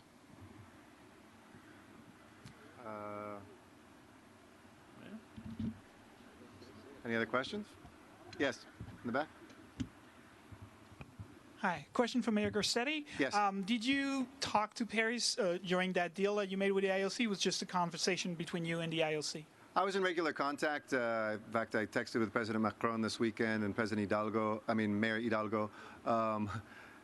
We weren't in discussions as to our negotiations. Those were just between us and the IOC, but we are in regular communications and excited to start planning a partnership. No two cities have ever gone at the same time. And so Mayor Hidalgo and I have talked about everything from immigration to the environment to looking at ways that we can look at mobility and Yeah, I saw that. It's been out for like 2 weeks. All right, everybody. Welcome to Fox 10 News Now stream, and everybody on Facebook Live as well. I got Mary Kate here, Mike Patient. We have, we have some storms coming through. Take a look at that. Looks like it. Check that out. Yeah, so let's take it full for everybody there. So this is what we're dealing with. This is near I-17 and Anthem right now. So right before your drive home, Mike, you're probably going to be driving in this, and anyone else who's driving home right now, it's still rush hour, right? It's Yeah, 5:45. yes. And be careful, everyone, since it said at 5:33, the National Weather Service picked up a slow-moving storms locally with heavy rain, wind gusts up to 40 miles per hour, and lightning in the area of Carefree and Cave Creek in the I-17 area there. Wow. Okay, so it looks like it's getting pretty heavy in that area. I'm not an expert on reading the radar, but you know when you're seeing a lot of red, a lot of green, you know that big storm is coming. Oh yeah, and let's definitely that's a good that is a good reminder. Let's also put our radar in there as well, so that way. So I think that would be there. You go. Yep. So we will definitely show you then our radar shot as well. Perfect. And good job. and that way. People can really get a good idea of what's going on here. But take a look at that. So in the box in the left corner, I guess it's left for them still, right? Yep. I don't know if it mirrors the other way. But live pictures out there right now, and then you put the weather map in the box. Yeah. So we are covering some storms here for you in the area. And you know what? I looked at the weather map today and for the forecast, and it looked like every day this week there could be some potential for activities. Oh, yeah. Man. Now, see, some people love this season, others hate it. What about you? I like it. I like the storms. I really like that it kind of, it breaks it up too, where it's not all because it's beauty out here. It's totally beauty when you have the sunshine, but it gets a little old after a while. I know. I think it's nice to have a little bit of a mix, and I love thunderstorms. If you're home and you're safe, and you're cuddled up in bed, watching a movie or something, you get to enjoy the thunderstorms from your window, but never fun if you have to drive in this stuff. No. So hopefully everyone's okay, and of course we always want everyone to be safe. No, and when I'm hoping, here's what I'm hoping, everybody, around 6:30, hopefully I can get Christy up here for maybe 10 minutes, because she's really busy right now doing the 5:30 and the 6. But if she could sneak away for maybe 10 minutes, we'll have some coverage there as well. So continue to stay and watch with us, everyone, is just another day of activity here. Yeah, and we thank you for joining us on the Fox 10 Phoenix Facebook page as well. And I know a lot of you guys that watch our YouTube page aren't from Phoenix, but everyone still loves to tune in and see these the monsoon season, I guess is what I should say. Oh, sure. And it looks like in that shot now, it is getting a little bit darker as well. Yeah. Oh, is that a rainbow? Oh, look at that. Yeah. That's so beautiful. Hey, that's a perfect shot there. Nice. Guys, what do you say? Take a screenshot. Yeah, take a screenshot of that as we're continuing to provide you guys with coverage. And you know what? We've had a very, very busy day on this stream. It all started this morning with the first thing we found out was that the former Maricopa County Sheriff, Arpaio, found guilty for that. Yes. And then Scaramucci, communications director that was just announced to be part of the White House, a week and a half ago, has now been, we don't want to say fired, he has resigned. Yeah. So he was showing the door as well. So wow. An busy day. And now day, in the evening we do have storm coverage here for you. Let's see if anyone's writing anything interesting in the comments section. Yes, and as new people are coming, let us know where you're watching from, and if you're local here in the area, let us know what you see outside in your neighborhood. Yeah, Anna Maria says my family lives in Cave Creek. Well, hopefully they'll be okay. Hopefully they're inside and they don't have to drive through this, Anna Maria, because it could be a beautiful night to enjoy just from the comfort of your home. But sure. Hopefully you don't have to drive in it. And take a look what the radar is picking up right now. A lot of lightning strikes in the Cave Creek area. Oh, wow. Yeah. So look at that cloud. Oh, it's getting dark over there. So yeah. It looks like the camera moved around for us here, which is great. This is our traffic camera. Yeah, this is a very active traffic camera. Don't you love it when it moves for you? Yes. So now we can see a little bit of sunshine down the way there, but to the right is really where those heavy clouds are. Okay, and we have Carla checking in saying, Scottsdale, thanks for letting us know where you're watching from. That's where I'll be heading home shortly. Oh, yeah, I know. So hopefully you don't have to You be don't- driving in pretty bad weather, but we'll see. And I'll knock on wood, Mary Kate, but there was only one, I've been out here 5 years now, there's been only one time where I got stuck in it. Really? Where I got stuck in a dust storm, and it was, Tell me about that.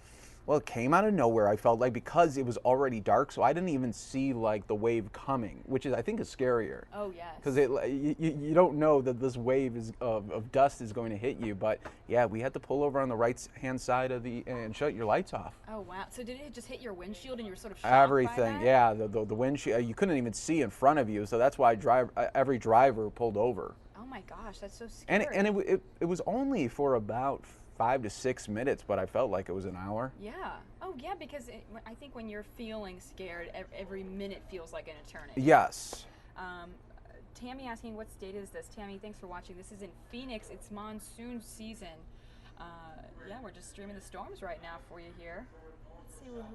Let's see. Carla says, bring it on, Phoenix. Or bring Yeah. it to Phoenix, sorry.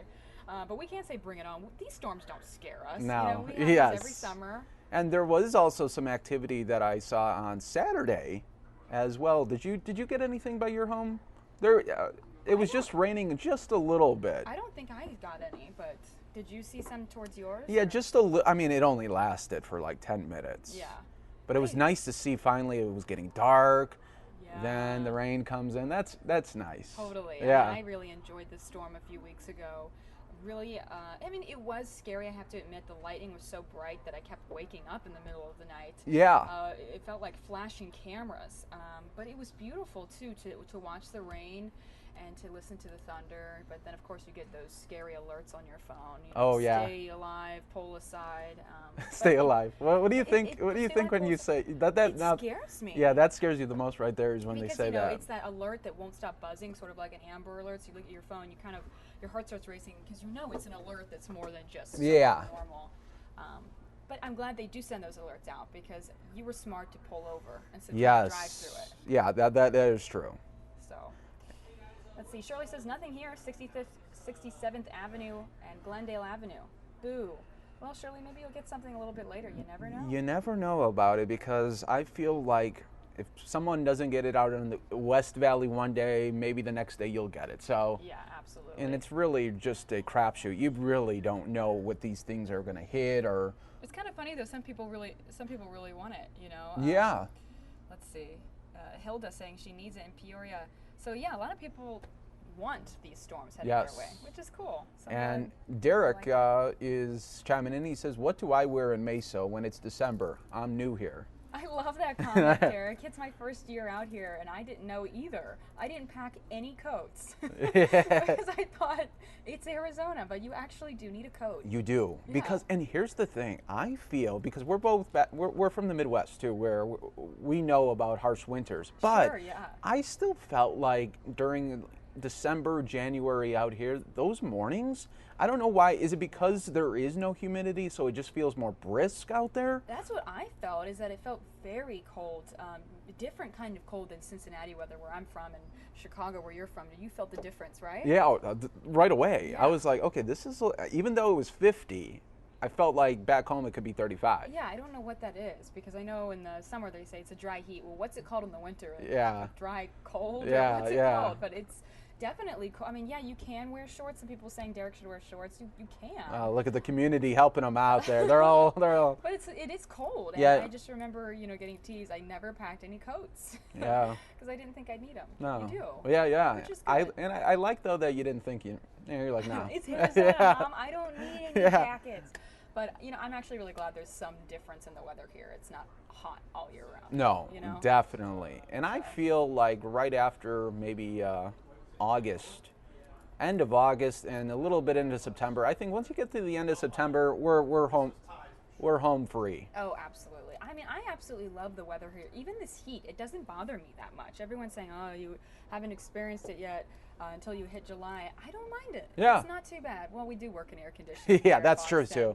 We are lucky for that, and I don't know how some people they work like construction workers, roofers, how landscaping. You got to give it up. You guys, I really, if you're watching, you do that, we thank you, and that is really hard work, especially also the fire crew members. Oh yes. That heavy gear, that has to be difficult. So I can assume it's not always fun, depending on what you're doing during the day, but.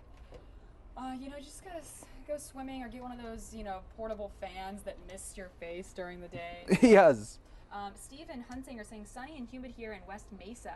I've had some storms, but would love more rain here. Well, thanks, Steven, and thanks for watching. Yeah, I love the rain. I love the rain in the evenings when you're not doing anything and you're just sort of hanging out on the couch with your family. Yeah. It's cozy. It's not fun on a Saturday when you want to go to a wedding. No. Party, but it's a give or take. Let's see. Deborah says, no, Derek, it's cool in December in Arizona in the valley. Too cool for shorts. Thank you, Deborah. See, that's what I thought too, but I haven't used a coat in 2 years. Okay. So you mean, because I didn't need to buy one. I didn't end up buying a coat. Yes. But Derek's getting all sorts of answers now. I love your question, Derek, and a lot of people want to help you out. So it looks like... And we're also, we have Skyfox up, so what I'm doing right now is just... going to put that into our system, and hopefully in just a few seconds here we will have Chopper. Oh, good. So we have this view from our traffic camera right now, and hopefully in a few seconds we'll be able to show you live views from our Skyfox Chopper as well, just looking at those storms. I want to see if I can get some more comments in here from our Facebook. Oh yeah, try it. Let's see. Thomas Williams saying, bring it. Kim Grant saying, I wear shorts in December, January. Yeah, I mean, I didn't pack any coats. I would have been more comfortable with a jacket, but I never ended up buying one or using one. No. So, that's kind of what's fun about our weather. Absolutely here. Were we able to get that chopper feed? I'm trying to do it right now. Hold on 1 second, everyone.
All right, we were able to get our chopper up there. So that's, oh cool. So it's like what we had last week, Mike, when we were streaming weather. It looks like literally we're looking at the cloud and we're watching. Did you just see that lightning? I did. Well? Yeah, look, I'm glad we were able to capture that right there. Wow, this is great. What's cool about this shot is our Skyfox right now is so steady right now. It almost seems like it's a camera that's on the top of a mountain or something. That is an expert chopper Yeah. flyer there when you know they can stay extremely still. And again, we're still getting to see some lightning here, which is super fun. Oh yeah, and let's see what not lightning, but being able to see it through your screen safely at home yes. is fun.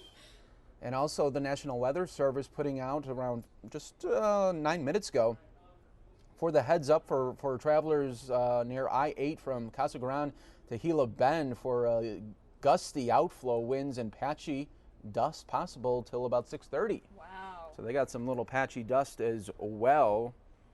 So they definitely want to make sure anyone who's driving in this knows to pull over if you're having any difficulty driving. And if you guys have any friends or family members that are about to leave work, maybe just shoot them a text and let them know that weather could be getting pretty bad in this area near Cave Creek.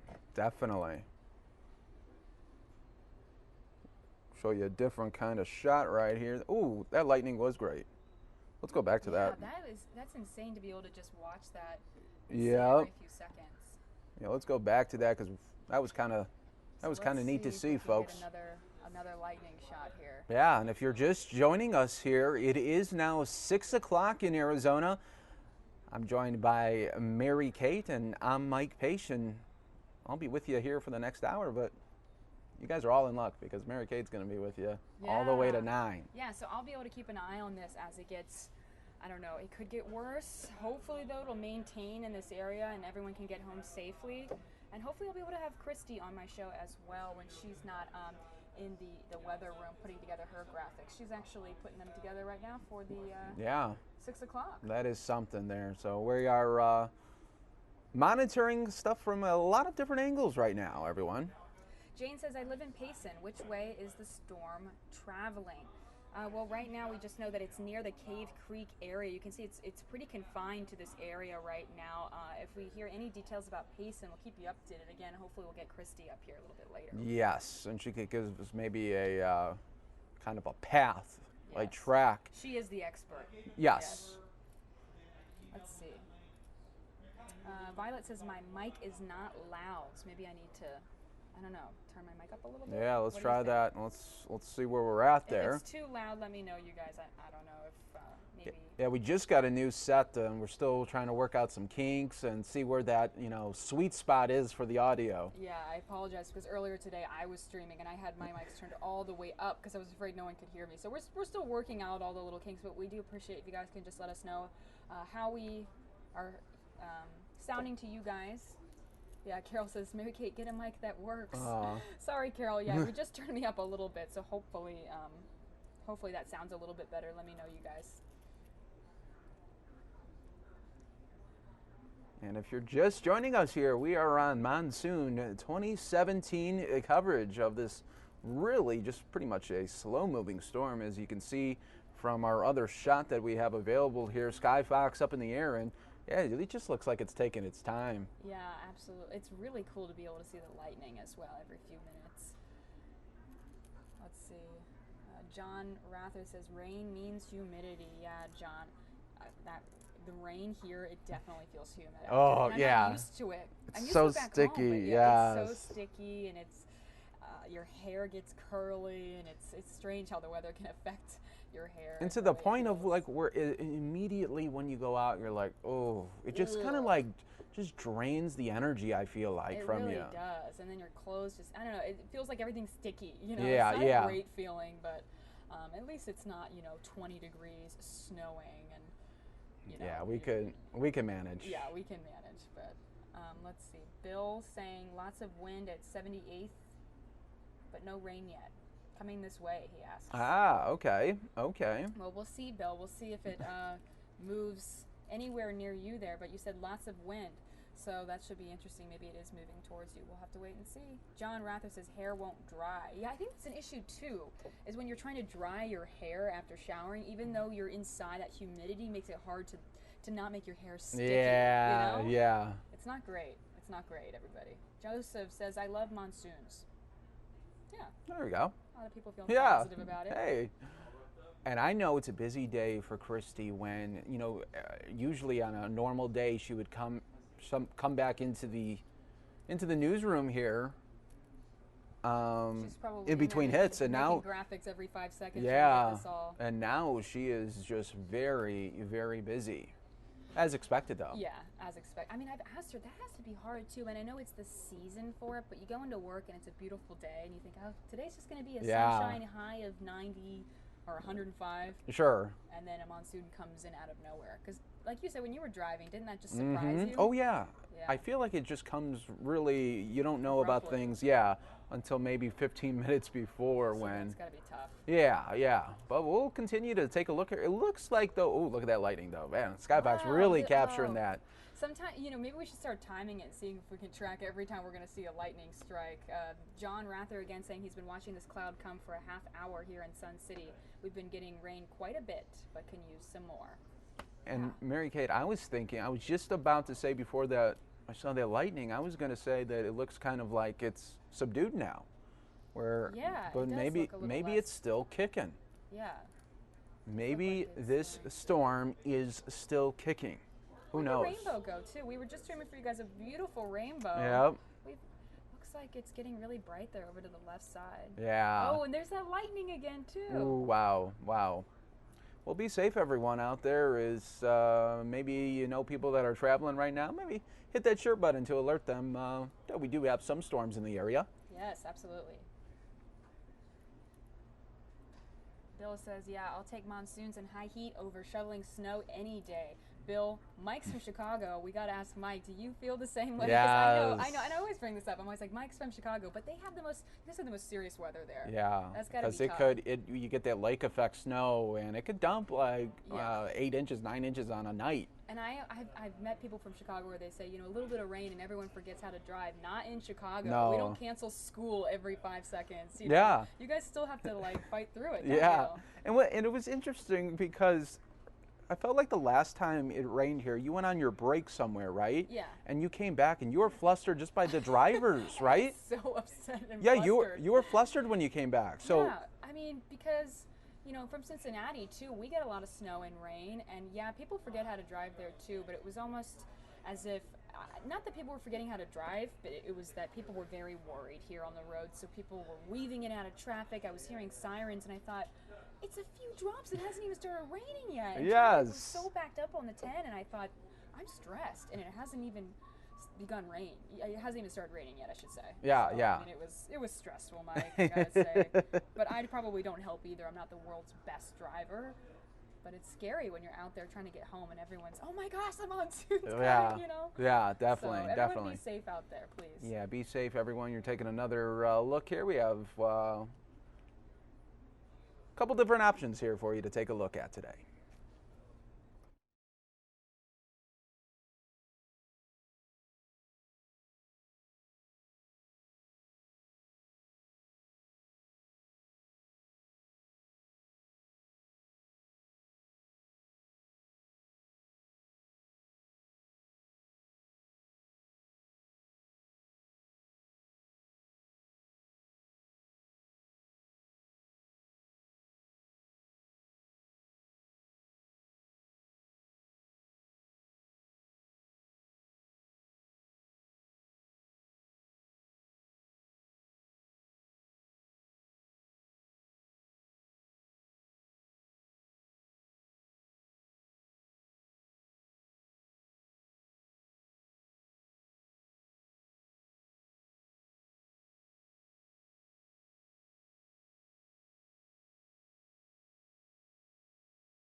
right, everybody, welcome to the Fox 10 News Now stream, and once again to all our viewers watching worldwide right now in Fox 10 Phoenix Facebook Live as well. We really do appreciate you joining us here for this Monsoon 2017 coverage. We do have Sky Fox up in the air covering some storms near the Cave Creek area. This was put out by the National Weather Service about 5:33 today, showing the slow-moving storms, locally heavy rain with wind gusts up to 40 miles per hour. Turn around, don't drown was the hashtag there.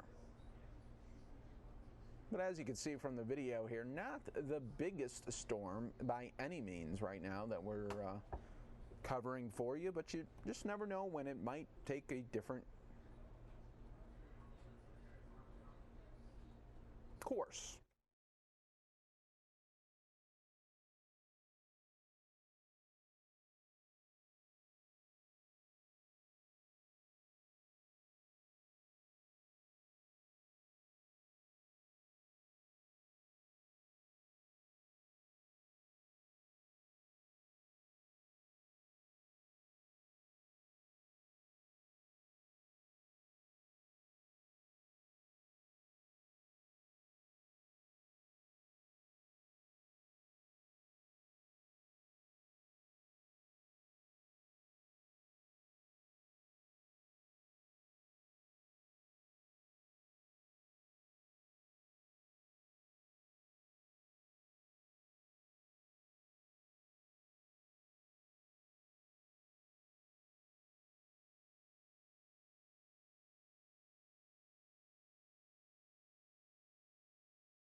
And thanks to all our viewers for also letting us know where you are watching from. We know we have so many people that are watching locally as well as across this country, because they will always want to know, okay, what's it actually looking like in Arizona? And this really proves to everyone that, hey, it's not sunny every day.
All right, folks, so we are, everybody watching right now on fox10phoenix.com, we are going to switch it up just a little bit.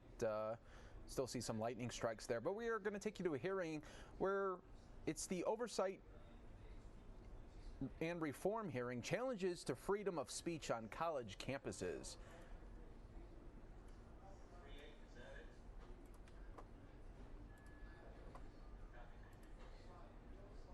So we'll bring that to you here next on the News Now stream.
All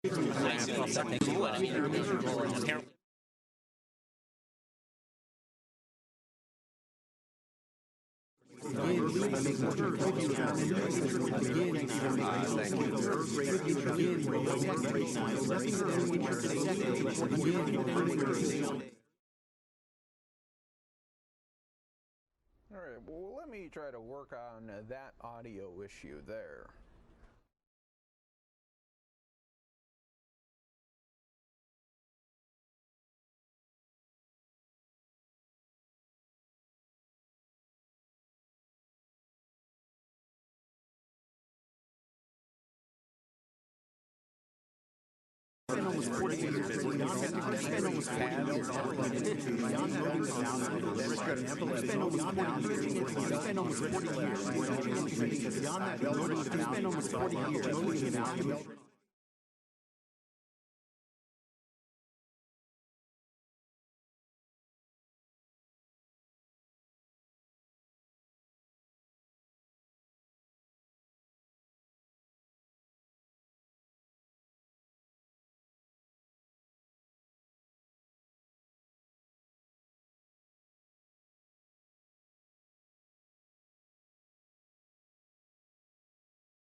All right, everybody, we got it squared away. Guess who helped me with that one? Mary Kate.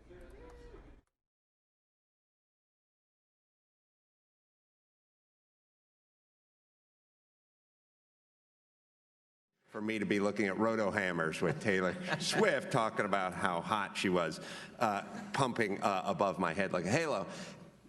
But all I did was keep shopping, keep walking. I realized some people like this music, some people don't like this music. It's the prerogative of whoever manages the Home Depot to play Taylor Swift at that time. I didn't complain, I didn't throw something at the speaker, and I didn't start a fire. I just got my tools, paid, and left. And I just thought if more people could do that with ideas they disagree with, or people they disagree with, or music they disagree with, it's not an endorsement of Taylor Swift. It's, I have a life to lead, I need a roto hammer, and I don't personally hold the manager of this Home Depot. Nothing against him if he wants to play, he or she wants to play Taylor Swift. And I think if people could just sort of have that in their mind, and I'm not saying don't have an opinion, and I'm not saying don't voice your opinion, but when other people are voicing their opinion or singing their song, sometimes it's time just to grab your roto hammer and head for the parking lot. In your appearances on campuses, has your intentions ever been to cause violence on college campuses? Oh, sorry for skirting the question. No. It's a second question. It's a second question you did fine on the first. Literally talking about Taylor Swift and skirting, mini skirting the question. Of course not. Never. No. And I don't know who does have those ideas. I personally want to exchange ideas. I basically want to just take my ideas and put it into your head. But I don't want to put my fist or foot in your head. Mr. Lawrence, do you think that when Mr. Shapiro is on campus that he has any intentions to cause violence or promote violence? Do you think he's an agitator, or do you think he engages in hate speech? No, I have no reason to believe he's there to create violence. And in fact, I would say that the wise university president does not get in the business on a daily basis of calling First Amendment balls and strikes. Generally speaking, you want to let the game play on. You want ideas to be exchanged. Mr. Carolla wants to come to campus and do his seething critique of Taylor Swift. I would say have at it. But those aren't the hard cases that we're talking about. Where you do weigh in are precisely cases. What do you mean they're not the hard cases? Mr. Shapiro has been shouted down, uninvited, violence at the thing. So what do you mean it's not the hard case? If you think his speech is appropriate, he's engaging in the kind of ideas, robust debate that we want on college campuses, then why is the reaction the way it is then? There shouldn't be that reaction, and what I mean by not being a hard case is that it should not be a hard case for a university administration to protect his right to speak. I think there's no problem with that. Yeah, it seems to be. But what I mean by the hard cases is that when you do see a dramatic increase in white supremacist incidents on campuses, university administrators have to pay attention, and particularly when there are people who come from the outside, and the university president has a hard time keeping control of her or his campus. But that's a different situation from Mr. Carolla. Mr. Shapiro, you an agitator? Not as far as I'm aware. So I think that some of what's been said does mini-skirt the debate. Mr. Krishnamurthy, I got it right. When you were talking about the Wisconsin law, I believe that law was brought up in direct counter to what happened, and it was people talked about it on the floor of the legislature. In direct counter to what happened when I spoke at University of Wisconsin at Madison, where you had a bunch of protesters who stood in front of the stage and obstructed the stage, and then refused to leave. And when I asked the police would they remove the protesters at a certain, they've been going for 15 minutes. By the way, personally, two things, just to preface. I have no problem whatsoever with people protesting my speeches. I do have a problem with people who won't actually let me speak. And number two, as far as all the talk about white supremacy, I can speak from experience. Mr. Lawrence, your organization named me the #1 target of anti-Semitism online last year. So I have a trophy at my house that says #1 hated Jew in America. So I'm totally familiar with the level of vitriol that's become common in our politics. But one of the things that's a problem, and I think we have to be careful about, is when we say leave it to the administrators, and then the administrators do what they did at UW, which is the police, I said to the police, will you remove these protesters? And the police said, we have been told by the administration that if we remove the protesters, we are to shut down the event entirely. So we can't remove the protesters. We literally had to wait until they just got tired and walked out, basically.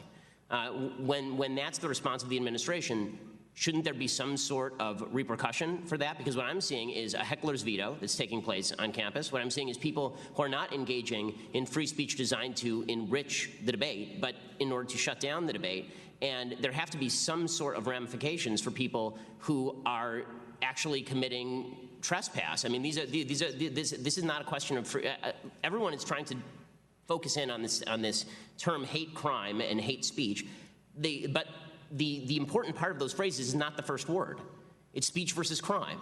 So if there's a crime that's being committed, we're all in agreement. If somebody commits a crime and they're speaking of an imminent threat to somebody, of course that's a crime. But that has very little to do with the hate and a lot more to do with the crime as to whether that's prosecuted, because hate speech is not prosecutable, nor should it be policed by the campus. So the fact is that what we are seeing is a conflation between speech and active attempts to obstruct in order to promote the obstruction by some administrators on a few college campuses. Can I add to that? Sure can. I think the bigger problem and what's sort of insidious here is I believe that the administration does not agree with Ben Shapiro and Ben Shapiro's thoughts and what Ben Shapiro is going to say. So it becomes a tacit agreement. They disagree. They're basically Steeler fans, and he's a Baltimore Ravens fan, and he's going to come up and make a speech, and all the Steeler fans say, well, he should be allowed to, but we're not a fan.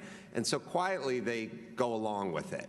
And I think that's a problem. I think that's a big problem. That everyone agrees on free speech. Everyone agrees that the college campus should be a petri dish of free speech or melting pot or whatever it is, a sea sponge of free speech.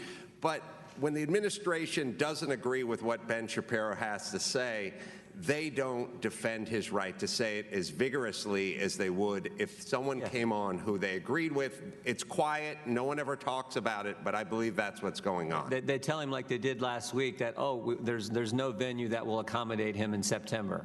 Wow. right? You can't find a place on campus to have him come and address this. I mean, I think, that, if I may for a second, I think that that's one of the dangers here, is that what we're seeing in many cases is use of what would normally be time, place, and manner restrictions in order to restrict the actual type of speech. As a pretext. Yes. If I might say, responding to points that Mr. Krishnamurti made and also Chairman Jordan, that this really is not such a new phenomenon.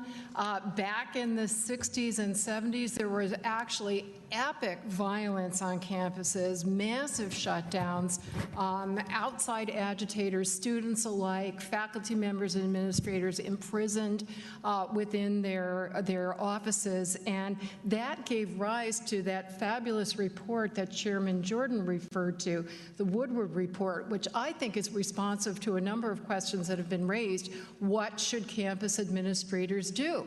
Because it really, in concrete terms, spells out the distinctions between speech that should be protected, including vehement protest, and where it crosses the line into coercion and intimidation, where it is important for the university to enforce its own rules. But that's as distinct from government getting into the fray.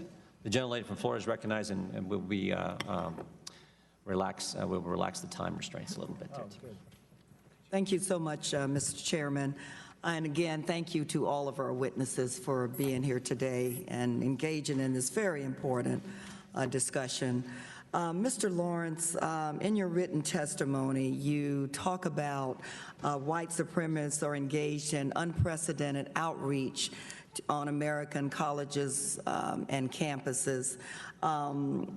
What do you believe accounts for the rise in outreach, and what do you believe white supremacist groups are hoping to achieve by the increase in targeting colleges and universities? I think what they are hoping to accomplish is to influence the next generation of leaders in society, and so they come to campus with that in mind. I think they also are hoping to get a high level of visibility, which they do. Campuses get a high level of attention in the media, in the press, in government, and mostly for good reasons, but I think that raises that as well. And I think to a certain extent we are living in a highly hyper-polarized environment right now, and there is a violence to the vocabulary that comes very quickly, and there is a racialized version of much of this vocabulary that comes very quickly. But let me hasten to add that even when those groups come to campus, I still think the answer is more speech, not to restrict. But I do think this is where the job of the administrator becomes very complicated, but terribly important, to be a voice of clarity, to say, on this campus we believe that all are entitled to come here and have a satisfying learning experience, to be challenged intellectually, to be troubled with ideas, but not to be threatened and not to be stigmatized because of who they are or what they are. You know, as I indicated in my opening statement, I have been directly involved in numerous providing security for numerous protests as persons who I agreed with and groups that I didn't exercise their First Amendment rights. So I take this conversation very, very seriously. You talked earlier about kind of the complicated and sometimes difficult job of the college administrator who is trying to balance protecting the right to free speech, but also thinking about the welfare and safety and well-being of their students, which can be a difficult line. Could you, or even Dr. Zimmerman, I'd like to hear from both of you, kind of talk more about, even though we've said it's difficult, could you kind of talk more about the role of the college administrator in balancing the right to free speech and the welfare of the students on campus? Let me start with something very important that Dr. Zimmerman said. These discussions do not best start once an event has already happened on campus. It starts at first-year orientation discussions. It starts in dinners in the president's home. It starts in discussions in the office talking about what do we stand for? What does a civil learning climate mean? What does it mean to challenge each other? It comes with how we treat each other. I think he's also right that there are precious few good role models for civil disagreement in our society right now. So we have to create those on our university campuses.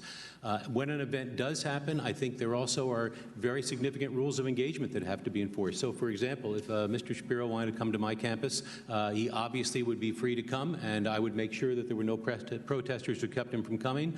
But I would require, and I'm sure he'd be happy with this requirement, that he'd have to take questions and answers. He couldn't just give a speech and leave. I have no reason to think he wouldn't agree with that. In fact, I actually, at all my speeches, I say, if you disagree with me, you go to the front of the line for Q&A. That's always how it works. When I got pushback, particularly from some of my trustees about certain speakers they disagreed with vehemently, why are they on campus? My response was always, trust my kids.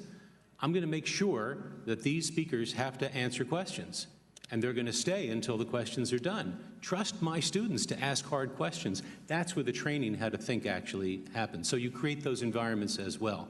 But look, let's be clear as well. When the situation gets out of control, usually because you've got people from the outside, not only, sometimes it's inside, but usually when you've got people from the outside, then you've got the same questions on campuses that law enforcement, such as your experience, are more adept dealing with, and these will continue to be challenges for our universities. In your written testimony, you also talked about the unbelievable number of incidents of racist-related stickers, flyers on campuses. Could you talk about a little bit about the impacts that you have seen on certain groups as it pertains to those flyers and stickers? Look, you've got to go all the way back to first principles. Universities are not punitive institutions, they are educative institutions. We exist for a purpose. It is to educate our students.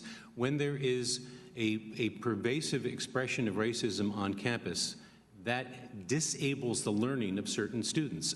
Again, that doesn't necessarily mean you would repress some of that expression, but you have to respond to that, not just because you think that's a nice thing to do. You have a professional obligation as an educator to see to the learning ability of the students on your campus. So the incidents that you're referring to have a deeply negative impact on the ability of students to learn, which at the end of the day is the mission of the institution. Okay, thank you. I'm out of time. Thank you so much, Mr. Chairman. Thank you. Chair notes the presence of Congressman Heiss and Professor Raskin, and without objection, they will be welcome to participate fully in today's hearing. And now recognize the chairman, Mr. Palmer. Thank you, Mr. Chairman.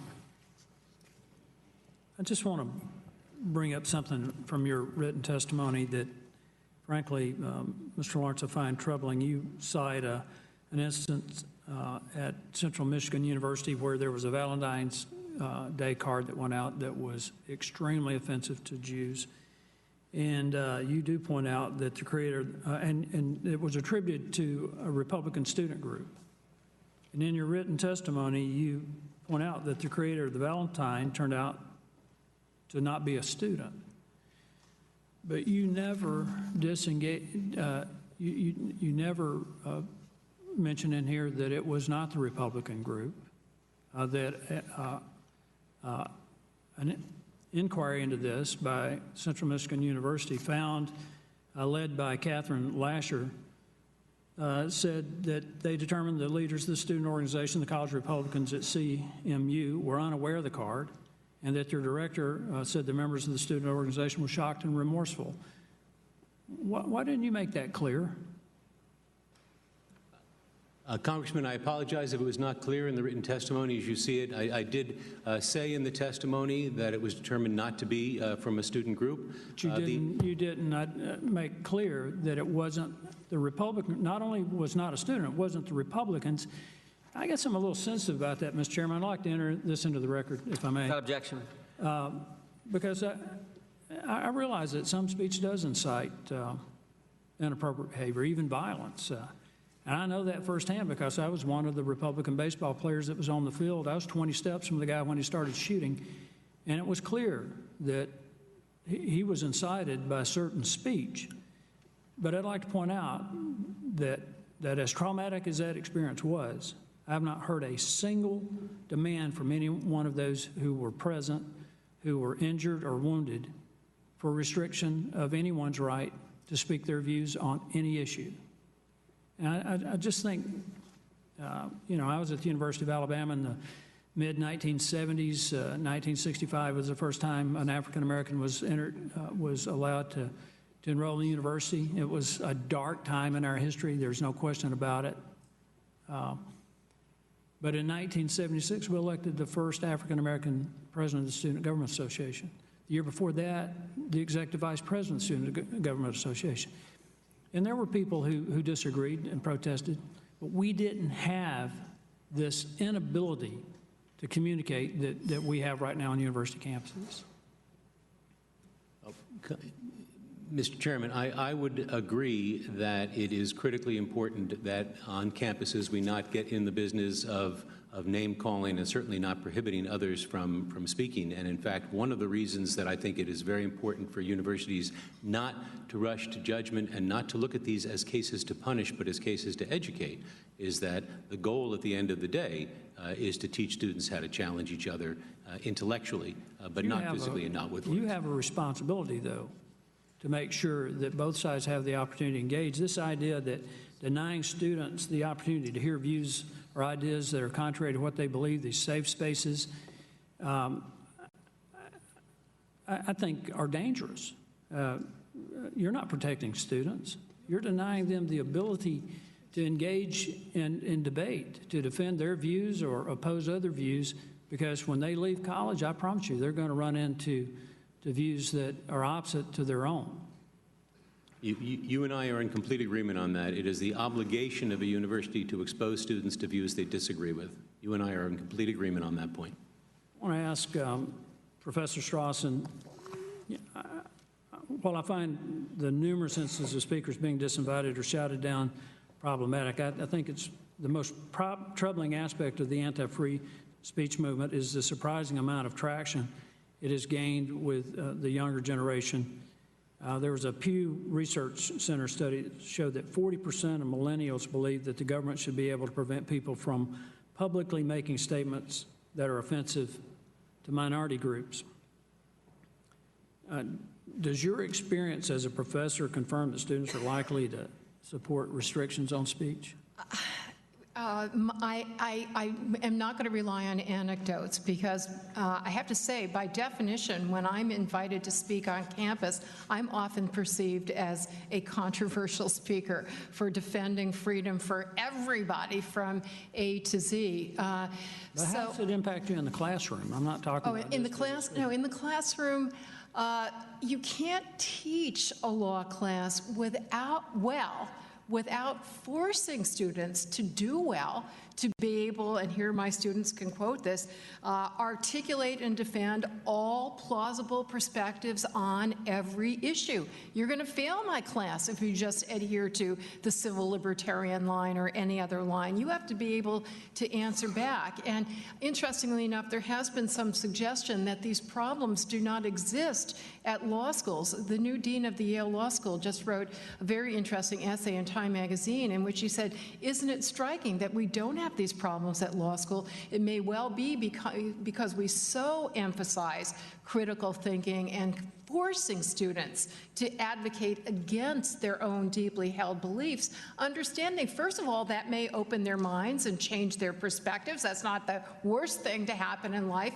And secondly, even if it doesn't, it enhances their ability to effectively advocate their own positions. So that could be an educational model for undergraduates and, for that matter, high schools and below as well.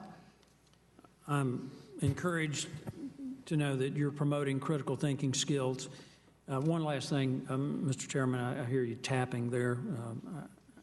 I heard that.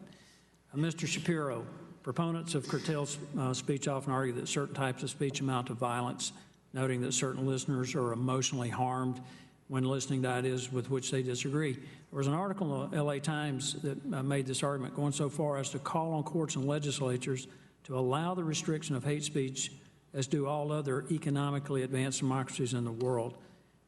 Is there any limiting principle at play where forbidden speech is anything that a particular person or group of people find offensive?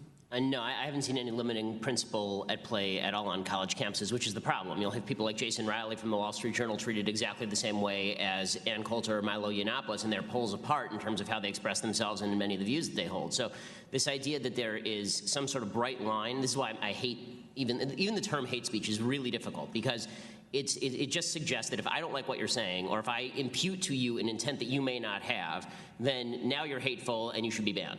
It seems to me that it would be a more effective use of terminology would say speech I find insulting or speech I find offensive. But the idea of hate speech itself, there are certain types of speech I think we can all agree are objectively hateful, but I don't think that there is any limiting principle at play from a lot of administrators, because I think that they use that club of hate speech in order to cudgel people with whom they disagree. They just say, okay, I don't like what you're saying now, and that's hate speech. And microaggression culture contributes to this. I mean, literally on campuses, students will be told that if you say to another student, where are you from, that this is some sort of microaggression, that this is a minor form of hate speech. If you say, where are you from, because you're implying they're not from here.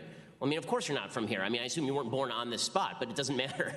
You know, the idea that you're going to broaden out terminology in order to prohibit groups that you don't like or ideas that you don't like, I would much prefer that if we're going to move the ratchet in any one direction, let's move the ratchet in favor of more speech. And I agree, of course, with Mr. Lawrence that it's perfectly appropriate if an administrator wants to say that I personally disagree, the university doesn't agree with the views that are being espoused by a particular speaker. That's perfectly appropriate. But you know, sometimes there are gray areas in terms of what the university is doing. When Mr. Lawrence was at Brandeis University, Ayan Hirsi Ali was uninvited from the university because of blowback from some of the students. I mean, is that a case of her free speech rights being violated? It's a private university, but if it were a public university, would that be a case of her free speech rights being violated because administrators decided not to stand up for those because students were upset?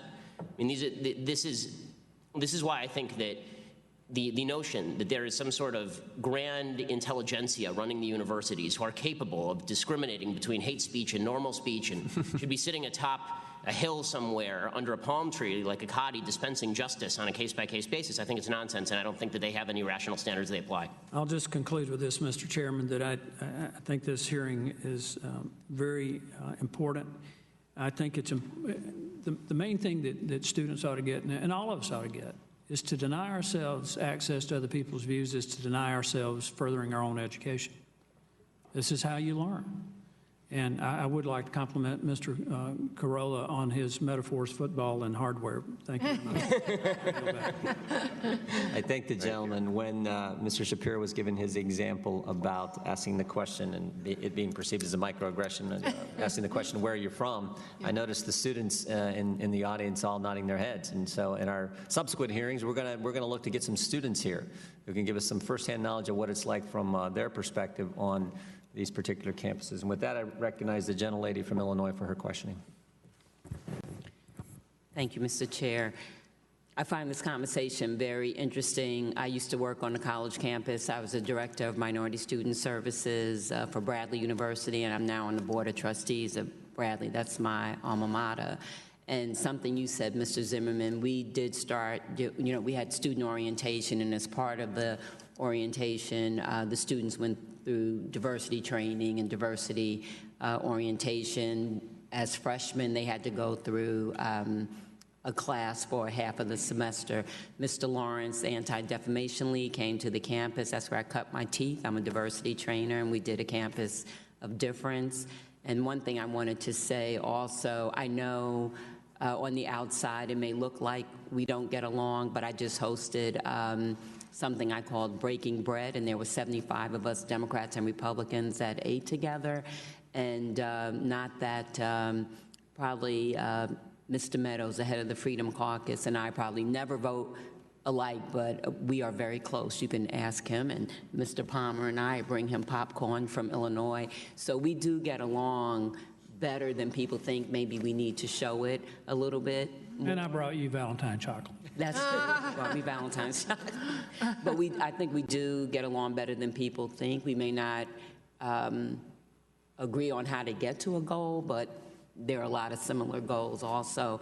But Mr. Palmer said, and I deeply understand how he's sensitive because of what he experienced, but I also think about Taylor and the impact on her. And even though I agree with free speech and all of that, but we do need to think about the impact and the long-lasting impact that it does have on people. And I don't want to speak for her, but like maybe her trust, or, you know, when she meets someone new, or how the campus is and those kind of things. I think that we really need to make sure that we give the students support. And I agree with being open-minded to different ideas and things like that, but it does have an impact on people. When I went to college a long, long time ago, it was so segregated. I grew up in New York City. I went to college, Bradley University, and I just was not used to that. And I still remember the impacts that it had on me and people's attitudes and things like that. But maybe that led me to be passionate about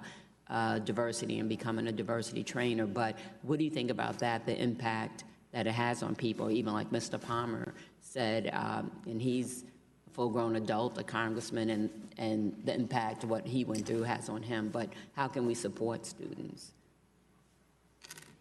Well, I think the more we talk with one another and the more we listen to one another, the easier it is to understand one another. When we look at others as other, we can demonize them. We can ignore their ideas and know that their ideas are wrong. When we understand who these people are and what they believe, it's so much easier to share what we have in common instead of looking for our differences. So the fact that you had 75 members together is absolutely wonderful. But I think you're right, that needs to be demonstrated more openly, because that's not the image that's seen.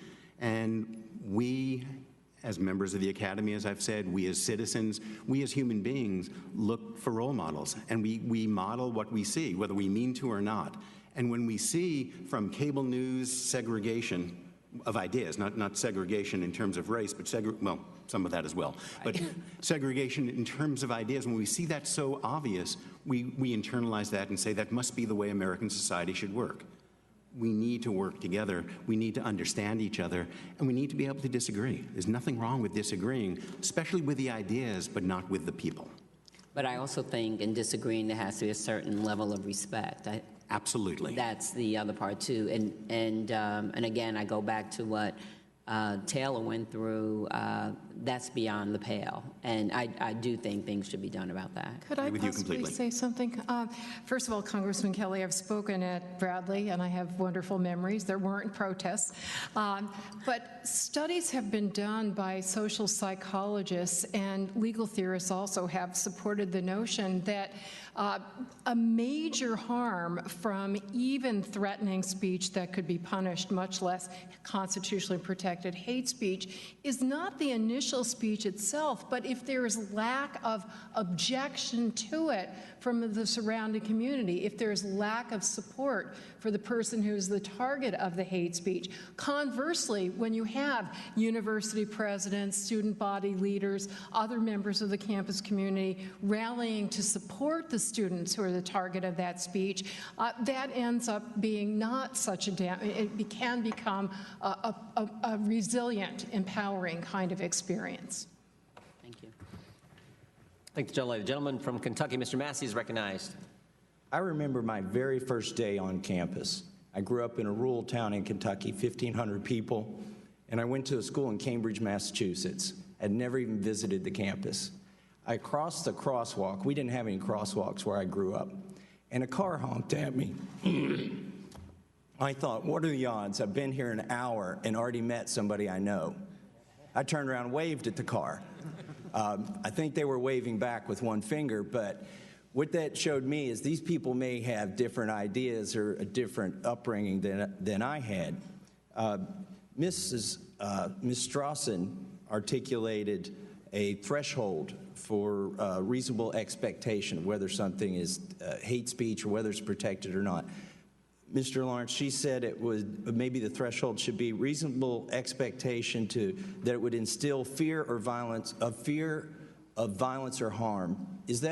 Would you like to, in less than 30 seconds, if you could, sort of articulate the standard of what might be protected and what might not? Yeah, I think that Professor Strawson and I are in roughly the same place on this. I would just focus more, as we often do in the criminal law, on the intent of the actor. So was it behavior that was intended to threaten or intimidate? Not to confound, not to trouble, not to raise new opinions, but to threaten or to intimidate. Okay. I've got a document here you may recognize. It's the Constitution and the Declaration of Independence. If I brandish this, Mr. Lawrence, in your presence, are you intimidated? Does it strike fear in your heart? Do you think that harm may come to you very soon? I think it is actually much safer than crossing the street in Cambridge, Massachusetts. I would agree, but the administrators at the Kellogg Community College don't. They arrested students for handing out a Constitution. Can you imagine that? That's the height of irony. How far has this ridiculousness gone if students are arrested for handing out constitutions? This is the document that contains the First Amendment, the protection in there. I think maybe we have gone too far if this is now recognized as something that passes that threshold.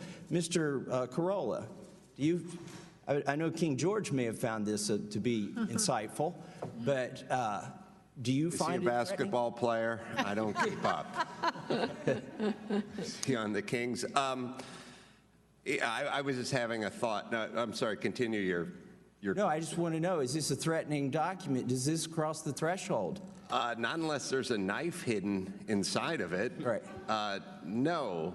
But as I was hearing everyone speak, I never went to college.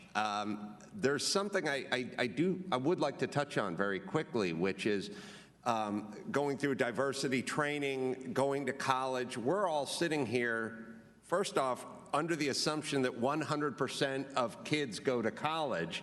I didn't know anyone who went to college, so I had to figure out a way to be a decent human being, not to be racist, not to be filled with hate, to be tolerant, minus college. I think that starts at home. So if you get to 18 or 19, I believe the cement on the sidewalk of your brain has already dried, and good luck carving your initials into it with diversity training. If you're a bad kid and we get hold of you in college, you're probably just going to be a bad adult. You need to learn to be a good human being from 0 to college instead of us all converting you once you get to college. And especially since more than half the people don't end up in college. So we're sitting here with a grand plan of how to coach everyone up once they get to college. What if they never get to college? What about their parents, and what kind of job are they doing coaching the kids up so that they need no coaching whether they go to college or not? Mr. Shapiro, I'm going to assume you don't find this to be a threatening or harmful document. I've brandished it at a few people myself, yeah. Look, the college's defense when they arrested these students, by the way, they spent overnight in jail, 7 hours in jail for handing out constitutions. You said something earlier that struck me, that time, place, and manner regulations are being used to restrict free speech, because that's what the college said to these students who belong to Young Americans for Liberty. They said if you just filled out the paperwork, if you'd stood 100 feet over there instead of where you're standing, and if you'd done it at this time, we would have allowed you to hand out our nation's founding document. Can you speak to how time, manner, and place restrictions are being abused? So most obviously, UC Berkeley did that with Ann Coulter, where they kept moving around her room and they kept saying they didn't have rooms available. They said the same thing to me a week ago. There was some public outcry, and now they're offering some rooms, which I hope that event goes forward. It's not rare. They do this a lot. A private university that did it was DePaul University. I was threatened with arrest if I set foot on campus. I actually showed up there, and a security guard told me, I asked him, if I move 6 inches forward, are you going to arrest me? And he said yes, and he had the sheriff of Cook County behind him. So this is, it's become a cover for ideological discrimination, because if Ta-Nehisi Coates wants to speak on these campuses, there's not going to be any problem. The administrators will make certain that time, place, and manner restrictions don't get in the way. And this is why I say saying that the discretion of administrators is wonderful is all well and good, except that they very often are attempting to achieve a particular political end by using means that are normally legitimate, and that's definitely a dangerous thing. If you don't mind, I have a quick note on something that I think it was Mr. Lawrence was saying earlier about the damage that's done to students by various things that happen on campus, by threats of violence and this sort of thing. And obviously, everyone I think agrees that what happened to Taylor is unacceptable. But one of the things that I think should also be pointed out is we have a lot of other students in the crowd and administrators who spend an enormous amount of time pushing stuff like white privilege means that you must accept that you are subordinate in terms of your view because of identity. This also has some lasting damage with regard to First Amendment exercise and with regard to how people perceive the freedom of the country. And I understand that this is universally held belief among university educators that we have to accept the guilt of particular races or particular sexual orientations for discrimination that's happened in the past. But when you teach a bunch of 18 and 19-year-old people this, you shouldn't be surprised when, number one, they go into hiding with their viewpoint, or number two, they become frustrated. It's an absurdity to suggest that you can tell people that their viewpoints are out of line because of their identity. At the same time, you're telling other people that their viewpoints are completely in line because of their identity, and that any assault on their senses must be protected or prevented at any cost. Well, I would just like to point out in closing that the group, Young Americans for Liberty, that is handing out constitutions on campuses all across the country, has changed free speech restrictions on 25 campuses just by handing out this document, not by setting fires because they didn't like the speaker or throwing rocks through windows, but by handing out this Constitution. And I am inspired that there are young people who are inspired by this document, and it should never be illegal to hand out this document. Well said, Mr. Massey. Real quick, Ms. Strawson, is Mr. Shapiro right? Are most of the anti-speech activities going on campuses targeted towards conservatives and libertarians? Certainly the well-publicized ones have been. And I can't speak for campuses across the country, but I go back to an opening point that I made, which was best summarized in the title of a book by Nat Hentoff. Well, I just wanted to answer. I can't. We'll come back to that, but I just wanted to respond to Mr. Shapiro's point. I mean, that's my understanding as well, and I'll be. Those are the well-publicized incidents, and it would be consistent with what surveys show about the prevailing beliefs on campus, that the majority of students are on the liberal end of the political spectrum. The majority of faculty members are on the liberal end of the spectrum. So they would be more likely to be offended by Professor Raskin, you're smiling. Speakers. You find that shocking too, don't you? The gentlelady from the District of Columbia is recognized for her 5 minutes. Thank you, Mr. Chairman. I'm pleased that the entire panel appears to believe that exposure to speech that hurts is part and parcel of living in a democratic free speech society. It pains me, I have to say, when I hear of African American students in particular claiming about hurt feelings when it comes to speech. I say as a black woman and ask them to remember that Frederick Douglass, and I'm pleased that this committee has just passed a bill that will allow Douglass's bicentennial to be commemorated, that at the same time that African Americans were enslaved, Frederick Douglass was able, in even that society, to denounce slavery all over the United States. Mrs. Shapiro, I dare say I've had the opportunity to defend people who were even more controversial than you are. I was assistant legal director of the American Civil Liberties Union. It was a small office, and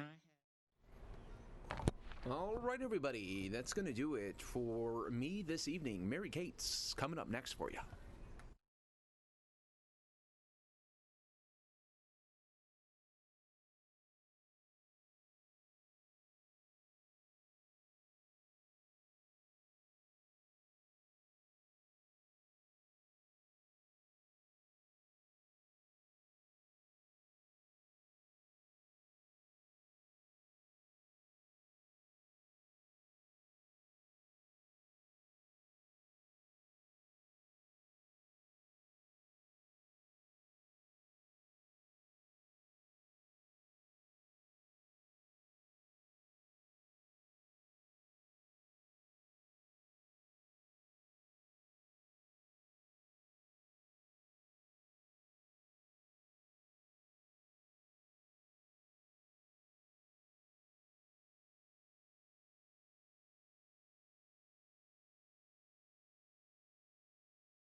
All right, everybody. Hello and welcome to the Fox News Now stream. You're getting a live look of the Capitol building right now.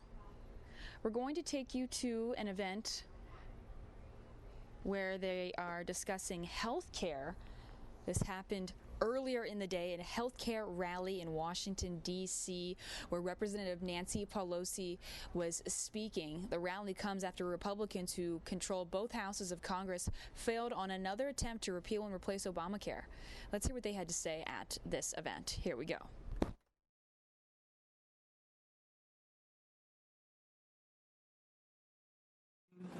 Doctors who, well-meaning, sympathetic, all ask me the exact same thing. Are you sure you want to go through with it? There's still time to terminate.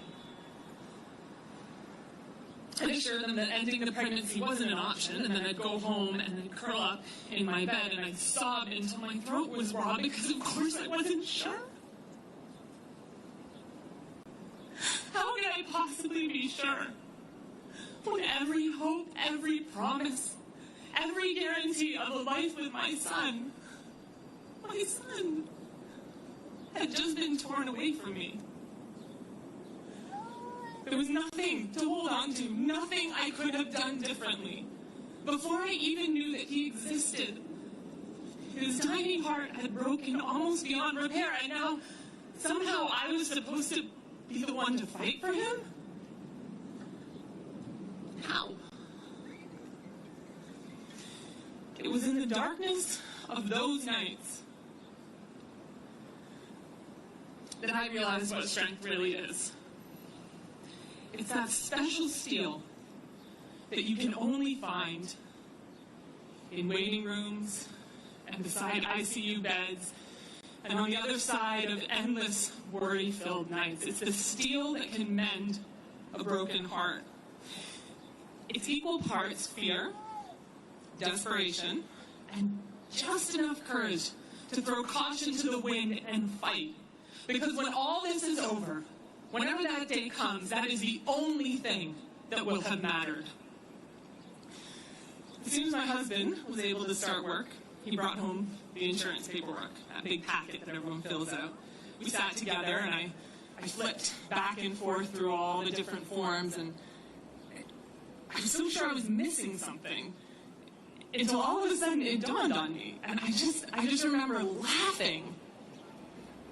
I'd been looking for the form that would ask me to list Ethan's pre-existing conditions, the one that they'd use to deny him care, the one that they'd cite as proof that he was too expensive, that it was time for them to stop paying out benefits, the one they'd use to deny him the future that we had already fought so hard for. But you know what? That form didn't exist.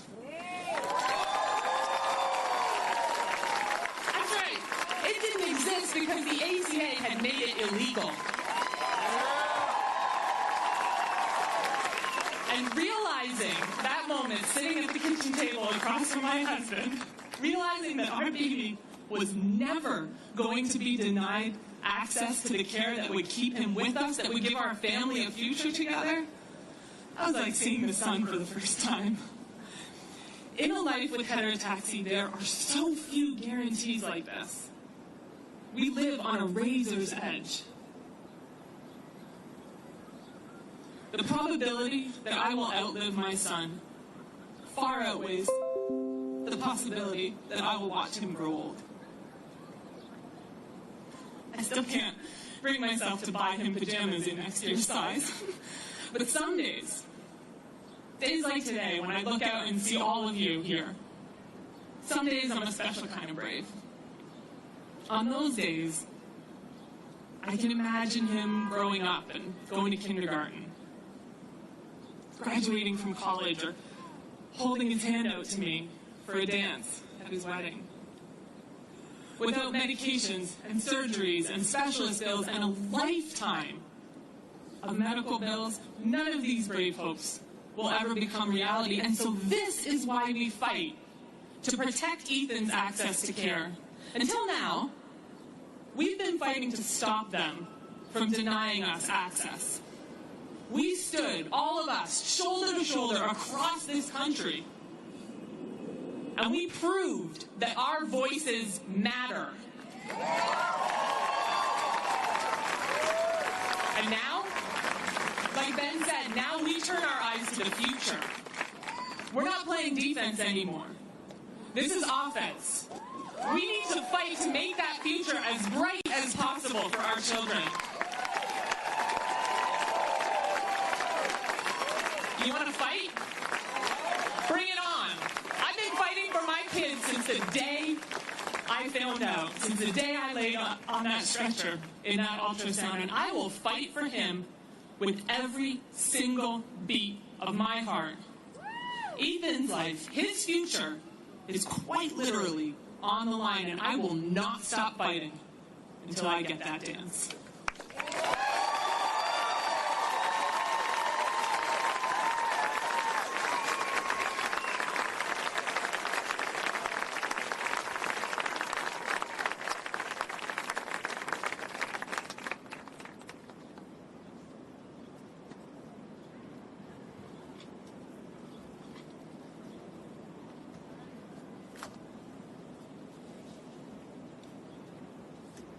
Hi. Hi. Wow. Thank you for being here. Okay, everybody, we are going to take you to the next top story here in the show. We thank you for watching with us live here on the Fox News Now stream, taking you to entertainment now to keep you guys updated on all things entertainment. I want to take you to our sister station Fox in LA, where they're discussing, I should say, the Justin Bieber troubles, Superman mustache controversy, and more. Dish Nation's Heidi Hamilton answers your questions and comments. Let's hear what they have to say.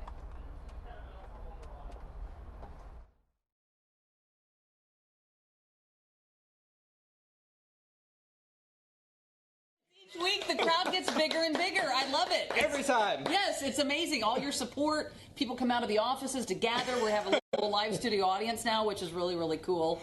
And we're going to have fun. Got a lot of stuff, a lot of big things happening. Justin Bieber, because we can't talk about Bieber enough. Right. He's in the news again. He's in the news. He canceled his Purpose tour. He only had 15 dates left, and then he canceled it. Sorry about that, everyone. Let me see if I can fix that footage there. Okay, looks like we fixed it. His manager and best friend Scooter Braun was like, listen, it's for his mental health, and I want him to be good, and he needs to do this, so he canceled his tour. And it's a lot of people said that it was because he was going to start a religion. He's not starting his own religion, but he is very involved in the church, and so he wanted to just take some time away and sort of dig deeper into that. And just imagine how crushed all those believers were. I know you're a believer, Heidi. Nick, that's false news, fake news. It's not true. Now listen, I'm not going to say that there's a Justin Bieber song comes on and I don't be like, baby. I mean, I'm not gonna, his newer music's better. Yeah, I feel like that's true. Yeah, I mean, he's a very talented guy, and I think if he wasn't involved in all the crap that he was involved in with the "Where's my monkey?" and I'm peeing in buckets and I'm throwing eggs at houses, like all that stuff. Like he's a really talented guy. If you watch his early videos, he can actually sing. Play guitar and sing. He's really, really talented. So hopefully he gets through all of this, and maybe this religion is going to help. And last night he was at church, and when he was leaving church, as he was leaving in his big pickup truck, you couldn't even see over the steering wheel. I know, it's like, so bizarre. So all these the tires were bigger than he was. That's true. All these paparazzi were gathered around, obviously, to get the best picture of him, and he came out. He was going very, very slowly, but he hit a paparazzi. There's massive tires. Massive tires. I watched the video a few times. It looks like the photog was a little dramatic. But Justin Bieber didn't mean to do it, but he did clip him, and then he stayed with him. He stayed on the scene. It wasn't like he fled. No. He stayed, waited till help arrived, and the guy's going to be okay, and no charges or anything like that. And the guy actually recently posted a video saying, Justin Bieber was actually very kind to me. He was considerate. So he was asking everybody to back up, give him some space. So hopefully the guy doesn't now file a lawsuit. But, that's what you're always worried about. Like, think about that. Like, you're trying to get out of someplace, and people are gathered around your car. You're like, okay, move. I'm trying to get out, and you're not moving, and it's like that would be really frustrating. Another thing that was kind of interesting in the video was that the guys on the ground, calling for help. Justin Bieber's there. Everyone's taking photos, recording, and saying, "Justin, you ran him over," and then Justin's like, Well, no one's helping them. Yeah, right. I'm the only one here. Can we get a little help here? You know, a lot of hands on deck and nobody doing anything. It's so weird. Other news this week, Shark Week. There's a big controversy on Sunday that you can talk about a little bit. Listen, it's Discovery Channel, right? Is that yes, Discovery Channel. Shark Week is awesome every year. I mean, it's so good. Like your true stories, real stories, awesome. You don't need to embellish because stories about that are cool. But what they did this time is they bamboozled us in saying that Michael Phelps, Olympic medalist, was going to swim against a great white shark. And how they pitched it for the month leading up to it was like, oh my God, side by side, Michael Phelps versus a great white. Who's going to win? And you're like, oh my God, how are they going to do that? Seriously, are there going to be safety boats? But they were pitching it like that was going to happen. And then you watch, you invest your time. And as I'm watching it, I'm like, that looks like that's computer generated. CGI. CGI shark. So they weren't ever in the water at the same time. And Discovery Channel's like, well, no, we never said that was going to be. I'm like, yes, you did. And most recently, Michael Phelps just came out, started talking and saying, oh, don't blame me, you know. This is not my fault. Oh, my God. It was so cheesy, too, watching the whole thing. Like, great whites don't like to lose. I'm like, stop. Like, it was the most ridiculous thing. It's like that Hanna-Barbera cartoon. Did you ever watch? Yeah. Yeah, so silly. Well, they were saying all these things like, oh, you know, a shark's cruising speed is slower, but like when he wants his prey, it goes up to 25 miles per hour, and it's like, okay. It was so 25 miles per hour, and then Michael Phelps is like, you reached the top speed of 4 miles per hour. And I'm like, this is really no competition. Rematch for real this time. Yeah, and they're talking about a rematch, Heidi. Yeah, I mean, I don't know if that's fool me once, Discovery Channel. I'm not falling for it again. But they did last year. They did something where they were talking about megalodon, like this dinosaur shark or something, which I fell for too. Oh, that was that fake documentary. I remember that. Yes, too. I was watching that, and then they suckered me into that one. So like looking for this like what was it like a 90-foot shark? Yeah, right. And I was like, oh my God, can you imagine you see that in the water and that wasn't even real? Dang it. It turns out for the rematch, they just tie a piece of like meat or bait to Michael Phelps and he's swimming for the shark. Go ahead, Michael. Can he race it? Can he beat it? Andy was saying something about he got attacked by the sharks in the shark cage. That was pretty cool. Oh yeah, they put him down below. He was in a shark cage, and it was kind of hard to tell because they did the footage where they cut away and they showed the sharks attacking the cage. I don't know what to believe anymore. So it's like, was this a different incident that they were filming? Oh, so it's always. I don't believe it unless I see Michael Phelps in the shot with the shark attacking it. But you know what? It's like Chris Angel and David Blaine and all this. Everything that you've seen them do, you're like, I don't believe anything anymore. Yeah, I think everything's fake at this point. It's all camera angles, tricks, and everything like that. Other news: former press secretary Sean Spicer. Spicy. Yeah. People know as Melissa McCarthy would make fun of him on SNL a lot, but turns out major networks are trying to get him for something. Well, yeah, I mean, because he was. Oh God. Got a shark attack. Oh gosh, one of the audience members brought this shark. You think Michael Phelps can beat this? I think so. Like, yeah, okay, Michael, you swim. I'm going to throw this. We'll see who gets to the wall faster. See, I win again. Shark wins again. And in case anybody who's a Katy Perry fan, you're going to be excited by this. This is Left Shark. Oh, okay. I'm going way back for lame jokes. So Sean Spicer, White House press secretary, he ended up quitting because Trump was going to hire this particular person. And he was like, I think that's a really bad idea, and if you do, I'm going to quit. He ended up quitting. And now all these networks want him at least as a correspondent, but there's also a rumor that he may go on Dancing with the Stars. Which would be awesome for SNL. It's awesome for SNL because then Melissa McCarthy can bring that back, and it's Melissa McCarthy as Sean Spicer on Dancing with the Stars. But so everyone wins. Listen, I don't think it's that far of a stretch if you remember. I don't know if you know this or not, but Sean Spicer used to be the White House Easter Bunny. Did you know that? I did not. Way back in the day, and I think it might have been during the Bush administration, when they'd have the Easter egg roll and stuff on the White House lawn. He was the Easter Bunny in full on, furry head costume, the whole thing. So from Easter Bunny to press secretary to Dance with the Stars. I think it's a real natural, smooth evolution. It's just the next step. Yeah. So it's just the right thing for him to do. Exactly. Yeah. Let us know your thoughts. Any questions, comments for Heidi? Any of the topics we're talking about. Let us know. Yeah. We'll talk about them. Don't be shy. Other news, superhero news. Henry Cavill, the guy who plays Superman. He ain't ugly, as they say. Well, there's something on his face that is causing controversy. Well, because he's doing a movie right now. He's doing, Mission Impossible right now? Yeah, with Tom Cruise. Tom Cruise, and he has to have a mustache in that movie. Mm-hmm. But Superman doesn't have a mustache, and they have to do some reshoots, right? For Justice League. For Justice League. Coming out this November-ish. So. And so now the problem is we've got to, CGI the Mission Impossible mustache off for Justice League, right? Right. Because the studio for Mission Impossible didn't want him to shave it. Warner Brothers wanted him to shave it because they have, Justice League, and it's this huge kind of like... Well, there are a couple things. I can't imagine a plot in a movie that's so powerful that... No, our guy, he has to have a mustache. So I don't understand that. And then I also don't understand, why can't Superman have a mustache? He just can't grow facial hair. You're a Superman. You can fly. You're faster than a speeding bullet. You can see through people's clothes. I may not have all Maybe this, he'll right? give away his disguise because, he takes off the glasses and he's Clark. And so if he has a mustache now, they'll be like, it's Clark Superman. Yeah. It's so bizarre. I feel like it's easier to, why not just shave the mustache for Justice League to play Superman and then put on a fake mustache for Mission Impossible? Like they make, though. You can go down to, I've been to Cinema Secrets here in Burbank, during Halloween, and they make them so that they look really real. Or CGI a mustache on. Like or you can spend millions of dollars and CGI it off. Does that make sense, I'm right? trying to save the movie industry some money. My God. It seems so simple. This seems like way more dramatic than it needs to be. Way more, yeah. Seriously, that's for sure. Other TV news. True Detective, the big HBO series. First season, Matthew McConaughey, hey. Woody Harrelson, Matthew McConaughey. An amazing show. Then second season, you had Vince Vaughn, who I love, and I like Colin Farrell too, but no.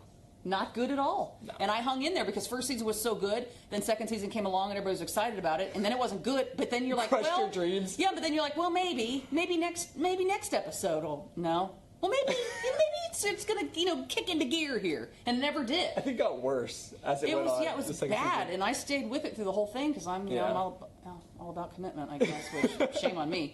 So I guess this third season will be, a tiebreaker to see, is it going to be... good or bad? Yeah. But it's got a good actor. Yeah. Mahershala Ali. I was going to let him say it. I was like, who's going to say out of both of us? Mahershala Ali. I was like, you're hosting. I'm going to just follow your lead. Mahershala. He's great. I mean, obviously won his Oscar, and that's a good get, and I wonder who you put him with.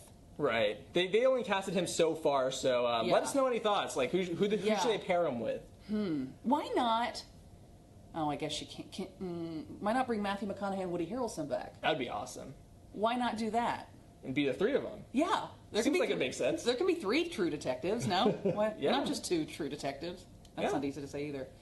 So hopefully it's good. I hate when you're really looking forward to something and then it's like, and it kind of just lets you down. It's awful, but I think he's a good choice, so hopefully it'll be good. And a few people have sent in questions for you, Heidi. Since we're talking about TV, movies. Yeah. Jesse wants to know, favorite movie this summer? Well, I haven't seen a whole lot of movies, but I wanted to see Atomic Blonde with Charlize Theron. I'm seeing that tomorrow. Okay, so I really want to see it because the trailer is amazing. I've seen that a couple of times. I think it looks really cool. She looks badass. Yeah. But she did all her own stunts, I think, for it. Yeah, got in amazing shape, and I just love the message of it. But every Thursday on the Frosty, Heidi, and Frank show at 8 o'clock, we have a movie segment called The Schmoes Know, and these two guys, Christian Harloff and Mark Ellis, they come in, and they're the guys that are they know the movie business. They see everything. They're really good. I mean, I usually agree with them. And Christian came in this morning and said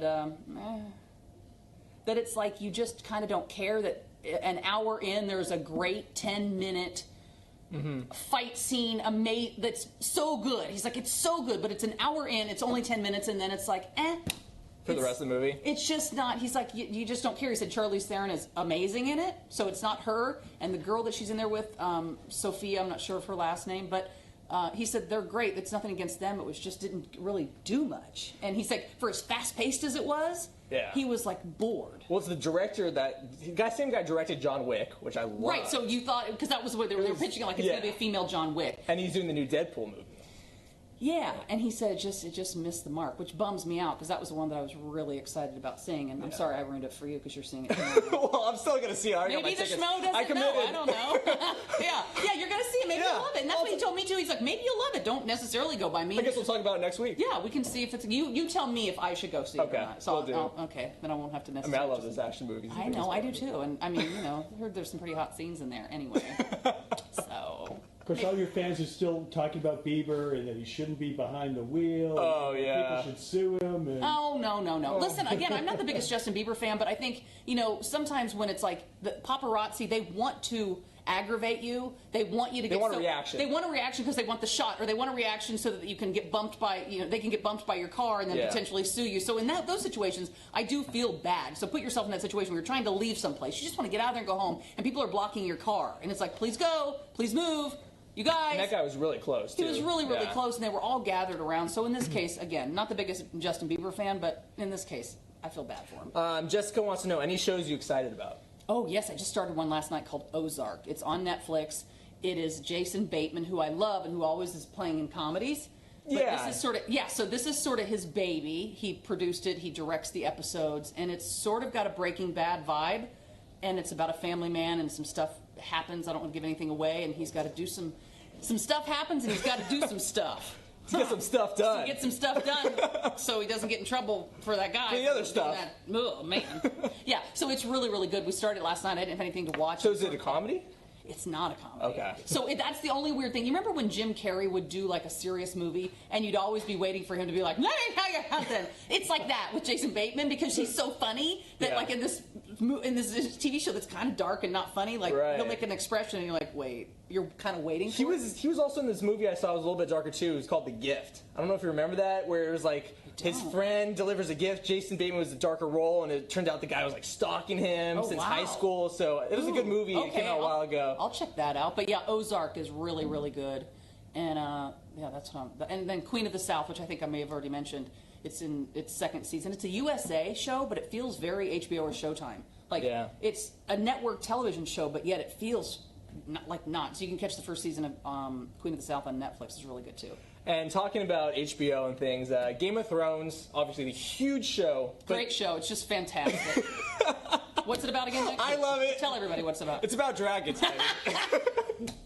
We got dragons. We got Jon Snow. Yeah. We have Khaleesi. What more do we need? I guess nothing. You sold winter me. is coming. I mean, look how I sold Ozark. It's about a guy who has to do some stuff. I mean, that's how I pitched Ozark, so I can't really bash on Game of Thrones at all.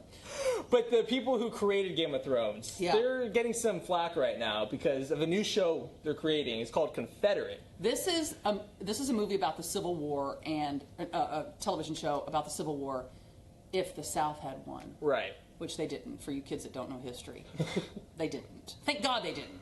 So this show, because there's a show, is it an Amazon Prime show? Yeah, Man in High Castle. Man in High Castle is a story about if Adolf Hitler had won during World War II. And what America would be like. What it would be like. And so now this is what if the South had won and what would America be like. Right.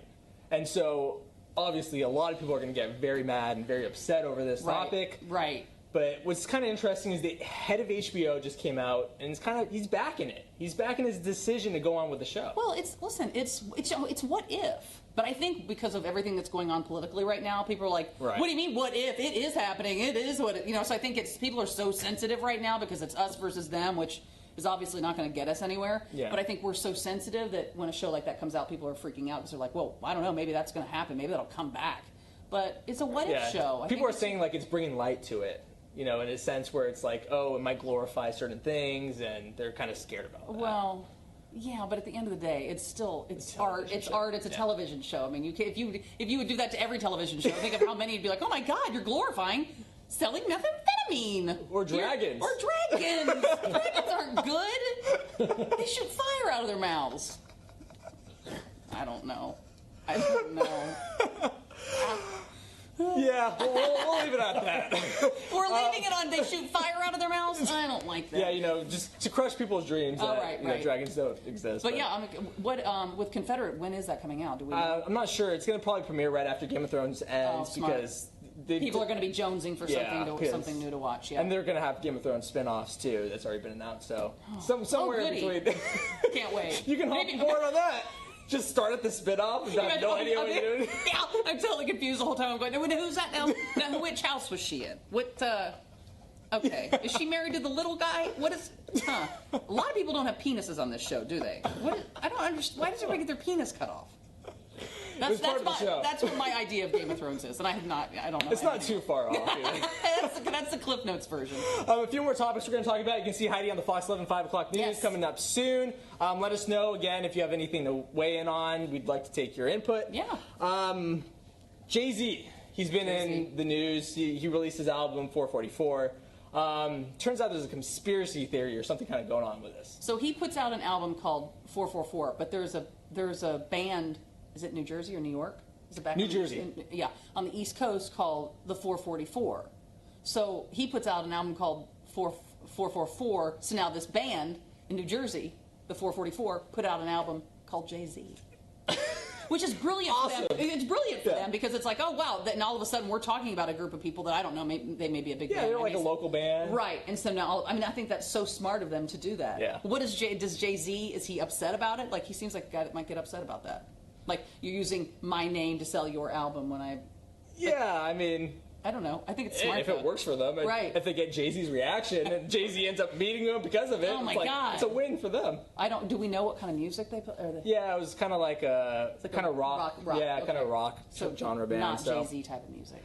Other thing that happened, it was a mini Titanic reunion. So they had Leo there, Kate Winslet, so it kind of had a few people. Yeah. And it was for something for Leo. It was a charity event. I think Kate Winslet raised a little bit of money too, and I guess you could bid on having lunch with them or something. Yeah, it was like a gala or something. Like which that. would just be, I mean, I love that movie. I don't know that I would want to have lunch with Leo and Kate Winslet, but there's the whole. I mean, I guess it's cool for like diehard fans. I know my radio partner Frosty is a huge Titanic fan. He's seen it like 40 times. He went got plates from the sunken Titanic. Were up at auction. So he's the kind of guy who would be like, yeah, I want to bid on that. I want to go have lunch with Leo DiCaprio and Kate Winslet. But it turns out they ended up posting something to social media that I thought was hilarious. They said, now we're saving icebergs. Go figure.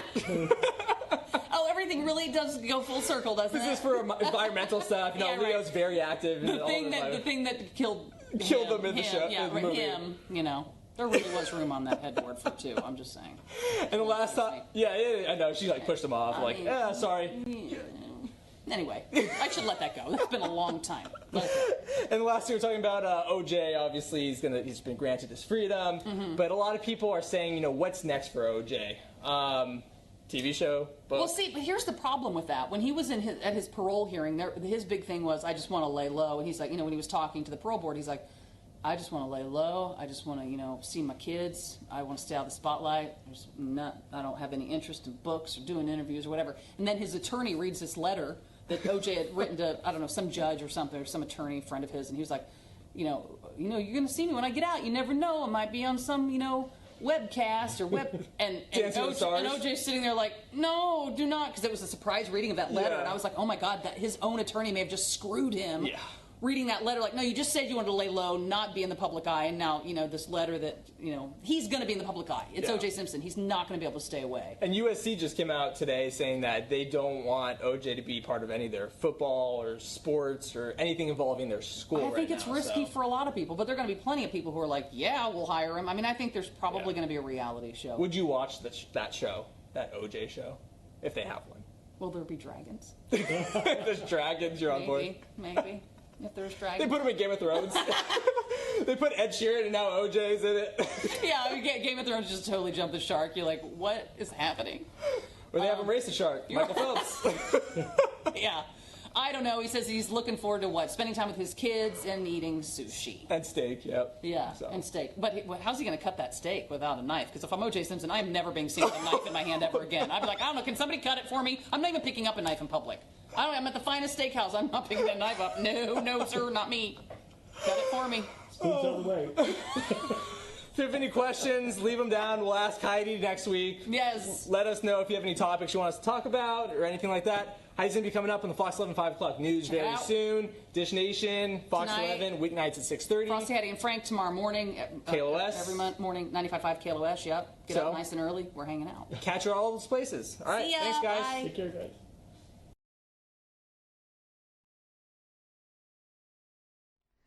Okay, everybody, that's entertainment headlines on Fox. You're getting a live look of the Capitol building right now, pulling up the next top story for you here in the show.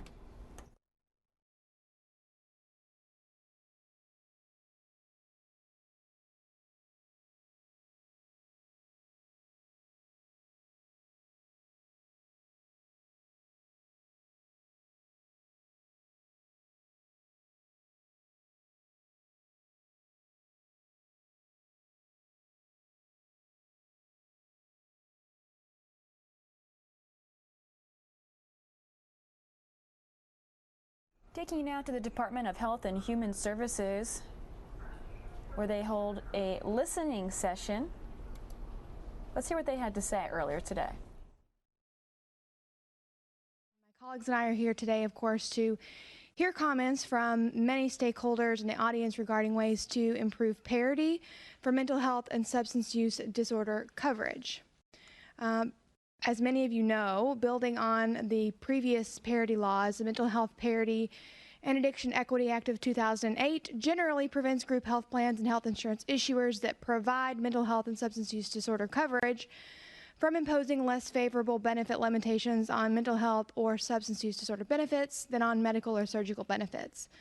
The 21st Century Cures Act, passed last December, further iterated that the law is an important protection for the more than 40 million people living in our country, or about 1 in 5 American adults, who experienced some form of mental illness in a given year and in the past year, and the over 20 million Americans who had a substance use disorder. Following this meeting, the comments received both today and written comments that we receive and have already been receiving will be considered as an action plan for improving parity is compiled in the coming months.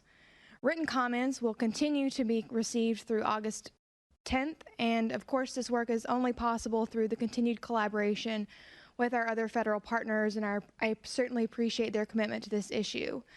Joining us today are Amy Turner from the Department of Labor, Jim Mayhew from the Centers for Medicare and Medicaid Services, and Carol Weiser from the Department of Treasury. In addition to these colleagues, we also have important folks from SAMHSA, HRSA, OASH, OPM, and ONDCP joining us this morning.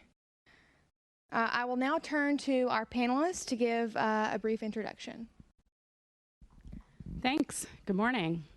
I'm Amy Turner from the Labor Department. I am the Director of the Office of Health Plan Standards and Compliance Assistance at the Labor Department.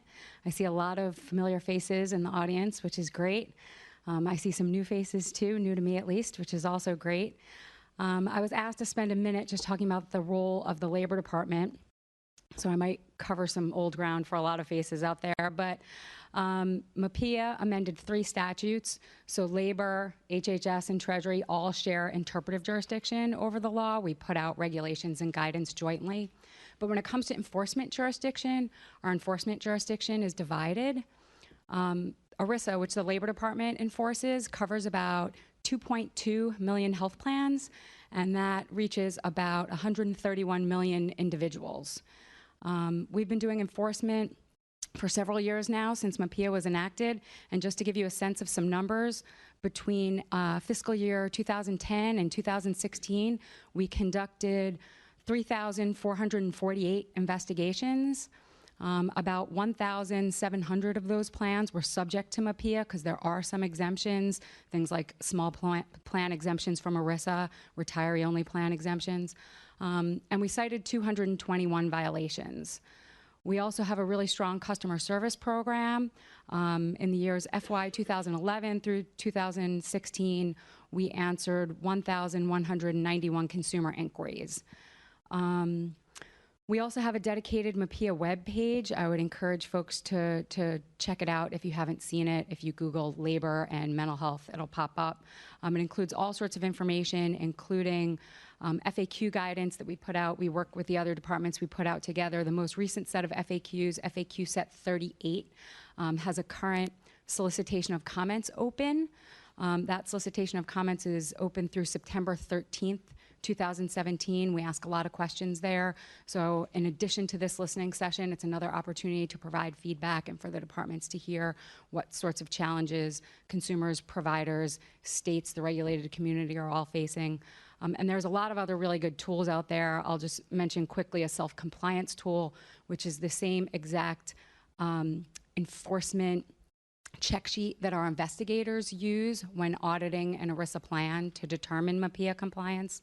We also have a warning signs document, which gives some examples of plan and policy provisions that would sort of say, warning sign, this could be a problem under MAPIA.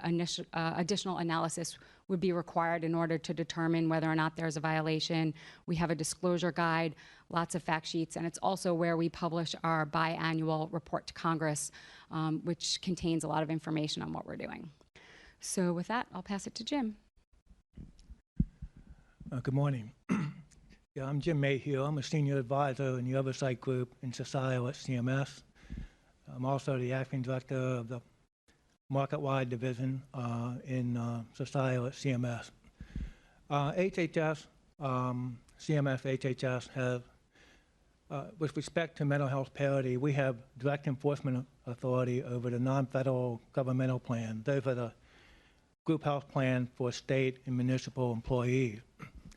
And we also have secondary enforcement jurisdiction over the health insurance issuer, with the states having primary enforcement jurisdiction. But currently 4 states have deferred enforcement over MAPIA to us. Those states are Texas, Wyoming, Missouri, and Oklahoma. And we do direct enforcement in those states. And what we do in those states is we review all the form in the form filing process for mental health parity compliance before the issuers are allowed to sell those products in the market.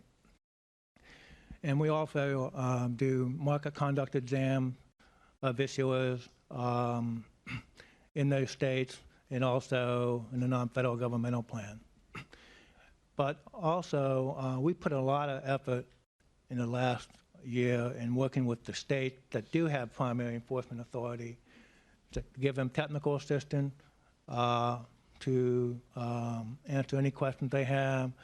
We've been working with SAMHSA and the policy academies, the MAPIA Policy Academy, to train the 20 states that have signed up for that academy, because we recognize that with respect to health insurance issuers, it's the states that have the primary enforcement jurisdiction. And so we want to help them get up to speed, and so that there's a consistent understanding of MAPIA throughout the country.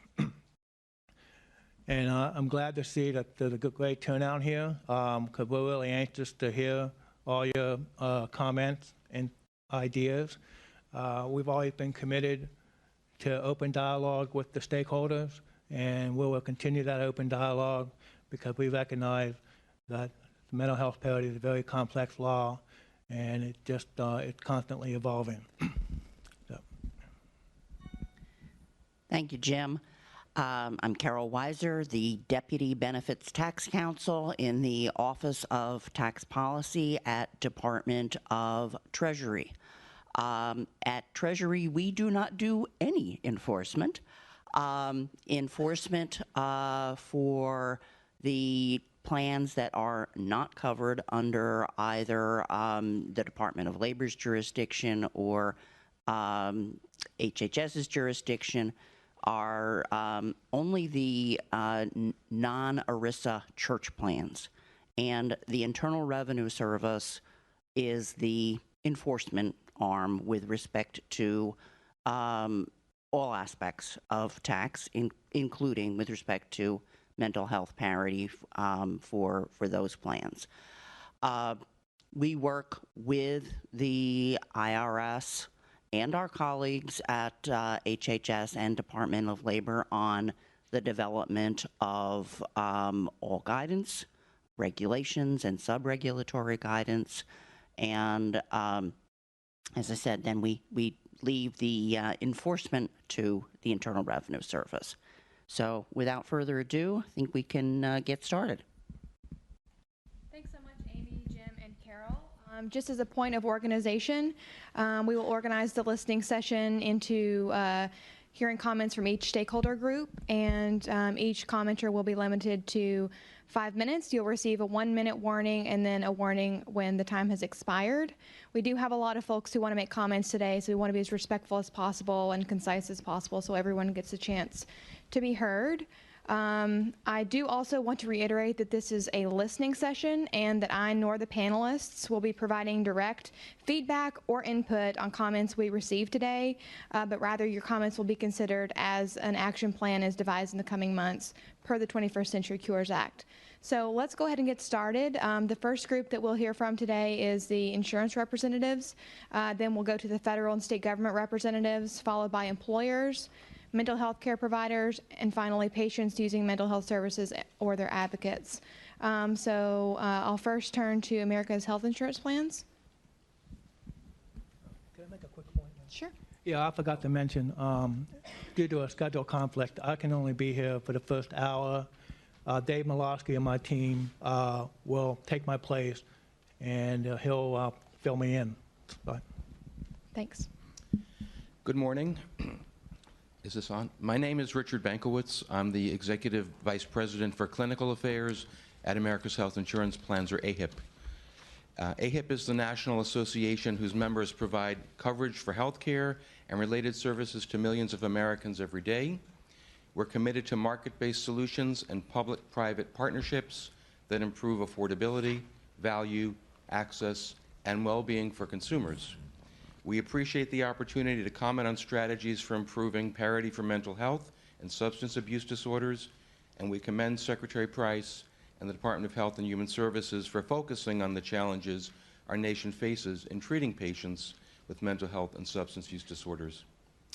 Health plans work diligently to ensure compliance with requirements of the Mental Health Parity and Addiction Equity Act, or MAPIA. Many insurers have already adopted a variety of medical, surgical, and management tools that are used in mental health substance abuse disorders, and these benefit patients access to safe and appropriate and cost-effective health care. We note, however, several challenges to be addressed, including providing more flexibility in the sharing of information among providers, developing a more robust quality measurement infrastructure, providing validated accreditation standards, and providing continued flexibility in implementation of medical management programs. First, let me note that plans do more than promote parity. AHIP's issue brief, Ensuring Access to Quality Behavioral Health Care, based on a series of interviews, describes a range of creative and comprehensive approaches plans have adopted. And in addition to submitting this brief, we'd like to highlight the following key components of the programs. First, the programs rely on proactive identification and outreach. Medical case managers work with patients with chronic medical conditions to screen for behavioral health conditions. Second, these programs are founded on quality, evidence-based care using nationally recognized evidence and internally identified evidence-based criteria. Third, just as with medical conditions, coordination and integration are used to ensure follow-up, manage medications, and identify community support services. And fourth, health plans strive to provide timely access to behavioral health care. It's important to note, however, there are multiple challenges and more work is needed to be done to ensure patients have access to comprehensive quality behavioral health care. First, there are workforce issues. One of the most significant challenges is the widespread shortage of appropriately licensed behavioral clinicians, particularly psychiatrists and psychologists who specialize in caring for children and adolescents. The shortage of behavioral health clinicians spills over into reduced hours of operation for many behavioral health facilities and more limited behavioral health community resources. This limited capacity of the workforce, paired with scarcity of community support services, is an area ripe for policy solutions. There are other challenges. One, federal rules limit the sharing of substance use information among providers, affecting coordination and integration of care. Particularly concerning is that patient safety may be impacted if providers are not aware or alerted that an individual is taking a prescribed medication to support recovery from a substance abuse disorder. Second, a quality measurement infrastructure is less developed than for medical surgical care. It's difficult for insurers to monitor quality and measure improvement without established established behavioral health outcomes.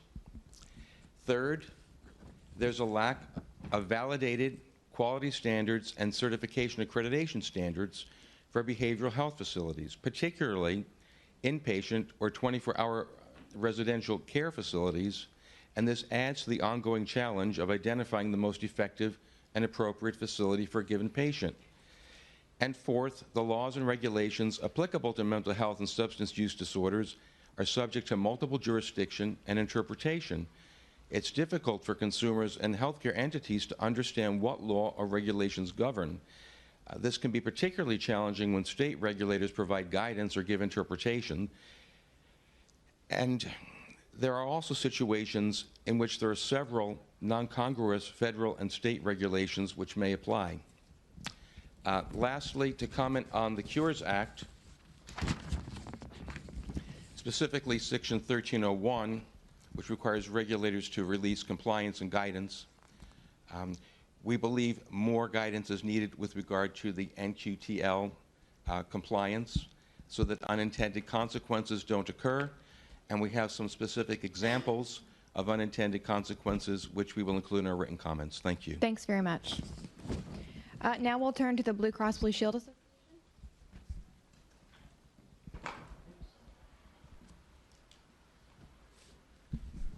Good morning. Thank you very much for the opportunity to address you on behalf of the Blue Cross Blue Shield Association.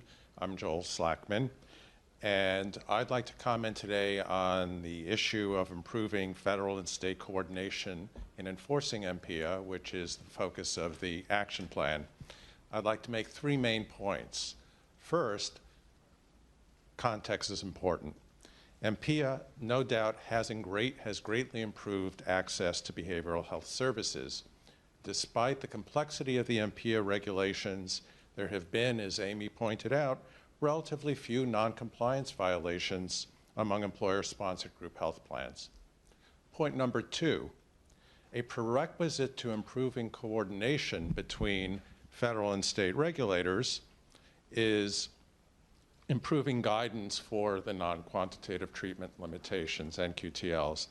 These, as you're well aware, have been a major challenge because of their breadth and uncertainty. And then point number three, federal regulators should give states more guidance to minimize differences across states in how MPIA reviews and investigations are carried out and resolved. Let me elaborate on each of these points now.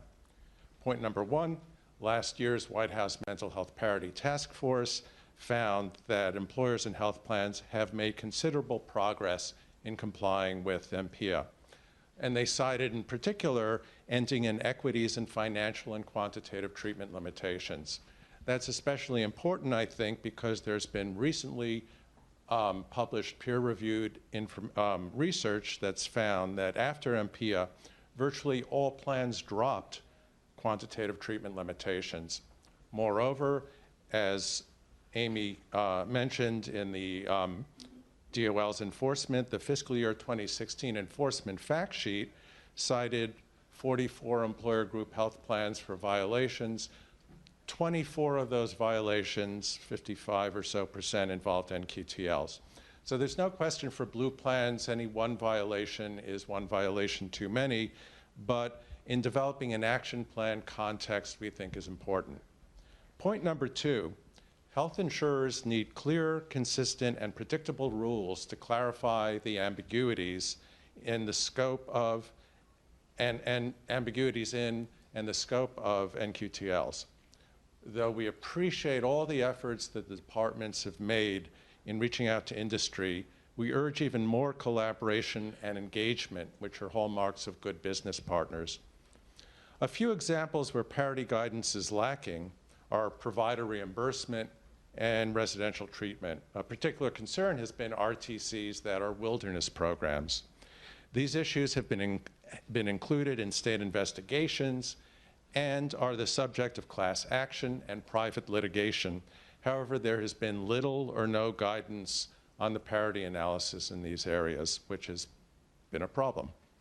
In addition, it's in everyone's interest to avoid situations where plans believe they are properly relying on a reasonable interpretation of the rules, only to feel that an FAQ constitutes a significant change in requirements. A good example, I think well known to the people on the table, is the FAQ related to testing for financial requirements, the so-called Book of Business. We appreciate that the departments did issue follow-up FAQ to clarify these requirements, but during the interim period, many states applied very strict interpretations of that initial guidance, and again, which added to regulatory burden and caused considerable problem. Point number 3, state insurance regulators are essential partners in enforcing and promoting compliance. As the departments continue to refine their interpretations of the law, we recommend ongoing enhancement of the coordination and interpretive resources available to states so that states are not left to develop their own varying interpretations. Anecdotally, we are aware of plans that have faced varying standards as between states and as between DOL and the states, particularly for the NQTLs. This regulatory environment is burdensome. It complicates compliance efforts. Therefore, we recommend that DOL and HHS work hand in hand with states to ensure that good faith efforts to comply with MPIA are dealt with consistently at the federal and state levels. Again, thank you for the opportunity. We'll be following up with more extensive written comments. Thanks very much, Joel.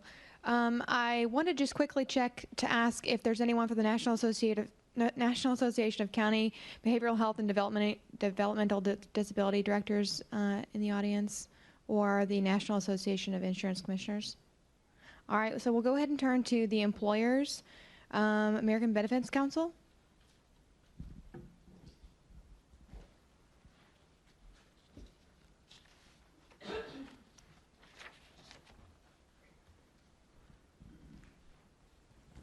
Thank you. Good morning. I'm Katie Spangler on behalf of the American Benefits Council. Appreciate the opportunity to share our thoughts with you.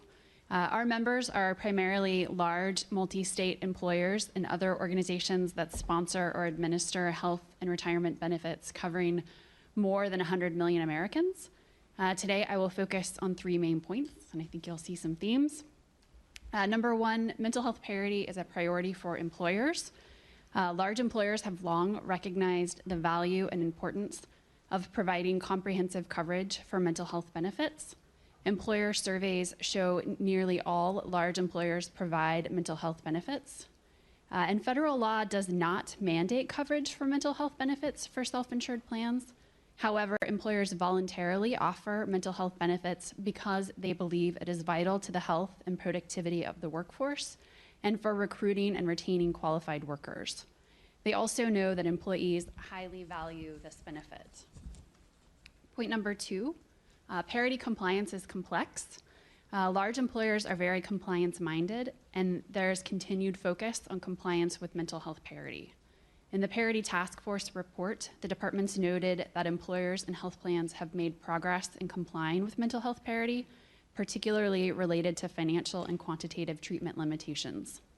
And while employers generally look to their service providers for design and administration of compliant plans, employers are ultimately the ones liable under the framework of mental health parity. The parity requirements are not intuitive. Parity compliance requires a complex analysis. It's not a simple crosswalk of the same copays or the same medical management standards. And because of this, parity is confusing to consumers and challenging for even the most sophisticated plan sponsors and insurers. The departments have recognized this with outreach and education for all stakeholders, along with continued guidance. One area of ongoing concern, however, is the non-quantitative treatment limitation rule. The rule continues to be a challenge for employers and health plans, particularly because of the vagueness and broad-reaching impact of the requirement. For example, limitations on benefits for autism and applied behavioral analysis therapy and residential treatment are analyzed under the rule, but the departments have not provided clear guidance on the parity analysis for these benefits. It is critical the departments engage with stakeholders before issuing guidance. Given the mature state of parity implementation, a regulatory process that provides notice and comment for proposed changes or new requirements will best serve federal and state regulators, the regulated community, and consumers by facilitating smooth implementation and avoiding unintended consequences. Most importantly, any new changes, including those implemented through sub-regulatory guidance, such as FAQs, should be effective prospectively to provide plans and insurers an opportunity to make changes to come into compliance. It is important that both federal and state regulators act consistently related to the enforcement of parity, so as there is one standard that applies. Inconsistent interpretation of parity rules can be confusing and costly for employers and insurers. Point 3, a flexible regulatory environment is necessary to allow for innovation. Employers are innovators, offering high-performance network, telehealth benefits, and on-site health centers. They are always looking for ways to increase employee satisfaction, improve quality, and hold down costs. However, employers face a challenging environment with rising healthcare costs and increased regulation. Medical management, value-based design, and evidence-based care continue to be important tools for ensuring quality and keeping down the cost of benefits. It is imperative that the regulatory framework allow for flexibility to permit continued innovation. Specifically, evidence-based treatment. Recent articles have described the impact of the lack of accreditation standards and evidence for the effectiveness of residential treatment for eating disorders. Federal and state regulators need to consider this when determining parity compliance. Workforce. There are simply not enough mental health providers. This stems from either a shortage of providers or an unwillingness to participate in networks, and this raises access and cost issues for employers and employees. In conclusion, we thank you for the opportunity to share our views and for the continued dialogue. Employers value the importance of quality mental health coverage for their employees and appreciate the role the Council has had in shaping this important law. Thank you, Katie. Now we'll turn to the ERISA Industry Committee.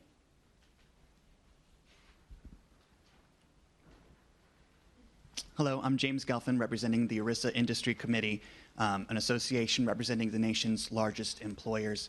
We plan to submit formal comments, but for the purposes of this listening session, I'd like to just make a very couple points. Number one, we hope that the departments will take a balanced enforcement approach and offer good faith compliance to those plan sponsors who are trying to do the right thing. I think that the previous speakers did a good job of talking about how flexibility is needed and how the provider shortages that we're currently seeing are beyond the control of plan sponsors. But at the same time, the lack of data that is out there, the lack of comparative effectiveness research, and the lack of quality information is a major hurdle for employers who are struggling to implement value-driven insurance design. Every single member of my association offers comprehensive health insurance coverage as well as comprehensive mental health coverage. But we're facing challenges in trying to design that coverage in such a way that it drives value. And the lack of data creates further complications there. Second, we ask that the departments take a reasonable approach in enforcement as it relates to quote-unquote clarifications. And I refer to clarifications both as we've seen in recent legislation last year, as well as in FAQs. A prospective approach would certainly be helpful, but all in all, it's important to note that plan sponsors are attempting to do the right thing and to obey the law. So when a clarification is needed, time has to be built in for plans to come into compliance with that clarification. Third, please ensure that as changes are made to enforcement strategies and to regulations, that the focus is the benefit of patients, not the benefit of trial lawyers or others who would seek to find small violations in such a way that really do not accrue to the benefit of patients, but drain money from the plans that otherwise would have been spent on care and instead will go to trial lawyers. And last but not least, please do everything possible to simplify mental health parity rules. I think we've had enough conversation already about non-quantitative treatment limitations, although I'm sure much, much more will happen this morning, but also issues relating to certain residential programs. I know wilderness therapy has been brought up, but other experimental treatments that may or may not be covered. I think it's very clear, both from the text of the 21st Century Cures Act and from the President's directive on regulatory reform, that he wants compliance and regulations to be simpler, easy. We want it to be that way too because employers want to be in compliance. So with that, thank you for your time this morning. Thanks very much, James. National Business Group on Health.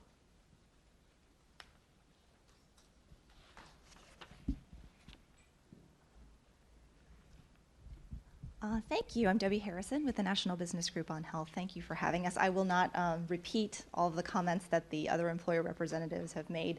I'll make a couple of points, primarily on behalf of our members, primarily who are self-insured, but also a combination of insured and self-insured. This is very common if you have a 50-state employee population. It is absolutely critical for ERISA governed plans to be able to have some sort of uniform administration, including compliance strategy. So as you develop guidance, specifically academies for states and those who regulate insurance, the insured market, as well as for the self-insured market over at DOL, we would encourage that there be an emphasis on uniformity across the 50 states.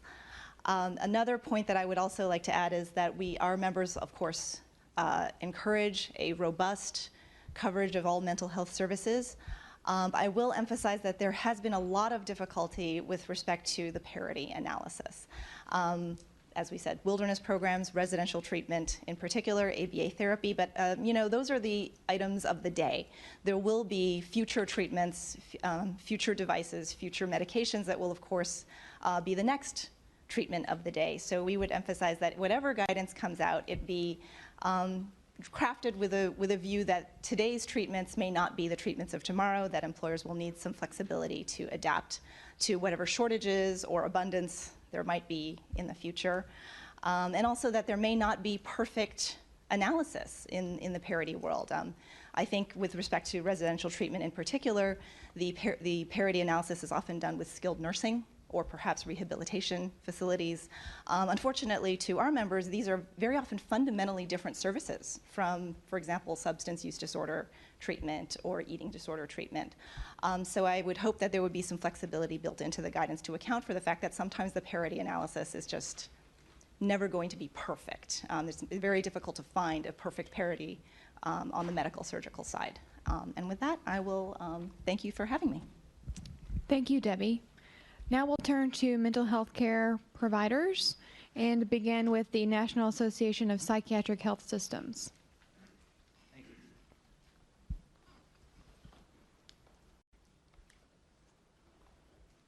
you. Well, I'll go this way. Good morning. My name is Mark Koval, and I'm the president and CEO of the National Association of Psychiatric Health Systems. NAPHS represents provider systems committed to delivering responsive, accountable, and clinically effective treatment and care for those with mental health and substance use disorders. Thank you for hosting this important listening session and for inviting us to participate. I have been actively involved in all aspects of the parity debate for close to 2 decades, including working on parity legislation and implementing the law. Today, I'm here to discuss with you the steps we need to take to remove any barriers to mental health parity. My comments will be a little different than what you've already heard and will hear as we go forward. I would like today to talk about what we really need to do to expand parity. We know parity is working, but we believe that the pace of parity is much slower than it should be for people who need proper care. We have made progress in many of these areas, but much more work needs to be done, and I know my colleagues in the provider community and the advocacy community will talk more about that, and I will not now. Our goal is to ensure that every American with a behavioral health condition receives the right treatment. And thanks to the 21st Century Cures Act, which prompted this listening session, we have taken another step toward achieving that goal. But what the Cures Act did not address, and what remain as the greatest obstacles to full parity, are Medicare and Medicaid's arbitrary and harmful limits on inpatient mental health and substance use disorder treatment, which violate the concept of parity. I'm referring to the IMD exclusion, the 15-day cap on inpatient stays, and the 190-day lifetime limit on Medicare. There are 2 reasons why these limits are egregious. First, these policies disproportionately affect the poorest Americans with the severest behavioral health conditions. That means those beneficiaries with the most serious mental health conditions who exceed the annual and lifetime caps cannot receive the often life-saving care they need. Simply put, those who need the help the most are those most hurt by these policies. Second, the federal government holds private health plans to a standard of mental health parity that the government itself does not meet. Let's consider first Medicaid's Institutions for Mental Disease exclusion, a decades-old policy that prevents adult Medicaid beneficiaries between the ages of 21 and 64 from accessing short-term acute care in psychiatric hospitals that have more than 16 beds. As you know, the Cures Act focuses heavily on enforcing any violations of parity regarding non-quantitative treatment limits on the mental health and substance use treatment. The Mental Health Parity and Addiction Equity Act regulations include examples of what would be considered a parity violation related to non-quantitative treatment limit violations and identifies those as, quote, restrictions based on facility type that limit the scope or duration of benefits. The IMD exclusion then is the very definition of a non-quantitative treatment limitation. In addition, Medicaid, the single largest funding source for people living with mental illness, also caps the number of days that inpatient psychiatric care beneficiaries in managed care programs can receive that care up to 15 days per month. The parity law identifies this as a parity violation when it states, quote, if the plan or coverage does not include an annual limit on substantially all medical and surgical benefits, the plan or coverage may not impose any annual limit on mental health or substance use disorder benefits. No other Medicaid service arbitrarily limits access to medical care, so it should not be the case for mental health care.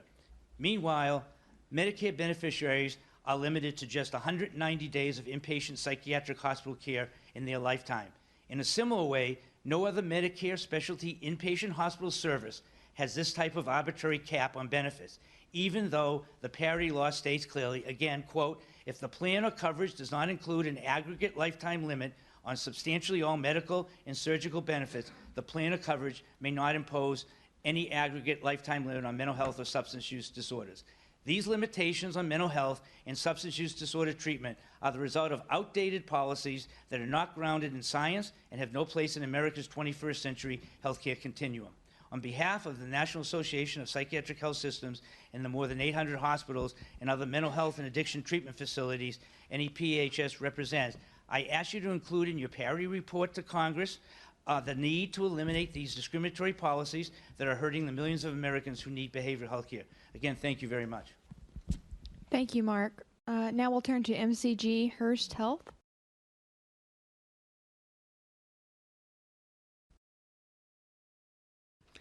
All right. Association for Behavioral Health and Wellness.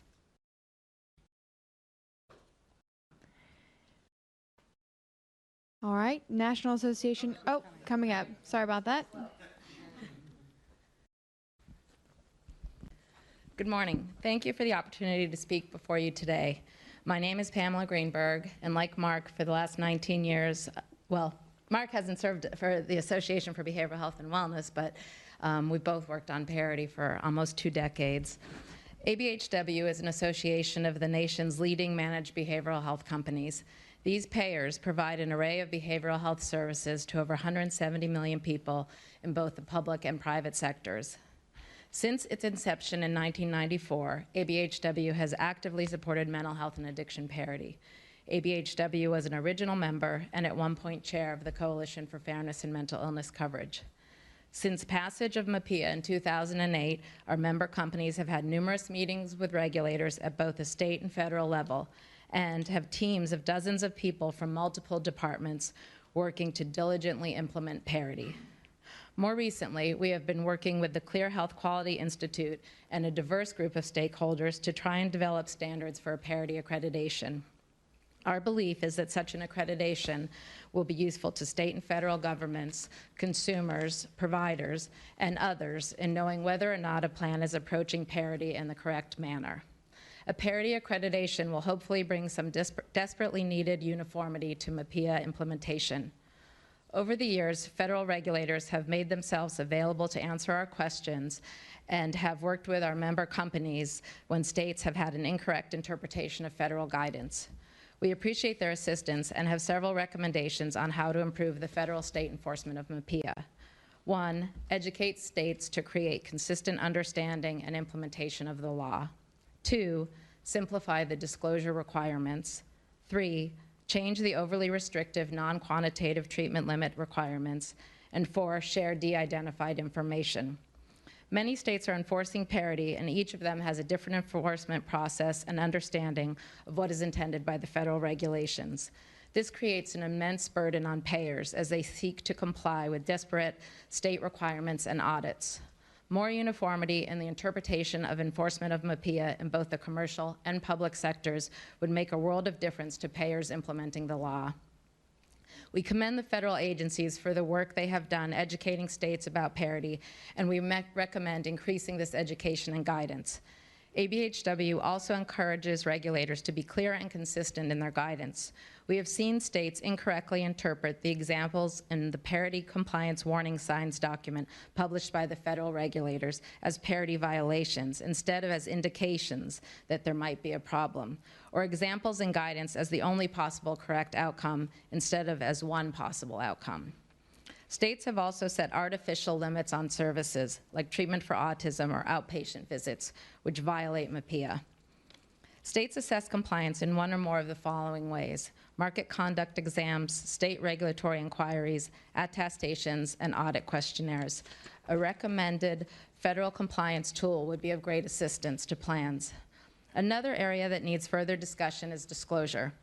Consumer education and understanding was a key principle of the original legislation, and transparency and disclosure of information to consumers is important. But we also have to keep in mind that 86% of participants could not define deductible, copay, coinsurance, and out-of-pocket maximum in a multiple choice questionnaire. We can provide consumers with thousands of technical papers that they may not have time to read and understand, or we can talk about what is the exact information a consumer needs in order to understand how a decision has been made or how parity has been applied. There needs to be a more concise option for consumers. Parity in NQTLs was not something envisioned by the legislators when they passed MAPIA. However, they are included in the regulations. The parity analysis has become a strict one-way analysis with no recognition of the differences that do exist between behavioral health and physical health. It is critical to recognize the differences exist in order to ensure the best quality, evidence-based care is being provided to consumers. The language included in the interim final rule that allowed clinical guidelines to permit a difference when performing the NQTL analysis should be restored.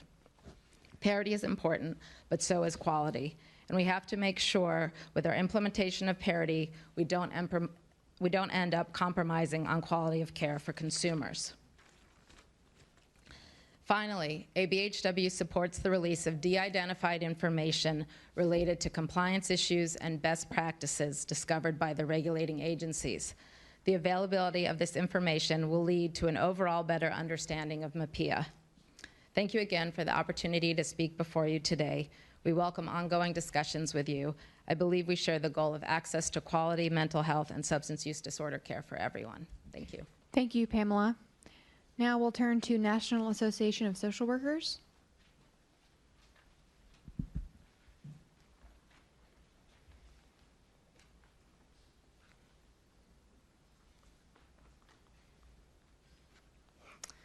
Good morning. Thank you for the opportunity to make comments on parity today. My name is Carrie Dorn, and I'm representing the National Association of Social Workers, the largest professional social work organization in the United States, with a membership of 125,000 social workers.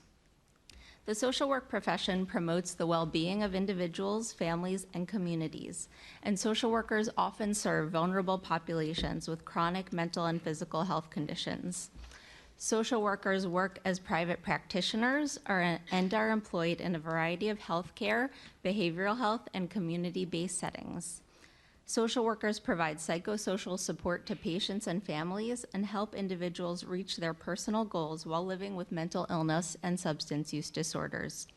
Clinical social workers provide clinical assessment and treatment for mental health conditions such as depression and anxiety, and are the largest group of providers of mental health services in the United States. Significant gains have been made in accessing mental health and substance use disorder services since the implementation of the Mental Health Parity and Addiction Equity Act and the Patient Protection and Affordable Care Act. Parity provisions and enforcement have positively affected both patient populations that social workers serve and opportunities for professional social workers by encouraging greater access to behavioral health services. For the health of the United States to improve on a population level, evidence-based comprehensive mental health and substance use disorder treatment must be accessible. There's continued need to improve, clarify, and strengthen parity provisions. The National Association of Social Workers hopes that further federal and state guidance will be issued to clarify the definition of parity, and NASW recommends the development of mental health parity standards to provide consistency in how parity is implemented among insurance companies. NASW supports requirements to improve the transparency of coverage and have insurance companies outline the process under each health plan offered to access behavioral health services, highlighting any pre-approvals or medical necessity reviews. NASW encourages HHS to eliminate barriers to evidence-based behavioral health interventions. For example, having insurance plans cover residential services for substance use disorder treatment, which may exceed specified outpatient visit limits or the length of comparable inpatient stays for medical or surgical benefits. NASW encourages HHS to have insurance companies report on in-network provider capacity in relation to the needs of consumers in the network to determine if insurance networks are meeting the demand for services at the local level.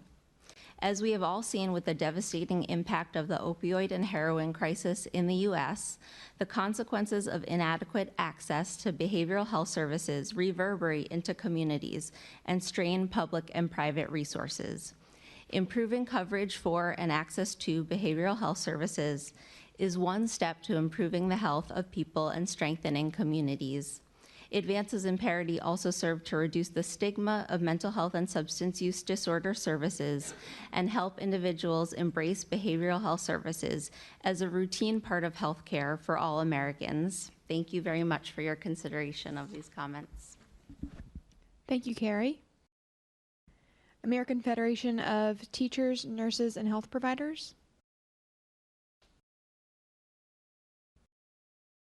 All right, moving right along. American Psychological Association Practice Organization.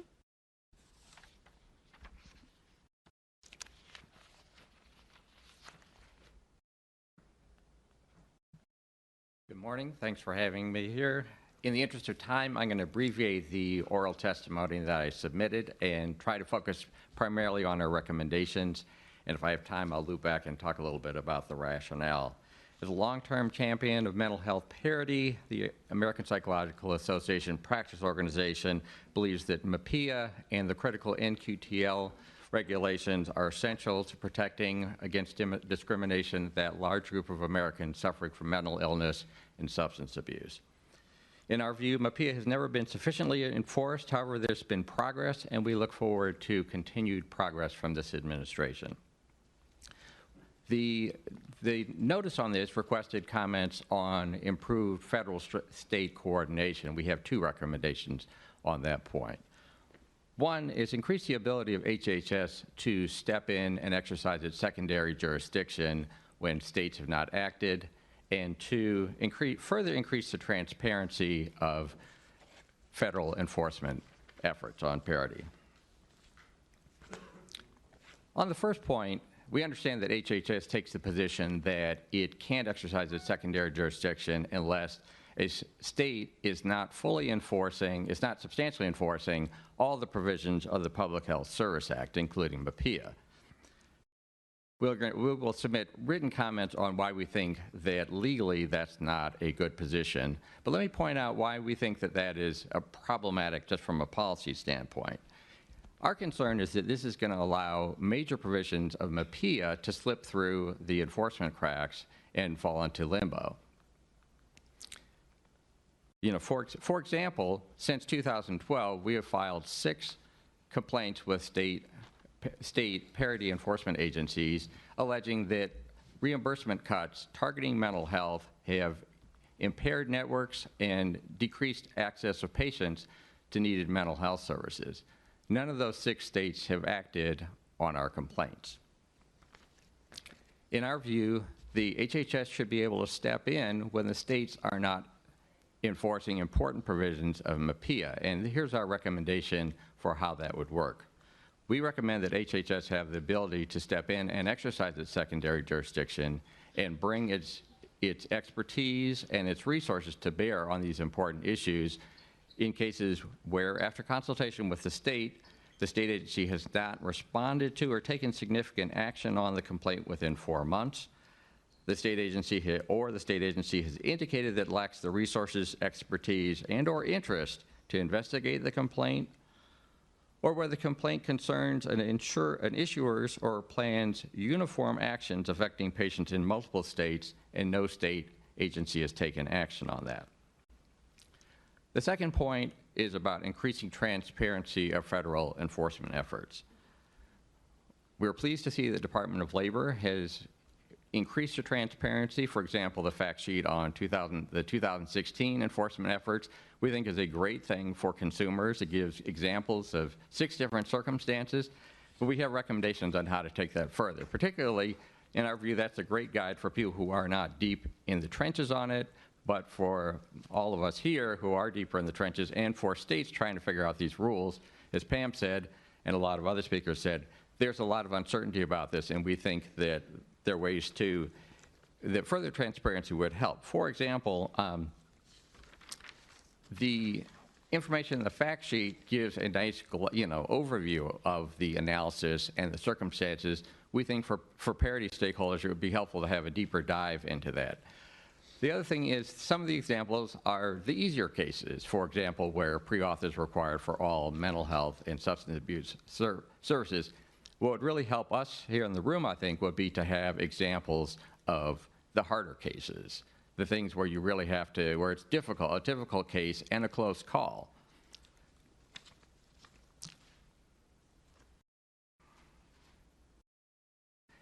The other thing is the enforcement reports don't say who has been subject to penalties under the IRS. That's one thing that we don't know about, and I think it would be very helpful for us to understand what's going on in terms of penalties. We understand that in cases where there's good faith, an educational approach is appropriate, but there are cases where people are not complying with parity not because of confusion, but because they're being obstinate and they're just not complying. And we also think it'd be helpful to have examples where, a parity violation was not found. That would also help us to understand, how the federal agencies are interpreting these. And finally, we haven't seen any enforcement reports from HHS, and we know that HHS is working on that. Thank you for the opportunity to testify. We're also going to submit more detailed written comments. Thank you. Now we'll turn to the American Psychiatric Association.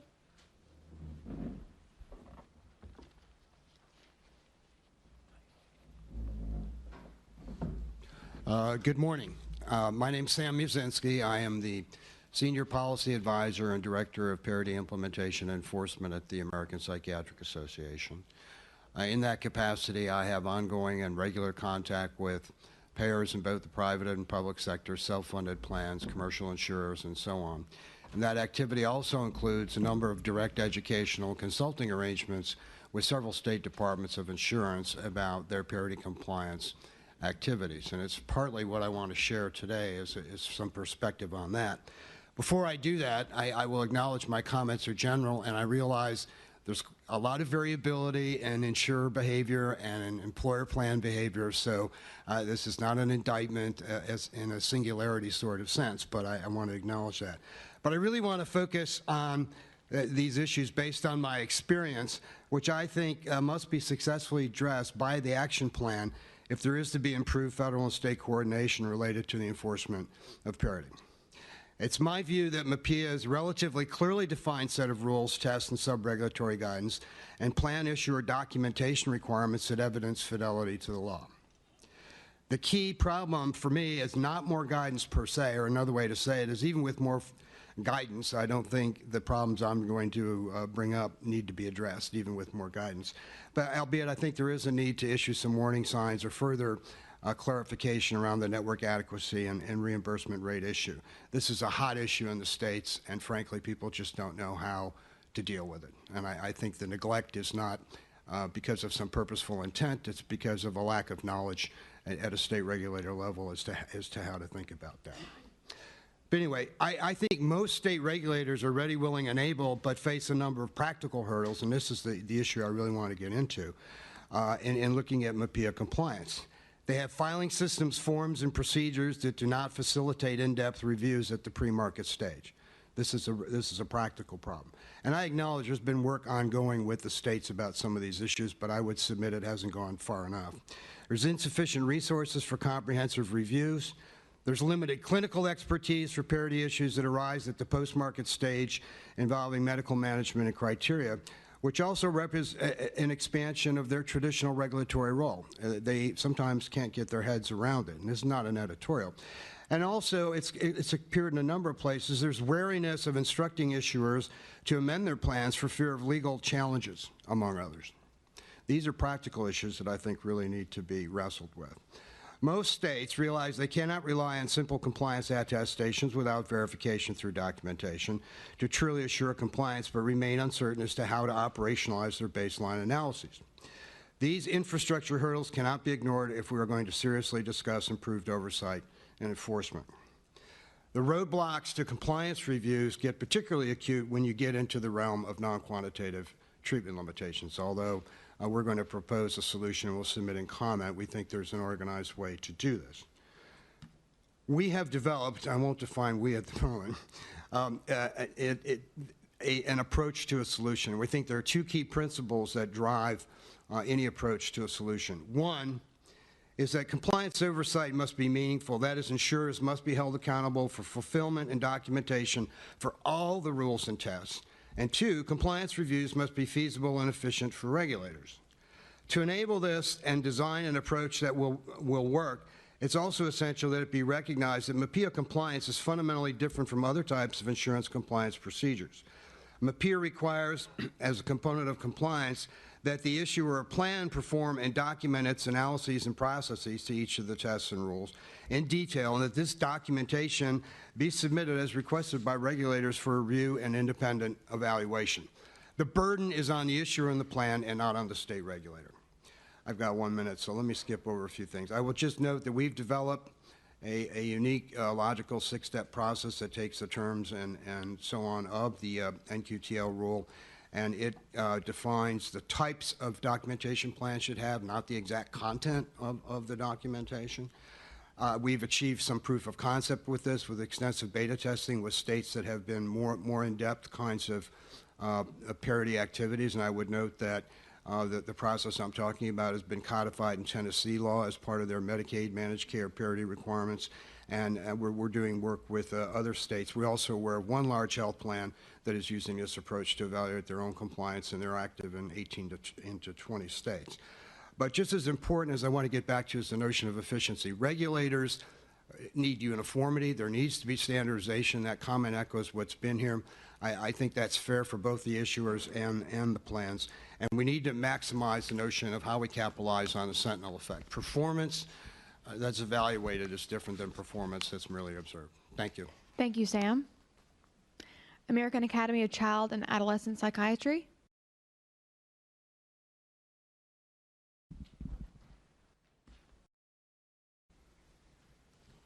Good morning. Thank you to the Department of Health and Human Services and the Assistant Secretary for Planning and Evaluation for convening this listening session this morning. We applaud your ongoing commitment to the implementation and enforcement of parity. My name is Dr. Deborah Koss. I'm a child and adolescent psychiatrist practicing in New Jersey, and I'm here today representing the 9,200 physician members of the American Academy of Child and Adolescent Psychiatry. ACAP is the leading national medical organization that's dedicated to providing treatment and supporting the healthy development of children and teens with emotional, behavioral, developmental, and substance use issues. 1 in 5 children experience a significant mental health issue, serious enough to impact on day-to-day life. 50% of all lifetime cases of mental illness begin before the age of 14. 75% begin before the age of 24. The data is compelling, and it points to the importance of early intervention and treatment for children with emotional and behavioral health issues, as is envisioned within the 21st Century Cures Act. I stress here the importance of early and prompt treatment. The neuroscience research provides us with standards for safe and effective treatment for mental illness. Yet, on a regular basis, mental health care professionals and families encounter adverse utilization management principles that impact on the delivery of care. These unfair policies for mental health care divert valuable resources away from care and relate to delays and interruptions in treatment. Data and neuroscience inform us as we develop and implement policy and treatment plans. But ultimately, we need to be attentive to the stories of children and youth who every day are working to overcome the challenges of mental illness. For it's the stories that serve to engage and motivate all of us to be mental health advocates. I'd like to share with you today 2 quick stories that motivate me to be here with you. The first is the story of a 14-year-old student with long-standing anxiety whose symptoms progressed to include daily panic attacks. These symptoms interfered with his ability to attend school, develop relationship with friends, and were associated with a complex list of medical conditions related to chronic stress and anxiety. The medical evaluations performed by pediatric subspecialists were routinely covered by his insurance plans. But evidence-based treatment for his anxiety disorder, cognitive behavior therapy, and medication were repeatedly denied by his insurance plan. And the letter of denial from his insurance company included a statement that anxiety was not a biologically based illness. This is false, and it's a blatant example of parity violation. The second example that I want to share with you is the story of an 8-year-old child with autism, attention deficit hyperactivity disorder, and learning disabilities, who experienced severe aggression on a daily basis, so severe that his placement at home and at school were jeopardized. After multiple medication trials, not unusual in a child with neurodevelopmental disabilities, this child was stabilized. He began to enjoy going to school, and for the first time in a long time, his family was hopeful about his prognosis. After 6 months, his insurance plan abruptly denied coverage for all of his medications, stating that the family and the provider needed to adhere to new step therapy protocols. This is not good patient care. I wish I could tell you that these examples were atypical, but these are examples, stories that I hear on a daily basis in my clinical practice. These utilization management principles are untenable. I further want to share with you that families who are in crisis do not have the resources to engage in complex appeals, and children are unable to advocate on their own behalf. Families who are in crisis are fielding telephone calls from principals and teachers who are calling to describe their children's behavior and the impact it's having in the classroom. They're taking time off from work to attend therapy appointments and doctor's appointments, and they're dealing with the financial consequences of out-of-pocket medical expenses and lost wages. Furthermore, when mental health treatment is interrupted, blocked, delayed by these unfair health utilization principles, children experience bad outcomes. They experience academic challenges, high school dropout rates. They're involved with the juvenile justice system and are at risk of substance use disorders, and tragically, suicide, which is now the second leading cause of death among our nation's youth. Insurance companies must not discriminate against children with mental illness by imposing unreasonable health utilization principles, and this is happening every day. Integral to children's overall health is mental health, and this necessitates access to evidence-based mental health treatment. Mental health treatment must be as available as physical health care. Please enforce mental health parity so that children continue to have access to safe and effective treatments. Thank you. Thank you, Dr. Koss. We will now turn to patients using mental health and substance use disorder treatment services and their advocates, and begin with the National Alliance on Mental Illness.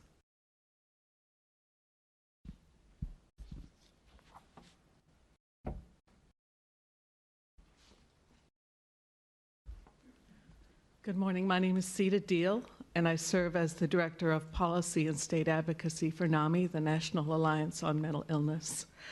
And I thank you for this opportunity to address this important topic.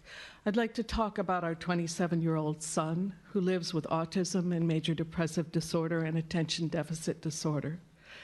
Because my husband is a federal employee, we have had the good fortune to enjoy parity coverage in the Federal Employee Health Plan since the 1990s. Our story is a story of the success of parity, and it stands in stark contrast to many of families across the country. it demonstrates that if parity is fully implemented, children can live to their full potential.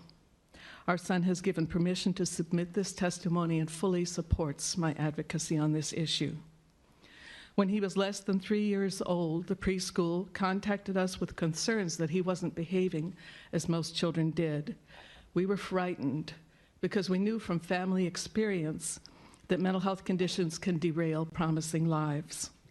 The pediatrician referred our family to the Vanderbilt Child Development Center, we live in Nashville, for a comprehensive assessment, which provided the foundation for early and effective care. Coverage of early identification and intervention provides tremendous return on investment. Medicaid requires early periodic screening, diagnosis, and treatment, as you know, but intensive behavioral health assessments are rarely covered by commercial plans. Had it not been for public early intervention funds, the assessment would have been financially out of reach for our family, and our son's trajectory would have been very different. At age 6, when our son was actively suicidal, he began seeing a child psychologist. It wasn't long before the psychologist recommended psychiatric medication to treat the depression. We were fortunate to live in a community with a child and adolescent psychiatrist and to have a health plan that covered his care. Since then, the psychiatrist has ceased taking any type of insurance due to low reimbursement rates and high administrative burden, an issue not limited to our experiences I've heard from families across the country. This raises a point about parity in provider rates. To address the mental health workforce shortage, policy should be put in place to enable providers to make a livable wage. Through his early teens, our son experienced several periods of suicidality and had ongoing behavioral challenges in school. However, thanks to excellent mental health treatment, he never required costly emergency or hospital care. With continuing treatment and the self-care skills learned from his clinicians, he excelled in high school and graduated second in a class of over 2,000 students. We planned carefully as he entered the University of Wisconsin, including a warm handoff from the child psychiatrist to a psychiatrist in his new home. Thankfully, he was covered by our health plan to age 26, by which time he was working as a research assistant and could purchase the university health plan. He's now transferring to MIT, where he will pursue a doctorate in biochemistry. He knows himself very well, and he manages his care with the help of a psychiatric nurse practitioner. Parity mental health coverage has provided him with the treatment that he needs to reach his full potential. Our story, as I said, stands in stark contrast to many I hear in my work with NAMI. For the past 3 years, my colleagues and I have surveyed over 2,000 families each year about their experience with mental health coverage. We've learned about many young people whose families are hard-pressed to find in-network providers. As a consequence, they face high out-of-pocket costs, which can place care out of reach and lead to dependence on public benefits. Families and providers are forced to joust with health plans for approval of care. These burdens hit at a time when they're already overwhelmed by the crisis of mental illness, and it pushes. Okay, everybody, we're just going to cut out that for a little bit to take you to some breaking news here. Let me change that lower third so you guys know. In fact, we are streaming live this breaking news happening tonight in Phoenix. Take a look at this. There's several police officers on the scene. Let me change that live bug as well in the upper corner of your screen so you can see that we are in fact streaming live right now. This is what we know. This is a scene near the Walmart after this crash happened. High risk stop of suspect. Let me scroll up here and get just a little bit more information for you guys. So this was a shooting and a pursuit near a Walmart here in Phoenix. Looks like police have this road completely shut down. We'll keep you updated. This is live here out of Phoenix. Sorry, just scrolling up here, reading messages from my producer. Okay, so if I get more details, I'll be sure to take you back to this and keep you guys updated. In the meantime, let's take you back to this Health and Human Services event. Thanks for watching.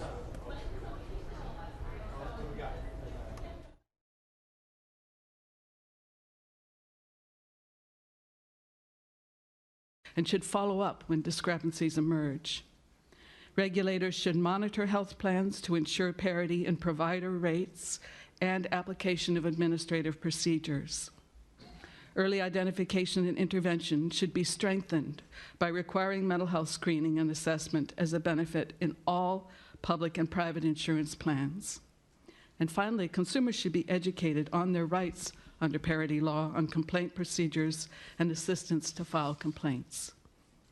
Federal parity law is intended to end discrimination in health insurance. I thank you for this opportunity to testify, and I urge you to make parity coverage available to all families. Thank you. Thank you.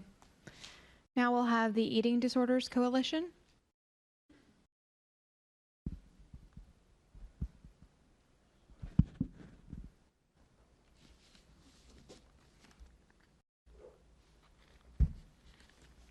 Hello, thank you. My name is Katrina Velasquez, and I'm the Policy Director of the Eating Disorders Coalition.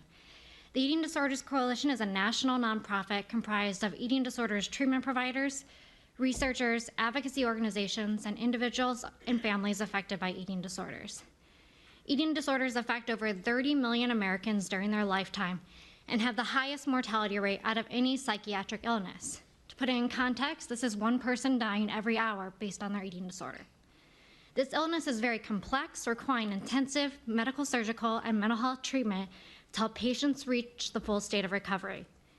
Sadly, when it comes to insurance coverage for people affected by this deadly disorder, we are often the disorder that faces the highest rate of parity and noncompliance. As the White House Parity Task Force report noted, there is a general lack of awareness of the need for mental health and substance use disorder services, in particular for eating disorders. One listening session highlighted insurance regulators from 3 states with rural populations, noting the cultural belief that these disorders are not true medical issues, leading to automatic denials for many insurance claims. We regularly see this for eating disorders, with some insurers placing eating disorders under excluded categories related to weight loss instead of the mental illness as they are designated under the DSM-5.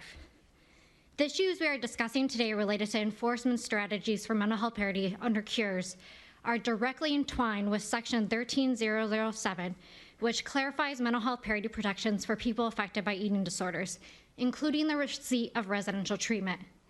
While we are pleased to see the Department of Labor issued FAQs clarifying that eating disorders are mental illnesses and should in turn receive mental health parity protections, we still need more protections and rulemaking to improve enforcement.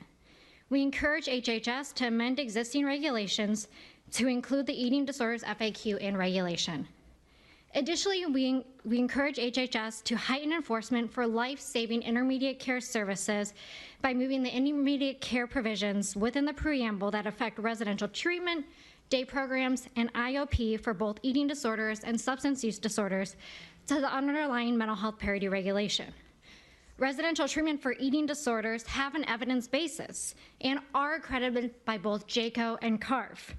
During the White House Parity Task Force, we sent a full list of the over 30 evidence-based researches that show the effectiveness of residential treatment for eating disorders.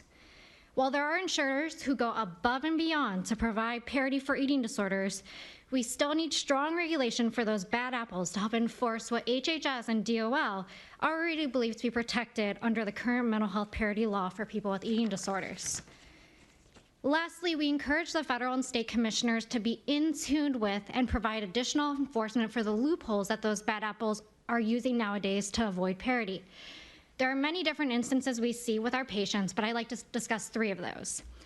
The first example we are often seeing, despite clarifications by DOL and HHS, is a reliance on the interim final rules to argue that residential treatment for eating disorders does not need to be covered under mental health parity.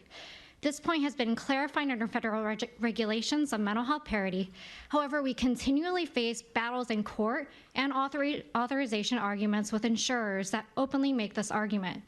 Another example includes insurance providers only including the primary diagnosis within their systems and then not providing parity compliance for the secondary diagnosis. Eating disorders have a high rate of co-occurring mental illness, including 50% of patients with co-occurring substance use disorder. Treating and providing parity for only one of the co-occurring illnesses will provide inadequate treatment and lead to relapse and likely higher cost hospital stays. And finally, we often see insurers requiring in-person authorization for higher levels of care, while the same requirements are not required for the medical surgical side, which instead allow our provider to use a local provider for authorization. Given that the number of specialized eating disorder treatment centers are limited in the United States, this is a very large problem. We have a collection of stories from patients and providers in that insurers will require ill patients to fly across the nation to receive in-person pre-authorization for treatment before actually authorizing treatment. This is a huge financial burden for patients and their families and a direct violation for mental health parity. In conclusion, we need your help now to make the promises of mental health parity real for people with eating disorders and enforce parity more regularly. Thank you. Thank you, Katrina. We now invite the Legal Action Center.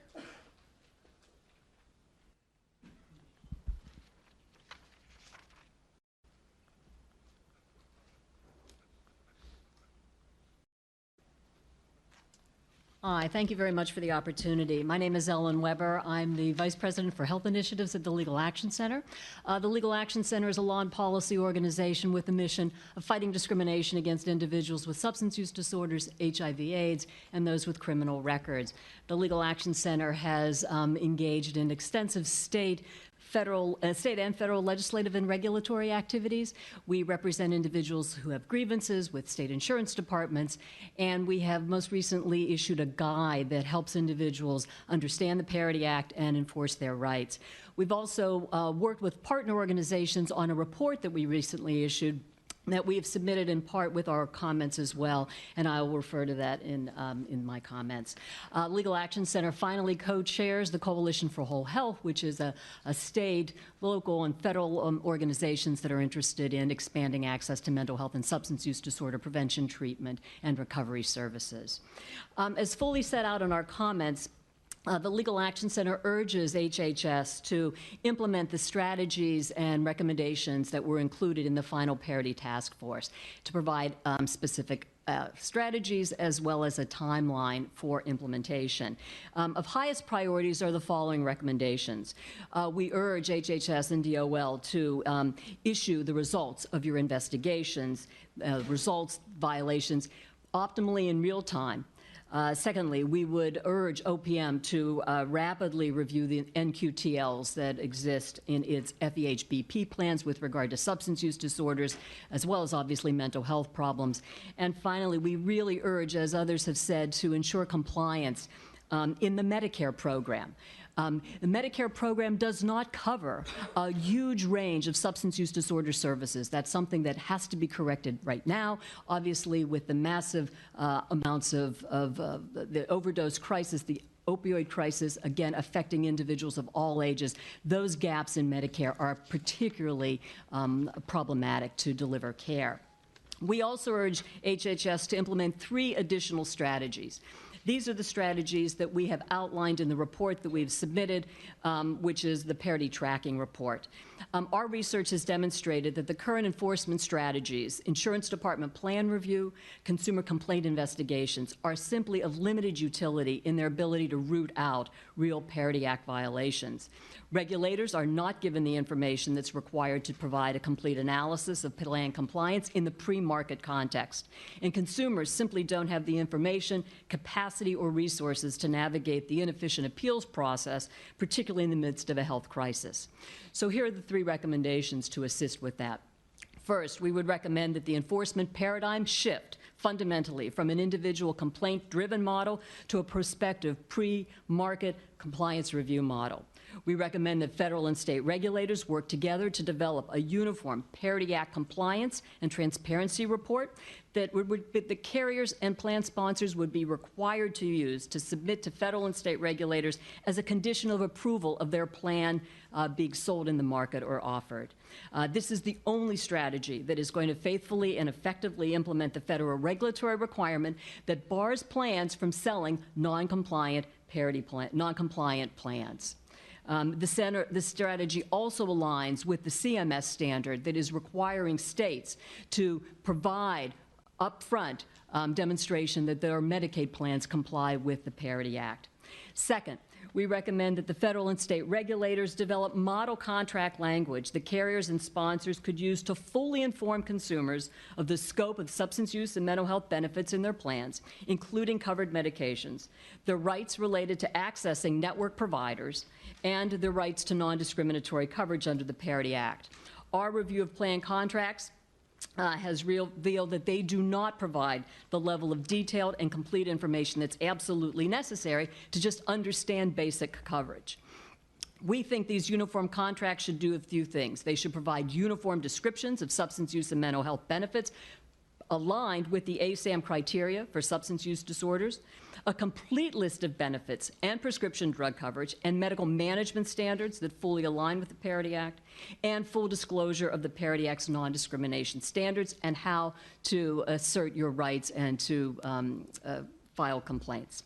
And finally, our last recommendation is that federal and state regulators provide the same kinds of technical assistance and funding assistance to the providers of these services as they have provided to states to understand what the Parity Act standards are. Providers of mental health and substance use services are in fact the frontline defenders of individuals who can't get access to Parity compliant treatment. They are also the individuals who have to be able to negotiate effective rates as well as participation in networks in order to provide the services that are so essential. Thanks very much for considering our views. Thanks for coming in today. Now we'll invite the Parity Implementation Coalition.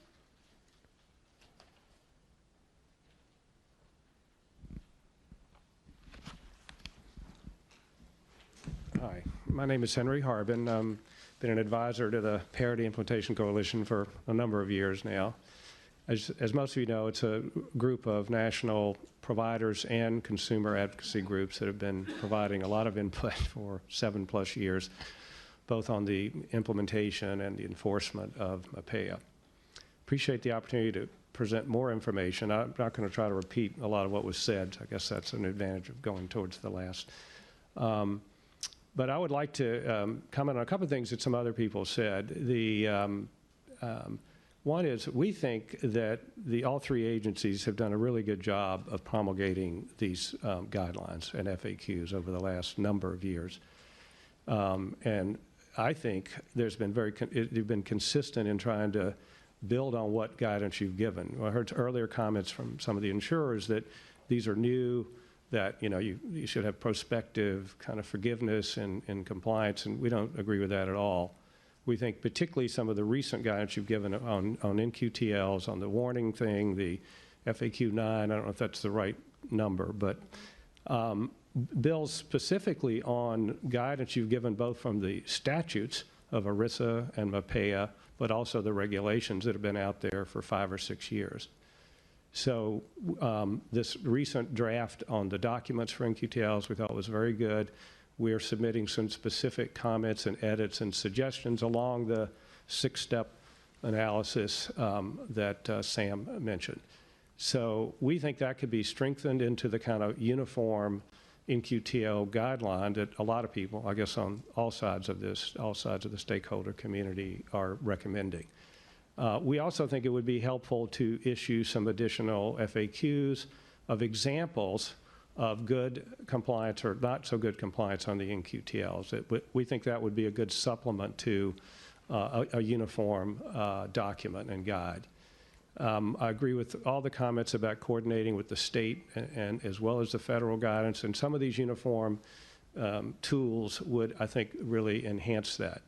I do want to say, though, the biggest area of non-compliance, I think, is in the NQTL area. There's been a lot of progress on parity across the board, and the employers and the insurers that have made best efforts is there to be congratulated. There's certainly more benefits being used maybe any time in the history of the country. But there are some serious problems with the NQTL and their implementation. For those of us, I've been in the insurance industry. I was a CEO of Magellan for a number of years. So I know what it's like on the insurance side. The medical management techniques can be more of a restraint and restriction on benefits than a quantitative or a financial limit if they're aggressively used. So they're very important for people to get full access. And I think, to some degree, the PIC members think that some of this complexity issue that are raised by insurers is overstated.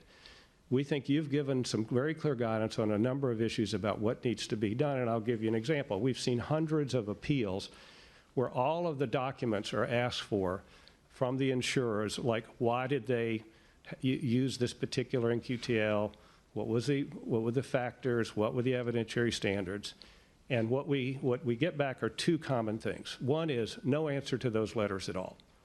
Well, that doesn't require more guidance. That's an enforcement issue. The second issue is we get back a list, a reference to medical necessity criteria, either on the behavioral side or the med-surg side, which is good. That's a step forward. But that is not consistent with the guidance that's been given, which is to provide all of these factors, evidentiary standard analyses. I have yet to see an insurer provide that level of information, and we think some greater enforcement. I think the additional guidance will help, but it needs to be coupled with enforcement on those kind of compliance issues, and that's really not a complexity issue. Thank you. Thanks very much, Henry. We'll now turn to the Treatment Advocacy Center.